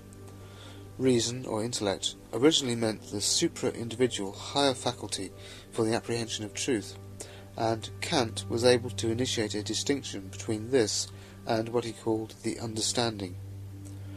However, these terms, reason, intellect, and understanding, no longer express any such distinction for us. Indeed, our vocabulary no longer has any term at all for intellect as that higher faculty. At best, we have the altogether too ambiguous word intuition, which can usefully refer to the direct apprehension of something that does not require demonstration, that is, intuitive understanding, but not to that higher intellectual level. The decline of this sort of language must be associated with the decline of Christianity. The word intellect in its traditional sense is in use nowadays only amongst Catholic theologians. Traditional Platonic, Neoplatonic, and Christian Catholic thought operated within a threefold classification of man into body, soul, and spirit. Then spirit became equated with soul, and now even soul has rather petered out, leaving us with body virtually on its own, and a terminology which reflects that narrowing of perspective. As Buddhists, we won't want to restore the old status of words if this also means restoring their Christian connotations. We should be careful, therefore, to make a clear distinction between such terms as prajna and vijnana. Vijnana, which is of course one of the 5 skandhas, is not so much consciousness as this whole rational, conceptual level of knowledge, in contrast with the altogether higher faculty of intellect represented by prajna. A healthy person has neither an intellect in our modern, debased sense, nor free-floating emotions. In the healthy, integrated person, head and heart work together. As for the Bodhisattva's wisdom, or intellect, this has no more connection with the head than it does with the heart. It is rooted in both, it grows out of both, and it transcends both. Transcendental wisdom, for all its intellectual connotations, is equally accessible and equally inaccessible to both head and heart. So, in wisdom then he dwells, he dwells as a completely integrated person. Chapter 4. A Leap of Faith. What is this wisdom? Whose and whence? He queries. And then he finds that all these dharmas are entirely empty. Uncowed and fearless in the face of that discovery, not far from Bodhi is that Bodhi being then. Our doubts and questions are resolved when we realize that no objects of thought denote existing entities or realities, which are empty or indefinable, and thus not completely amenable to logical treatment. The discovery of the emptiness of all dharmas is a non-rational one, but going beyond the limits of reason, the Bodhisattva remains uncowed and fearless. Offering the term indefinable for shunya is not to suggest that we translate shunyata as the indefinable, like the unconditioned or the absolute. The teaching of shunyata tries to communicate to us the fact that reality, experience, life, cannot be adequately and fully represented by thought. Thought is not equal to or commensurate with experience. Experience transcends thought. To speak of shunyata as the open-ended dimension of being, as Dr. Gunther does, perhaps comes too close to being a definition. Is life literally open-ended? If we use an expression like this, it is only as a pointer, a warning not to try to superimpose our conceptual categories too rigidly upon life. According to the Prajnaparamita, there are 20 kinds of shunyata. We can say, for example, that something is shunya in the sense of being completely non-existent. That which is illusory can be described as void, in the sense that it isn't there at all. When we talk about the relatively real as being shunya, however, shunya cannot in this context be translated as non-existent. The relatively real arises in dependence upon causes and conditions, and ceases when those causes and conditions disappear. So in this case, shunya means relative, or empirically existent, or conditioned, not non-existent. As for when we say that nirvana is shunya, this means that nirvana is empty of the whole cause-effect process, that there is nothing in it of conditioned existence. It does not mean that nirvana is completely non-existent. Then, in the highest sense, we can speak of the shunyata of the Dharmakaya. This means that the Dharmakaya is empty of all discriminations. We cannot say that it is existent or non-existent, shunya or ashunya, void or not void. It transcends all these terms. It is completely empty, but not, again, simply non-existent. If one says, "Oh, in Buddhism everything is void," one lets oneself in for endless misunderstandings. One should never use the term voidness or emptiness at all without carefully relating it to its appropriate context. It is not a thing to be described, but more like a mode of being. If your experience is an experience of shunyata, then you will see whatever you come into contact with as shunyata. It is like the experience of metta. Any person, indeed any sentient being, that comes within the range of your metta will become an object of that metta. The person hasn't changed, but at the same time, for you, they have changed. People who seemed pretty dreadful or despicable before now seem lovable, attractive, and appealing. In the same way, when insight has arisen, you see and experience as shunyata anything that happens to come within your spiritual vision, to the extent that you perceive and experience it at all. To course in the skandhas, in form, in feeling, in perception, will, and so on, and fail to consider them wisely, or to imagine these skandhas as being empty, means to course in the sign, the track of non-production ignored. Don't imagine the skandhas as being empty, if this means positing an actual entity, or something that the skandhas really are, which is qualified and thus substantiated by something called emptiness. To say that the skandhas are empty is just a way of saying that they are not to be taken literally or at their face value. To imagine the skandhas as being really and truly empty means to course in the sign. That is, it means to take something which is only a provisional and relative existence as being ultimately real. It means we have not realized the non-production of things. Non-production is an important concept, or rather non-concept, of the Mahayana, traditionally illustrated by the conjurer's magical show. If a conjurer conjures up horses and elephants, so that you see what appear to be horses and elephants, have these horses and elephants really come into existence? Have they actually been produced? No, they may appear to be being produced, but in reality nothing has been produced at all. Likewise, the Bodhisattva sees all phenomena which appear to be produced as like a mirage or a magical show. They are perceived, and they exist in the sense that they are perceived, but they are not ultimately real. There is therefore no question of their being produced as such. The Bodhisattva sees dharmas, all phenomenal things, as just appearing like a mirage in the desert. The mirage is seen, but it does not really exist. The non-arisen, anutpanna nature of all dharmas is connected with the practice of kshanti, patience, which is the third paramita. Strictly speaking, this paramita is called the anutpatika dharma kshanti, the patient acceptance of the non-origination of all dharmas. This is patience in the deepest sense, as practiced by the Bodhisattva in the 8th bhumi, the 8th of the 10 stages in the progress of the Bodhisattva. It is the patient acceptance of the fact that, in their essential nature, all dharmas are non-produced. They do not actually come into existence. Everything abides in a state of quiescence, calm, shunyata, with only an appearance of things being produced, like a mirage or the magic of a conjurer.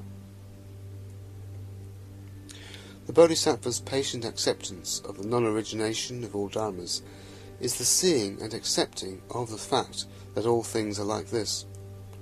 This is the track or path of non-production. If the Bodhisattva were to take the absolute quiescence of all dharmas as an invitation to sit about doing nothing, however, this would imply a difference between attainment and non-attainment, when in fact, of course, they are both empty.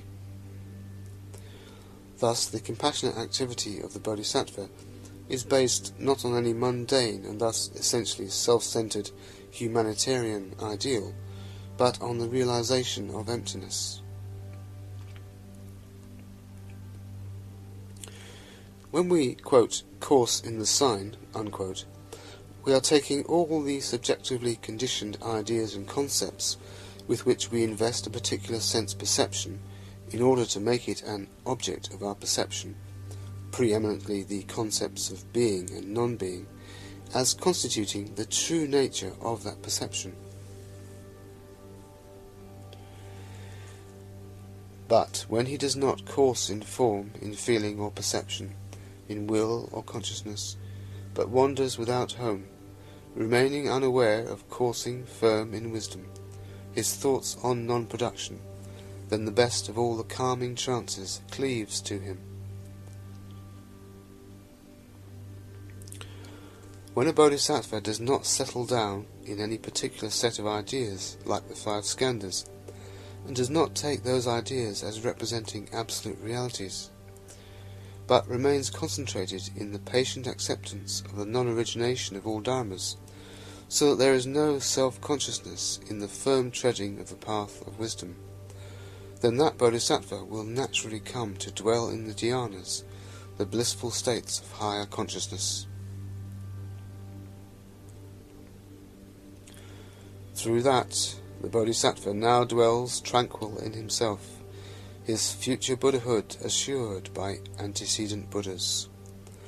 Whether absorbed in trance, or whether outside it, he minds not, for of things as they are, he knows the essential original nature. The attainment of precedent Buddhas guarantees the Bodhisattva future Buddhahood, provided that he or she makes the same effort that the previous Buddhas made before their enlightenment. The Bodhisattva understands the fundamental nature of all things, including the dhyanas, or trances, as Konza unfortunately translates the term, as being essentially non-arisen, non-originated, and is not therefore attached to them. Enjoyment there may be, but the Bodhisattva is not misled by that enjoyment into taking the dhyanas as existing, so to speak, in their own right. It should be said, though, that, looked at even from the relative point of view, the dhyanas are part of the phenomenal world, and as such should not be objects of attachment. Although from a Buddhist perspective these experiences are limited, they are of course very powerful, and Hindu theism is firmly based on them. To give them their due, Hindus are comparatively familiar with higher states of dhyana. It is only too easy, if we don't have much experience of these states ourselves, to criticize the Hindus for getting stuck in them. But it is also easy to get stuck in them, because they are very seductive, intoxicating states. Overflowing with bliss, you feel uplifted and joyful and carried away by a kind of divine wind. When you speak to people, they say, "Oh, you're so different from anyone I've ever met before." On the strength of that, you might start giving discourses and expounding the Bhagavad Gita. The crowds of people who flock to hear you would pretty soon be wanting to build you an ashram, saying, "You must have realized God, you're a God-realized soul," and you would no doubt start thinking, "Well, perhaps I am." In the end, you would get a few Western disciples, and then you would really be made. You would do a world tour, collect a lot of money, and build an enormous ashram. This is the story of dozens upon dozens of gurus nowadays. They are certainly not fakes. They are often very sincere, helpful, likeable people, full of emotional positivity, and it's very good that there are such people around. But you can see what the Buddha was up against, and why he adopted the attitude that he did. In India, people are all too ready to claim God realization, and others are all too ready to credit them with it. Ordinary religious or spiritually minded people in India tend to think only in terms of dhyana or samadhi, and reckon that if you reach such a state you are enlightened, you have realized God. They use this sort of language very easily and loosely. You can set yourself up as a guru on this sort of basis with no trouble at all, especially if you have an exuberant, lively, communicative temperament. Your exuberance is said to be the overflow of the divine bliss that you've realized. Dhyana prepares you for wisdom, but it does not take you there, because there is no dhyana apart from the person experiencing dhyana. There is nothing innate in the dhyana state that leads to wisdom, but there is something innate in you that is not satisfied by that experience, despite the egoistic tendency to settle down in it. It is the positive, concentrated energies that come from the practice of dhyana, indeed from the practice of all the paramitas, giving, morality, patience, vigour, meditation, and wisdom, that transform your purely intellectual understanding into an actual experience. But penetration into the truth comes from you as an integrated, powerful individual, possibly with the help of certain intellectual supports, as it were, derived from the tradition. This penetration into the truth brings about first insight, in the sense of vipassana, or intermittent flashes of insight, and then gradually wisdom, prajna, which has more the nature of a permanent faculty, although the terms vipassana and prajna are sometimes roughly equated. Within Hinduism there is of course a tradition of jnana as well as of samadhi, and the position of Advaita Vedanta is that it is indeed jnana or gnosis which gives ultimate realization. From my own contact with followers of the Vedanta, however, I would say that their knowledge is almost always intellectual and rarely backed up with dhyana. There seems to be a rather strange division between the two traditions. It is extremely rare for someone to develop both jnana and dhyana. Indeed, according to a non-dualist Vedantin I met in India, spiritual practice was completely unnecessary, since the world was nothing but an illusion. Even his evident ill humour was an illusion, apparently. Quite the opposite, though also in the end one-sided, was the rather more distinguished example of Ramana Maharshi. From him I got the quite distinct impression that he had had experience of the arupa dhyanas, the formless dhyanas, and that he was perhaps even established in that experience, but that he did not have wisdom in the full Buddhist sense. The absence of compassion in his ashram was noticeable, in that the caste divisions were still maintained, and allowed to be maintained. A Buddhist would say that this is simply incompatible with compassion, and that without compassion there is no real wisdom. Buddhism is much more aware in this sort of way, much more critical and self-critical than Hinduism. Coursing thus, he courses in the wisdom of the Sugatas, and yet he does not apprehend the dharmas in which he courses. This coursing he wisely knows as a no-coursing. That is his practice of wisdom, the highest perfection. What exists not, that non-existent, the foolish imagine. Non-existence as well as existence they fashion. As dharmic facts, existence and non-existence are both not real. A bodhisattva goes forth when wisely he knows this. If he knows the 5 skandhas as like an illusion, but makes not illusion one thing and the skandhas another, if, freed from the notion of multiple things, he courses in peace, then that is his practice of wisdom, the highest perfection. It is crucial to realize that all intellectual structures, even Buddhist ones, are provisional. Their function is essentially practical, to stimulate the corresponding feelings. Ideas and concepts rest upon you. You don't rest upon them. If you get this the wrong way round, you can get into quite unnecessary semantic confusion. For example, there is apparently a semantics experiment in which you take one word from a simple, concrete sentence and define it. You then take one word from that definition and define that, and so on, until after 5 or 6 sentences you find that you are having to use words from the first sentence in order to define the new word. The process of defining meaning is totally circular and in its own terms meaningless. It does not rest on anything. But actually you would know exactly what I meant if I said, go through that door, because if you wanted to, and if it were possible, you could carry out the instruction. Meaning would have been communicated. The statement carries meaning because you can understand it for practical purposes. It is only if you try to go into the basic, abstract meaning of words apart from the concrete situation in which they are used that you set yourself to go round in circles. The meaning of a word rests on the person using it, not the other way round. If you insisted on understanding the meaning of a sentence before you did anything about it, you would never get round to doing anything. It would be like demanding proof that the door is a real door, that it will actually open when you turn the handle, and that there isn't a deep ditch on the other side for you to fall into. Why not just go through the door? In the end it comes down to faith on the one hand, and fear of the unknown on the other. We know nothing in advance. You can't know what it is like to go through the door until you have gone through it. The same goes for signs and symbols.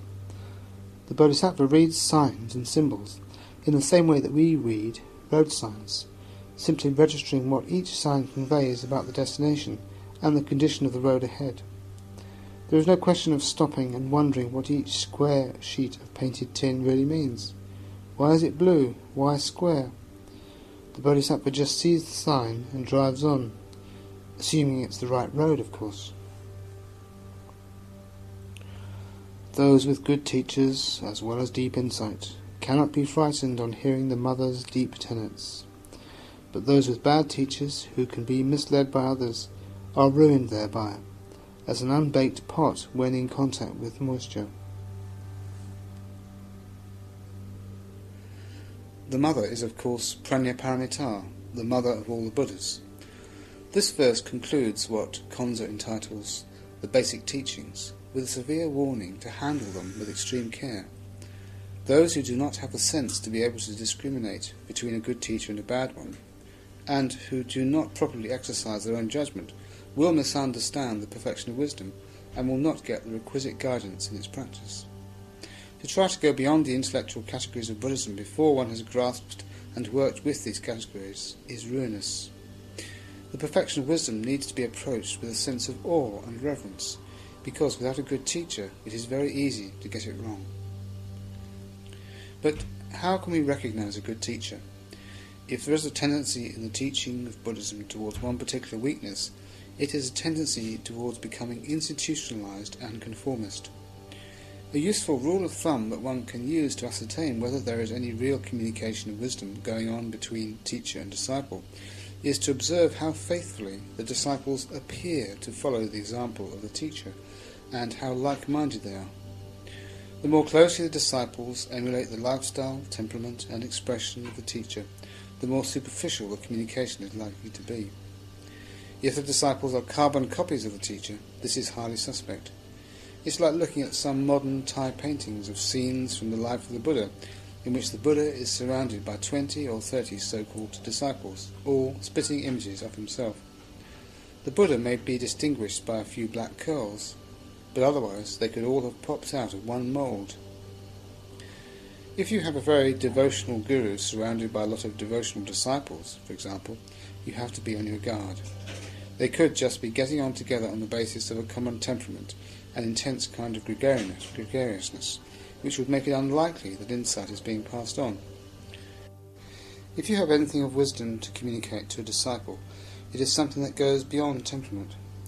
You have to be careful that you are communicating the truth through your own temperament, and appealing to that which transcends temperament in someone else, rather than merely communicating an expression of your temperament. If you put the teaching in a certain way that appeals to someone of a certain temperament, all well and good. But this is only so that you can get the teaching accepted, so that it can go right through the temperament into the person. It is quite reassuring when a teacher who is a strict monk, leading a disciplined life in a monastery, has a faithful disciple who is laid back and anarchic and doesn't bother with robes and so on, or vice versa. Disciples might seem to teach in a completely different way from their teacher. They might even appear to be giving completely different teachings, but this may be because they are communicating the teaching to people of quite different temperaments from either their own or their teachers.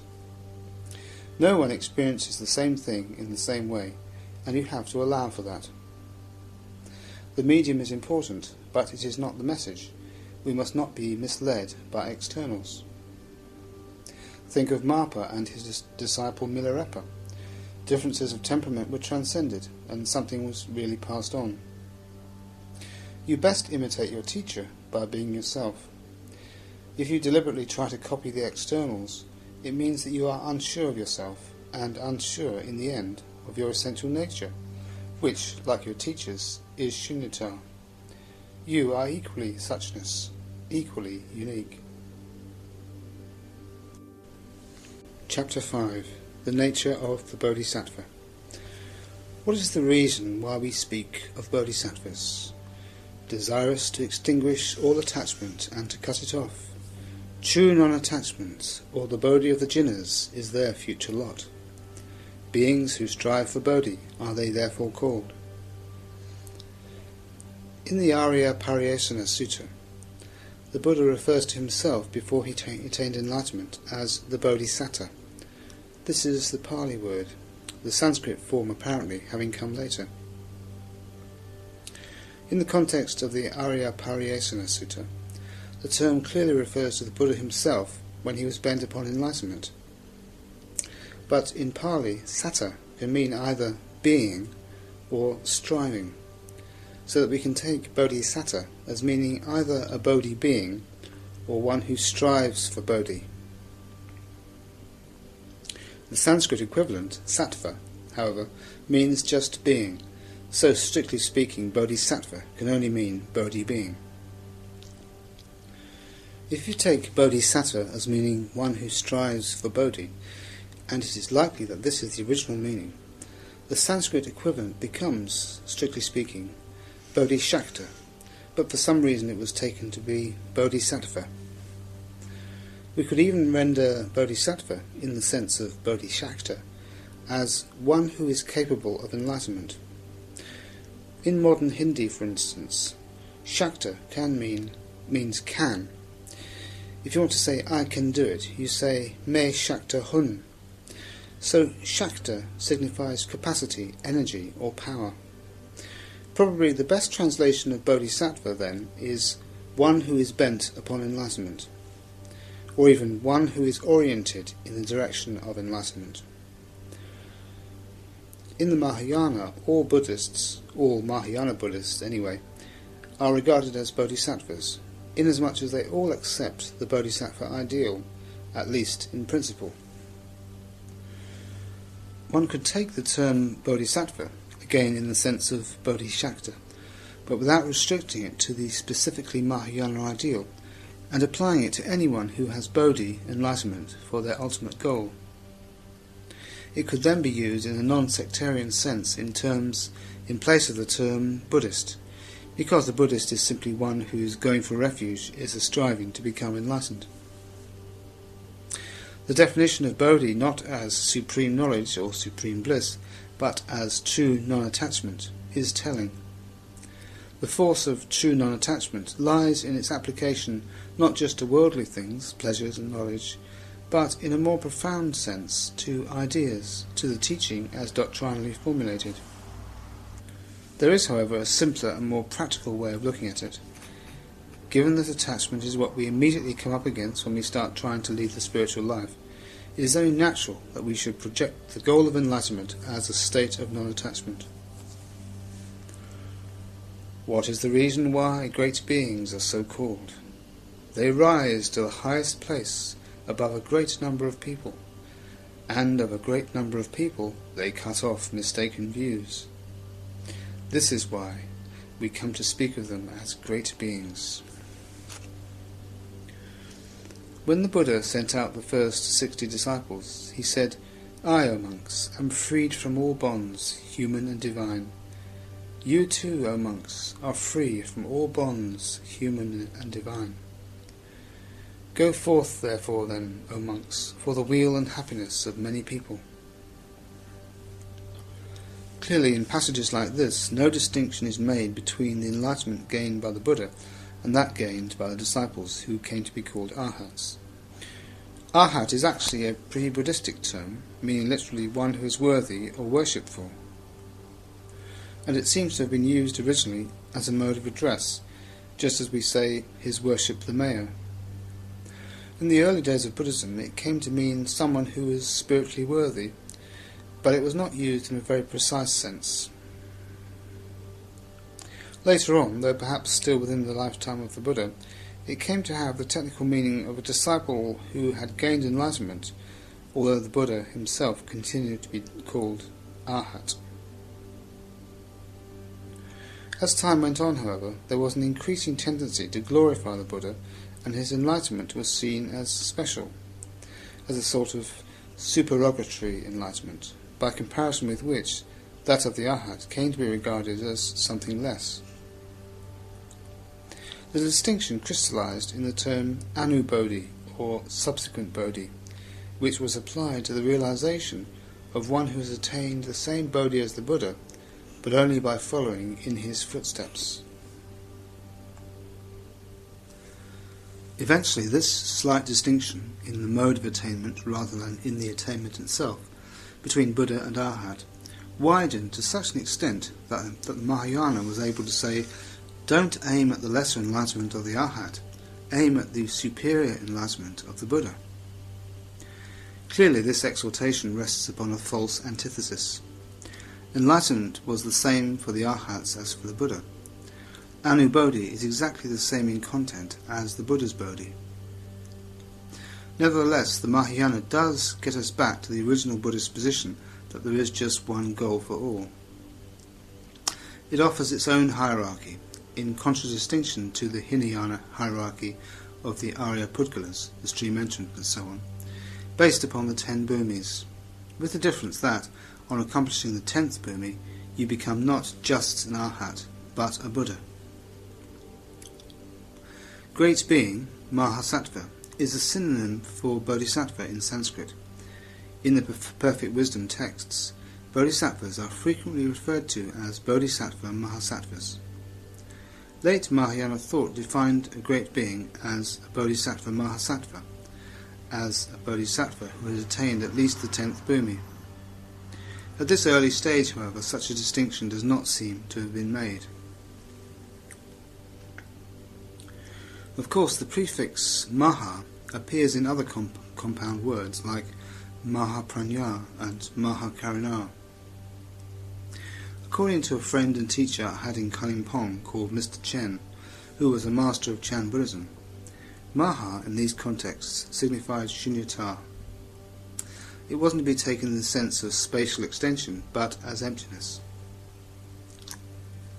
From this point of view, the Mahayana is the yana, the vehicle of emptiness. The Mahasattva is the being who has realized emptiness. Mahaprajna, the great wisdom, is the wisdom that consists in the realization of emptiness. And Mahakaruna is not just the ordinary compassion that one person might feel for another, but the compassion that issues from a realization of the voidness of the subject-object distinction. Whatever follows the prefix maha is to be understood as having been transformed by the experience of shunyata, or, as Mr. Chen used to put it, as having passed through the purifying flames of shunyata. Looked at in this way, a mahasattva is a being who has passed through the fires of shunyata and been purified thereby. That was Mr. Chen's way of putting it, although the general principle is a traditional one.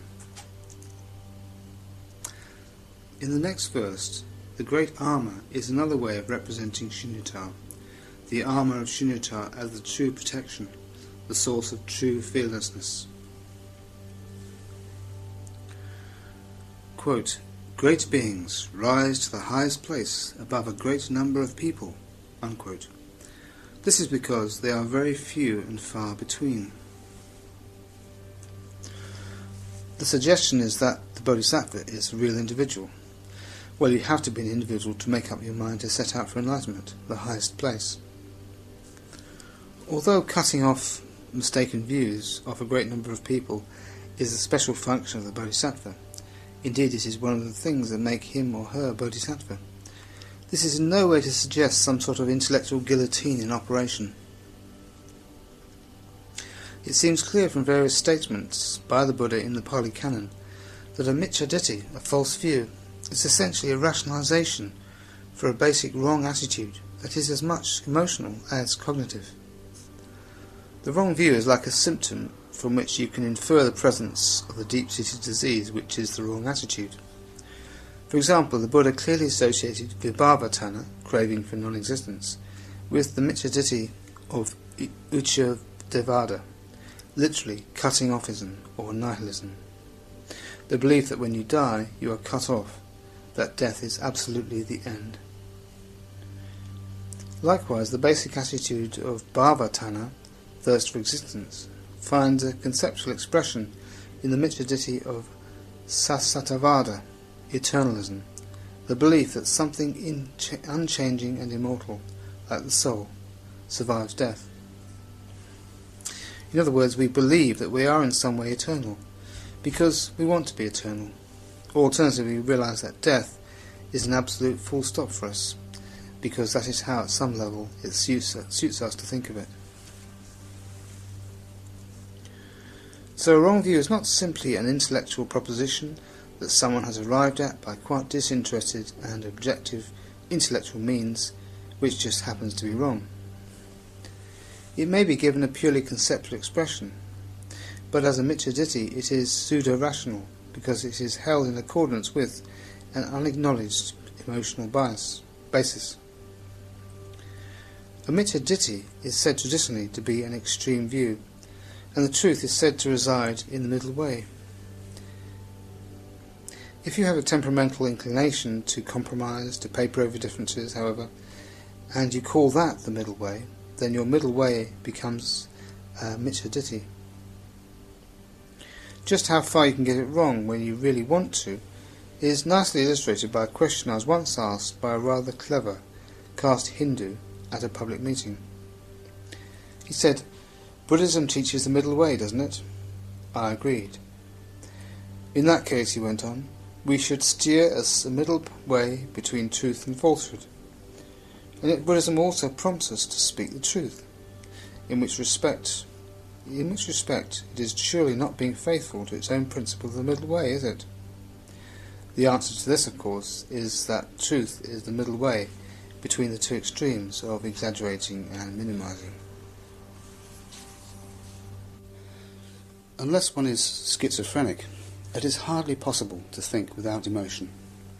Even the most bloodless intellects have some tenuous threads connecting them with a set of emotions, however repressed and stunted.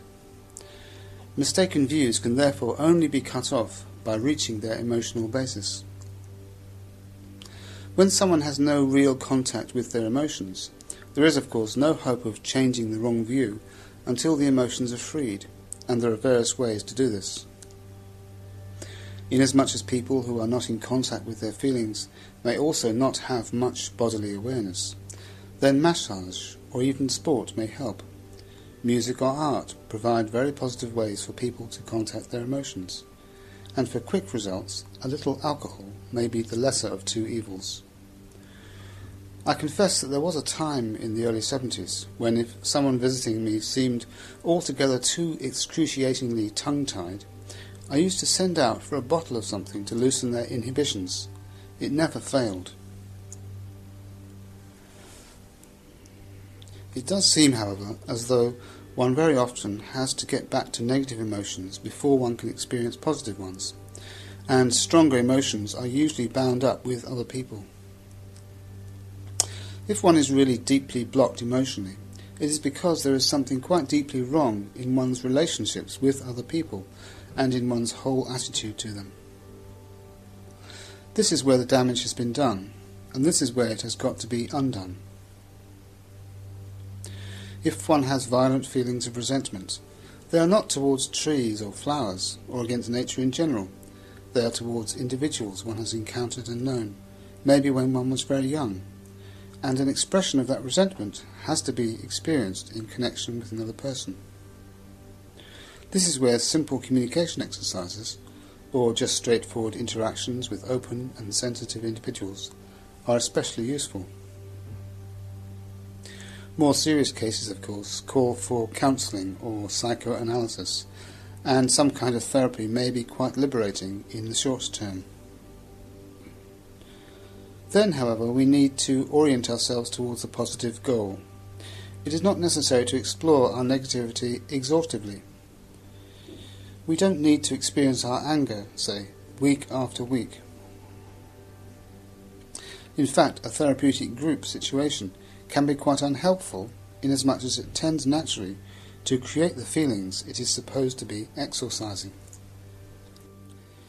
If people get together and start thinking and talking about their negative emotions, after a time a very odd sort of atmosphere develops, quite sick and strained.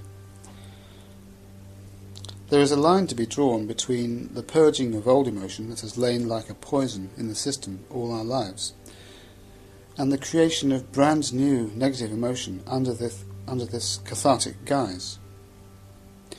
And that line just does not get drawn when there doesn't seem to be anything to move on to, when there's no concept of a further step. In a word, no ideal. Nowadays, a lot of people have their very livelihood invested in therapies of one kind or another, and perhaps they overvalue them at times and don't look beyond them. The growth movement may work well as a sort of adjustment therapy, but we should look carefully at what, if anything, it is being proposed that we grow into.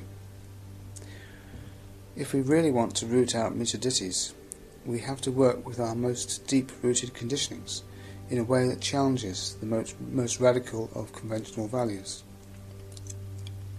So as soon as possible, we want to leave our negativity behind and turn around and start exploring something completely different.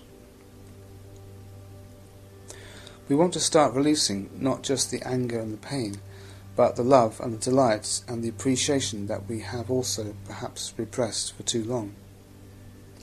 The positive, once we get to it, is the great dissolver of the negative. With a strong meditation practice, if we are not seriously blocked, negative emotions may be dissolved without being consciously experienced at all, and we can start to relate to people powerfully and positively without going through that negative phase.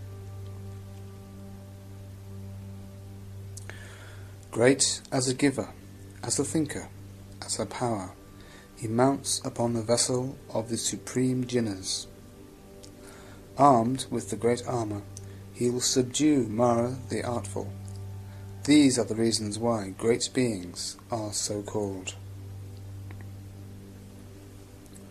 Giving, or generosity, is the first of the paramitas. Sometimes it is said, if you can do nothing else, at least practice dana. Even if you cannot honour the precepts, or meditate, or make sense of Buddhist philosophy, or feel any devotion or reverence at all, well, never mind. If at least you are generous, there is hope for you yet, in fact, considerable hope. This is a subject that gets treated at tireless length in Mahayana texts. The highest form of giving, of course, is the gift of the Dharma, and to be able to put the Dharma across effectively, you do need some skill in the handling of concepts. The Bodhisattva, then, is great as a thinker. All this is clear enough. But great as a power does not quite seem so straightforward. What is meant by power is the bodhicitta, the will to enlightenment. This power is not a property of the individual bodhisattva in the sense that someone might be designated a powerful person. The bodhicitta is a force or energy which is not exactly impersonal, that makes it sound like electricity, but more like suprapersonal. According to some texts, the bodhicitta is not to be included in the 5 skandhas. This is to say, that it is not among the constituents of the ordinary personality. It is not a function of the egoistic will. This makes the bodhicitta something transcendental, and its arising is not therefore anybody's individual thought or act of volition. The bodhicitta is best described as a supra-personal transcendental energy that manifests through the individual, although it is at the same time that individual's truest and deepest nature. It is in this sense that the bodhicitta is a power, and in this sense too that the bodhisattva in whom the bodhicitta has arisen is also a power. The word vessel appears here in place of the customary vehicle, and it suggests the raft of the Dharma that carries us across the ocean, or the great river of samsara. The great armour is usually understood to represent fearlessness. This gnosis shows him all beings as like an illusion, resembling a great crowd of people conjured up at the crossroads by a magician, who then cuts off many thousands of heads. He knows this whole living world as a mock show, and yet remains without fear. Illusion must be understood very precisely, otherwise you can come away from this verse with a completely mistaken idea of what gnosis consists in. It is the kind of misapprehension that the Emperor of China must have derived from Bodhidharma's answer to the question, "What is the highest truth of the holy doctrine?" Bodhidharma is not one to beat about the bush. He replies, "Vast emptiness and nothing holy." Obviously bewildered by the idea of emptiness, the Emperor's second question gropes for something upon which Bodhidharma must establish some kind of reality.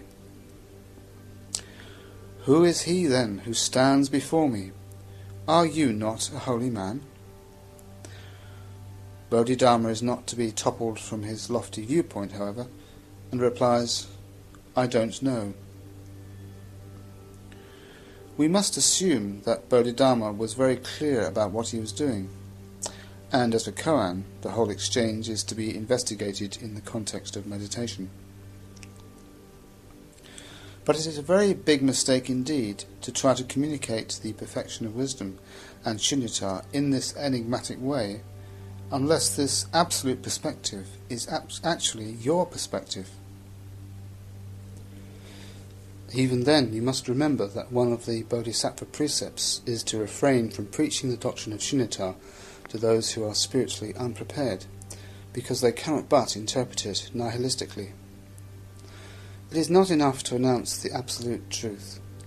You must also announce the relative truth, on the basis of which that absolute truth is to be realized. And you must point out how it is to be made the basis for the realization of absolute truth. If we regard the relatively existent as illusory, we have no basis for the realization of absolute truth. We cut the ground from under our own feet.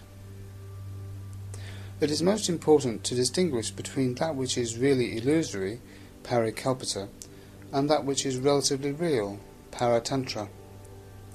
If we confound the two and regard the relatively real as illusory, then the whole of our spiritual life, as well as our worldly life, just falls to the ground. If we do not exist, relatively speaking, who is saying that we do not exist? In this respect, much of the popular literature on Zen is disastrous in its effect on probably the large majority of those who read it, without a Zen master around to beat them over the head when they think they've experienced kensho. Those with the spiritual maturity to benefit from it are, one would imagine, few and far between. And the same goes, unfortunately, for the writings of Krishnamurti, perhaps even more so. However, when the profound import of these teachings is absorbed from a proper perspective, fearlessness is the quality required in order to sustain insight into reality. The Bodhisattva knows and perceives this whole living world as a mock show, without being plunged into fear and madness. Form, perception, feeling, will, and awareness are ununited, never bound, cannot be freed. Uncowed in his thought, he marches on to his Bodhi. That, for the highest of men, is the best of all armours.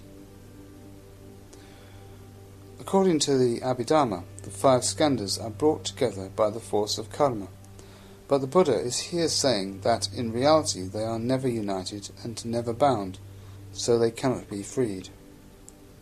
Furthermore, they cannot be united or bound. One cannot think in that sort of way at all, because the skandhas are unoriginated. They do not really come into existence. They too are like a magical show. What then again is the vessel that leads to the Bodhi? Mounted upon it, one guides to nirvana all beings. Great is that vessel, immense, vast like the vastness of space. Those who travel upon it are carried to safety, delight, and ease. Unfortunately, we are just going to have to disagree with the text at this point. The impression you get is of the Bodhisattva as a sort of ship's captain or navigator, steering the vessel that is ferrying a lot of passengers over the ocean of birth and death to safety, delight, and ease. This impression is simply misleading, and the misunderstanding of the Bodhisattva's role, which results from it in the Mahayana countries, is the feeling that it is only for the monks to be exercised over becoming Bodhisattvas, while the lay people happily make do with the role of passengers, and just sit back in their deck chairs and take it easy. Strictly speaking, there are no passengers in the spiritual life.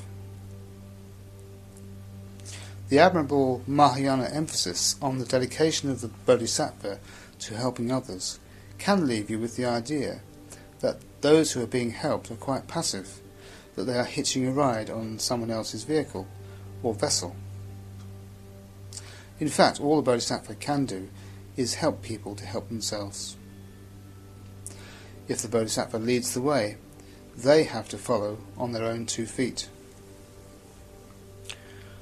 This comes down to recognizing that there's a limit to what you can do for other people. Even people who may not really seem to have a mind of their own do at least have a will of their own. You can inspire people, encourage them, exhort them, show concern for them and interest in them. You can provide the right conditions and the best facilities. You can take a horse to water, but you can't make him drink. You cannot practice ethics for other people. You cannot meditate for them. You cannot develop insight for them. And there's no point in getting frustrated if they don't want to make the effort to do it for themselves. The Bodhisattva never pits his or her will against the will of others. You have to leave people free to make their own mistakes. If they refuse to heed your good advice and follow the path that you have pointed out, there is nothing you can do about it. You just have to accept the situation. It is not even that you have to accept defeat or failure, because there has never been any question of overcoming them in any way. You are not responsible for other people. You can do something for them, but you are not responsible for their decisions. You are responsible for what you can do to help them, but in the last analysis, they are responsible for their own lives, even as you are responsible for your own life. The true individual, taking the term in the sense of a person who is self-aware and emotionally positive, who can accept and exercise responsibility, and whose energies are liberated, does not put pressure on people. At the same time, of course, the true individual cannot be pressurized. If someone speaks his mind to me, and I feel pressurized or manipulated or bullied by him, I am not an individual. Perhaps he isn't either, but that's another matter. It's actually impossible for one member of a spiritual community to pressurize or bully or manipulate another. An individual who is vigorously, even loudly, speaking their mind is not to be taken as trying to bend another individual to their will. Outside the spiritual community, you may need to mitigate the impact of your individuality to avoid getting a response of submission or resistance from someone who is less secure. But within the spiritual community, one individual should be able to stand up to another and sort out the differences between them freely and openly. You should be able to speak freely, in the confidence that you are speaking to an integrated individual who is incapable of being pressurized, rather than to an untidy bundle of opinions, loosely attached to a bundle of emotions, sounding off and reacting from various split-off, unintegrated attitudes. The spiritual principle that underpins this way of treating each other is that we all have to work our passage. And to do this, we have to be individuals. The whole sentimental idea of the Bodhisattva ladling out enlightenment to the humble masses is totally un-Buddhistic. Putting people in a passive role and imposing one's compassion on them is completely counterproductive as far as spiritual help and support goes, because it does not respect their individuality. If they are healthy, they will react against this role and even experience quite a lot of resentment.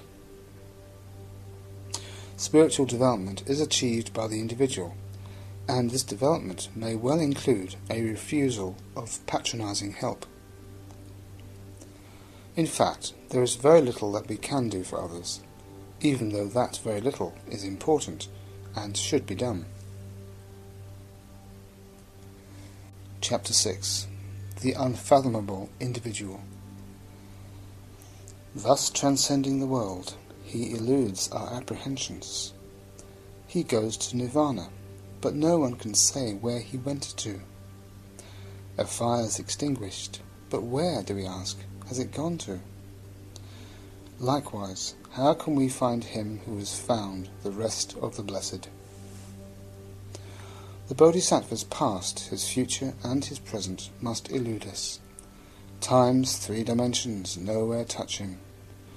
Quite pure he is, free from conditions, unimpeded. That is his practice of wisdom, the highest perfection. We can bring this right down to earth straight away. Not only is the Bodhisattva not apprehensible, the individual is not apprehensible either. To the extent that someone is an individual, to that extent, if you are not an individual yourself, you cannot understand them or even recognize them. You cannot know them because you cannot see them as they really are. It is not possible for someone who is not an individual really to see another person who is more of an individual. So, if you are not yet a bodhisattva, you cannot know someone who is a bodhisattva, the bodhisattva being the individual par excellence. Another way of looking at this is to ask, what is knowledge? If we say that we know something, we usually mean that we can categorize it. If you take a flower and identify its genus and its species, you are then said to know what that flower is, botanically speaking. Something which can be classed with a number of similar things may be known. Knowing it means knowing which class, subclass, and so on it belongs to. But an individual is unique, unrepeatable, and you cannot have a class consisting of only one thing. That is what is called in logic the infima species. So the individual is unclassifiable. We can only classify someone to the extent that they are not an individual. Their individuality eludes us. They are unknowable in the ordinary scientific meaning of the word knowledge. It takes an individual to know another individual. Even then that knowledge will not be classifiable, because being more of the nature of an experience of that individual than a knowledge of them. It means being aware of that individual not through a cold scientific looking, but through a participatory awareness, a warm empathizing regard, full of metta and delight. In such a way one individual may apprehend another. This does not mean that you have to become an individual yourself before you can get to know another individual. The two can go on together, one individuality sharpening itself on the other. It is like two mirrors facing each other. The other person's seeing of you not only helps you see them as an individual more clearly, it also helps you to experience yourself more intensively. This experiencing of yourself is not, of course, the same as self-consciousness in the sense of a division of consciousness. Experiencing yourself fully is a very different thing from being intensely aware of yourself in an alienated way, often with an anxiety about what other people are thinking of you. The adolescent phase of being very aware of your awkwardness, clumsiness, and inability to do things spontaneously seems to be a necessary transitional stage between the unself-conscious spontaneity of the child and the mature, integrated self-consciousness of the true individual. This sort of rudimentary self-consciousness is actually quite healthy and positive as a transitional phase. What may fix it in an unhealthy and neurotic form is guilt, under the influence of which, for example, you feel that the eyes of the Lord are in every place, beholding the evil and the good. True self-awareness, on the other hand, reconciles self-consciousness with the spontaneity of the child, and it is difficult to achieve. If you are spontaneous, you are necessarily unconscious of what you are doing. If you are aware of what you are doing, how can you be spontaneous? But this is what you try to achieve, for instance, within the context of a meditation retreat. You may arrive feeling stiff and inhibited, so that you need to start off by relaxing and letting go, releasing your animal spirits to some extent. Then the retreat leader may feel the need to tighten up a little and introduce a bit more mindfulness, with extra sessions of meditation and periods of silence. And then he or she may need to inject a touch more liveliness again to free up a bit more energy. If one does not follow this sort of middle way, one ends up being either unmindful but full of crude animal vitality, or else quite mindful but inhibited and unspontaneous. As one gets to a more refined vitality and a more creative mindfulness, however, these two qualities may be brought together, especially by means of positive emotions, to produce an integrated experience of awareness and spontaneity, such as is commonly experienced only by the creative artist at work, aware of what he or she is doing, watchful, but at the same time unguarded and engaged. It is this kind of self-awareness that we need to bring to our communication with others. The starting point is just looking, just being aware of the other person. How can we communicate with someone if we don't even see them, if we don't get a sense of them? But in whatever way we make contact, there must be the appreciative awareness that we are coming into contact with another individual, and this appreciation excludes flirtatious interest. The only way of knowing another individual is through appreciative attention. In this way, a Buddha can know another Buddha, a Bodhisattva can know another Bodhisattva, and an individual can know another individual. If one is not an individual, one will fail, essentially, to see someone who is. And if one doesn't really see them, how can one understand what they are doing or why? They are just completely beyond one's ken.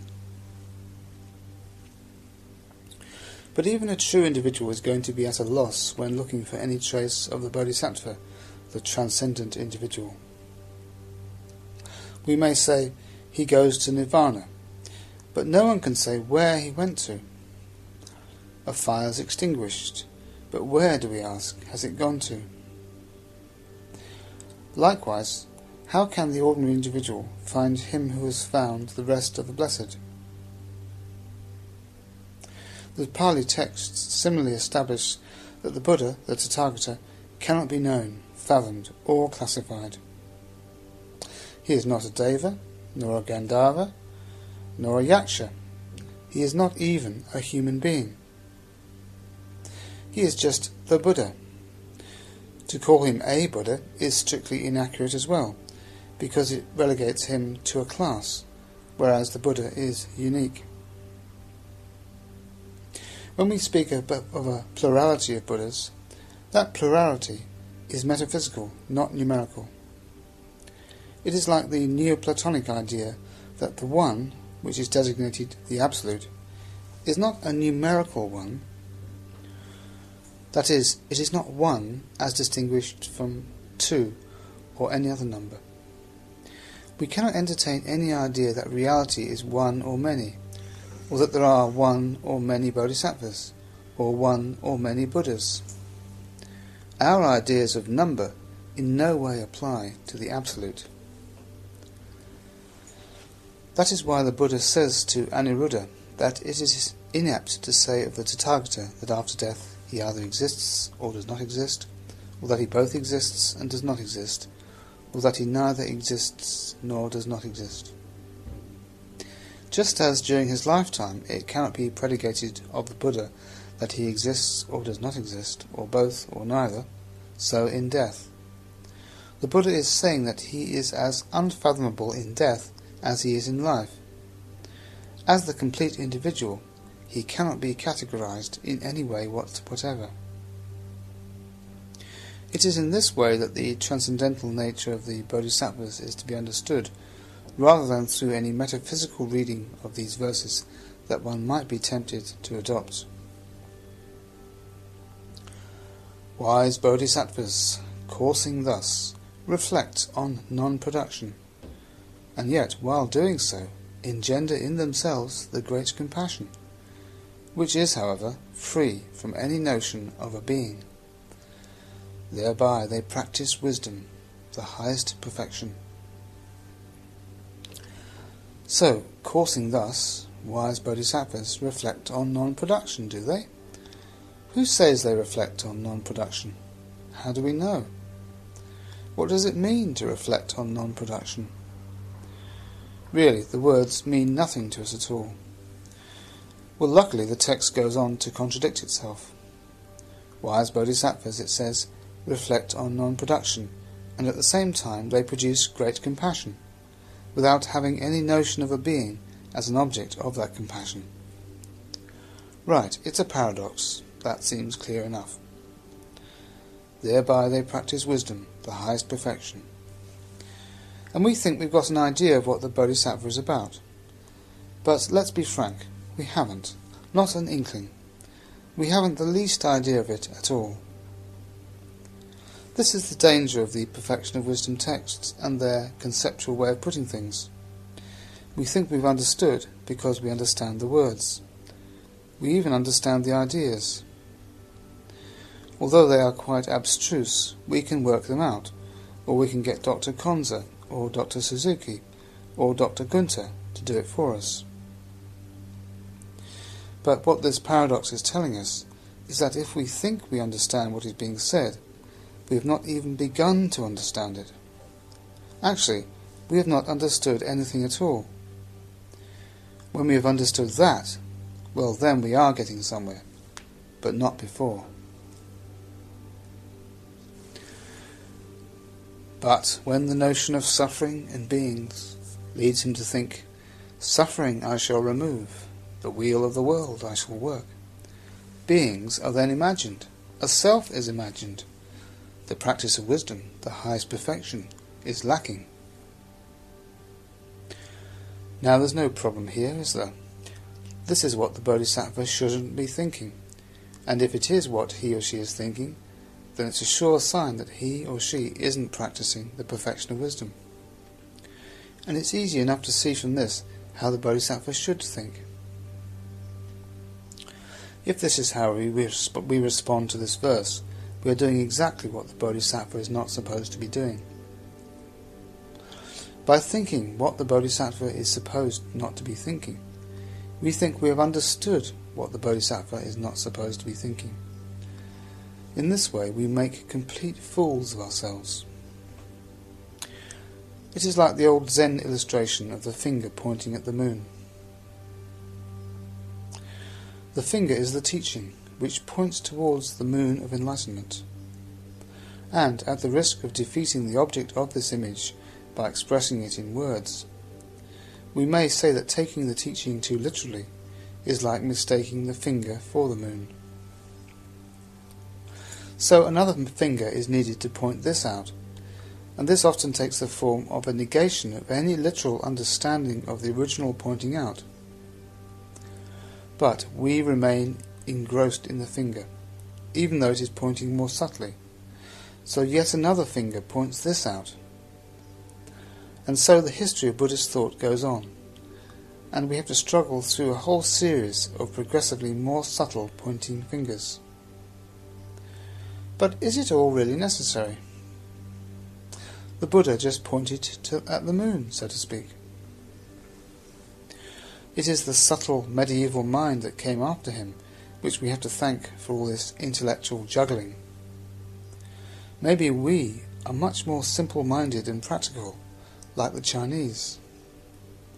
They brought everything down to earth with a bump, especially in the form of Chan Buddhism. He wisely knows that all that lives is unproduced as he himself is. He knows that all that is no more exists than he or any beings. The unproduced and the produced are not distinguished. That is the practice of wisdom, the highest perfection. All words for things in use in this world must be left behind. All things produced and made must be transcended. The deathless, the supreme, incomparable gnosis is then one. That is the sense in which we speak of perfect wisdom. This second verse probably sums up the whole matter. All human language is derived from sense experience, from reasoning upon sense experience, and from generalizations from such reasonings. But the transcendental is by definition something completely beyond, so no words can apply to it, and to approach it, you have to leave all words behind. The words we apply to it, words like wisdom, bodhisattva, and transcendental, don't apply. They are just pointing fingers, and sooner or later they have to be left behind. We may well sometimes have the experience that words don't mean anything at all in the ultimate sense. It is not that they are just inapplicable, they are totally irrelevant.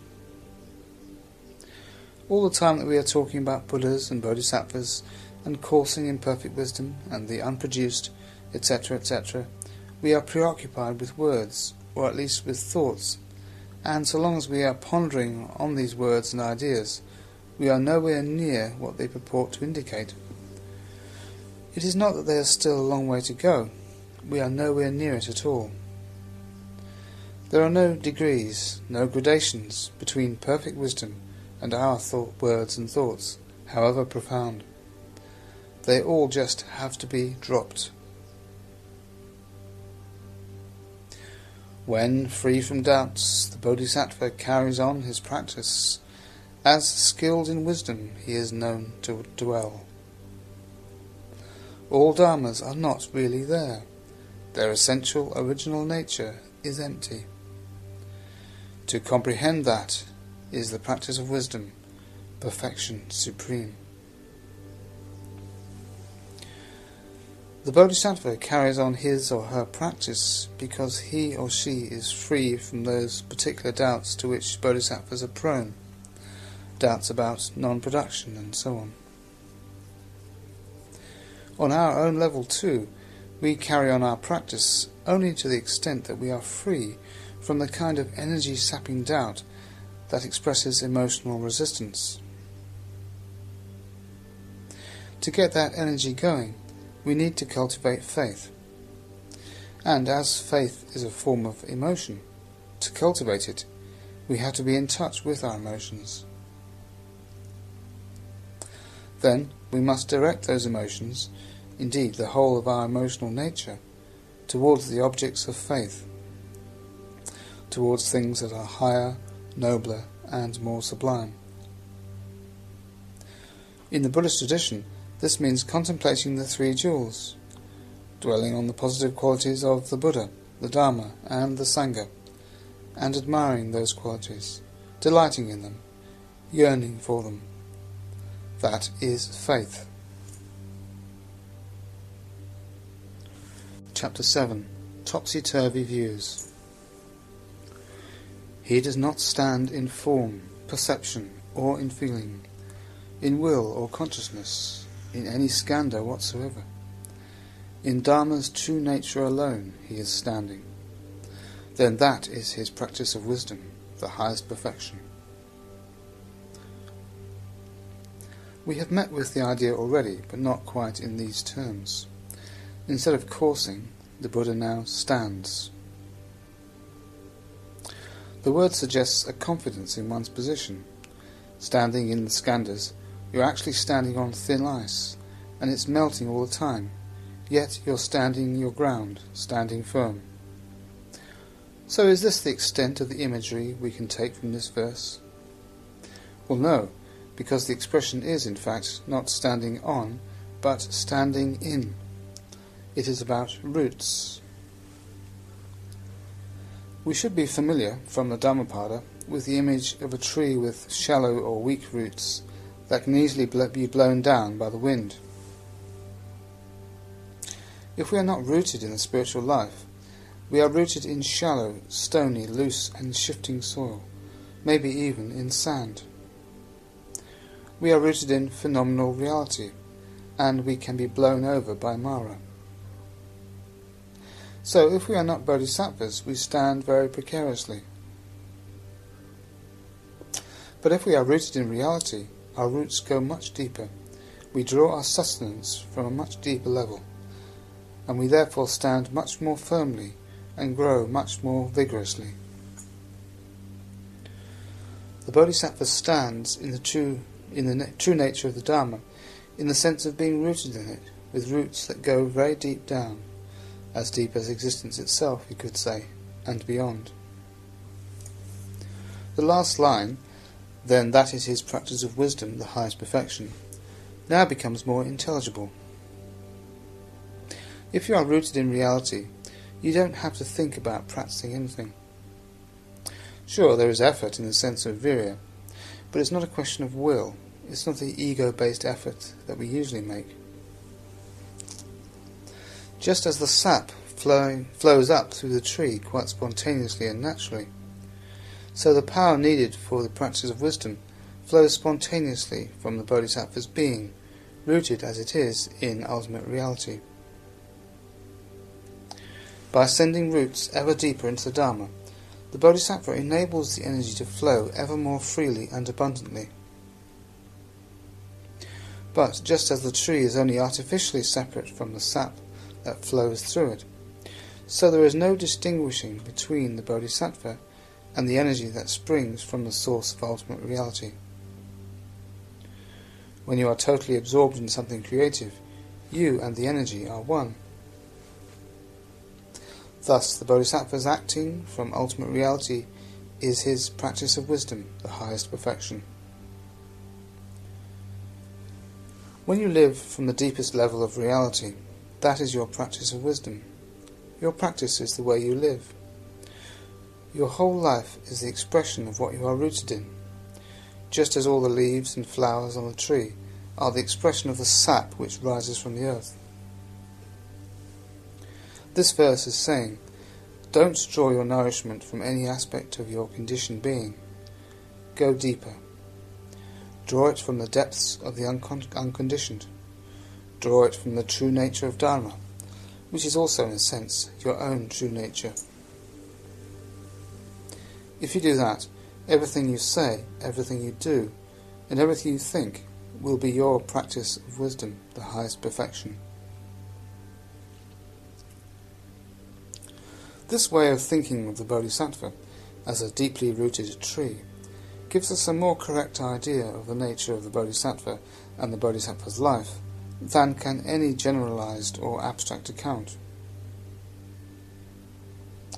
Abstract ideas are useful for conveying information and issuing instructions, but they can give us no idea of reality as such, and in saying this I am using abstractions and thus conveying no notion of reality. If we imagine otherwise, we are making a very big mistake indeed. We have to get back to the particular, to the concrete, to the unique, to the individual. An abstraction is a general idea which does not correspond to anything you actually encounter and experience, whether a sense experience or a spiritual experience. Thus the word truth is an abstraction. The word reality is an abstraction. When do you ever encounter a thing you can label reality? It's a concept, it is something you think. Do you ever see the universal quality of blueness apart from actual blue objects? You can form a concept of circularity, but does circularity exist apart from things that are circular? Plato would have said that reality does indeed reside in such universals rather than in particulars, and it might well seem that abstractions are large and embracing and whole, while particulars are bitty little separate things. But Plato seems to have experienced these universals not as abstract concepts, but more as archetypes. So his experience of reality is not necessarily to be set in contradistinction to that of people who, like William Blake, experience reality as minute particulars. When William Blake speaks of the experience of reality as being that of minute particulars, he is speaking about the operation of the imagination, capital I, and for Blake the imagination is not a faculty, but the operation of the whole man or woman, with reason and emotion fully integrated. And it is through imagery, symbols, myths and metaphors that the imagination, the whole man or woman, is able to apprehend or respond to or experience reality as minute particulars in their totality. If you do this, you are not just experiencing reality in one aspect, which leaves you sliding on the surface, nor are you just sliding from one aspect to another. Rather, you are seeing all aspects of reality, not just on the surface, but in their depths. When dealing with perfect wisdom, it is important to get away from the conceptual expression in which it is couched, which is so inappropriate and foreign to the meaning it articulates. We need to translate it, just as the Chinese did, into more concrete terms. But if the Chinese translated it largely into what we call Chan, or in its Japanese form Zen, we, on the other hand, will probably be on safer ground, not that as a Buddhist one is ever on safe ground, if we translate it into images, myths, symbols, and metaphors. There is then the possibility of the teaching coming alive. In metaphor, language begins to transcend itself. Metaphor offers us a clue to the nature of reality. It communicates a sort of fusion, not perhaps of subject and object, but at least of one object with another. And it is a communication. If there were an absolute barrier between subject and object, or between one person and another, no communication would be possible at all. Images are all the more potent if we can also take into account the fact that people are of different temperaments, that they see and appreciate things in different ways, and even do things in different ways. The idea of being rooted in reality suggests a reality which is tangible, solid, sticky, even smelly, and it will appeal to, or even inspire, someone of a certain kind of temperament, perhaps someone rather flighty and volatile. Someone a bit more stolid and earthy might want to turn the tree upside down. In the Bhagavad Gita, there is the image of the great banyan tree with its roots in the sky, higher consciousness growing downwards rather than upwards. Have your roots in the sky, it is saying, don't have them in the earth, and hang head downwards from reality. Turning yourself upside down is a good Buddhist way of looking at things. Maybe this is a more refined image. It is certainly a bit more paradoxical. Of course, it may well be that neither of these images sparks you off. Perhaps instead a bodhisattva needs to be set alight, to be incandescent with reality. You can be on fire with reality just as well as being rooted in it. Alternatively, of course, you could say that the bodhisattva breathes reality, or that reality flows through the bodhisattva's veins. These are just a few angles based on the four elements for the imagination to get to work on. There are many other approaches. It is for the individual to enrich them with his or her own experience. Change and no change, suffering and ease, the self and not self, the lovely and repulsive. Just one suchness in this emptiness there are. And so he takes not his stand on the fruit which he won, which is threefold, that of an arhat, a single Buddha, a Buddha fully enlightened. The pair of opposites are the four viparyasas, the four upside-down or topsy-turvy views. They are about seeing things the other way around, or the other way up, from how they really are. If you see that which is liable to change as unchanging, that's a topsy-turvy view. If you see that which is essentially painful as pleasant, that which is devoid of selfhood as possessing real selfhood, and that which is repulsive as being attractive and lovely, these are also topsy-turvy views. They are topsy-turvy because the characteristics of the unconditioned are being falsely applied to the conditioned. The unconditioned is indeed changeless and supremely blissful. It also possesses, at least according to the Mahayana, true selfhood, and it is truly beautiful. But we don't see the unconditioned in this way. Instead, this is how we view conditioned existence. You may say that this is ridiculous, that we don't really regard things around us as changeless, but in practice we do. Our emotional attitude is that what we have is for keeps, and that what we are is forever.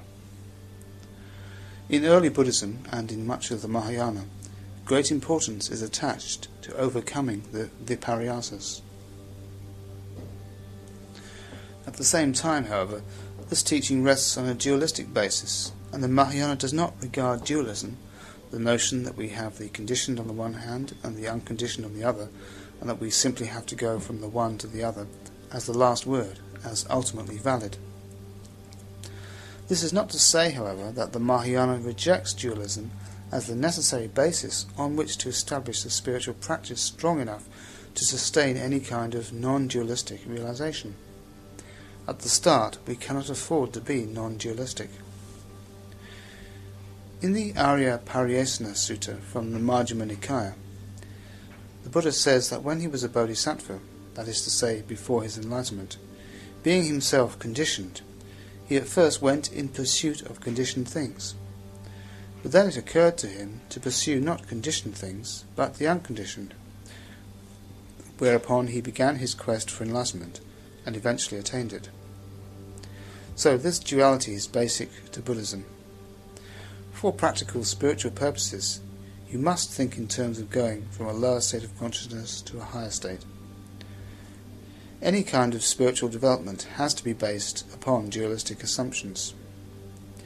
We posit two principles, one of which we move away from, and the other of which we move towards. All spiritual systems have a practical working dualistic basis of this kind. Some, like Zoroastrianism, regard that basis as metaphysically ultimate. Others, like the Mahayana, do not regard it as metaphysically ultimate, and still others, like Hinayana Buddhism, don't say anything one way or the other. The Hinayana is quite content to rest with practical dualism, saying nothing about the metaphysical or ontological status of that duality. Whether, when you realize the unconditioned, you realize a state which is a non-duality, or whether you then see that there is really no difference between the conditioned and the unconditioned, is a question which the Pali Canon leaves open. The Mahayana, however, takes the bull by the horns. At the level of the Bodhisattva, and from our dualistic viewpoint, it is a higher level. The dualistic framework is seen to be insufficient, something to be dismantled or dissolved. This is achieved through realizing the third dimension of shunyata, Mahashunyata, the great shunyata, the emptiness or non-validity of the distinction between the conditioned and the unconditioned. What this means from a practical point of view is that enlightenment consists not in passing from samsara to nirvana, as though both were separate realities, but in realizing their essential non-difference. Thus, in the highest sense, the spiritual life is an illusion. As this cannot be realized except through the spiritual life, it must be said that non-dualism has no meaning for us at all. It is only words, or at best an abstract idea. If a non-dualistic perspective discloses itself to us as we work our way up the spiritual ladder, that's fine. But we realize that there never was any ladder in the first place, or that there is no difference between the so-called top and the so-called bottom, only when we have worked our way up to the top. We cannot base our spiritual practice upon a purely intellectual understanding of non-duality. Even on the philosophical level, the idea of non-duality presents an insurmountable difficulty. Owing to the fact that thought itself is irreducibly dualistic, It is impossible to construct a statement of non-dualism that is not dualistic, at least in form. It's a double bind. If you say the conditioned and the unconditioned are not two, they must be two in some sense for you to be able to make that statement. If you say the difference between the conditioned and the unconditioned is illusory, you still have an illusory difference, and you still have the duality between what is illusory and what is not. Shankara, who gave systematic form to the Vedanta in the early 9th century CE, countered the view of some Vedantin schools that the universe and Brahman, the ultimate reality, are one in the sense that the universe is made out of and emanates from Brahman, with the view that the universe only appears to emanate from Brahman. This he asserted to be unmitigated non-duality in its purest form.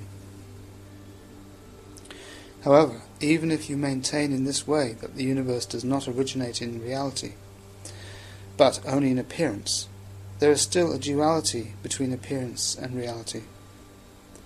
In stating your position as one of non-duality, you inevitably imply a duality. Every philosophy is bound to be dualistic, inasmuch as no statement is possible without at least two ultimate principles. If there is a non-duality, it can only take the form of a purely spiritual or transcendental experience, which cannot be formulated in any way. It can only be communicated by means of a kind of ultimate dualism, as in the Prajnaparamita, in which dualistic thought becomes trapped in its own coils and releases a higher intuitive realization. That is as far as we can go. If we try to suggest what has so mysteriously been realized, for example, the state or principle that lies beyond, we are clearly bringing in a third principle. When we start thinking of that reality in which the subject-object distinction does not exist, we make that reality an object out there, which falsifies it. By thinking of non-duality, we succeed only in digging ourselves deeper into that duality. We cannot even say, well, then we shall see what we shall see. However indeterminate the object may be, it remains an object. We cannot win. We are not meant to win. There is really not much we can usefully discuss at all. We must change the very structure of our consciousness, especially through meditation, so that it ceases to split everything up into subject and object. The Hinayana approach is therefore in some ways the wisest, although this is not to dismiss the speculations of the Mahayana. Some people have very subtle minds and need to go on refining their dualism in order to transcend it. However, whatever the spiritual experience of individuals may be, dualist or non-dualist, those Mahayana traditions which profess to be based upon non-dualist assumptions have to be mistaken. There are, for example, schools which suggest that there is no difference between you and Buddha. You are Buddha.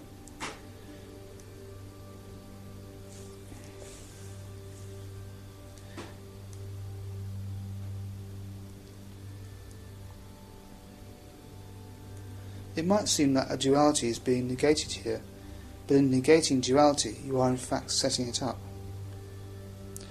There is a Zen story which illustrates just how careful you have to be if you take the Mahayana approach.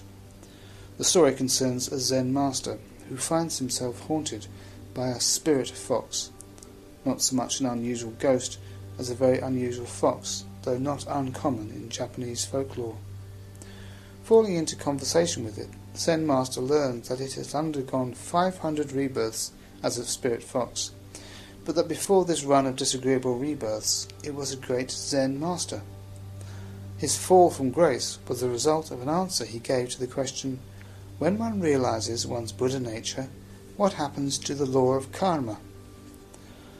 The howler that precipitated this Zen master of old into 500 rebirths as a spirit fox was his pronouncement, well, when one achieves nirvana, one supersedes the law of karma.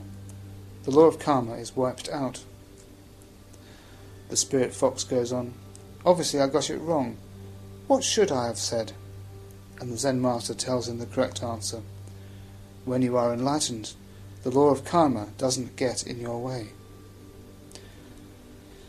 The Mahayana consistently makes the point that ultimate truth does not supersede relative truth. It insists that the absolute is to be realized within the relative, as being its inner or deeper dimension, so to speak. Relative truth is, in a mysterious way, contained within absolute truth. Even the very distinction between absolute and relative is part of, or pertains to, relative truth, not absolute truth, because there can be no absolute duality between dualism and non-dualism. The absolute truth is the absolute truth of the relative truth. They are inseparable. Absolute truth cannot be realized except by taking one's stand on relative truth. There are two extreme views to stultify us and negate all possibility of spiritual development. The nihilist extreme is to transfer the attributes of the illusory to the relatively real, so that one argues that if everything is unreal, meditation is unreal, the spiritual life is unreal. The eternalist extreme is to transfer the attributes of the absolute to the relative. This extreme is represented by the viparyasas, which are sometimes termed the error of misplaced absoluteness. However, the eternalist error can also be represented by loose interpretations of the doctrine of the Tathagata Garbha, the womb of Buddhahood, which expresses the potential of enlightenment in the unenlightened mind.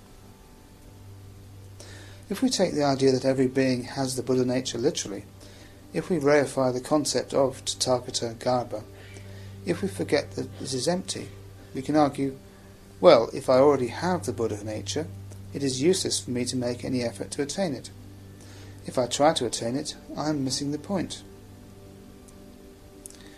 And we can perform the same sort of reifying trick with the bodhicitta, imagining that it is somehow within us, waiting in the wings, and that all we have to do is to become aware of it. In a sense, this might be true, but how do we put it? Okay, I am mean, selfish, dirty, lazy, and ignorant, but beneath it all, I am a Buddha. This does not offer us any foothold. It is much more helpful, really, to say that along with those weaknesses are some real spiritual qualities, in however embryonic a form, moments of kindness and generosity and mindfulness, that are the real seeds of spiritual development, and that may, if they are nurtured, lead to actual Buddhahood. There is an absolute, there is an eternal, there is an infinite, but it is not this empirical reality. The empirically relatively real is not illusory, but nor is it absolutely real. This verse tells us that the viparyasas are just one suchness in this emptiness. Although the spiritual content of the word shunyata, emptiness, is actually positive, or rather, neither positive nor negative, the word itself connotes the negative, an absence. Tatata, which means thusness or suchness, and indicates just the same reality, is, we may therefore say, its positive counterpart. Tatata points to the inexpressibility of reality, which means, if you like, the inexpressibility of individual things, of Blake's minute particulars. Whenever we try to describe something, there always remains in our experience of it something which is incommunicable. In the end, all we can do is point to the thing and say, it is as it is. It is thus. Such it is. Such is it. Thus so. The thusness of things is their unique, ineffable quality or essence. The reality of things cannot be described, it can only be experienced. Everything, whether samsara or nirvana, the conditioned or the unconditioned, changing or changeless, is such as it is. Happiness is happiness. Suffering is suffering. All things are equally indescribable. But when we describe everything as just one suchness, let us be careful not to imply that tathata is, in even the subtlest sense, some kind of stuff. It is an operational concept, so it is only in a manner of speaking that we can reify it. When we point at things, we can only indicate their suchness, not their whatness. After all, what do we really communicate when we try to communicate our experience? Even on a much lower level than that of tathata, much of our experience is incommunicable. Use an image, and you may spark off an experience in the person you are talking to that is similar to that which gave rise to the image in your own mind, more directly at least than speaking in abstractions might. But the personal associations that come with that image are going to be different for different people. And never mind the impossibility of truly communicating our experience, it is in any case impossible for someone else to experience something as you experience it.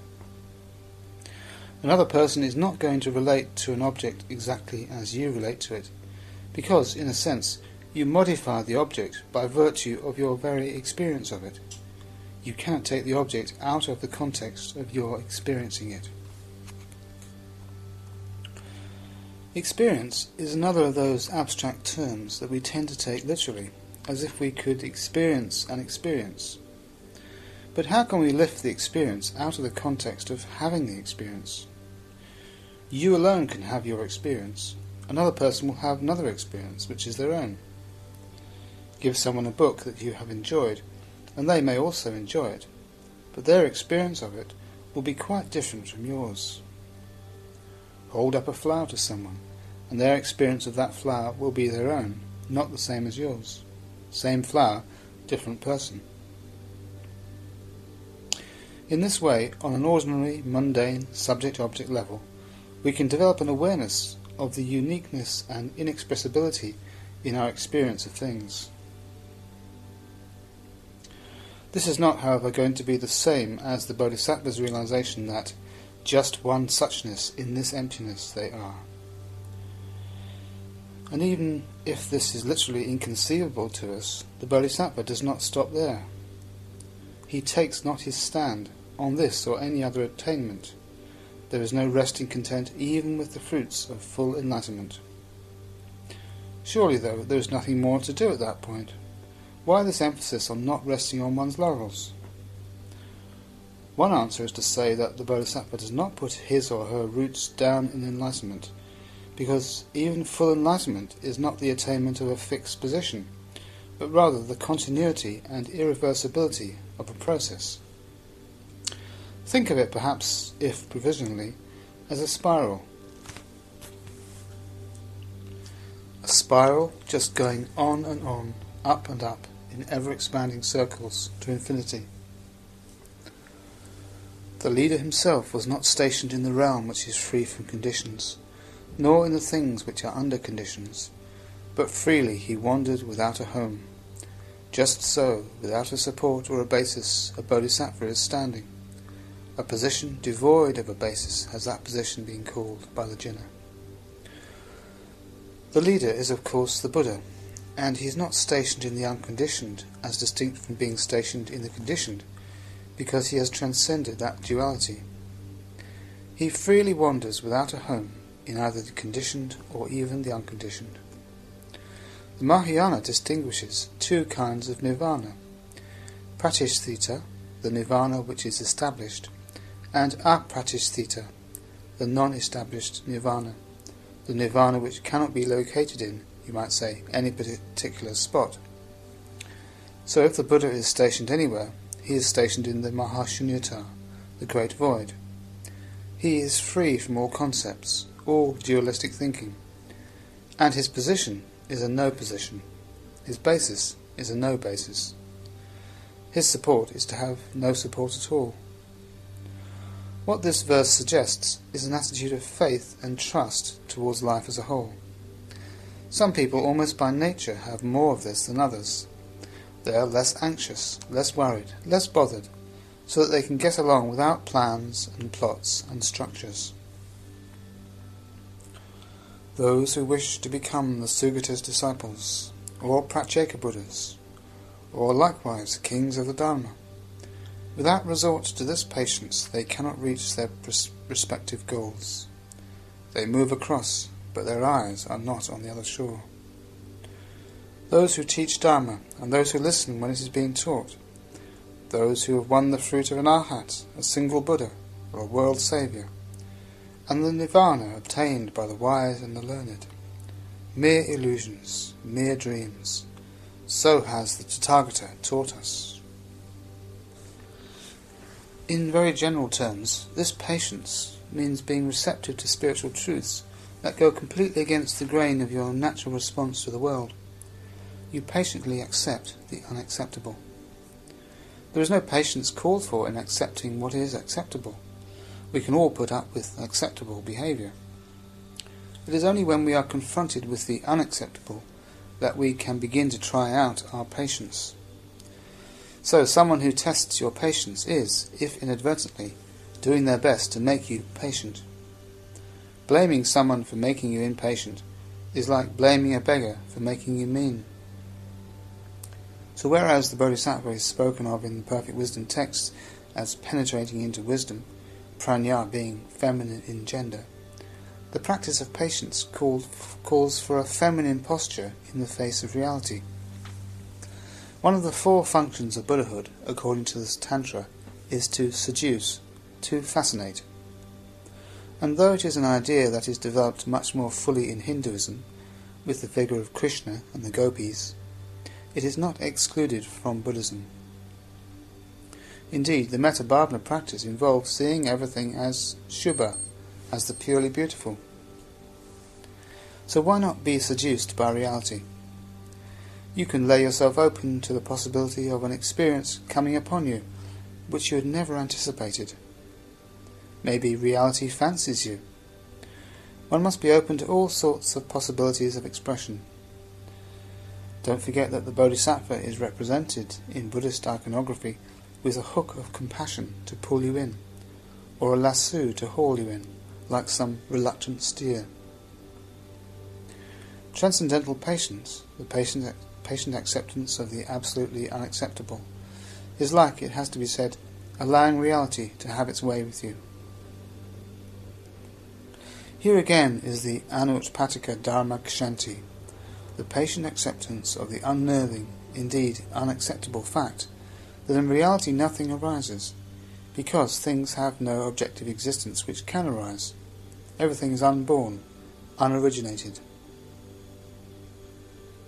It is also the patient acceptance of the fact that follows upon this, which is that even when you yourself have gained nirvana, nothing has happened, nothing has arisen. You have not gained anything. You have not come into the possession of anything. It is as if your attainment is a dream. Mere illusions, mere dreams. If this is so, there is no need for us to take our own rather less distinguished accomplishments too seriously. If our spiritual practice is going well, our meditation is strong, our energies are flowing, all well and good. There is no need to ride too high or to throw our weight around as if we had actually attained something. A sense of humour can help to bring out the incongruity of the ego claiming anything at all for itself. 4 kinds of persons are not alarmed by this teaching. Sons of the Jinnah, skilled in the truths. Saints, unable to turn back. Arhats, free from defilements and taints, and rid of their doubts. Those whom good teachers mature are reckoned the 4th kind. If one is not shaken by the teachings of perfect wisdom, that is probably because one hasn't understood them. One is just completely impervious to them. But if you are a bit more aware and intelligent, and if you are making a sincere effort to develop, then you cannot help but be shaken by them. They go against all your assumptions. They confound your whole conditioned being. You can sometimes read or hear something, whether a perfection of wisdom text or something completely different, that has this sort of existential effect on you, so that you are never the same again. An uncomfortable, even painful disturbance of one's whole outlook precedes the possibility of fully realizing these teachings deeply enough not to be alarmed and shaken by them. Coursing thus, the wise and learned Bodhisattva trains not for arhatship, nor on the level of Prajnaparamita Buddhists. In the Buddha Dharma alone he trains for the sake of all knowledge. No training is his training, and no one is trained in this training. Increase or decrease of forms is not the aim of this training, nor does he set out to acquire various dharmas. All knowledge alone he can hope to acquire by this training. To that he goes forth when he trains in this training, and delights in its virtues. The Bodhisattva has no goal to train for, does not set out to acquire various qualities or attributes, is not trying to get anywhere within the world of form, does not seek the increase or decrease of the conditioned. At that level you don't even think in that sort of way. You are not trying to make the unconditioned more or the conditioned less. For one thing, you don't distinguish between them. You transcend the very idea of increasing or decreasing, just as you transcend the idea of attainment or non-attainment, or both or neither. Now all this is very lofty, and it is a mistake to take it on prematurely. It is an important and dangerous transitional phase. The point to grasp is that even while the direction of one's commitment may become more certain and the momentum of one's practice may become more powerful, one's ideas will change, one's way of looking at things will change. Indeed, one's way of life will change. One's reasons for being a Buddhist, at least the reasons one formulates, may well change. Perhaps one was originally attracted by a view of Buddhism which one has subsequently found to have been misconceived or even wrong. But in a sense it could not have been entirely a wrong view, if it eventually led one to recognize it for a wrong view. These transitional phases need to be negotiated in a positive and creative spirit, although for a lot of people this is not easy. For example, at the very end of his life, Sir Thomas Aquinas apparently realized that everything he had written was worth less than a load of straw, and was completely unable to come to terms with this sense of intellectual inadequacy in the face of reality. Chapter 8. The Facts of Existence. Forms are not wisdom, nor is wisdom found in form, in consciousness, perceptions, feeling, or in will.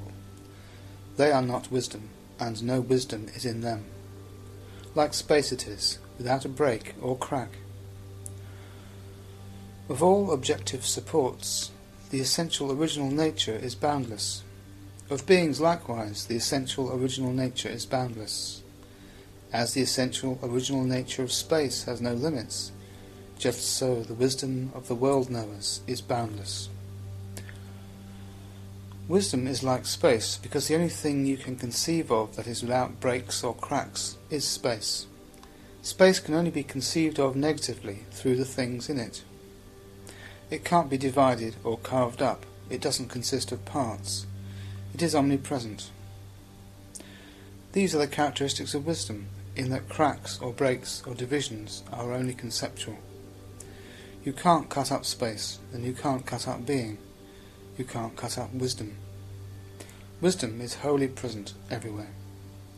It can't be sliced into parts. You can't be partly enlightened. Wisdom is absolutely continuous, without a break. It is boundless in the sense of being inconceivable. So with all things. In their essential original nature, they are indefinable, inconceivable, and therefore boundless. Objective supports, the skandhas, are boundless. Beings likewise, and space, and wisdom. In their essential original nature, they cannot be grasped, analysed, or classified. Perceptions. Mere words, so the leaders have told us. Perceptions forsaken and gone, and the door is open to the beyond. Those who succeed in ridding themselves of perceptions They, having reached the beyond, fulfill the teacher's commandments. If for aeons, countless as the sands of the Ganges, the leader would himself continue to pronounce the word being, still, pure from the very start, no being could ever result from his speaking. That is the practice of wisdom, the highest perfection. Perceptions require a subject and an object. When you transcend the duality of subject and object, therefore, perceptions are forsaken and gone. There is nothing there that has really come into existence. You can realize this, but neither you nor anybody else can make it otherwise. Even if the Buddha himself were to say that beings existed, and as a Buddhist you can't put it more strongly than that, and even if he were to continue saying it for as many aeons as there are grains of sand in the Ganges, that would still not make it true, would still not alter the fact that in reality no beings exist. This means that there is absolutely no possibility of creation or a creator. In this way the perfection of wisdom brushes off the theistic viewpoint. Theism does not seem to have been a prominent line of thought in the Buddha's day, and he referred to it only occasionally. It developed much more strongly later on, with the devotional theistic cults of what is called the Indian Middle Ages, and the qualified non-dualism, making space for a creator and creation, of various schools of Vedanta from about the 10th century onwards. Christian students of comparative religion in the past have tried to suggest that monotheism arrived on the scene after everything else, and is thus the culmination of the religious quest. However, more recent research has established a persistent correlation of so-called primitive social structures with very definite and clear monotheistic ideas. Certainly, monotheism is usually enough to satisfy the ordinary man or woman in the street. He is the world, someone must have made it, so whoever that was, he is God. You can't argue with that. People with that viewpoint would have to go outside their whole mental structure to see things differently, and that would probably be asking too much.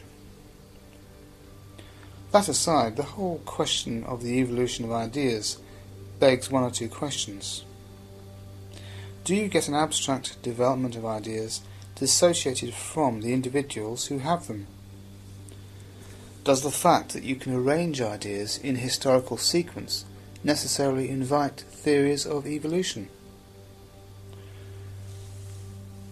You can say that one person's ideas have been inspired, either positively or negatively, by preceding ideas.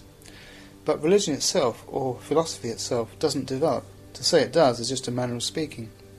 What we can say is that there are certain basic positions or attitudes which remain the same, however much the degree of intellectual refinement that people bring to those attitudes varies. Simple people who are unable to articulate their views are not necessarily less developed, nor are the attitudes they adopt necessarily more primitive or less intelligent than those of intellectually sophisticated people. St. Thomas Aquinas' monotheism is not necessarily more developed than that of a primitive tribesman. The business of building correlations between religions arises out of a fear that you might be missing out in some way if you were to commit yourself to one religion rather than another. Faith, on the other hand, involves a leap in the dark, a commitment to the unknown. When you become a Buddhist, you cease to be a Christian. It's as simple as that. If you don't want to change your religion until you've made sure that the new religion is the same as the old one, what is the point of changing? In trying to marry ideas together, there is a real danger of just getting into a muddle. Thus, Mahayana Buddhism gets to be seen as a kind of theism.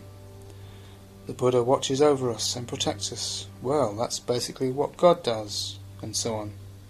This is the way the argument goes. But what do we mean here by Buddha? Is it Shakyamuni? Well, no. The Buddhahood which Shakyamuni fully realized is present everywhere, waiting to be realized, waiting to be contacted. It is limited neither by space nor by time, so it is accessible from any point in space and from any point in time, and therefore, in a sense, exerts an influence to which we can open ourselves. This is quite different from conceiving of the Buddha as a person watching over us, let alone a person who created the universe. Let us be clear about the Buddhist position on theism. According to what the Buddha says in the Pali Canon, theism arose from attempts to communicate the experience of another order, the experience of the Brahmaloka, but not the experience of anything higher than that, certainly not the experience of shunyata. Characterizing Buddhism as non-theistic, of course, defines it in theistic terms, which may not be very helpful beyond an elementary level, because in Buddhism terms like theism, non-theism, and even pantheism have no meaning. However, non-theistic is preferable to atheistic, which has connotations that are militantly materialist, anti-religious, and anti-spiritual. The Sarva Dharma Shunyata, the emptiness of all dharmas, is sometimes interpreted as a form of pantheism. This might be fair enough, again at an elementary level, if you were to read the theos element in the word as shunyata. But you would have to be clear that Theravada Buddhism could not be seen as pantheism under any light whatsoever, and it would be a risky procedure even to apply that label to the Mahayana. There are two ways of looking at pantheism. You can see it as a materialistic monism, involving the idea that everything you perceive is a transformation, in one way or another, of one absolute material principle. Or you can see it as the idea that everything is the transformation of one absolute spiritual principle. Either way there is, and this is the Upanishadic doctrine, one basic substance, whether material or spiritual, which assumes different forms. Everything in the universe is basically that. This is close in some respects to Spinoza's point of view, that there is one absolute substance, God, with infinite attributes. What we know comes under the form of two of these attributes, space and time, but there are infinitely many more attributes of which we know nothing at all. These are all forms of substantialism, but Buddhism is not substantialist. Shunyata is not to be interpreted as a metaphysical substance. It is not one transcendental thing or being which manifests as all the dharmas. We can say that there is a reality, represented by the words nirvana, or shunyata, or tatata, or dharmakaya, which transcends phenomenal or relative reality, and which we in the world can realize if we make the necessary effort. But it is not a sort of cosmological principle present in the world. Of these terms, Dharmakaya is the one most vulnerable to quasi-theistic interpretations.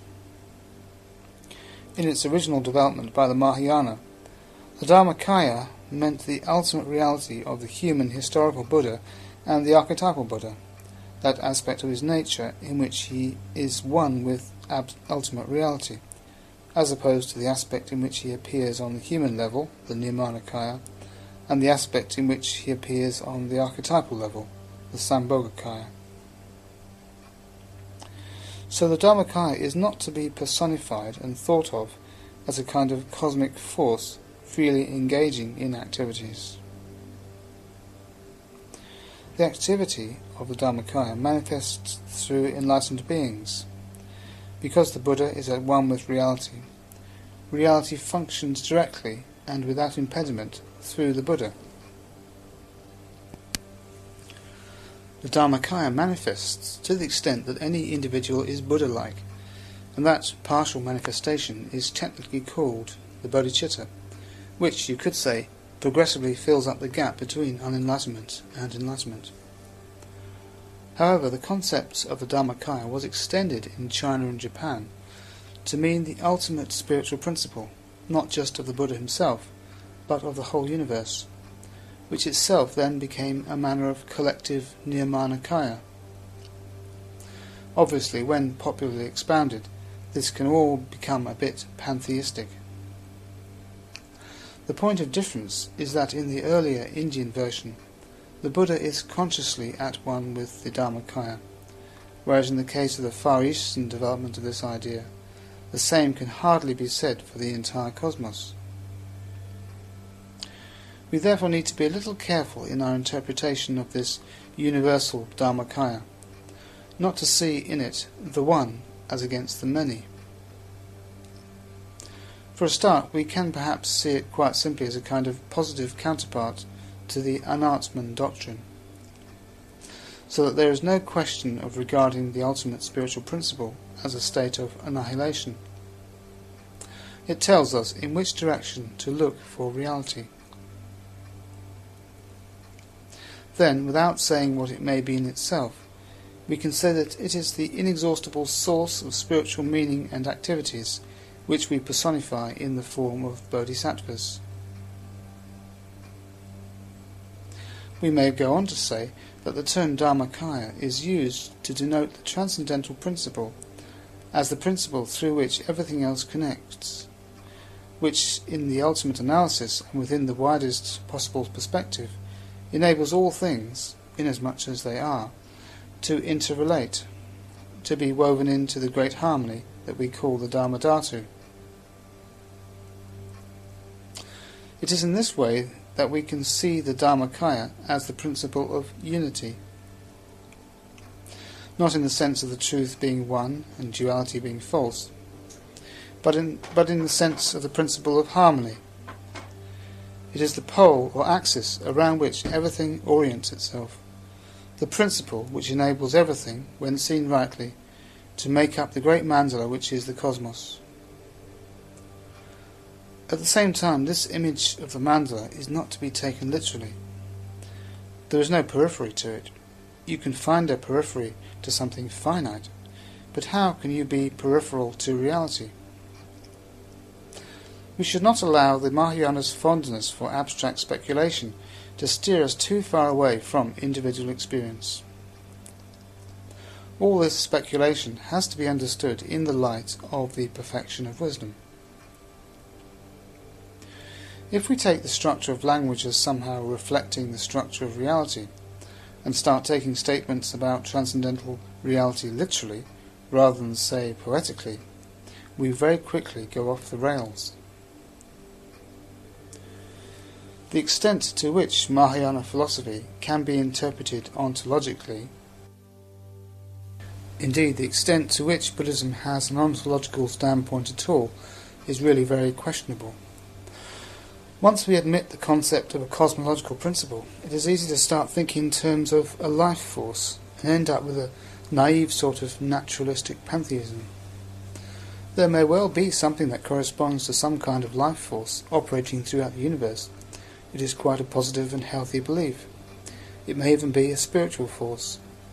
But what you cannot have is a transcendental life force. No manner of life force would correspond to the Dharmakaya. There is no question of phenomenal or relative reality emerging in any sense from the transcendental. The cosmos, samsara, consists of various levels and layers of being, right up to the most refined and spiritual of all realms, the Brahmaloka, and everything is said to emerge from that highest realm at the beginning of the aeon, and to merge back into it at the end. This pulsation goes on indefinitely, from an infinite past into an infinite future. So we could speak of a spiritual force of Brahmaic origin, working through the cosmic process of evolution and involution.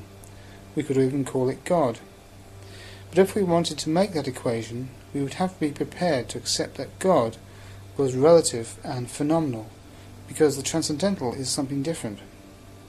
At the same time, it must be said that to confuse God with the transcendental is understandable enough, because from our own perspective it is very difficult to distinguish the most highly evolved spiritual realms from the transcendental, as difficult as it might be to look up into the night sky and sought out nearby planets from remote galaxies.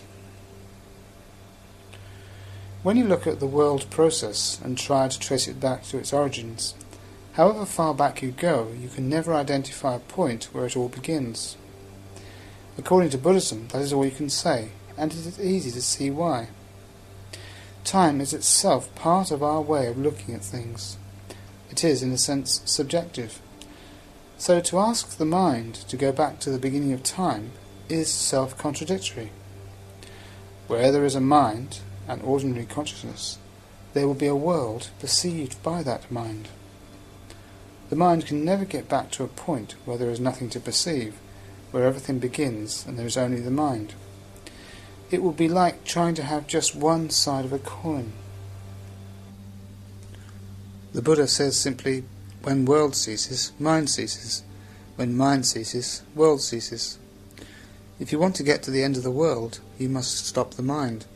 Stop, that is, the conditioned, empirical mind. That is the end of conditioned existence and the start of the transcendental dimension, in which there is no space and time, no subject and object, no beginning and end.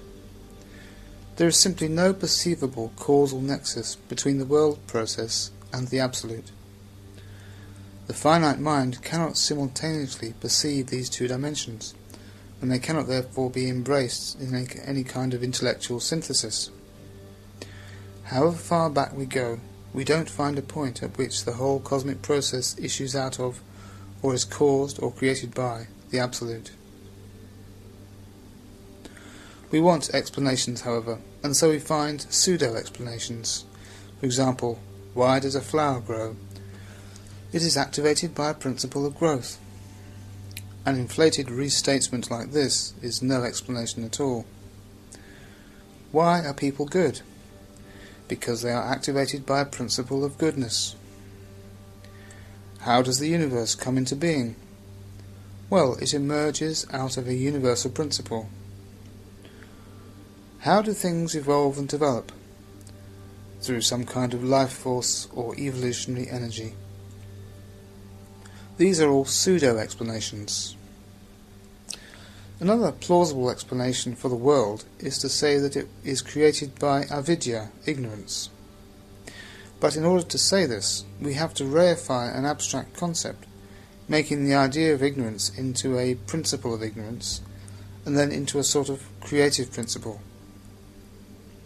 From there it is a short step to saying that the world has somehow lapsed from the Absolute, and then we can start talking about the fall, and even the lapsus felix, the happy fall. Classical Buddhism, both Hinayana and Mahayana, refuses to take the first step down this path of reification, and perfection of wisdom relentlessly hunts down all our attempts to reify concepts. It has to, because we cannot help going on doing it. To someone who suggests that the doctrine of emptiness negates the whole possibility of the spiritual life, we can say with Nagarjuna, everything exists on account of emptiness. But then it is difficult not to think of emptiness as a sort of cosmic principle that is somehow responsible for the existence of the world. In this way we reify an abstract concept, expressing the fact that everything we experience arises in dependence upon causes and conditions. What is meant by everything exists on account of emptiness is that emptiness, rightly understood as conditionality, makes everything possible, the spiritual life as well as the worldly life. Sometimes it is said that, according to Buddhism, karma is the universal principle, but this is not so. Conditionality is the universal principle, and karma is only a particular application of that on the ethical plane. To use a traditional analogy, if the Dharmakaya is the ocean, conditionality is the waves. The waves may surge and froth, but the water is always just water.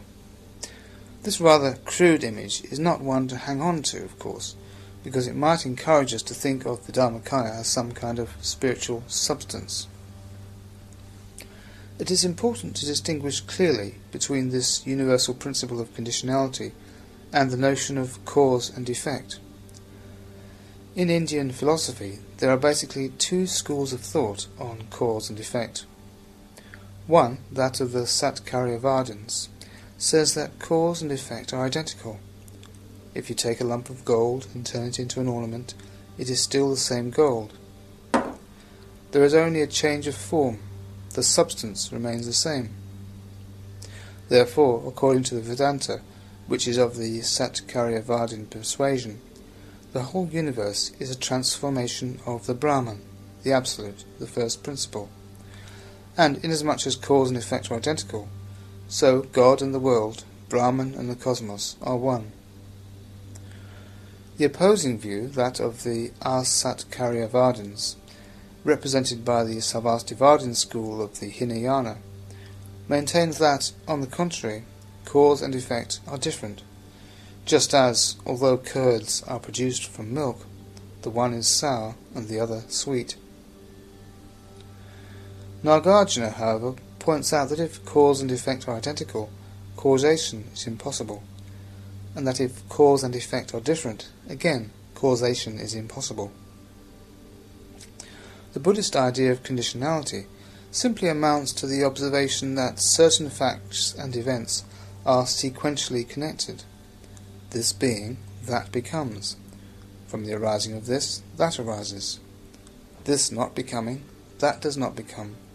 From the ceasing of this, that ceases. This teaching, the Pratitya Samutpada, conditioned co-production, is not a theory of causation. It is just saying that certain facts tend to accompany one another, without asserting a causal connection in the strict sense. In dependence upon hydrogen and oxygen coming together, you get water. In dependence upon the residue of ignorance and craving left at the end of a life, you get a new consciousness in the next life, which is neither the same nor different. Asking what actually passes over is just the mind reifying away. According to Nagarjuna, just as origination is inconceivable, so causation is unreal, a factitious construction of the mind, a dream. This of course means that Pratitya Samutpada itself is also unreal, empty, conditioned.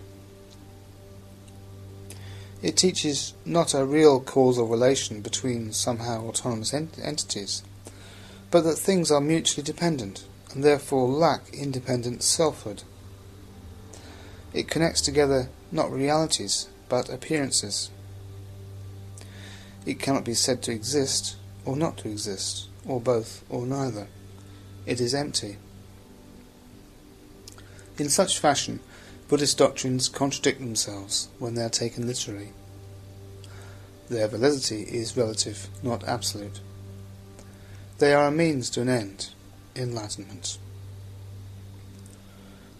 And so the Jinna concludes his preaching, and finally tells us, "When all I said and did at last agreed with perfect wisdom, then this prediction I received from him who went before me.